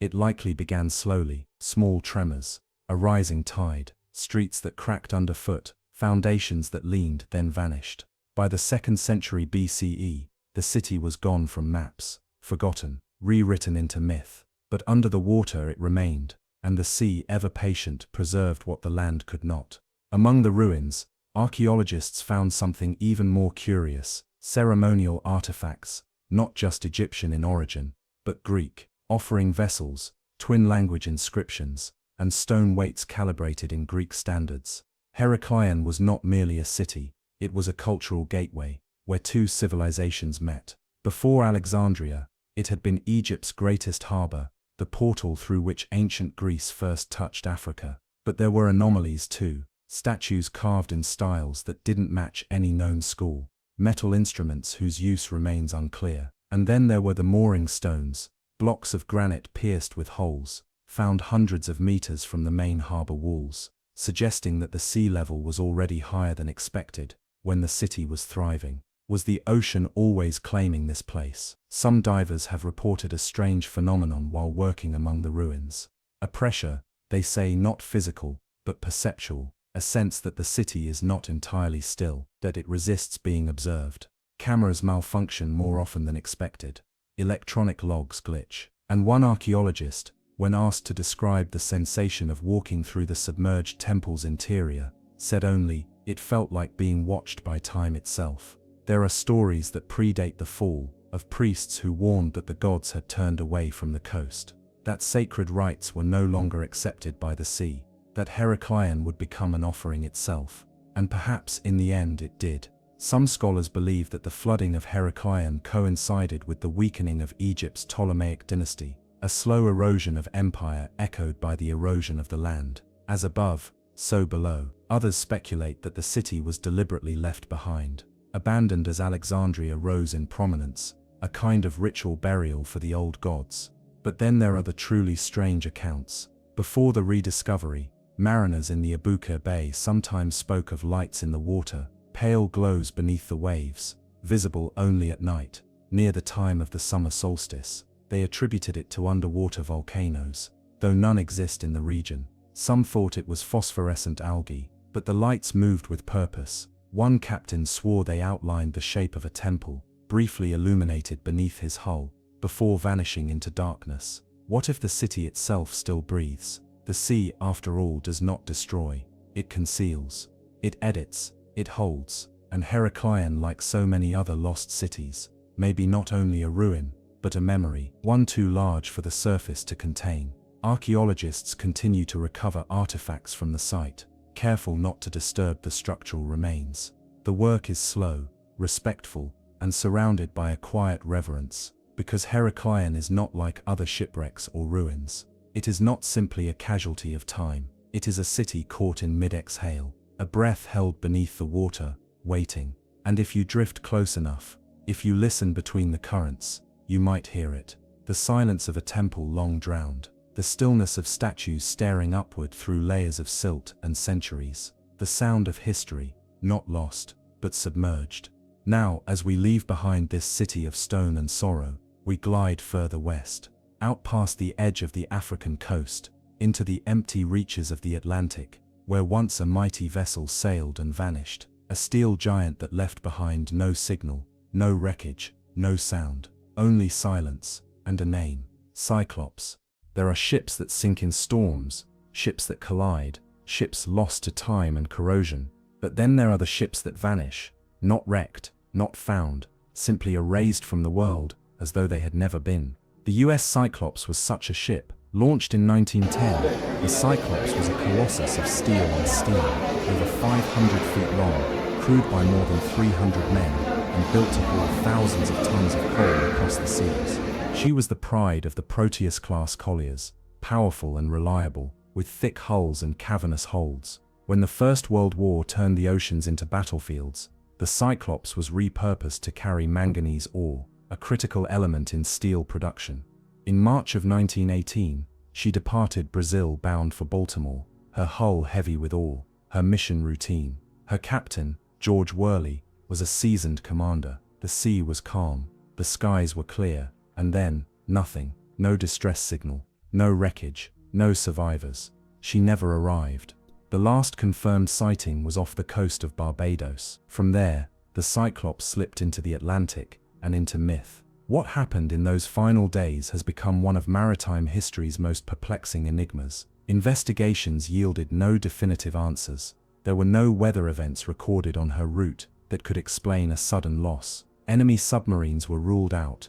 There were no German U-boats known to be operating in the area, and yet 309 people and over 10,000 tons of cargo disappeared in an ocean that, for all its vastness, is rarely so quiet about death. Some point to structural failure. The Cyclops, they argue, was overloaded. Manganese ore, if not properly secured, could shift mid-voyage, destabilizing the ship. If the ore compacted to one side, even momentarily, it could have caused a sudden and irreversible tilt. The ship may have capsized, sank in minutes, its radio equipment too damaged to send a distress call. But even then, where is the wreck? Search efforts were massive, combing her likely route for any sign. But the Atlantic held its tongue. No lifeboats, no oil slick, no splintered beams floating to the surface. Theories deepened. Some focused on the ship's captain, George Worley, a man of German birth with rumored sympathies for the Kaiser. Whispers of sabotage stirred in wartime ears. Had he delivered the Cyclops to enemy hands, defected with the cargo? But again, no evidence, no intercepted communications, no post-war revelations, and surely someone among the 309 would have spoken, written, survived. Others looked beneath the surface, quite literally. The Bermuda Triangle, that infamous stretch of ocean known for strange vanishings and compass failures, became a focal point. The Cyclops had passed through its fringes. Perhaps it had encountered something more than current or storm. Magnetic anomalies, rogue waves, or stranger phenomena. Theories emerged of methane hydrate eruptions, vast gas pockets suddenly releasing from the seafloor, reducing water density, and causing even the sturdiest ships to sink with barely a splash. Still others spoke of dead zones, parts of the ocean where radio signals simply stop, where direction becomes distorted, where time itself feels uneven.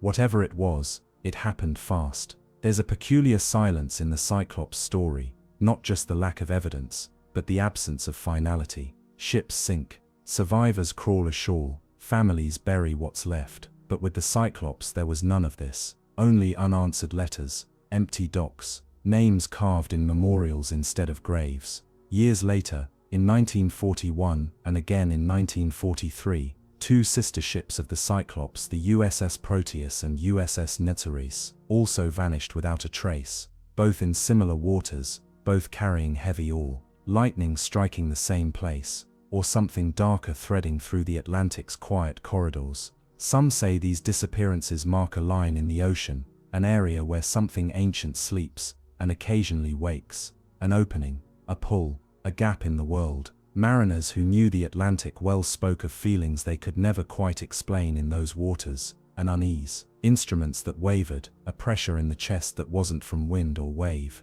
If the Cyclops is still out there, and perhaps it is, resting whole in the Atlantic's silent basin, it lies miles beneath the surface, untouched by scavenger or sun. A ship frozen mid-journey, her cargo still in place, her crew still at their stations, waiting, and the ocean, vast and indifferent, has chosen not to give her back. From Heraclion's drowned columns to the Cyclops' steel silence, the thread continues to pull us deeper into waters where vanishings are not accidents, but patterns. Now we sail toward another mystery, one that echoes across decades, through storm and signal, toward the ghost of a luxury liner that set out in brilliance and never returned. They called her the Titanic of the Southern Hemisphere, the Waratah. Off the southern coast of Africa, where the warm Agulhas Current meets the icy waters of the Southern Ocean, ships have always had to reckon with nature's unpredictable hand. Winds whip without warning, waves rise like walls, and somewhere out there, in this treacherous expanse, the Waratah was lost. She was supposed to be magnificent. Built in 1908 by the Blue Anchor Line, the Waratah was the pride of Edwardian engineering, a vessel of dual purpose, balancing luxury for passengers and heavy freight for commerce. At 465 feet in length, with ornate dining saloons, promenades and plush cabins, she was a floating palace destined to serve the booming trade between Britain and Australia. They called her the Titanic of the Southern Hemisphere, but she vanished nearly 3 years before the Titanic's own ill-fated voyage. Her first trip was promising. Her second, in July 1909, became her last. On July 26, she departed Durban, bound for Cape Town, with 211 souls aboard, passengers, crew and cargo. The day was calm, the skies were mild. By all reports, the Waratah steamed out of the harbour without incident. She was last seen that evening by a passing vessel, the Clan McIntyre, about 200 miles east of East London, South Africa, and then she was gone. No distress call, no debris, no survivors, not a single life raft ever reached shore. The Waratah vanished as though she had never sailed. Theories surfaced almost immediately, fanned by the disbelief that such a grand ship could simply evaporate. Some pointed to her design. Despite her elegance, the Waratah was said to have stability issues, top-heavy and prone to listing. Several passengers on earlier voyages had remarked on her peculiar role, the way she seemed to sway even in mild seas. In turbulent waters, she may have tipped beyond her balance, unable to recover. Could it have been a rogue wave? In this part of the world, rogue waves are not rare. Walls of water rising 80 to 100 feet, unpredictable, immense. If the Waratah encountered one, particularly while carrying a heavy shifting cargo, she could have capsized in seconds. No time for distress calls, no chance for rescue. But there's another possibility, one that unsettles, because it leaves no clues. The Agulhas Current, which races down the east coast of Africa, is one of the fastest and most powerful in the world. It drags everything south, into the void. Shipwrecks in this region are rarely found. The seabed is deep and broken, scattered with canyons and submerged cliffs. If the Waratah went down here, she might rest thousands of meters below, buried under layers of sediment and time. Search efforts began immediately. Vessels scoured the coast. Planes traced her last known position. For weeks, hope lingered, but nothing emerged. Even today, with sonar and submersible drones, the wreck has never been located, and still the rumors persist. Some sailors whispered that the Waratah was cursed, that something had followed her out of Durban, a shadow beneath the hull. Passengers aboard the Clan McIntyre reported seeing strange lights hovering near the Waratah the night she disappeared. Others claimed they saw her again, days later, drifting silently in the fog, far off course. Phantom sightings became legend. Years passed. The Waratah's sister ships continued to sail, but none escaped the pall cast by her vanishing. Families waited for word that never came. A century later, her fate remains one of the sea's cruelest mysteries. Was she pulled down by the sea's violence, or did she drift far off course, lost in fog and current, until hunger and time claimed all aboard? Some believe she remains intact somewhere on the seabed, her polished woodwork preserved in cold darkness, chandeliers swaying gently, dining rooms still set for meals no one would ever eat. The Waratah is not alone. She is part of a pattern of ships lost without trace in oceans where even giants can disappear. From the Cyclops to the Waratah, something haunts these routes, not with violence, but with silence. And we are not done yet. There are vessels whose fate wasn't just strange, but impossible. Submarines that surfaced where none should be. Contacts that defied the laws of speed, of physics, of presence. Submarines without nations, without names. Phantom submarines, waiting in the dark. In the darkest depths of wartime oceans, not everything that moved beneath the waves could be explained. As war raged across continents, a quieter, colder war unfolded below the surface, one of sonar pings, silent shadows, and vanishing blips. Among these stories, Some remain untouched by conventional reason. They are the stories of phantom submarines, unmarked, unidentified, and in some cases impossible. During World War II, the seas were alive with secrets. Submarines, both Allied and Axis, slipped through currents and beneath ice flows. Their movements strategic and often fatal. But scattered among the battle reports are stranger logs, whispered accounts from naval crews and merchant vessels that described encounters with something other than the known enemy. It began subtly. A sonar ping returned an impossible shape. A contact was made, large, fast, maneuvering in patterns no known submarine could match. But when depth charges were dropped, nothing. No wreckage, no oil, no survivors, only silence. In 1942, off the coast of Iceland, a British destroyer tracked such a contact. It behaved like no German U-boat. It changed direction on a dime, moved at unprecedented speeds, then vanished from sonar entirely. The ship launched depth charges and awaited the shockwave, but the water remained eerily still. A few weeks later, in the North Sea, a Norwegian freighter reported being followed for 3 nights by a submarine with no insignia. It surfaced only at dusk, remained a distant shadow, and left no wake. The crew, unnerved, tried to signal it, but it slipped beneath the water like a ghost. It never returned. And in the Pacific, the encounters became even stranger. In 1943, near the Solomon Islands, a US destroyer picked up an underwater contact, moving at a speed nearly double that of any known submersible. It dodged torpedoes with uncanny precision.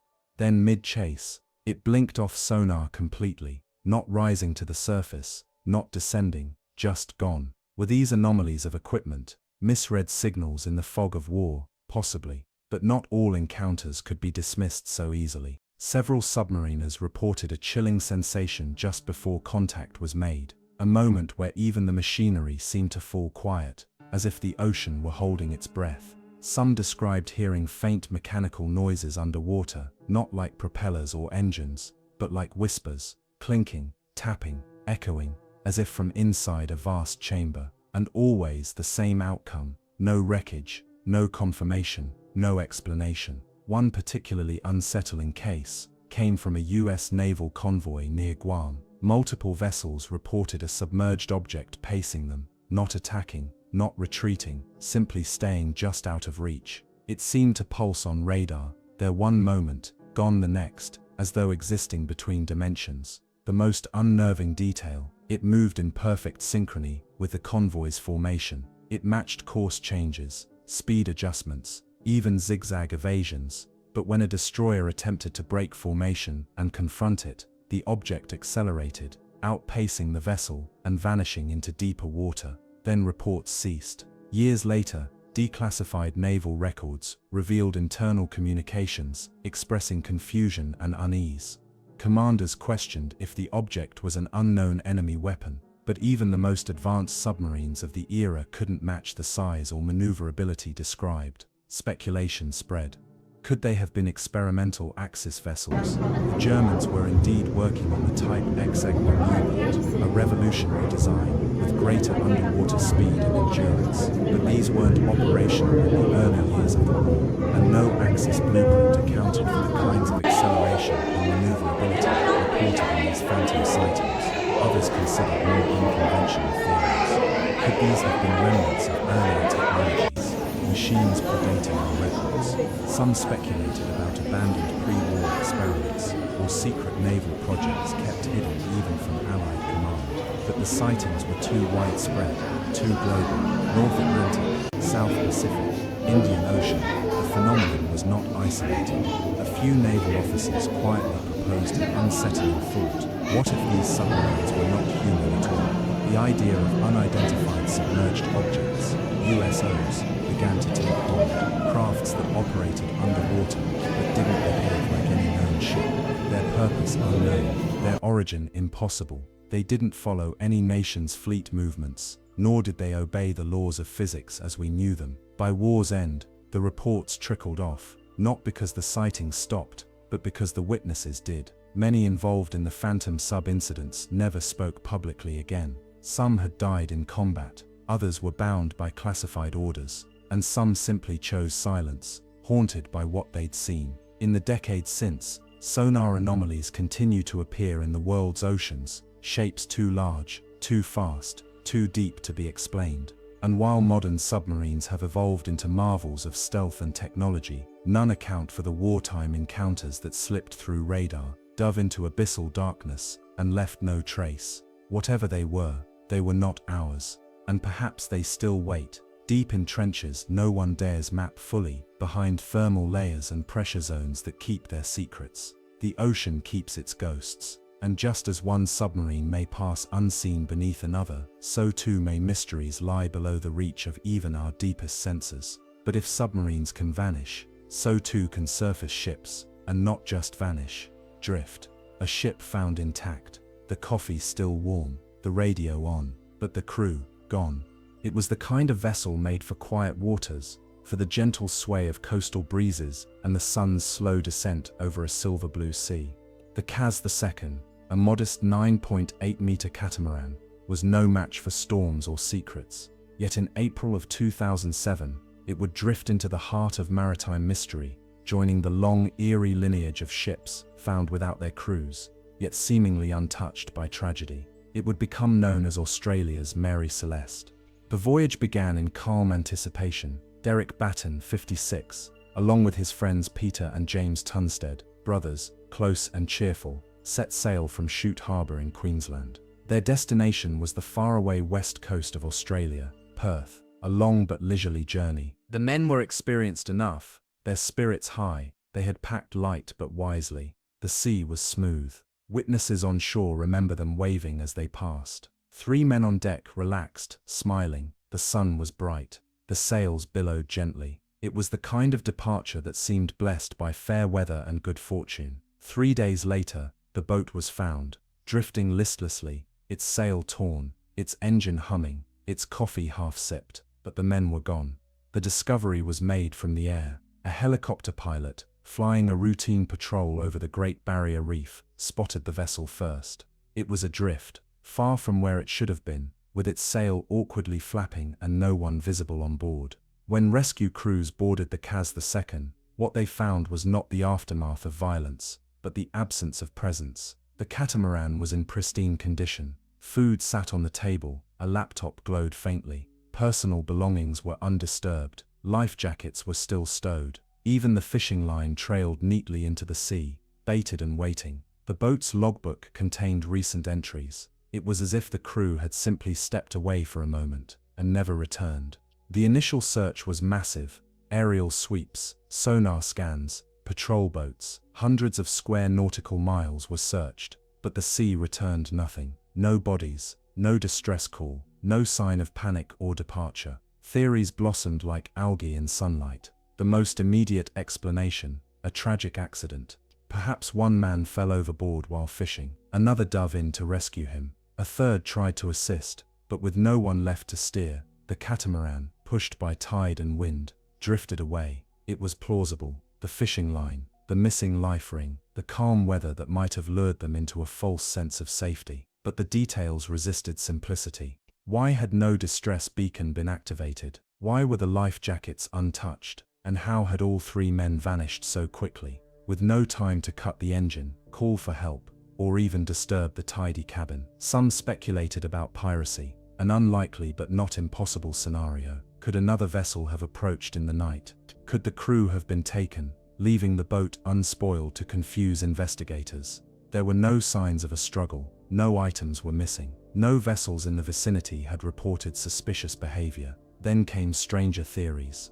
Could the men have been affected by carbon monoxide poisoning, leading to confused decisions or accidental falls? Tests on the boat showed no evidence of such leaks. Others speculated about rogue waves, brief, massive surges that could sweep people overboard in seconds. But the sea had been calm, the weather clear, no such wave had been reported. And then, there was the theory that haunts most ghost ship cases, that something intangible happened. A moment of decision, lost to the tide. Some wondered if the men had seen something in the water, something unusual enough to investigate. A floating object, a person, an animal, something that drew them from the deck, into the water, and away from safety. The simplicity of the scene, the untangled fishing line, The folded clothing, the unspilled coffee offered no clues. It offered only stillness. And that was perhaps the most disturbing part. Not violence, but silence. Not struggle, but stillness. The Kaz II remained unclaimed by explanation, its mystery deepened by modernity. In 1872, the Mary Celeste's ghostly state might be attributed to superstition, celestial omens, or sailing lore. But in 2007, with GPS, with radio, with an active logbook, the emptiness of the Kaz II felt deliberate, as if the ocean had decided to erase the human presence while leaving every object behind. Intact, unbothered, observed. The boat was eventually towed back to port, studied, inspected, analyzed. It told no new story. For the families of Derek, Peter, and James, the loss was not just one of lives, but of answers. There were no goodbyes, no markers, only the ghost of a journey that was supposed to be easy, and the ocean which swallowed their tracks. To this day, the Kaz II sits among the few vessels in maritime history that offer no logical end to a known journey. A small, comfortable boat, a beautiful day, 3 friends, and then only the sea. But the ocean has other ships still, some never found at all. Others legends so old their names are spoken like myths. But sometimes, the mystery lies not in the ship, but in what waits beneath it. A monster the size of myths, a creature that should not exist, a silent gliding shadow, seen only by those who dare to drift too far south. It is pale, it is massive, and it is waiting. The waves that lap against the coast of Sumatra whisper an old secret, one wrapped in the salt of conquest, in the gold of fallen kings, in a silence deeper than any trench. Somewhere beneath the silt and coral, far below the reach of sunlight, lies the final resting place of a ship so heavy with treasure it could have reshaped the empires of Europe. They called her the Flor de la Mar, and she has never been found. Built in Lisbon in 1502, the Flor de la Mar was a Portuguese carrack, a broad, towering vessel designed not for beauty, but for burden. She was large, top-heavy, and difficult to maneuver in rough seas. Yet for nearly a decade, she defied her flaws, ferrying wealth between India and Portugal. She was a floating vault, an armored witness to the golden age of maritime expansion. By 1511, her name had become legend, her decks steeped in conquest. That year, under the command of the famed Admiral Afonso de Albuquerque, the Portuguese captured the city of Malacca, then one of the richest trading hubs in Southeast Asia. From its palaces and warehouses, they stripped gold, pearls, spices, and silks, priceless artifacts, royal heirlooms. It was treasure beyond measure, and it was all loaded onto the Flor de la Mar. It was a gift for King Manuel I of Portugal, meant to impress, to cement Albuquerque's legacy, to mark a new chapter of global dominion. But the ship would never reach Lisbon. The Strait of Malacca is not a friendly sea. Even today, with modern charts and sonar, it remains one of the most perilous waterways on Earth. In the early 1500s, it was a labyrinth of shifting currents, hidden reefs, and sudden tempests. As the Flor de la Mar began her voyage home, the seas turned. A storm, unseasonal and violent, battered the ship near the northern coast of Sumatra. Her overloaded hull groaned beneath the weight of conquest. She struck a reef, water poured in. There was no saving her. The ship sank in the dark, somewhere off the shore of what is now Aceh. Admiral Albuquerque survived, clinging to wreckage. Some of his crew made it to shore. The treasure did not, and there, by all known accounts, it still lies. Over 500 years have passed. The Flor de la Mar has never been recovered. Theories bloom and fade like ghost lights. Some believe the treasure was looted quietly by locals, divers who found gold in the shallows and took it piece by piece. Others insist that the wreck lies buried deep beneath layers of sand and silt, hidden in a constantly shifting seabed. Modern technology has brought sonar and magnetometers to the search, deep-sea submersibles, high-resolution seabed mapping, and yet, nothing. The problem is not just the size of the sea, it is the clutter of it. The Strait of Malacca is littered with centuries of wreckage, ships lost to storms, to pirates, to war. To find one among hundreds, especially one so old, is like seeking a single breath in a drowning world. And still, the legend grows. Treasure hunters speak of coral-covered cannons, of shapes glimpsed through the silt. Some claim to have found the ship and kept it secret. Others say the ship was cursed to never be found. that the weight of its stolen wealth binds it to the bottom of the sea. Some believe the Flor de la Mar was never truly lost, that its treasure was salvaged long ago by rival empires or covert missions, its contents locked in vaults in Lisbon or hidden across Asia. But the official story remains unchanged. No wreck, no treasure, just the sea. And yet the sea itself seems to remember. Waves crash harder along that stretch of Sumatra's coast. Storms rise with unnatural haste. Ships report sudden swells, shifting compasses. Locals speak of a glow beneath the water, soft golden and gone in a blink. Is it phosphorescent plankton, or coins, reflecting a sun no longer there? The deeper one dives into the mystery, the more it resists resolution. Every expedition fails to find the wreck. Every sonar scan ends in ambiguity. The Flor de la Mar is a myth made of iron and salt, of gold and coral. Her treasure, if it exists, remains untouched by time, sleeping beneath layers of sediment and the weight of history. But perhaps that's where it should remain, because what would it mean to raise it, to disturb the silence of a ship that sank with so much stolen beauty? Some questions are not about answers. Some treasures are not meant to be unearthed. The sea does not give up what it has taken without cost. The story of the Flor de la Mar is not just about lost gold, it is about hubris, about the hunger of empires, about the price of pride. It is a warning, shaped like a shipwreck, a reminder that the sea remembers, and that sometimes the richest stories are the ones still buried.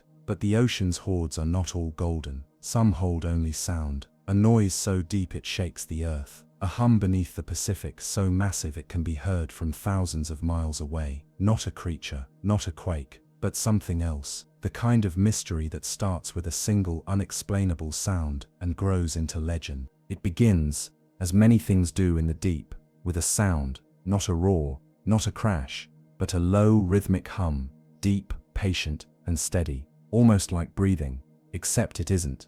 In the vast and silent reaches of the Pacific Ocean, there is a region where sonar picks up a vibration, a long, sustained pulse that rises and falls, like a chant beneath the sea. It doesn't belong to any known creature, it doesn't echo the machinery of submarines, and it isn't the aftermath of seismic shifts. The hum comes from somewhere else, somewhere deeper. They call it the humming trenches, and no one knows what's causing it. The first official recordings came in the early 1990s. Deep-sea hydrophones, deployed by the National Oceanic and Atmospheric Administration for tracking submarines, began registering strange acoustic phenomena. These weren't isolated spikes of noise, like an earthquake or a whale song. They were long, sustained tones, frequencies that lasted for hours, sometimes days, always coming from the same general zone, a stretch of the Pacific south of Japan, east of the Marianas, near the deepest trench on Earth. The sounds didn't match any known species.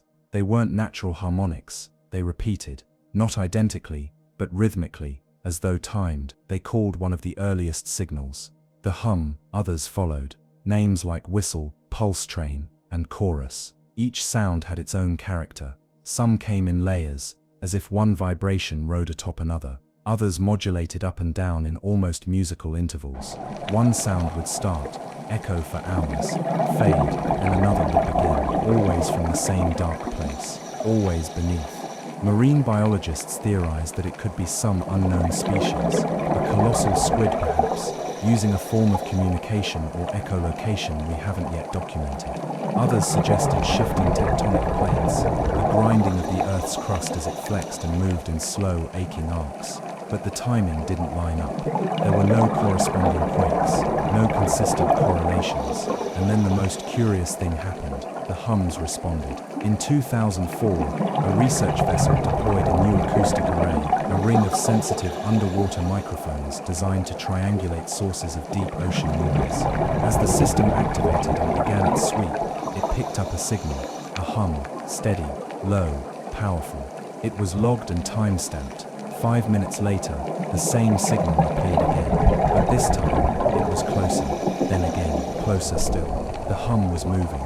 It wasn't being generated by the seafloor. It wasn't ambient noise. It was coming from something traveling through the trench, along its floor. No one spoke about it publicly. The recordings were archived. The researchers involved signed off their reports, but word leaked out, as it always does, and the legend of the humming trenches began to grow. Some speculated it was an ancient engine, a remnant from a time before humanity, still running in the dark. Others whispered of organic machines, living things that pulse and vibrate, generating sound as a form of thought. One theory claimed the hum was a warning, not a call but a barrier, a vibration meant to deter, to confuse, to keep something out, or in. The hum persisted. Year after year, new signals would be detected. The pitch would change slightly, the duration varied, but the signature was unmistakable. The same underlying rhythm, the same gravity, the same impossible weight. What could hum that low? What could hum that long? Some suggested geothermal activity, vast vents beneath the trench releasing pressurized steam in rhythmic bursts, but that wouldn't explain the movement. Others suggested bioacoustics, perhaps the cause of an undiscovered leviathan, a creature larger than anything we've imagined, too deep to surface, communicating across the abyss. But no other evidence of such a creature has ever been found. No bodies, no bones, only sound. To perhaps the strangest development came in 2011, the scientific expedition to the Challenger Deep, the deepest known point in the ocean, recorded an anomalous vibration. It wasn't just a hum, it was modulated, layered, like chords being struck underwater. The equipment experienced sudden power fluctuations, lights dimmed, the sonar blacked out.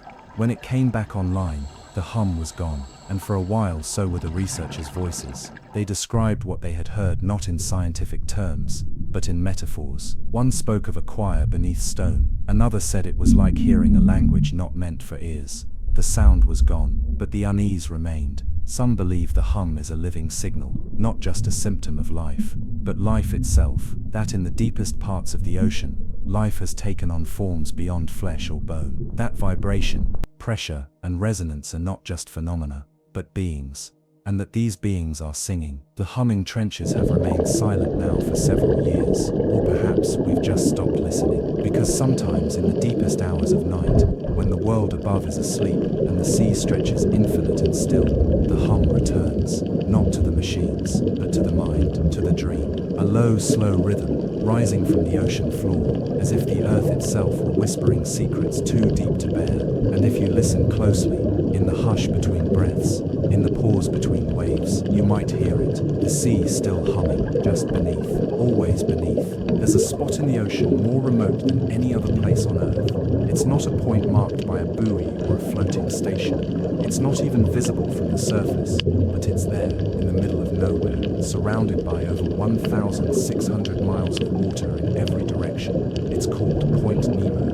The name comes from Jules Verne's famous submarine captain, and it means no one in Latin, an appropriate title for a place so distant from land that the closest humans are often the astronauts orbiting in space above. And yet, in 1997, something from the deep sent out a sound, a powerful, low-frequency burst that echoed through thousands of kilometers of ocean. It was so loud, it was picked up by multiple underwater microphones spread across the Pacific, a sound that shouldn't have existed, a sound that no ship or storm or submarine could explain. They called it a bloop. The signal originated near Point Nemo, the oceanic pole of inaccessibility. That alone was strange. But what made it stranger was the nature of the sound itself. It didn't match tectonic activity. It wasn't a whale call or an iceberg scraping along the seafloor. It rose in frequency, with a distinct organic quality, as if something alive had produced it. But if that were the case, whatever made the sound would have to be enormous, far larger than any creature known to science, larger than a blue whale, larger than any ship. Some dismissed it as an icequake, the cracking of a distant glacier. Others leaned toward deep volcanic activity. But the signature didn't fit. It didn't echo like magma or fracture lines. It pulsed, it crescendoed, and then it was gone. Just once, never repeated, never explained. It was as though something had stirred beneath Point Nemo, something vast, something that had not moved in a very long time. Some researchers began to speculate, quietly, carefully. They wondered aloud, what if it had been biological? What if there was a creature in the deepest part of the ocean, so massive and ancient that its movement could be heard across continents? What if it had turned, just slightly, in its sleep? The area around Point Nemo is already shrouded in mystery. It's the final resting place of decommissioned satellites and abandoned space stations, a vast aquatic graveyard, where humanity's discarded machines fall to earth. The seafloor is littered with twisted solar panels, fragmented antennae, scorched debris from orbit. Some theorists believe that something down there is watching, that the bloop wasn't a cry, but a response, a recognition. In the years since, other sounds have been detected near Point Nemo, none quite like the original bloop, but strange in their own right. Slow, sweeping signals, deep rumbles that last for minutes, then vanish. They don't appear on the same frequencies, they don't match any known geological activity, and they always seem to come from the same general area, deep beneath the waves, where no light reaches, where no human has ever been. One theory suggests the signal may be connected to the South Pacific Gyre, a place where ocean currents isolate the region so completely that very little nutrient life exists. A marine desert, almost lifeless, a perfect hiding place. A place where something large could remain undetected for millennia. If there were a place on Earth where something old and secret could sleep undisturbed, it would be Point Nemo. But perhaps it's not sleeping. In 2016, an international research buoy off the coast of New Zealand recorded a long, low vibration, not loud, but persistent. The sound undulated slowly, like a breath held beneath the sea. It bore similarities to the original bloop, not identical, but close. And then, as suddenly as it came, it stopped. The ocean fell silent again. Some say the bloop was never a mystery, that it's been explained as icebergs, or pressure ridges, or underwater collapses. But these explanations never quite match the data, and for those who were there, the oceanographers who heard the signal on that summer day in 1997, the memory remains vivid, a sound like a great stirring, a turning, in the dark. A voice without language too large to name. Whatever it was, it has not returned. Or perhaps, we've just stopped listening. Because the thing about Point Nemo is that it doesn't want to be found. It is, by its very nature, unreachable. Unreachable by land. Unreachable by eyes. Unreachable by certainty. And in that deep, unreachable place, something may still be waiting. Whatever it is, it remains quiet, still, but not gone. Somewhere out there, in the loneliest part of the ocean, something may be listening back. And when the sea hums again, when the signal rises from the abyss, we may find that the story of Point Nemo was only just beginning. At the deepest point on Earth, where the weight of the ocean crushes all but the hardiest forms of life, there is a place few have dared to explore. The Mariana Trench, nearly 7 miles deep in places, is not just a trench, but a scar carved into the crust of the planet, dark and cold and ancient.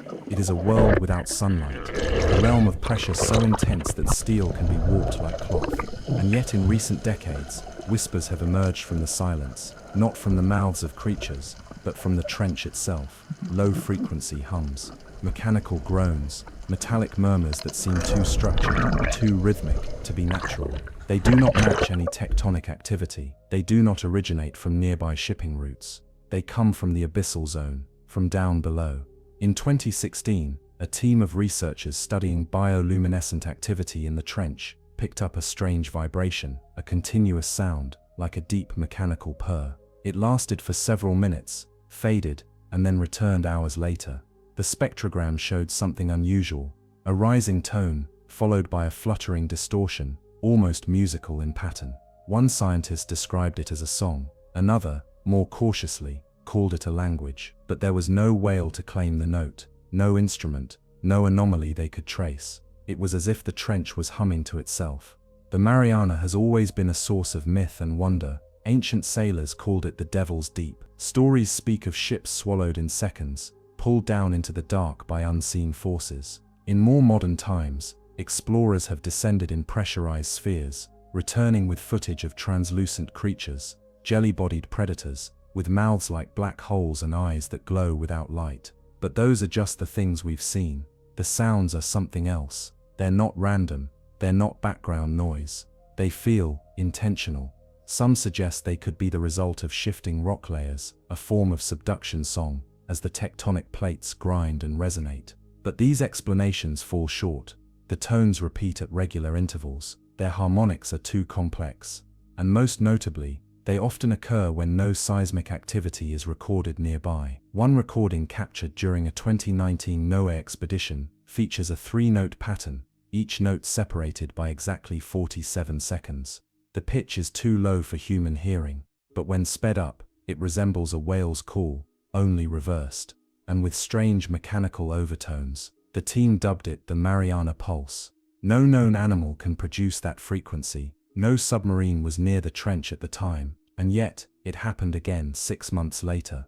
Same notes, same sensing, same eerie stillness before and after. Whatever it is, it's repeating itself. Some believe these are geological messages, resonant tones produced by the Earth itself, reverberating through cavities we haven't yet discovered.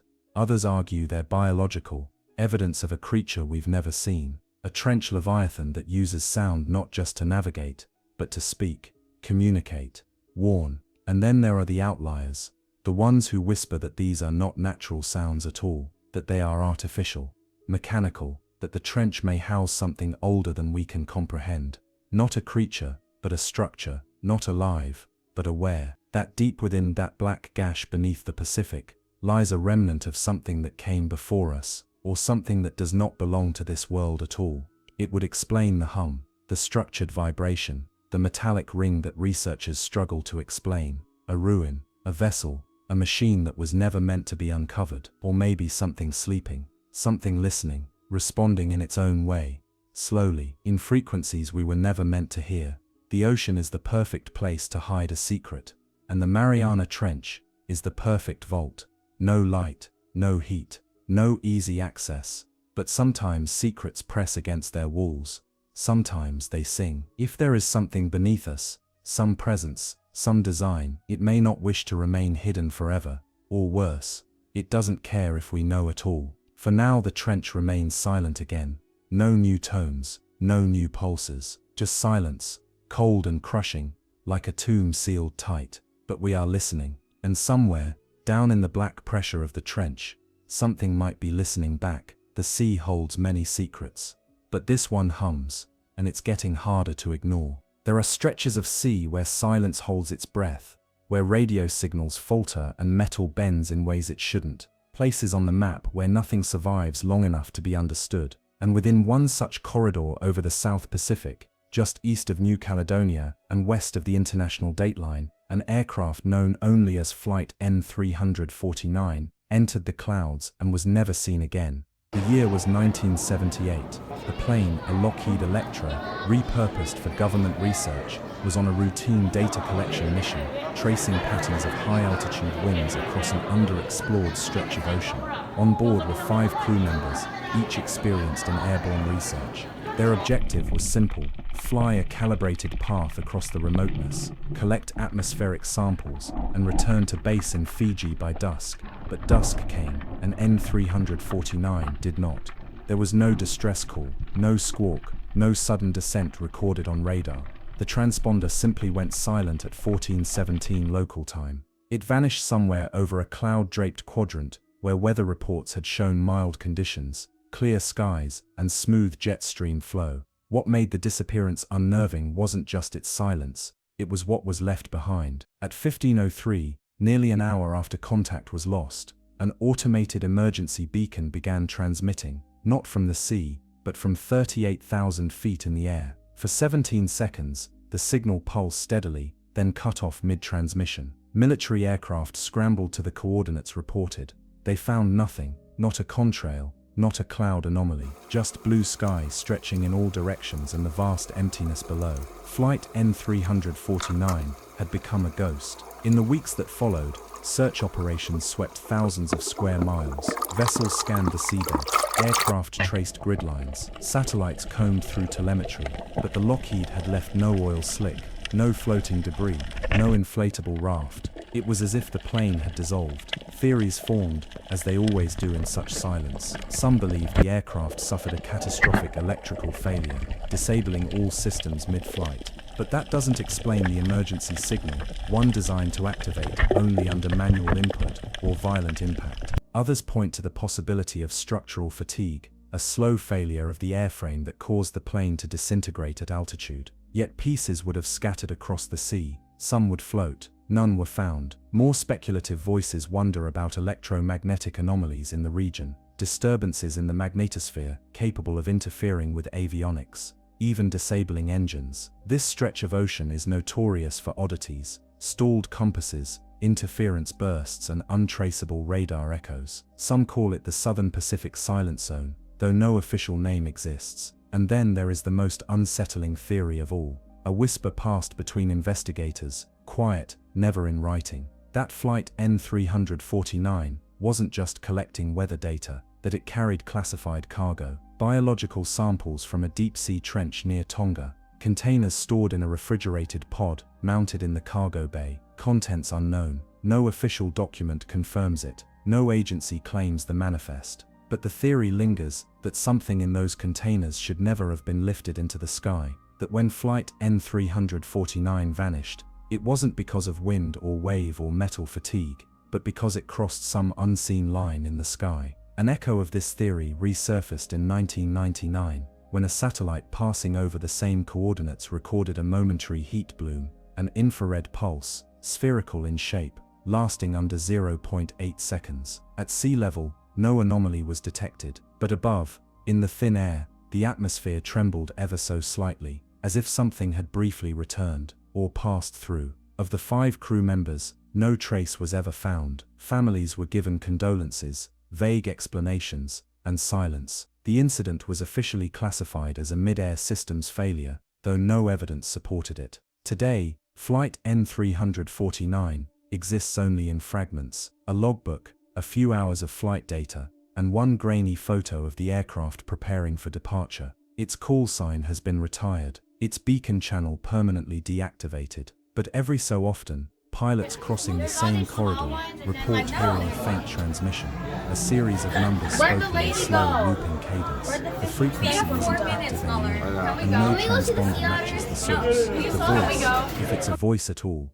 never identifies itself. It just counts, then fades. 14, 17, 3. Timestamps, a final signal, or a memory etched into the atmosphere, repeating itself through the sky. Whatever happened to Flight N349 remains locked in the air above the sea, a pocket of sky that remembers what we do not, and perhaps, somewhere within it, the plane still drifts. Maps are promises. They tell us where things are, or at least where they ought to be. But scattered across old maritime charts and sailors' journals are names of places that no longer exist, or perhaps never did. One such place, lost somewhere in the South Pacific, has confounded navigators for centuries. It appeared in atlases, on naval maps, in official gazetteers. Ships were ordered to steer around it. Storm warnings were issued for its vicinity, and yet every vessel that went looking for it came back with the same story. There was no island. It was called Sandy Island. According to most 19th and 20th century charts, Sandy Island was situated between New Caledonia and Australia, right along a deep trench system known as the Lord Howe Rise. Several accounts placed it as roughly 15 miles long, narrow and low-lying, likely a coral atoll or sandbar. Whalers charted it. Merchant ships logged it. The British Admiralty listed it. Even Google Earth once displayed its outline, an obsidian void against a shimmering sea. But in 2012, a team of Australian scientists aboard the research vessel RV Southern Survey sailed directly to the coordinates of Sandy Island. What they found, or didn't find, sparked a global ripple of curiosity. There was nothing there, not even shallow water. The sea beneath their hull plunged to depths of over 4,800 feet. No reef, no sandbar, no trace, just dark, featureless blue. The team scanned the seabed using modern multi-beam sonar. The results confirmed it. The seafloor dropped in a steep trench. No geological structure existed that could explain the presence of an island. The data was so clear, so absolute, that the island was formally removed from international databases and maritime charts. But the question remained, how did Sandy Island ever appear on those charts in the first place? Theories began to swirl. One suggestion pointed to a phantom island mistake, common during the age of exploration. Sailors spotting cloud banks, drifting pumice, or even low-lying fog sometimes mistook these for land. With no way to verify exact locations, such reports were logged and mapped as fact. Over time, mistakes ossified into authority. But this doesn't explain the precision. Sandy Island appeared not once but repeatedly, in journals, government maps and scientific publications. Its coordinates remain stable. Some 20th century weather satellites even flagged a surface anomaly in the same spot, heat reflections inconsistent with open water. Then there's a second theory, more curious still. Some researchers believe Sandy Island may have existed and then vanished. The South Pacific is home to many ephemeral landmasses, volcanic pumice rafts, coral atolls, and sand cays that rise and fall with tectonic activity. Could Sandy Island have been one of these? A seamount that briefly pierced the surface, only to be swallowed by seismic shifts or rising tides. Geological surveys of the area are inconclusive. The region sits on a complex fault system with signs of ancient volcanic activity. If an island did rise here, it could have been torn back under without leaving surface debris. But even that seems unlikely. The depth of the ocean at those coordinates makes such a transient island improbable. There would have been more lasting evidence. And then comes the third theory, the one whispered among those who've spent too many nights at sea, that Sandy Island wasn't land at all, but something else. That the ocean in this region, deep and still, reflects not just light but memory. That what appears on sonar, in photographs, even on maps, may sometimes be echoes of things that aren't there anymore. Or worse, of things that shouldn't be seen. In 1979, a Soviet reconnaissance vessel logged strange radar activity near the Sandy Island coordinates. Their radar picked up a landmass 17 miles wide. The crew prepared to sail around it, but as they approached, visibility dropped, the temperature dropped, and the radar target vanished mid-sweep. The log entry was marked atmospheric anomaly. The footage was never released. Another account comes from a yacht crew in 1993, sailing from Fiji to Brisbane. The captain, a seasoned sailor named Harold Greaves, reported seeing a low strip of land with waves breaking against it in absolute calm. He altered course to avoid grounding, but as he approached, the island disappeared. There was no mist, no wave, just a sudden, impossible absence. Some speculate Sandy Island may be a kind of mirage, oceanic fata morgana magnified by thermal layers or electromagnetic interference. Others suggest it's a ghost echo on radar caused by deep currents meeting temperature barriers. And some don't try to explain it at all. They just note where the island was and avoid sailing through it. Today the area where Sandy Island once was is marked as deep water. But some navigational systems still hesitate when plotting a route through those coordinates. GPS signals sometimes flicker. Weather sensors go quiet. A few satellite images still show a shadow, a void-shaped silence, like a black fingerprint pressed into blue. A few sailors refuse to update their charts. They keep the island marked, just in case. Because maybe Sandy Island wasn't a mistake. Maybe it's still there when it chooses to be. Floating just beyond the visible. Surfacing now and then, only for those who know how to look. It was meant to be a simple sweep, just another routine sonar scan along the Baltic Sea floor. In June 2011, a Swedish diving team called Ocean X was conducting a commercial exploration between Sweden and Finland. They weren't searching for mysteries, just scrap, sunken cargo, and shipwrecks. The sea was calm, the equipment worked perfectly, and the seafloor stretched ahead in predictable silence. And then, the signal changed. What appeared on the monitor wasn't a ship, it wasn't a rock, it wasn't anything they'd seen before. At a depth of roughly 300 feet, resting cold and still beneath the waves, was something unnatural. The image showed a formation nearly 200 feet wide, shaped like a flattened dome, with sharp edges and ridged lines stretching out from its center. It had geometry, symmetry. It looked built. It looked deliberate. Some called it a UFO on the sea floor. Others said it resembled the Millennium Falcon from Star Wars. But as the team studied it, one thing was certain: this was no ordinary seafloor feature. This was the Baltic Sea anomaly. At first, media outlets treated the discovery like a hoax. Tabloids ran wild with alien theories. But the Ocean X team, led by veteran divers Peter Lindbergh and Dennis Alsberg, stood by their data. They had no reason to fake it. And when they returned with more scans, showing not just the central dome, but what appeared to be stair-like structures and oddly smooth grooves, skeptics began to quiet. The anomaly sits in an otherwise unremarkable part of the Baltic. There are no active fault lines, no volcanic activity. The surrounding seabed is flat and soft with fine sediment, which made the anomaly's presence even more unusual. It rises abruptly from the seafloor like a monolith, as if placed there. Further exploration only deepened the mystery. Divers who approached the site reported strange malfunctions. Equipment stopped working near the object. Cameras flickered. Lights went dead. Compasses spun. One diver described a metallic taste in the water. Another felt as though the pressure had changed. A remotely operated vehicle lost contact entirely when nearing the structure, only to return online after retreating a few hundred feet. Theories began to swirl. Some geologists suggested the anomaly might be a glacial deposit, a remnant from the last ice age, dragged and shaped by retreating glaciers. But other scientists questioned this explanation. The sharp angles, smooth surfaces, and unnatural formation of what looked like a runway leading to the dome didn't fit with known glacial geology. A second theory proposed that it might be a World War II relic, a sunken anti-submarine trap, or a disguised bunker. The Baltic is littered with wartime debris, but this too seemed unlikely. No known wartime engineering matched the size or shape of the anomaly. And why would a massive structure be placed in such a remote location, 300 feet beneath the water? A third theory ventured into deeper waters, both literal and speculative. What if the Baltic Sea anomaly was not human at all? Some researchers, fueled by the anomaly's geometry and radar signature, posited that it might be a remnant of something ancient, perhaps even predating known human civilization.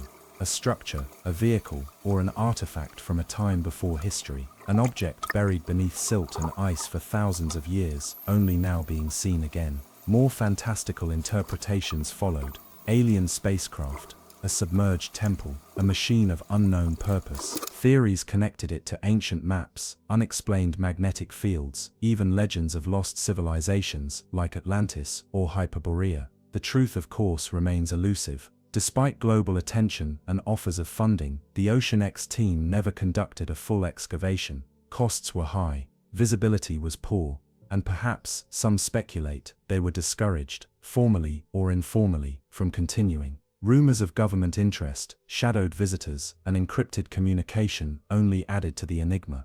To this day, the Baltic Sea anomaly remains where it was found, silent, undisturbed, cold and patient beneath the waves. Satellite scans of the region still show the formation. High-resolution sonar images are difficult to obtain. The few available are grainy teasing rather than revealing. Some suggest it's better this way, because whether the anomaly is a trick of geology, a relic of war, or something older than human memory, it reminds us of the deep sea's strange capacity for hiding things in plain sight. We map our oceans, chart our coasts, and declare the world known. But beneath the shallows, the ocean holds its breath, and sometimes it waits. The Baltic Sea anomaly is not just an object. It's a silence, a space where meaning slips through the sonar, where questions sink deeper than answers, and perhaps one day, someone will return to it. But for now, it sleeps. Off the southeastern tip of Long Island, where the Atlantic begins its endless sweep eastward, sits a quiet stretch of ocean known more for its fishing charters and lighthouses than for anything particularly strange. Montauk, with its windswept cliffs and crumbling military ruins, draws in tourists and locals with its salt-torn nostalgia.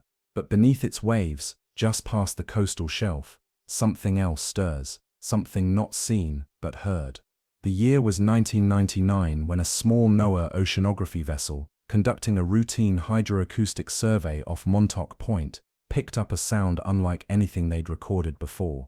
It was low and rhythmic, but it didn't match known marine patterns. Not whale song, not geological shift, not a ship's sonar ping. It pulsed once every 13 seconds. A beat, deep and vast, coming from the abyss. They called it the Montauk Drift Signal. The team, trained to differentiate between thousands of underwater noises, was intrigued but not alarmed. Hydrophones often picked up oddities, sudden booms, distant rumbles, biological chatter. But this was different. The Montauk signal didn't fade. It didn't drift with currents or dissipate with distance. It remained steady, as if anchored, as if deliberate. For 3 nights, the crew logged its pattern. Each pulse was followed by a faint echo, as if the signal were bouncing through layers of stone. Then, on the 4th day, the signal changed. The pulse paused, and in the silence that followed, they heard something that would haunt them for years. A slow, sweeping tone, deep and wavering, like a groan stretched across the entire sea floor. Then it was gone. Back on land, the recordings were analyzed. Spectrograms were inconclusive. Some believed the signal originated from a depth greater than 3,000 meters, beneath the continental slope, where a labyrinth of underwater canyons twists and winds toward the mid-Atlantic ridge. Geologists suggested it might be thermal movement through faulted rock. Oceanographers speculated on a pressure vent or some new tectonic formation. But then came the reports from the past. In a dusty naval archive in Newport, a marine historian researching submarine traffic stumbled upon a set of sonar charts from the late 1960s. They weren't labeled in detail, but one set bore a strange note: persistent pulsing, EER 13S interval, unidentified. The location, Montauk Shelf. These weren't digital records, and they hadn't been shared widely. There was no internet to upload anomalies to. Just a note on a file, and then silence, which meant the Montauk drift signal had been heard before, and possibly was still ongoing. Speculation blossomed. Some pointed to deep-sea life, unknown organisms adapted to pressure and darkness, communicating in ways we've yet to understand. Others linked it to old Cold War experiments, suggesting the signal could be remnants of deep surveillance systems buried in the seabed, still active, still listening. Then came the stranger theories. Montauk has long been a magnet for the fringe. Whispers of secret projects, mind control experiments, radar towers that weren't just radar. Some believed the signal had nothing to do with nature, and everything to do with human interference in something far older than ourselves. They spoke of the door, an alleged underwater passage beneath the Atlantic shelf that had been sealed, monitored, and now perhaps was groaning open once more. But the most chilling theory came from a former sonar technician who claimed, quietly, anonymously, that the Montauk signal wasn't broadcasting. It was answering. He described a pattern buried in the pulses, something resembling coded language. A sequence not unlike sonar, but too structured, too clean. As if something under the shelf was responding to something else, something far away. When asked where the other signal might be, he said only, "We've heard it once before, in the Scotia Sea." That signal had been dismissed as a tectonic anomaly, a sudden acoustic flash under Antarctica. But if it was part of a conversation, then Montauk wasn't a start, it was a reply. In the years since, no official source has acknowledged the Montauk drift signal. Oceanographers still deploy hydrophones in the region, but publicly, nothing unusual has been confirmed. The original NOAA crew who heard the signal have scattered, retiring or moving on to other projects. Only one remains in contact with the media, a researcher who insists it was nothing but a sonar quirk. Sound plays tricks underwater, he says. Echoes can loop for miles. Still, those who've listened to the original recordings describe something unsettling in its rhythm, a sense of deliberateness, of waiting. One audio engineer said it best: "It doesn't sound like something moving, it sounds like something alive, but not breathing." Divers avoid the deep canyons east of Montauk. Commercial vessels mark the region only in passing, and beneath the waves, the slow, regular pulse, if it still echoes, remains unheard by most, unfelt by those on shore. But somewhere deep within the stone folds of the ocean, something once called out, and something answered. Off the southern coast of Argentina, where the frigid Atlantic presses against Patagonia and the continental shelf drops sharply into the abyss, there is a silence that has never quite been explained. A silence that began on November 15, 2017, and has never truly ended. That was the last time anyone heard from the ARA San Juan, an Argentine Navy submarine with 44 crew aboard, as it descended beneath the waves and vanished. The San Juan was a TR-1700 class diesel-electric submarine, built in Germany and refitted over the years to modern standards. On the surface, she was sturdy, reliable, a vessel long trusted to patrol the vast coastal waters of Argentina's southern frontier. Her crew was experienced, her mission routine, and yet, after a final brief transmission reporting a minor issue with the batteries, a water ingress in the snorkel, she slipped from all radars and never resurfaced. For 15 days, the world held its breath. The search for the San Juan became one of the largest in modern history, with help pouring in from over a dozen countries. Sonar buoys, aircraft, submersibles, and even satellites combed the South Atlantic. But the ocean, vast and disinterested, yielded no immediate trace. The silence deepened. Then came the first clue, not from wreckage, but from sound. A hydroacoustic station, part of a network originally designed to detect illegal nuclear tests, recorded something. A sudden powerful impulse. It was deep, sharp, and unnatural. Analysts labeled it an anomalous hydroacoustic event, located just north of the submarine's last known position. The sound profile suggested a catastrophic implosion, pressure collapsing steel, crushing compartments, silence after the roar. It took a full year before the San Juan was finally found. She rested more than 900 meters down, twisted and broken along the seabed, scattered like a shattered relic in the cold darkness. The wreck confirmed what the ocean had whispered. The submarine had imploded. But that was only the beginning of the mystery, because despite the apparent clarity of the acoustic event, questions remained. The implosion, experts said, had occurred so rapidly, in milliseconds, that the crew likely never knew what was happening. But why had the submarine descended to such depths in the first place? What led it into waters where pressure alone could crush a hull in an instant? Some suggested a cascading technical failure, that the battery issue reported earlier had worsened, forcing the San Juan deeper than intended. Others believed a miscommunication or faulty sensors played a role. The ocean, after all, is a brutal teacher, and even a moment's miscalculation beneath its surface can be fatal. But not all theories stayed within the lines of official explanation. There were whispers of military surveillance, that the San Juan had been monitoring foreign vessels in contested waters near the Falkland Islands, and that its disappearance was not accidental, that perhaps another vessel, unknown, unseen, had been involved. Others pointed to the seismographic records of the implosion and noted strange echoes trailing the initial acoustic burst, reverberations that didn't match a standard collapse. Some said they sounded responsive, as if something else in the water had registered the implosion and moved. Then there were the sailors' final messages, released later by family members and compiled from private texts and logs. Some described electrical issues, strange noises, and sensor glitches. One noted a short circuit near bow battery bank. Again, another mentioned a noise like a blow, and yet they carried on, doing their duty beneath a sea that offered no quarter. The tragedy sparked national mourning in Argentina, with protests, investigations, and deep calls for accountability. But through all the reports, all the testimony, one thing remained unchanged. No one truly knew what happened in those final minutes before the San Juan descended past its crushed depth. Some suggested a sudden loss of trim, the submarine angling downward too steeply, too fast, unable to recover. Others floated the possibility of external interference, a torpedo strike, a collision, an explosion, but no evidence supported these claims. Just the crushed remains found silently in the dark. Among conspiracy theorists, the San Juan's disappearance became tethered to other unexplained undersea phenomena.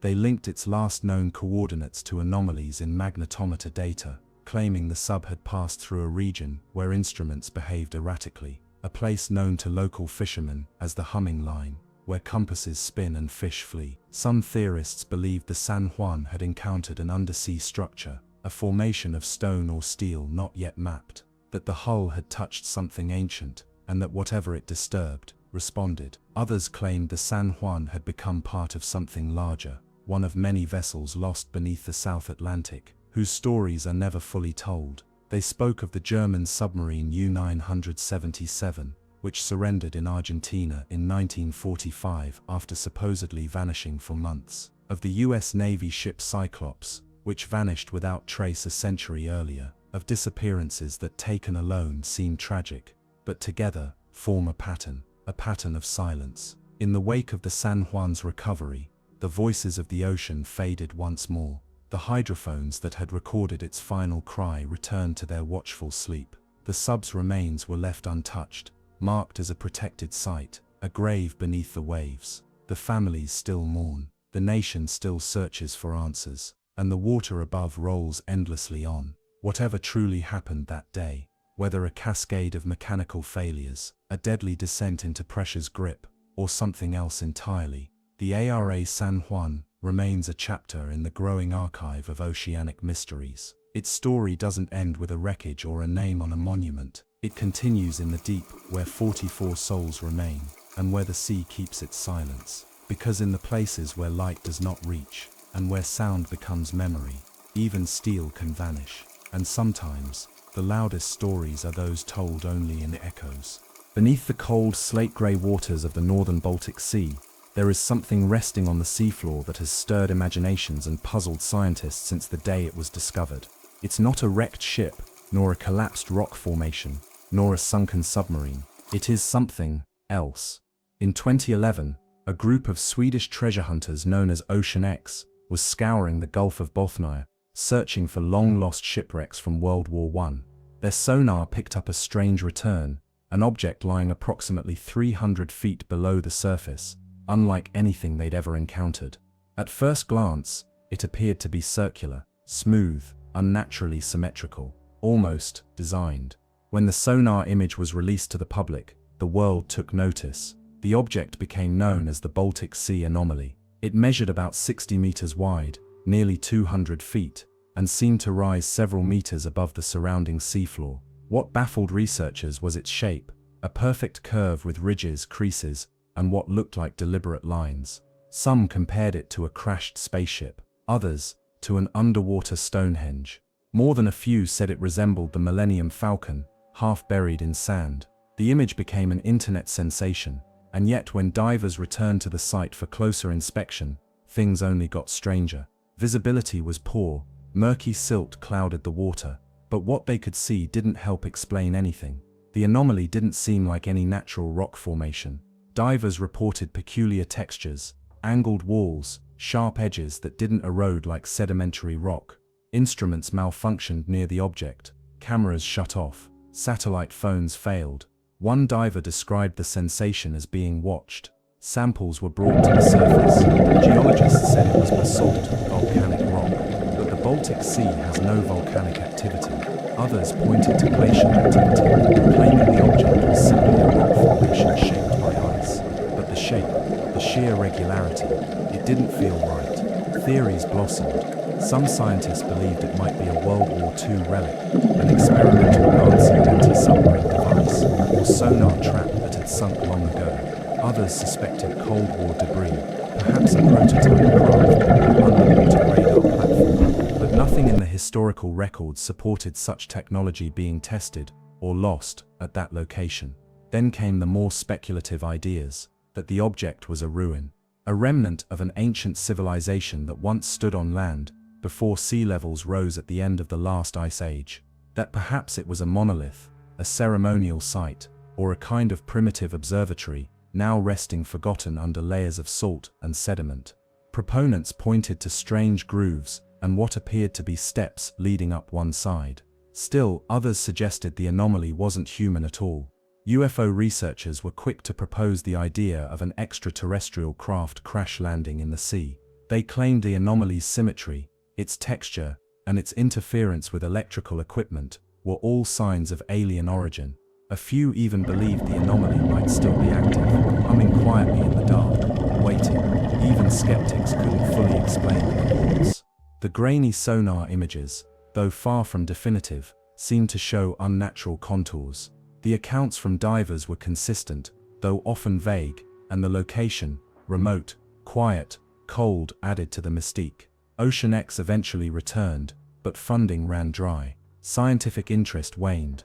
Media coverage faded. The anomaly, once the talk of every conspiracy forum and science blog, sank back into the shadows, forgotten, except by a few. But the questions linger. Why do instruments behave strangely around the anomaly? Why do some sonar scans show a track or indentation in the seafloor, as if the object had slid or landed there? Why is the area so devoid of life, when the Baltic normally teems with it? And why in over a decade, has there never been a full, open scientific expedition to study it up close? The anomaly remains, resting in the still waters between Sweden and Finland. The sea does not reveal its secrets easily. Ice drifts above, sediment thickens. The object sleeps, but occasionally when the sonar returns again, a blurry image will surface. The shape is still there, unmoving, unchanging. waiting. What rests at the bottom of the Baltic? A rock, a ruin, a relic, or something else entirely? In the depths, the lines between what is natural and what is made begin to blur. Shapes lose meaning. Darkness wraps itself around geometry and logic until only questions remain. The Baltic Sea anomaly is not the largest of oceanic mysteries. It has not swallowed ships or sparked legends, but it is there, undeniable, unanswered, a reminder that even in shallow seas, the unknown waits just below the surface, and the ocean, as always, keeps its silence. In the vast blue solitude of the Atlantic Ocean, where the tectonic plates of 3 continents converge, lies a scattered archipelago, green islands ringed by black volcanic cliffs, isolated, windswept, and ancient. These are the Azores, Portuguese territory adrift on the mid-Atlantic ridge. Above the water, the islands seem untouched by time, but it is beneath the waves that the greatest mystery lies. Just off the coast of Terceira Island, divers have found something strange. Not a reef, not a wreck, but a road, perfectly straight, level, paved with stone. In 2013, a local diver named Diocleciano Silva was scanning the seabed when his sonar picked up a rectangular formation stretching across the ocean floor. Curious, he dove, and what he saw defied every expectation. A series of stone slabs, evenly spaced, flat and smooth, forming what appeared to be a path. It extended in a straight line, flanked by what looked like low curves on either side. The stones were not lava flows, they were not loose debris, they were set. The diver filmed what he could.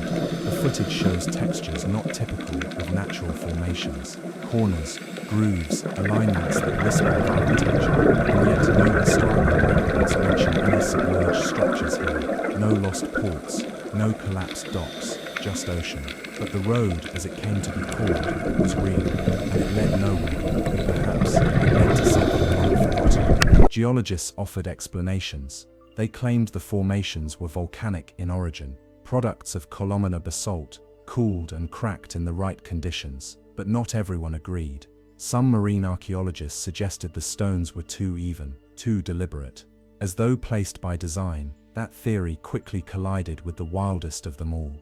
What if the stones were remnants of an ancient city, a lost civilization submerged by time, earthquake, or rising seas? A place that had vanished before history began writing things down. What if this was Atlantis? The Azores have long been tied to that myth. Plato described Atlantis as lying beyond the Pillars of Hercules, commonly interpreted as the Strait of Gibraltar. The Azores farther west fit the general direction, and though the land here is volcanic, legends persist among local fishermen, tales of lights beneath the waves, of ancient walls glimpsed through clear shallows, of stone steps vanishing into sand. Some point to seismic evidence that parts of the mid-Atlantic ridge may once have risen above sea level, forming a larger landmass before collapsing in a tectonic upheaval. If that land supported civilization, even primitive, many structures would now lie beneath kilometers of water and sediment. But what draws believers most is the pattern. Stone lines, straight paths, angles and order in a place ruled by chaos. Nature rarely builds in straight lines, and when it does, it rarely mimics design so convincingly. Satellite scans have picked up other anomalies around the Azores, gridded shapes, ridges and shadows that suggest topography not entirely natural. Most remain unexplored, dismissed as imaging artifacts or seafloor noise. But the road off Terceira, that one was seen, touched, filmed, and then ignored. Funding for further dives vanished. Scientific interest cooled. Official statements declared the formations natural. The mystery was shelved, like so many others beneath the waves. But the footage still circulates, rough and grainy, the camera drifting over those ancient-looking stones, silent, unsettling. What makes the Azores road linger in the mind is its isolation. There is nothing around it. No walls, no structures, just that long flat line vanishing into sand and shadow, like a forgotten bridge to nowhere, or a remnant of something massive, a city, a complex, a network, swallowed by the sea before memory began. Maybe it's nothing, maybe it's everything. Some say that under just a few meters of sediment, there may lie the remains of an entire foundation, pillars, staircases, platforms carved from volcanic stone. Others believe that this was once part of a ritual ground, a sacred causeway for a people now lost, their culture erased by flood or flame. Or perhaps more disturbingly, it was only one part of a much larger construct, a perimeter, a boundary, a marker, something not meant to be found. Today, the waters around Tessera remain calm. Divers pass by, fish weave through the currents. The road lies quiet, as it always has, unmoving, unanswered. The Atlantic, Ancient and endless, has buried many things: ships, cities, memories, and maybe somewhere beneath that forgotten path lies the answer to a question no one dares ask. What was here before the sea? In the eastern reaches of Indonesia, where volcanic islands rise from the deep and tectonic plates grind in endless silence, there lies a stretch of ocean known as the Banda Sea. Beneath its shifting surface is one of the deepest marine trenches in the region, the Banda Trench, a yawning abyss that drops nearly 7.2 kilometers into the Earth's crust. It is a place of pressure and silence, a fold in the seafloor where sunlight never reaches, and yet something else might for decades. Fishermen in the surrounding archipelagos have whispered of strange lights that emerge from the depths, lights that drift, dance, and vanish before they can be followed. They're not boats, they insist, not submarines. These are softer things, pale glows like lanterns moving against the current, sometimes red, sometimes green, but most often white. These sightings have persisted for generations, long before electricity touched the remote islands of the Banda Arc. Elders speak of ancestors who feared those waters, who believed that the trench was a sacred threshold, a gateway to the world beneath the sea. In 1997, a French marine biologist named Dr. Elodie Martel led a deep-sea submersible expedition into the trench, hoping to catalogue bioluminescent species in the lower zones. What she found, or what she didn't find, has since become a quiet anomaly in scientific records. Over the course of several dives, her team encountered erratic instrument behavior, depth sensors failed, cameras flickered. Most of the time, their lights revealed nothing but sediment and shadow until, on the final descent, the submersible's hull was briefly bathed in a diffuse white glow. It didn't come from the vehicle, it didn't come from any known creature, it came from below. The crew panicked. Audio recordings from the dive captured quickened breathing and quiet expletives in French, but then silence, as the light faded and the trench returned to its obsidian stillness. When the footage was later reviewed, it showed no source, only a slow bloom of illumination in the distance, as though the deep had briefly opened an eye and then shut it again. Martel never returned to the Banda Sea. She retired 2 years later, citing exhaustion. Speculation followed. Was it a unique bioluminescent organism? Some had proposed it might be a mass of colonial creatures, similar to the siphonophore, but larger than any known specimen, a floating net of life woven from tiny light-producing nodes. But if so, why was it only seen once? Others proposed geological phenomena, piezoelectric effects from undersea fault lines, perhaps, or the release of trapped gases reacting with ambient salts. But none of these could explain the shape of the light, the structure, the movement. It wasn't a flash, it wasn't an explosion. It approached, then retreated. Some even theorized that it was an unmapped vent system, spewing glowing particles or thermally charged lifeforms from the Earth's mantle. But the Banda Trench, unlike mid-ocean ridges, is not known for such vents. A darker theory emerged in online circles. What if something lives in the trench that we've never encountered before, not because it is small or rare, but because it avoids us? Something that only surfaces when the ocean is still and watchers are few. Something whose light isn't meant for us, but for something else. In 2014, a team from an Indonesian university attempted to repeat Martel's dive. Their ROV reached 6,000 meters before communication failed entirely. The vehicle was never recovered. Weeks later, a nearby fishing village reported seeing a sun beneath the sea, a glow that lasted almost 5 minutes, casting shadows against their boats at night. It did not rise. It simply expanded and faded, like breath on a mirror. They do not fish near the trench anymore. Modern mapping efforts have avoided the Banda Trench, often citing budgetary or logistical concerns. The bathymetry of the area remains rough. outdated, and incomplete. Satellite altimetry reveals anomalies, minor deviations in gravity and depth that suggest collapsed zones, hidden ridges, perhaps even cavities. But without direct sonar, it remains guesswork. Could the luminous phenomena be something natural, a convergence of biology and geology that simply eludes classification, or is it something far older? Something waiting, watching, buried in silence, until light or motion stirs it from its rest. The sea keeps secrets well. Today, the Banda Sea is still. Cargo ships pass overhead, unaware of what lies beneath. Schools of tuna drift through the warmer layers, and below them, layer upon layer of darkness, where pressure crushes sound and time slows. Somewhere at the bottom, near the trench wall where rock gives way to abyss, there might be movement. A slow pulse of awareness, a shimmer perhaps, gathering strength. Or perhaps, there is nothing at all, just water, just dark, just the memory of light, and those who saw it. In the heart of the South Pacific, far from shipping routes and silent to passing satellites, lies a stretch of ocean known as Point Nemo.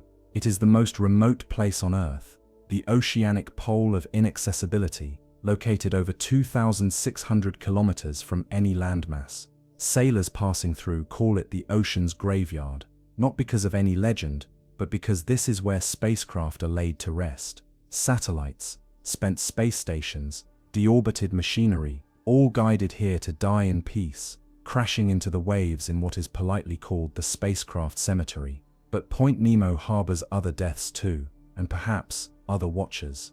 In March of 2020, a research vessel operating under contract with the UN's Oceanic Mapping Initiative passed within 200 nautical miles of Point Nemo. It was an unremarkable journey, a routine survey of seafloor structures, magnetics, and currents, until just after midnight, the ship's instruments picked up a signal. It was brief, only 2.4 seconds long. It was low, just at the edge of the vessel's hydrophone sensitivity, but it was structured, patterned. It rose, peaked, and fell in a shape eerily close to Morse. 4 short bursts, one long, then silence. The crew was skeptical. Could have been equipment noise or seismic interference. They flagged it and moved on. But back on land, digital analysts with access to broader hydroacoustic data began noticing something else. That same pattern, 4 short, 1 long, had appeared before. Exactly the same. Same shape, same frequency band, same origin zone. Not once, but 7 times. Over 2 decades. The earliest documented recording came from a Russian hydrophone array in 1999. Then again in 2003, 2007, 2011. Always in March, always around Point Nemo, and always at night. The signal did not match any known sub-oceanic communication format. It wasn't consistent with whale calls, sonar pings, geological activity, or underwater volcanoes. Spectrograph comparisons ruled out glacial events or tectonic friction. It wasn't random. It repeated. Each instance was 2.4 seconds, identical amplitude curves, identical waveform, identical silence afterward, a blip in the deep, coming from nowhere and going nowhere. One possibility suggested by researchers at the Center for Undersea Acoustics was that it was a lost calibration ping, a leftover from Cold War sonar arrays, echoing off subsea canyons in patterns too complex to predict. But sonar doesn't echo for 20 years. Another theory, a black box, a flight recorder from some lost aircraft, programmed to emit long-life emergency pulses, but those beacons aren't meant to last decades, and they do not pulse Morse. The oddest proposal came from a Chilean amateur cryptographer, who claimed that when the signal's waveform was analyzed in visual format, not audio, the peak and trough shapes resembled a wave map of the Southern Ocean. He insisted it was a signature, a repeating pattern that mapped where not to go, a warning, a signal, not from a ship, but about one. In 2021, a private marine exploration company dispatched an autonomous deep-diving drone to the region during the March window. It descended for 8 hours, scanning, listening. It recorded nothing, until 3:08 a.m., when it lost all telemetry. It wasn't crushed, it didn't implode. The transmission simply stopped, as if the drone had moved beyond where signals could reach, or where signals were no longer allowed. They recovered a buoy that had broken loose from the drone's tether. It bore deep scratch marks on one side, like gouges from something sharp. There were no other signs of damage. In their report, the company made no claims, suggested no culprit, but they did not return to Point Nemo. For a time it seemed the mystery would fade, buried beneath layers of speculation. But then in 2023, an amateur radio enthusiast using hydrophone kits patched into oceanic web streams caught something during a March storm. 4 short bursts, one long, identical, right on time, right on point. There is something chilling about repetition in nature, about a signal that does not evolve, about a message that never changes, a light that flickers not because of chaos, but because it was meant to. There is no base station at Point Nemo, no relay towers, no nav buoys, no human presence of any kind. In fact, it is the perfect place to broadcast something you don't want heard, or something you hope someday will be. Some speculate that the signal is mechanical, that an ancient sunken probe or submarine lies beneath the trench, caught in an automated loop, reaching up into the silence every 4 years. Others say it's a hoax, a coordinated series of digital insertions into hydrophone networks designed to make us think the deep is speaking. But perhaps the simplest explanation is the most haunting, that the signal isn't from here at all. Point Nemo is also the spot on Earth farthest from any human. If you stood at that precise location, you'd be closer to the astronauts aboard the International Space Station than to another person. And maybe that's the point. Maybe something chose that silence for a reason, to speak without interruption, to signal without response, to call out, not to us, but to them. End. And if one day a reply comes, we may never know, or perhaps we already do. In the silence, in the static, in the patterns that rise and fall and rise again, unnoticed, at the edge of sleep, just 4 short, and 1 long, and nothing more. Deep beneath the frozen heart of Antarctica lies a secret untouched by sunlight for over 15 million years. It is not a ruin, it is not a ship, it is a lake buried more than 2 miles beneath solid ice. Lake Vostok. To those who study it, Vostok is more than just water. It is a sealed time capsule, an alien world on Earth, trapped in absolute darkness, pressurized beyond imagination, and isolated from the atmosphere since before the first humans stood upright. It has become a place of eerie fascination, a place of waiting, and some say, of echoes. For decades, Lake Vostok was considered a theoretical curiosity, a mere blip on Soviet radar data. But in the 1990s, advanced satellite measurements confirmed the unimaginable, a subglacial body of liquid water, the size of Lake Ontario, resting silently beneath more than 13,000 feet of Antarctic ice. Immediately, the implications stunned the scientific world. Could life exist in such a place, isolated for millions of years, untouched by sunlight, oxygen, or external ecosystems? In 1996, a Russian drilling program began its cautious descent through the ice, halting just before reaching the lake to avoid contamination. In 2012, they breached the final barrier, and what happened next has remained shrouded in mystery ever since. Reports from the Russian Antarctic station claimed they had recovered water samples from the lake, carefully pressurized and brought to the surface. But what those samples contained was never fully disclosed. Only vague remarks made it into Western science, references to complex unknown bacterial structures, non-terrestrial genomic markers, and most mysteriously, acoustic anomalies. Acoustic anomalies. In a lake, beneath 2 miles of ice, whispers of strange frequencies began to circulate among polar researchers. Sonar instruments, lowered through boreholes, detected soft but deliberate rhythmic pulses, sound waves bouncing in ways that defied the lake's known geometry. Not random, not seismic, and not mechanical. The pattern was chilling. 2 tones, repeated 6 times. A pause, then 3 sharper, higher-pitched notes, like chimes, then silence. It was not ice shifting, it was not machinery. It was, as one researcher wrote in a classified memo leaked years later, like listening to a bell tolling inside a cathedral buried beneath the sea.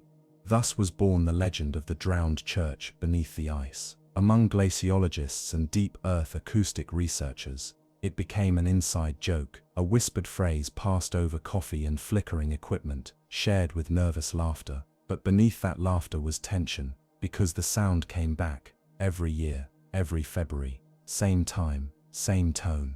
not amplified, not changed. The same, some say it's the result of standing harmonic waves, trapped and bouncing within the subglacial cavity, ice and water, and rock forming a perfect, resonant bell chamber. Others say it's geological, slow, creeping tectonic friction vibrating through the bedrock, amplified by layers of frozen water.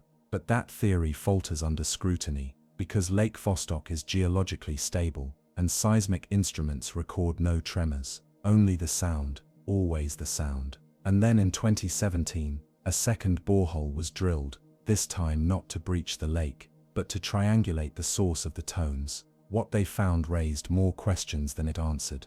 The acoustic reflections did not come from the center of the lake, they originated near its southern edge, close to a ridge-like formation mapped only recently by radar, a formation that when plotted in 3D, resembled something unexpected, something angular, something structured. It was not natural curvature, not ice flow, it appeared, built, a single, spiraling elevation, surrounded by evenly spaced buttress-like protrusions, and at its apex, a sharp, rising dome, like a steeple.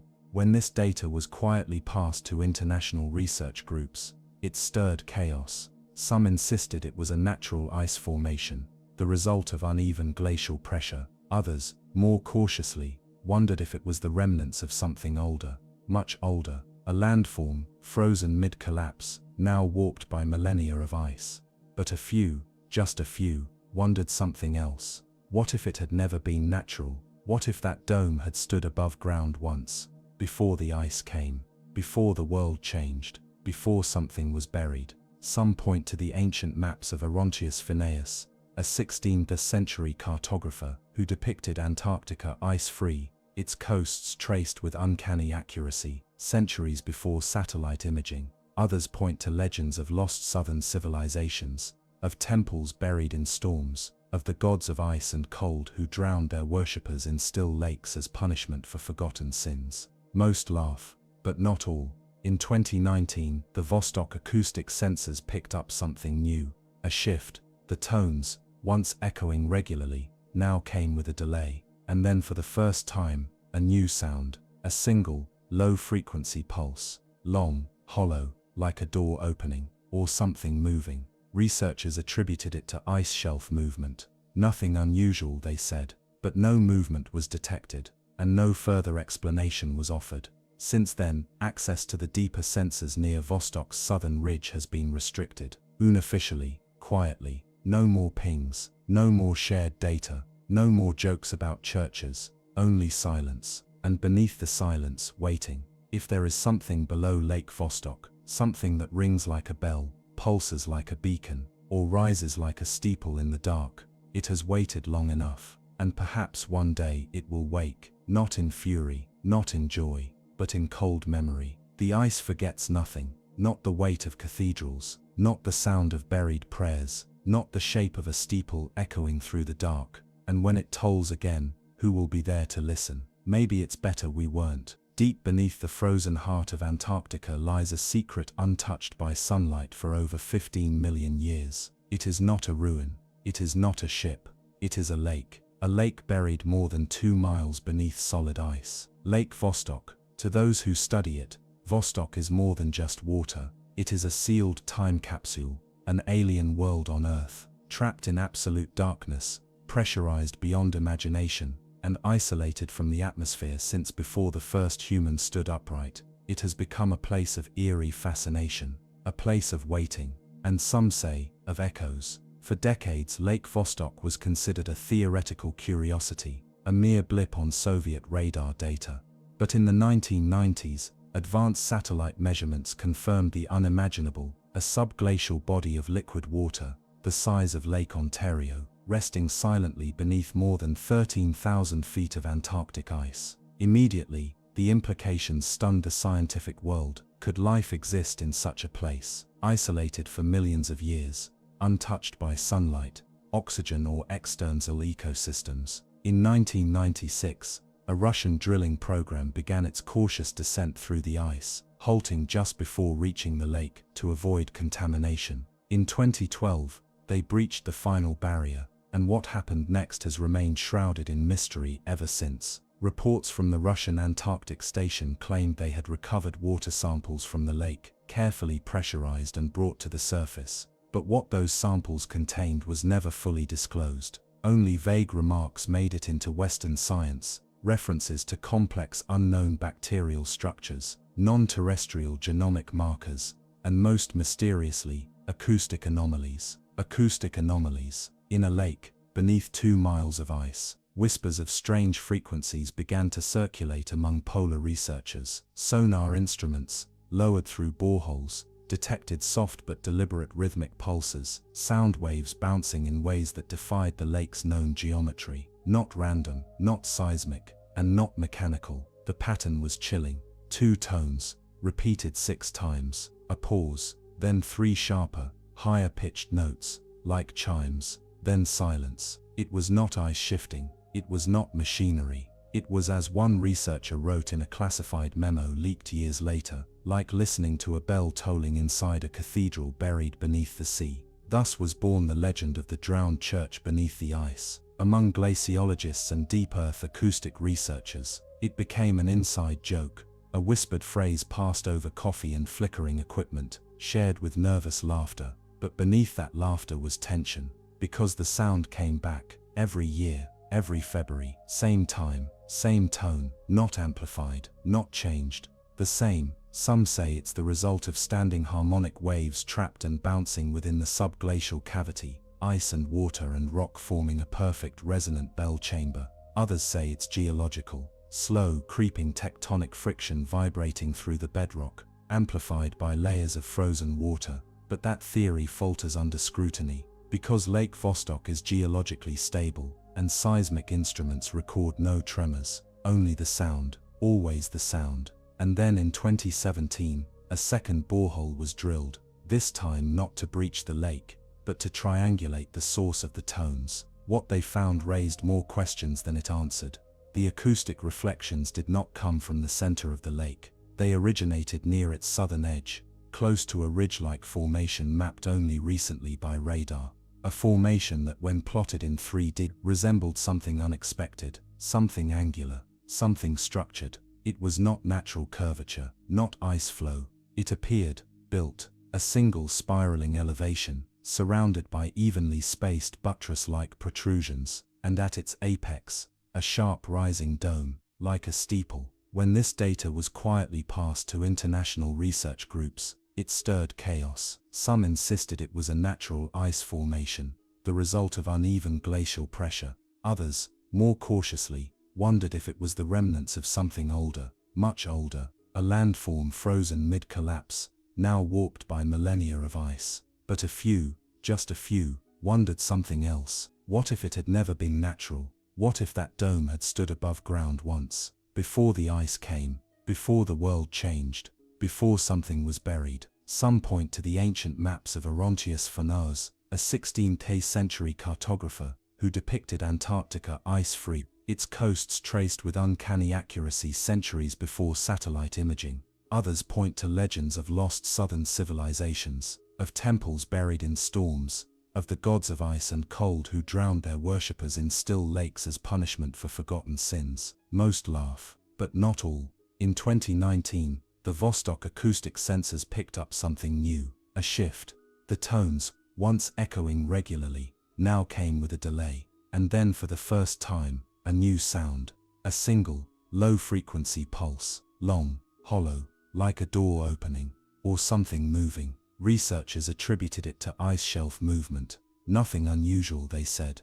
But no movement was detected, and no further explanation was offered. Since then, access to the deeper sensors near Vostok's southern ridge has been restricted, unofficially, quietly. No more pings, no more shared data, no more jokes about churches, only silence. And beneath the silence, waiting. If there is something below Lake Vostok, something that rings like a bell, pulses like a beacon, or rises like a steeple in the dark, it has waited long enough, and perhaps one day, it will wake, not in fury, not in joy, but in cold memory. The ice forgets nothing, not the weight of cathedrals, not the sound of buried prayers, not the shape of a steeple echoing through the dark. And when it tolls again, who will be there to listen? Maybe it's better we weren't. In the warm, dark waters off the coasts of Oman and Pakistan, something drifts. It is not a creature, not a ship, not a signal, but a light, and then another and another. A slow-moving ribbon of glow snaking across the waves for miles, not flickering like lanterns on the sea, not flashing like modern vessels. These lights move together, in silence, in unison, in ways that feel like intention. They have been witnessed by sailors for centuries, especially by those who travel through the Arabian Sea under clouded moons. Some call them the serpent's breath, others the ghost wakes. But in recent years, scientists have come to know them by a more clinical term: milky seas, an oceanic phenomenon so rare, so enormous, and so misunderstood that fewer than a dozen have been properly documented with instrumentation in modern history. And yet the legends far outnumber the data. A Milky Sea event is not just bioluminescence, it is not the fleeting shimmer of disturbed plankton, nor the fleeting phosphorescence from the wake of a boat. These seas do not twinkle, they glow, constantly, persistently, for hours, sometimes days, and not in patches, but across entire oceans. Imagine a field of light, hundreds of miles across. Sailors standing at the rails of their ships, unable to see darkness in any direction. The ocean itself turned to liquid moonlight, not bright, but vast, a dull, pale shine, like ice fog, or the glow of bone beneath thin skin. The earliest confirmed report dates to 1864 from a British merchant vessel passing through the Arabian Sea. The crew described sailing for 2 full nights through a sea so white it seemed we had run aground in fog, yet their instruments read only open water. The phenomenon was written off as a fluke, a trick of moonlight perhaps, but similar stories surfaced again and again, from Dutch explorers, Indian fishermen, submarine commanders, always in the same region, and always under eerily similar conditions: overcast skies, calm waters, warm nights, no moon, no noise, just the glow. In 2005, a satellite finally captured a Milky Sea event from space, a sprawling oval of light, stretching more than 15,000 square kilometers south of the Horn of Africa. It shimmered faintly on nighttime thermal imaging, like a bruise on the surface of the world. Scientists were stunned, but still, they didn't know what caused it. One leading theory suggests that these seas are illuminated by bioluminescent bacteria, specifically Vibrio havii, a species known to emit light when communicating in dense colonies. This bacterial quorum sensing, in theory, might explain the vast, consistent glow. But there are problems. For one, the conditions required for such an enormous bacterial bloom are poorly understood. The bacteria would need an immense nutrient-rich platform, perhaps triggered by an upwelling of deep-sea minerals, or the decay of a massive underwater die-off. And even if they did appear en masse, why would they glow constantly and in synchrony? Other researchers argue that it may not be the bacteria at all, but something far older and stranger. The ocean is full of unidentified light sources, many of which are transient and undocumented. Deep-sea drones have captured momentary pulses and shapes glowing from trenches, only to vanish before identification. One 2011 research vessel in the Arabian Sea reported encountering a Milky Sea from within, their ship's hull surrounded by what they described as a soft white soup. When they lowered collection devices, they found the light could not be isolated to any particular organism. The samples glowed faintly for a few moments, then faded. No creatures, no bacteria, just water, and the afterglow of something now absent. This has led to speculation that Milky Seas might be the visible after effect of something else. A movement in the deep, a chemical reaction, or perhaps the bioluminescent equivalent of a coral spawning, but performed not by surface creatures, but by something far below. And then there are the weirder theories. Some suggest that Milky Seas are not biological at all, but acoustic in nature, that vibrations, caused by undersea seismic activity, may trigger light emissions in microorganisms or suspended particulates. A kind of deep-sea singing that turns to radiance. Others, drawing from ancient stories, believe the light is not natural at all, that it comes from beings. Fishermen in the region, particularly those from coastal Baluchistan, speak of the lightfish, creatures that swim near the surface once every generation, leaving rivers of white in their wake. They describe them as long eel-like serpents with smooth featureless skin and eyes that do not blink. Some claim these beings are not animals, but spirits, drawn up from the depths during certain lunar alignments. The glowing trails are not emissions, they say, but pathways, openings, gateways that must not be followed. A few of these tales even warn if your ship crosses into a milky sea, do not speak, do not cast nets, and do not look directly into the water, for the ocean watches back. These may be old stories, born of fear and salt, but the unease they carry is difficult to shake, especially when sailing through a night with no darkness.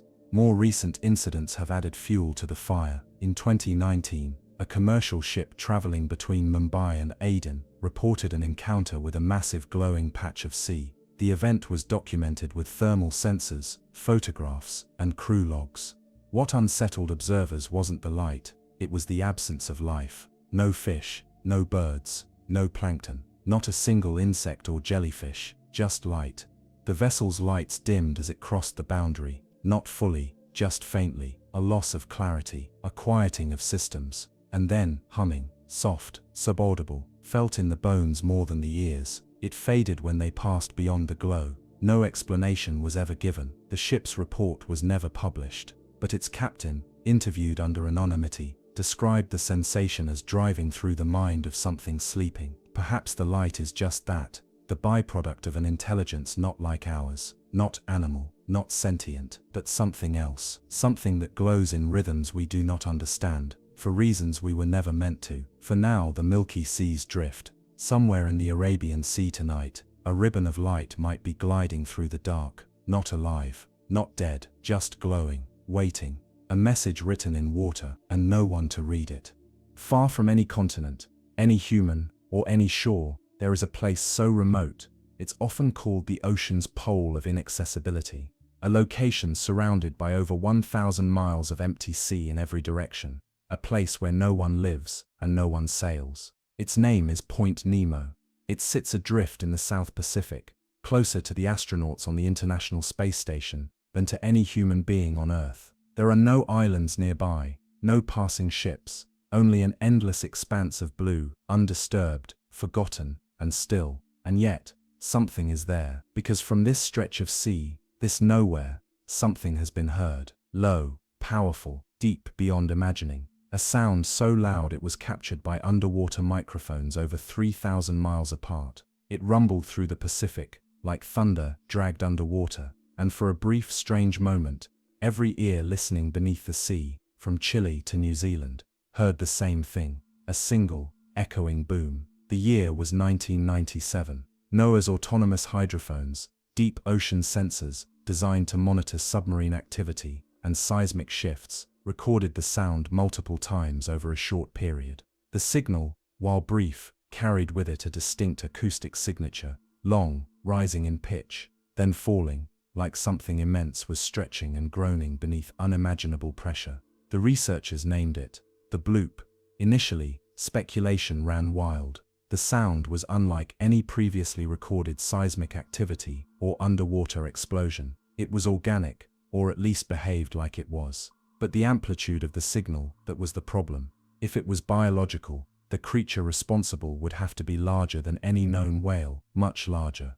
The implications were unnerving, that something so massive, so powerful, could remain completely unseen in the most isolated part of the sea, challenged every assumption about what lived beneath us. Soon, the story escaped the scientific community and entered legend. Articles, documentaries, conspiracies, they all pointed to the same thing, something enormous, lives near Point Nemo. But that was only the beginning, because the bloop wasn't the only sound. Other, stranger signals have also emerged from this region. Sounds with names like Julia, Upsweep, and Slow Down. Each one a sonic mystery. Julia was a strange metallic howl that lasted for over a minute, heard on March 1st, 1999. The source, somewhere near the Antarctic, but close enough to Point Nemo that researchers began to notice a pattern. Upsweep, a steady rising and falling tone, recorded annually near the equinoxes, every year since 1991, always from the deep Pacific, always from the void near Point Nemo. Slow Down was perhaps the most eerie, a long dragging sound that seemed to move as it was recorded, beginning near the Antarctic shelf and slowing over hundreds of miles as it vanished into the Pacific abyss. Each of these sounds was loud, distinct, measurable, but none of them were explained. Scientists have put forward cautious theories. Some suggest underwater icequakes, pressure fracturing large blocks of sea ice near Antarctica. Others suggest shifting tectonic plates or collapsing submarine ridges. All valid possibilities. But even the scientists admit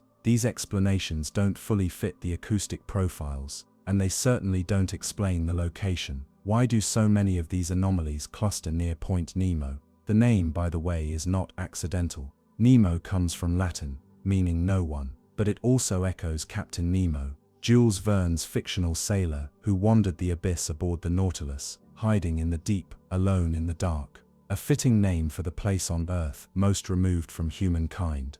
In fact, Point Nemo is so isolated, it's been used as a spacecraft graveyard. When satellites and space stations reach the end of their life, they are steered to crash safely into the ocean, into Point Nemo. There, far from any civilization, they sink quietly into the black. The former Russian space station Mir, dozens of capsules, and soon the ISS itself, all lie beneath the waves at Nemo, all dead metal, descending into silence. Some theorists have proposed that this accumulation of wreckage, of mass, of forgotten machinery, might be attracting something. Could the strange sounds be caused by the interaction of solar debris and deep-sea ecosystems?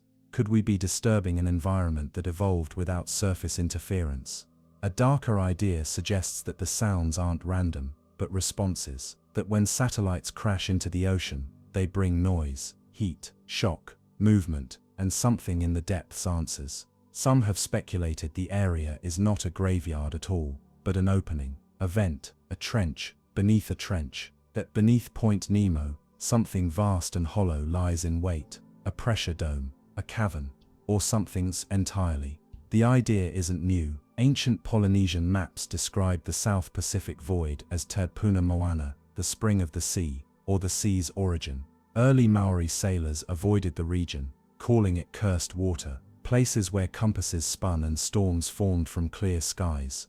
Of course, sailors exaggerate, but not all stories are fiction. In 2011, a research drone submerged near Point Nemo to test deep ocean pressure sensors. At 2,300 meters below the surface, it recorded a sudden and violent pressure drop, as if something nearby had displaced a massive amount of water. No seismic activity was registered, no vessel nearby, and then the drone's feed cut out. When it was retrieved days later, its exterior shell was intact, but its internal data was corrupted, melted.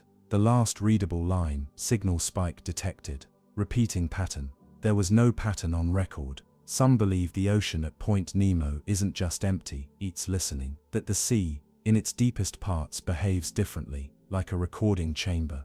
A dark cathedral of pressure and stillness, designed to preserve sound, to amplify it, to hold echoes long after their source has gone. That maybe, the bloop wasn't a call, but an echo, the dying memory of something ancient, resonating once again as the currents stirred it. Or perhaps the bloop was the final breath of something enormous, not emerging from the deep, but sinking into it. Somewhere at the bottom of Point Nemo, beneath the wreckage of fallen machines, something might lie waiting. Bones of a giant. The heart of a creature older than ice. A silence so deep that when it breaks, the ocean listens. For now, the microphones remain in place, and once every few years, they still hear something. A groan, a scrape, a name, spoken in frequencies no human can pronounce. Point Nemo remains as ever, unreachable. But the sea does not forget, it only waits. In the coldest corners of the deep, where sunlight cannot follow and gravity presses silence into every surface, there are places where the sea seems to glow from within, not brightly, not warmly, but faintly, like a dying lantern flickering in a cathedral of blackness. To those who study the abyss, this phenomenon has a name. They call it the glow below, not to be confused with bioluminescent organisms. The flickers of jellyfish, the cold blue of siphonophores, the flashes of anglerfish. No, the glow below is different. It is not made of life. It is made of light, but from where no one can say. The first sightings came not from divers, none go so deep, but from the cameras of deep-sea ROVs sent into the Hadal zones of the Mariana Trench. As early as 2006, operators noticed something strange in the live feed, a haze in the darkness, gently pulsing. At first they assumed a technical error, a fault in the lens, a trick of reflection, but the readings were real. There was luminance, a measurable brightness emanating from the sediment itself, as though the rocks were breathing pale light. Subsequent missions confirmed it. Below 10,000 meters, in scattered areas, faint radiance bleeds through the ocean floor. It shifts like fog, never bright enough to see clearly, but just enough to prove that something stirs. Theories abound, of course. Some suggest chemical reactions, exotic compounds compressed and excited by pressure, emitting photons as they rearrange. Others suspect geothermal activity, though the heat sensors detect no spike. One researcher proposed it may be an optical phenomenon caused by piezoelectric minerals. That immense pressure causes microscopic structures in deep rock to emit light, like static sparks on a cosmic scale. But not all explanations are so clean. In 2019, a Japanese ROV descending into the Kermadec Trench recorded a curious thing. As it approached 10,300 meters, the faint glow became structured, no longer just a haze, but lines, concentric, interwoven patterns, like veins through the sediment. They pulsed slowly, in rhythm, then disappeared as the camera tilted. A trick of light, perhaps, or something else. The ROV's sensors captured an electromagnetic pulse, mild, rhythmic, not natural. The signal resembled a code, repeating every 18 seconds. But when brought to the surface, the data was corrupted. All that remained was one audio fragment, barely audible, a long, distant hum. In the days that followed, the research vessel's crew reported strange symptoms, dreams of underwater cities, echoes on the radio, and on the third night, the sea glowed faintly around the ship, green-blue, fading in and out like a sleeping breath. There is no official report, only rumor.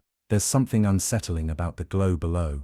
Unlike trench creatures or vanishing ships, this mystery feels almost calm, as if whatever lies beneath is not hostile, nor lost, just waiting. Not for discovery, but for something else. Some believe it's the memory of heat from the Earth's birth, a final shimmer of molten breath trapped under pressure, still echoing through stone. Others imagine something greater, a presence so vast, so slow, that it thinks in centuries, not seconds.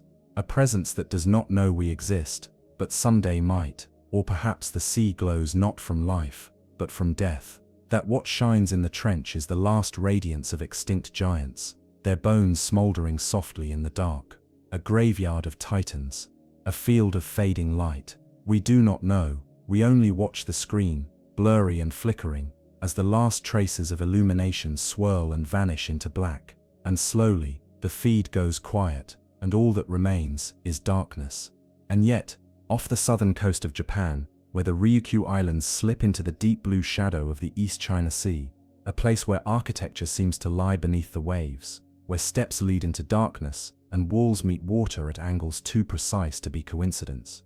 They call it the Yonaguni Monument, discovered in 1986 by a local diver searching for hammerhead sharks. The structure sits just off the coast of Yonaguni Island, the westernmost inhabited island of Japan. At a depth of about 25 meters, the formation emerges from the seafloor like a sunken ziggurat, with massive terraces, flat platforms, narrow corridors, and even what appear to be pillars and archways. The structure is immense, over 150 meters long and 40 meters wide, and carved or perhaps eroded in ways that suggest human hands, or something else entirely. From above, the monument resembles a stepped pyramid, its tiers descending like ancient stadium seating into the abyss. Divers have traced grooves along its surface that look like roads. There are walls that run in perfect lines, right angles that stretch longer than any coral formation, sharp corners where the ocean, typically chaotic, becomes architectural. Some say it is the Atlantis of the Pacific. Others, more cautious, call it a geological illusion. But everyone agrees on one thing: it is deeply, profoundly strange. The Japanese marine geologist Masaaki Kimura has spent decades studying the site. He believes the monument is the remnant of a lost civilization, a city swallowed by the sea during the last ice age, when rising oceans drowned the coastlines and erased history written in stone. According to Kimura, sonar scans of the area have revealed other nearby formations, what might be roads, towers, and even a giant stone face, now worn smooth by centuries of tide. He believes Yonaguni was once a thriving coastal city, a place built over 10,000 years ago before the known timeline of organized civilization. A culture older than Mesopotamia, older than Egypt, now buried beneath currents and coral. Mainstream archaeology, however, disagrees. Most scientists believe the Yonaguni Monument is a natural formation, a product of tectonic activity and fracturing sandstone. The East China Sea, after all, lies near the junction of powerful tectonic plates. Earthquakes have long shaped the region, breaking rock along fault lines, shearing cliffs into terraces. The angles, they argue, are coincidental. Nature can create straight lines, given time and pressure, but if it's all geology, why does it look like it was meant to be walked? Divers speak of stairs that rise at perfect intervals, not random slopes but measured steps, human in proportion. There is a narrow trench, sometimes called the gateway, that cuts through the monument like a ceremonial path. One wall features indentations, as if symbols were once etched there, now lost to erosion.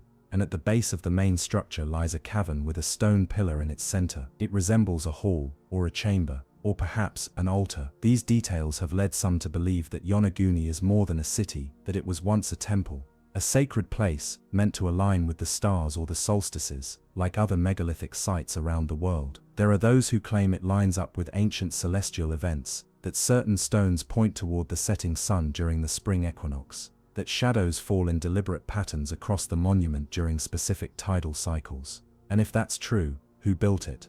What people lived here on the edge of Japan, carving steps into stone while the rest of humanity still huddled in caves? What knowledge did they possess? What did they worship beneath the sun before the waves came? No tools have ever been found, no artifacts, no bones, only the stones remain. But the sea is good at hiding. It buries slowly, it whispers in sand and silence, and it grinds the past into mystery. Some believe Yonaguni is not unique, that there are other structures nearby, in the East China Sea, near Taiwan, near the Philippines, places where the ocean has buried entire coastlines of knowledge, places yet unmapped, yet unseen, and perhaps unwelcomed. One diver, anonymous in the records, once described the monument in a simple, chilling way. It feels like entering a place you were not invited to. There is a stillness to Yonaguni, a weight, the way light disappears in its corridors, how shadows gather beneath its ledges. Divers often report a sense of pressure, not from the water, but from something else, something unseen. A feeling of presence, as if the stones themselves remember, and perhaps they do. In some Japanese folklore, there are tales of a lost land beneath the sea, a kingdom that was punished for its pride, and cast down into the depths. It is called Riju-jo, the Dragon Palace, a place of crystal towers, ruled by sea gods, hidden from human eyes. Some think Yonaguni is all that remains. Others think it is a warning. The ocean swallows what it pleases, and perhaps Yonaguni wasn't lost by accident, but on purpose. Today the monument lies quiet. Fish glide through its corridors, sand gathers in its corners, tides wash across its steps. It does not speak. It does not answer, but it waits. For what we do not know, for who perhaps we are not ready. Because there is something deeply unsettling about the idea that before the world began writing history, someone else had already built their monuments. And then, the sea took them. And now, it begins again. The stone still stands, and the water remembers. The Yonaguni monument does not rise like a ruin. It reclines, as though it has been sleeping for millennia, its angles softened by salt, its edges worn smooth by centuries of whispered current. The way a city slowly crumbles beneath drifting sand, this structure fades beneath drifting silence, stone dissolving into silt, purpose fading into myth. And yet for all its quietude, there are signs. Things that suggest intent, things that echo our own designs, and yet do not feel quite like us. There is, for instance, the ledge. Divers call it the stage, a wide open platform at the monument's midsection, surrounded on three sides by tall walls and open on the fourth, as if designed for performance or sacrifice. It is 20 meters long, rectangular, perfectly flat. No coral has grown across it. Fish pass over, but do not linger. It is not life that marks this place, but absence. Some say the stage is a coincidence, an exposed bedrock shelf shaped by erosion, but others, studying its angles and matching the wear along its edge, believe it may have been an arena, not for violence, but for ritual. One theory suggests the site was once above sea level, a coastal shrine or ceremonial plateau, where a prehistoric culture gathered to speak with the sea. As the last ice age ended, the oceans rose and Yonaguni was slowly drowned, but the structure remained. Still aligned, still deliberate, still watching. What puzzles researchers most is not the shape of Yonaguni, but the way it seems to resist randomness. The monument, if it is natural, should bear signs of fracturing and randomness, uneven breaks, chaotic angles, collapsed ridges. And while erosion has certainly softened its surface, the core remains mathematically precise. Measurements have revealed walls that rise at 90-degree angles, platforms set at even heights, and what appear to be steps no taller than the average human foot. One researcher measured the rises at precisely 22 centimeters, nearly identical to standard stair dimensions in modern architecture. Coincidence, or continuity? The corridors between the tiers are tight, like passageways. They bend slightly, forcing a turn before opening into broader spaces, as if designed to control movement, to force reverence, or confusion. Some have likened this layout to the labyrinthine temples of Angkor Wat, or the ceremonial pathways at Teotihuacan. And then there's the eye. On the eastern edge of the structure lies a circular depression, nearly 2 meters wide, cut into the stone. It is perfectly round, too perfect for tectonics. Divers call it the eye, because when sunlight hits at the right angle, the depression gleams, as if the monument itself is gazing skyward, waiting for something to return. Satellite models have attempted to chart Yonaguni from above. High-resolution scans show not just the monument, but nearby outcrops with strange geometry, as if the structure was once part of a larger complex, now fractured and scattered by time. There are rumors of steps leading into caves, of nearby stones etched with lines too straight to be cracks, too deliberate to be accidents. But most of all, there is the face. Roughly 30 meters from the main platform, a sloped section of seabed rises like a plinth. On its upper surface is what some believe is a carving, a massive humanoid visage, worn down by centuries, but still discernible. A nose, a mouth, closed eyes. The face lies angled slightly upward, as if eternally dreaming or remembering. Kimura and his team have argued that the face is the remnant of an ancient statue, perhaps once part of a gate or guardian figure. Its erosion, they claim, has only partially obscured its features. Critics say it's pareidolia, the human brain's tendency to find faces in randomness, like clouds, or rock, or waves. But then, why always a face? Why do so many ancient sites, from Easter Island to Göbekli Tepe, include giant faces watching the horizon? What were they watching for? And what made them all stop? There is a theory, not widely shared but quietly persistent, that the Yonaguni monument is not a singular anomaly, but a piece of something larger. That in the late Pleistocene era, before the sea rose, a chain of coastal cities once lined the shores of what is now southern Japan, Taiwan, and the East China Sea. A culture perhaps forgotten by history. A people who understood the stars and tides, who carved stone and walked corridors no longer visible, whose entire civilization lies buried beneath waves. Proponents of this theory point to submerged features off the coasts of Okinawa, Kerama, and even mainland China, plateaus with similar straight lines, submerged terraces, and unexplained indentations. Places where stone behaves like memory, retaining patterns even as it drowns. If true, it would rewrite the story of civilization. But truth has always been difficult beneath the sea. Because water erases intention. It scrapes away the chisel marks, buries the pathways, scatters the artifacts. What was once sacred becomes sediment. What was once structure becomes suspicion. And then, myth. The monument has become a magnet for speculation. Alternative historians suggest it was once part of Mo's a supposed lost continent, like Atlantis, said to have existed in the Pacific and been swallowed by tectonic disaster. Others tie it to Lemuria, or to the mythical lands described in the Kojiki, Japan's oldest chronicle.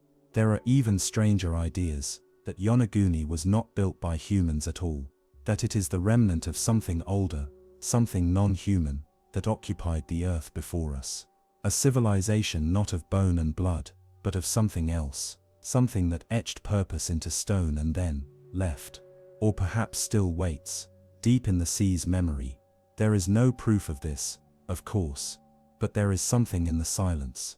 A feeling that stirs as you drift past the walls of Yonaguni, your heartbeat slowed by pressure, your breath controlled by machine, your body suspended in salt and cold. The sense that you are not the first here, nor the last, that someone or something built this place to be seen, to be remembered, to be returned to, and that every diver who descends its terraces is not discovering, but fulfilling, answering a summons. The ocean is patient, and it remembers everything.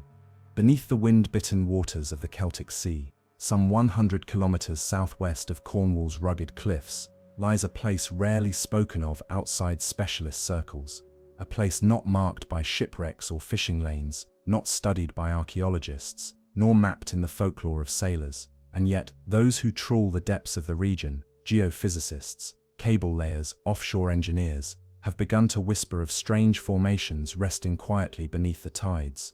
Hague Frass.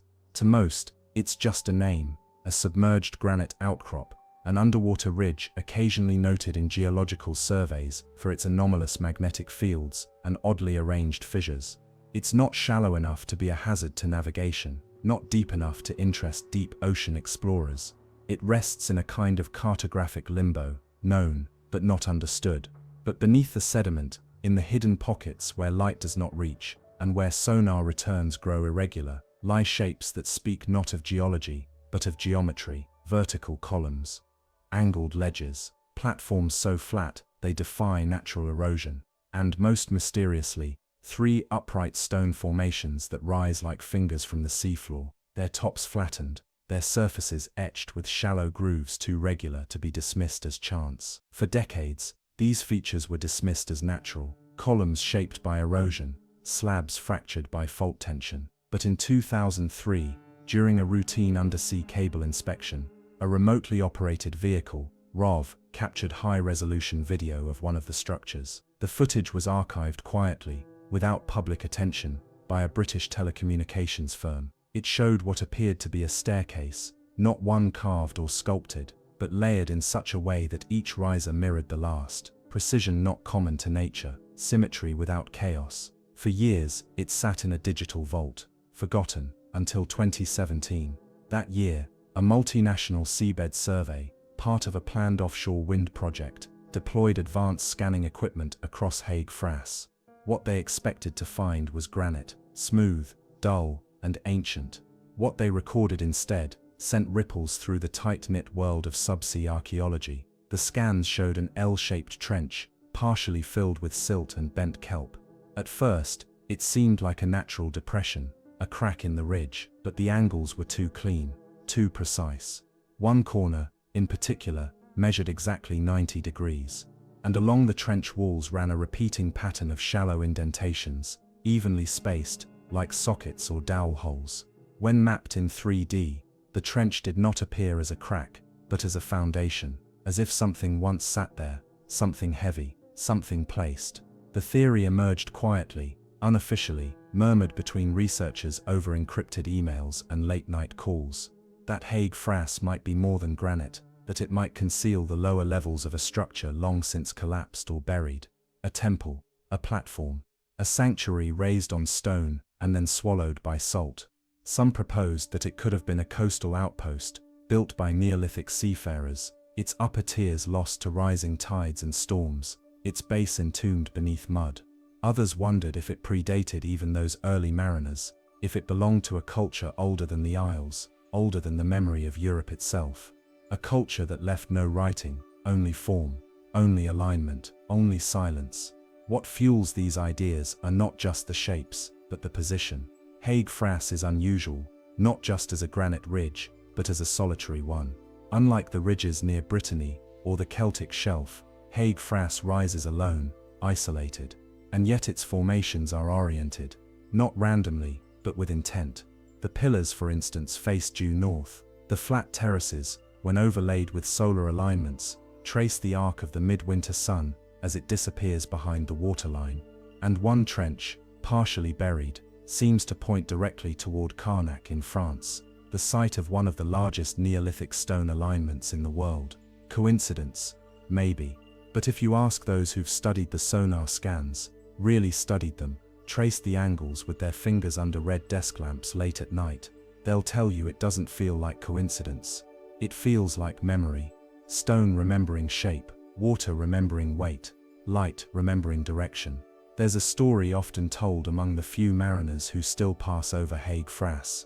Not loudly, not often, but told, all the same. It comes from an 1880s fishing log, unearthed in the basement of a crumbling pub near St. Ives. The log belonged to a trawler captain named Rhys Cadell. On a storm-lashed winter night, Cadell wrote of seeing glows in the deep, not above the water, but below it. Lights that flickered as though from torches, arranged in a line. He thought it hallucination, sea madness, a trick of phosphorescence and fear. But when he returned to shore, his logbook contained a sketch, 3 columns, one taller than the others, and a stare, drawn in pencil, with care. That log is kept now in a museum archive. The pages warped, the ink faded, but the sketch remains. And it matches, almost perfectly, the layout recorded by sonar in 2017. How could he have known? And why did he never return to those waters? There's another layer to Hague Frass, one not often mentioned, the hum, first reported in 1992, by a submarine crew conducting NATO drills in the Atlantic. Their passive sonar picked up a low rhythmic pulse emanating from the direction of Hague Frass. Not mechanical, not biological, just a throb, like breath. It repeated every 11 seconds. They logged it, moved on. But the log remained. And then in 2009, a civilian oceanographic sensor array, deployed by a European climate initiative, recorded a similar signal. Nearly identical frequency, same source location. Only this time, there was movement. The pulse shifted over 6 hours, arcing in a broad semicircle around the edge of Hague Frass, before fading. No current matched the pattern. No animal could be traced. The event was never published, but it was noticed by people who study anomalies, by people who believe the sea is more than water. Some theories now suggest that the formations beneath Hague Frass are not remnants of architecture at all, but something older, something not built by hands but left by machines, or entities, or forces we no longer comprehend. A few researchers have speculated that the L-shaped trench and the socketed ridges resemble mounting beds, platforms where something was once fixed, anchored. Not a temple, but a receiver. Not a building, but a base. For what? They don't say. Only that the symmetry is too precise, the repetition too clean, and the magnetic anomalies, often dismissed as geological quirks, too focused, too centered. One study conducted quietly in 2020 by a private geotech firm found that compass readings taken near the ridge deviate by nearly 12 degrees, consistently, and only within a defined perimeter of roughly 500 meters. Outside that zone, readings normalize. Inside it, they spin. It's called magnetic blooming, a term used to describe the unexplained warping of magnetic fields in localized areas. It's rare, and almost always linked to either deep geological faulting or buried metal. But there is no fault at Hague Frass. No known deposits, only granite, and the shapes, and the silence. Local fishermen have their own explanations. They don't speak of ruins or alien machines. They speak of the Sea Father, a figure from Celtic myth, long since forgotten by textbooks, but whispered in the coves of Cornwall and the windswept taverns of Penzance. A god of tide and memory, not cruel, not kind, just endless, watching from below.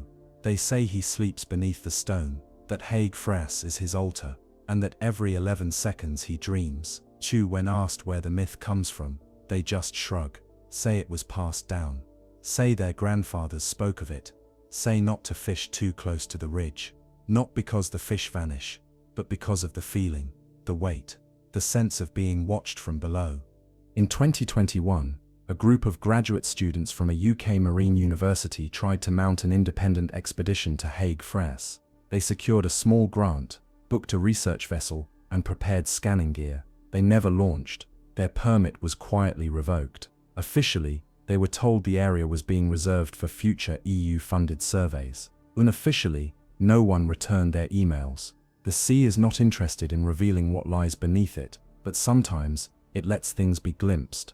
A pulse, a trench, a shape that does not match the surrounding geology, a groove too straight to be accidental. And if you take all of these, all the pieces, and lay them end to end, they begin to form something not unlike a story of memory etched into stone, a story of silence disturbed, a story of pillars rising where no columns should stand. And if you close your eyes, just as the tide turns and the wind goes still, you might imagine it, a temple of stone, half buried in kelp, its roof long gone, its altar cracked, but its foundation still holding, still watching, still listening. Hague Frasse remains unmarked on tourist maps. It draws no headlines, no documentaries, but in the deep rooms of marine data repositories, and in the quiet corners of university basements, its name lingers. And every few years, someone new asks the question, what lies beneath the granite? What sings in the pulse every 11 seconds? And why, in a world so mapped and measured, does this one place remain so perfectly unknown?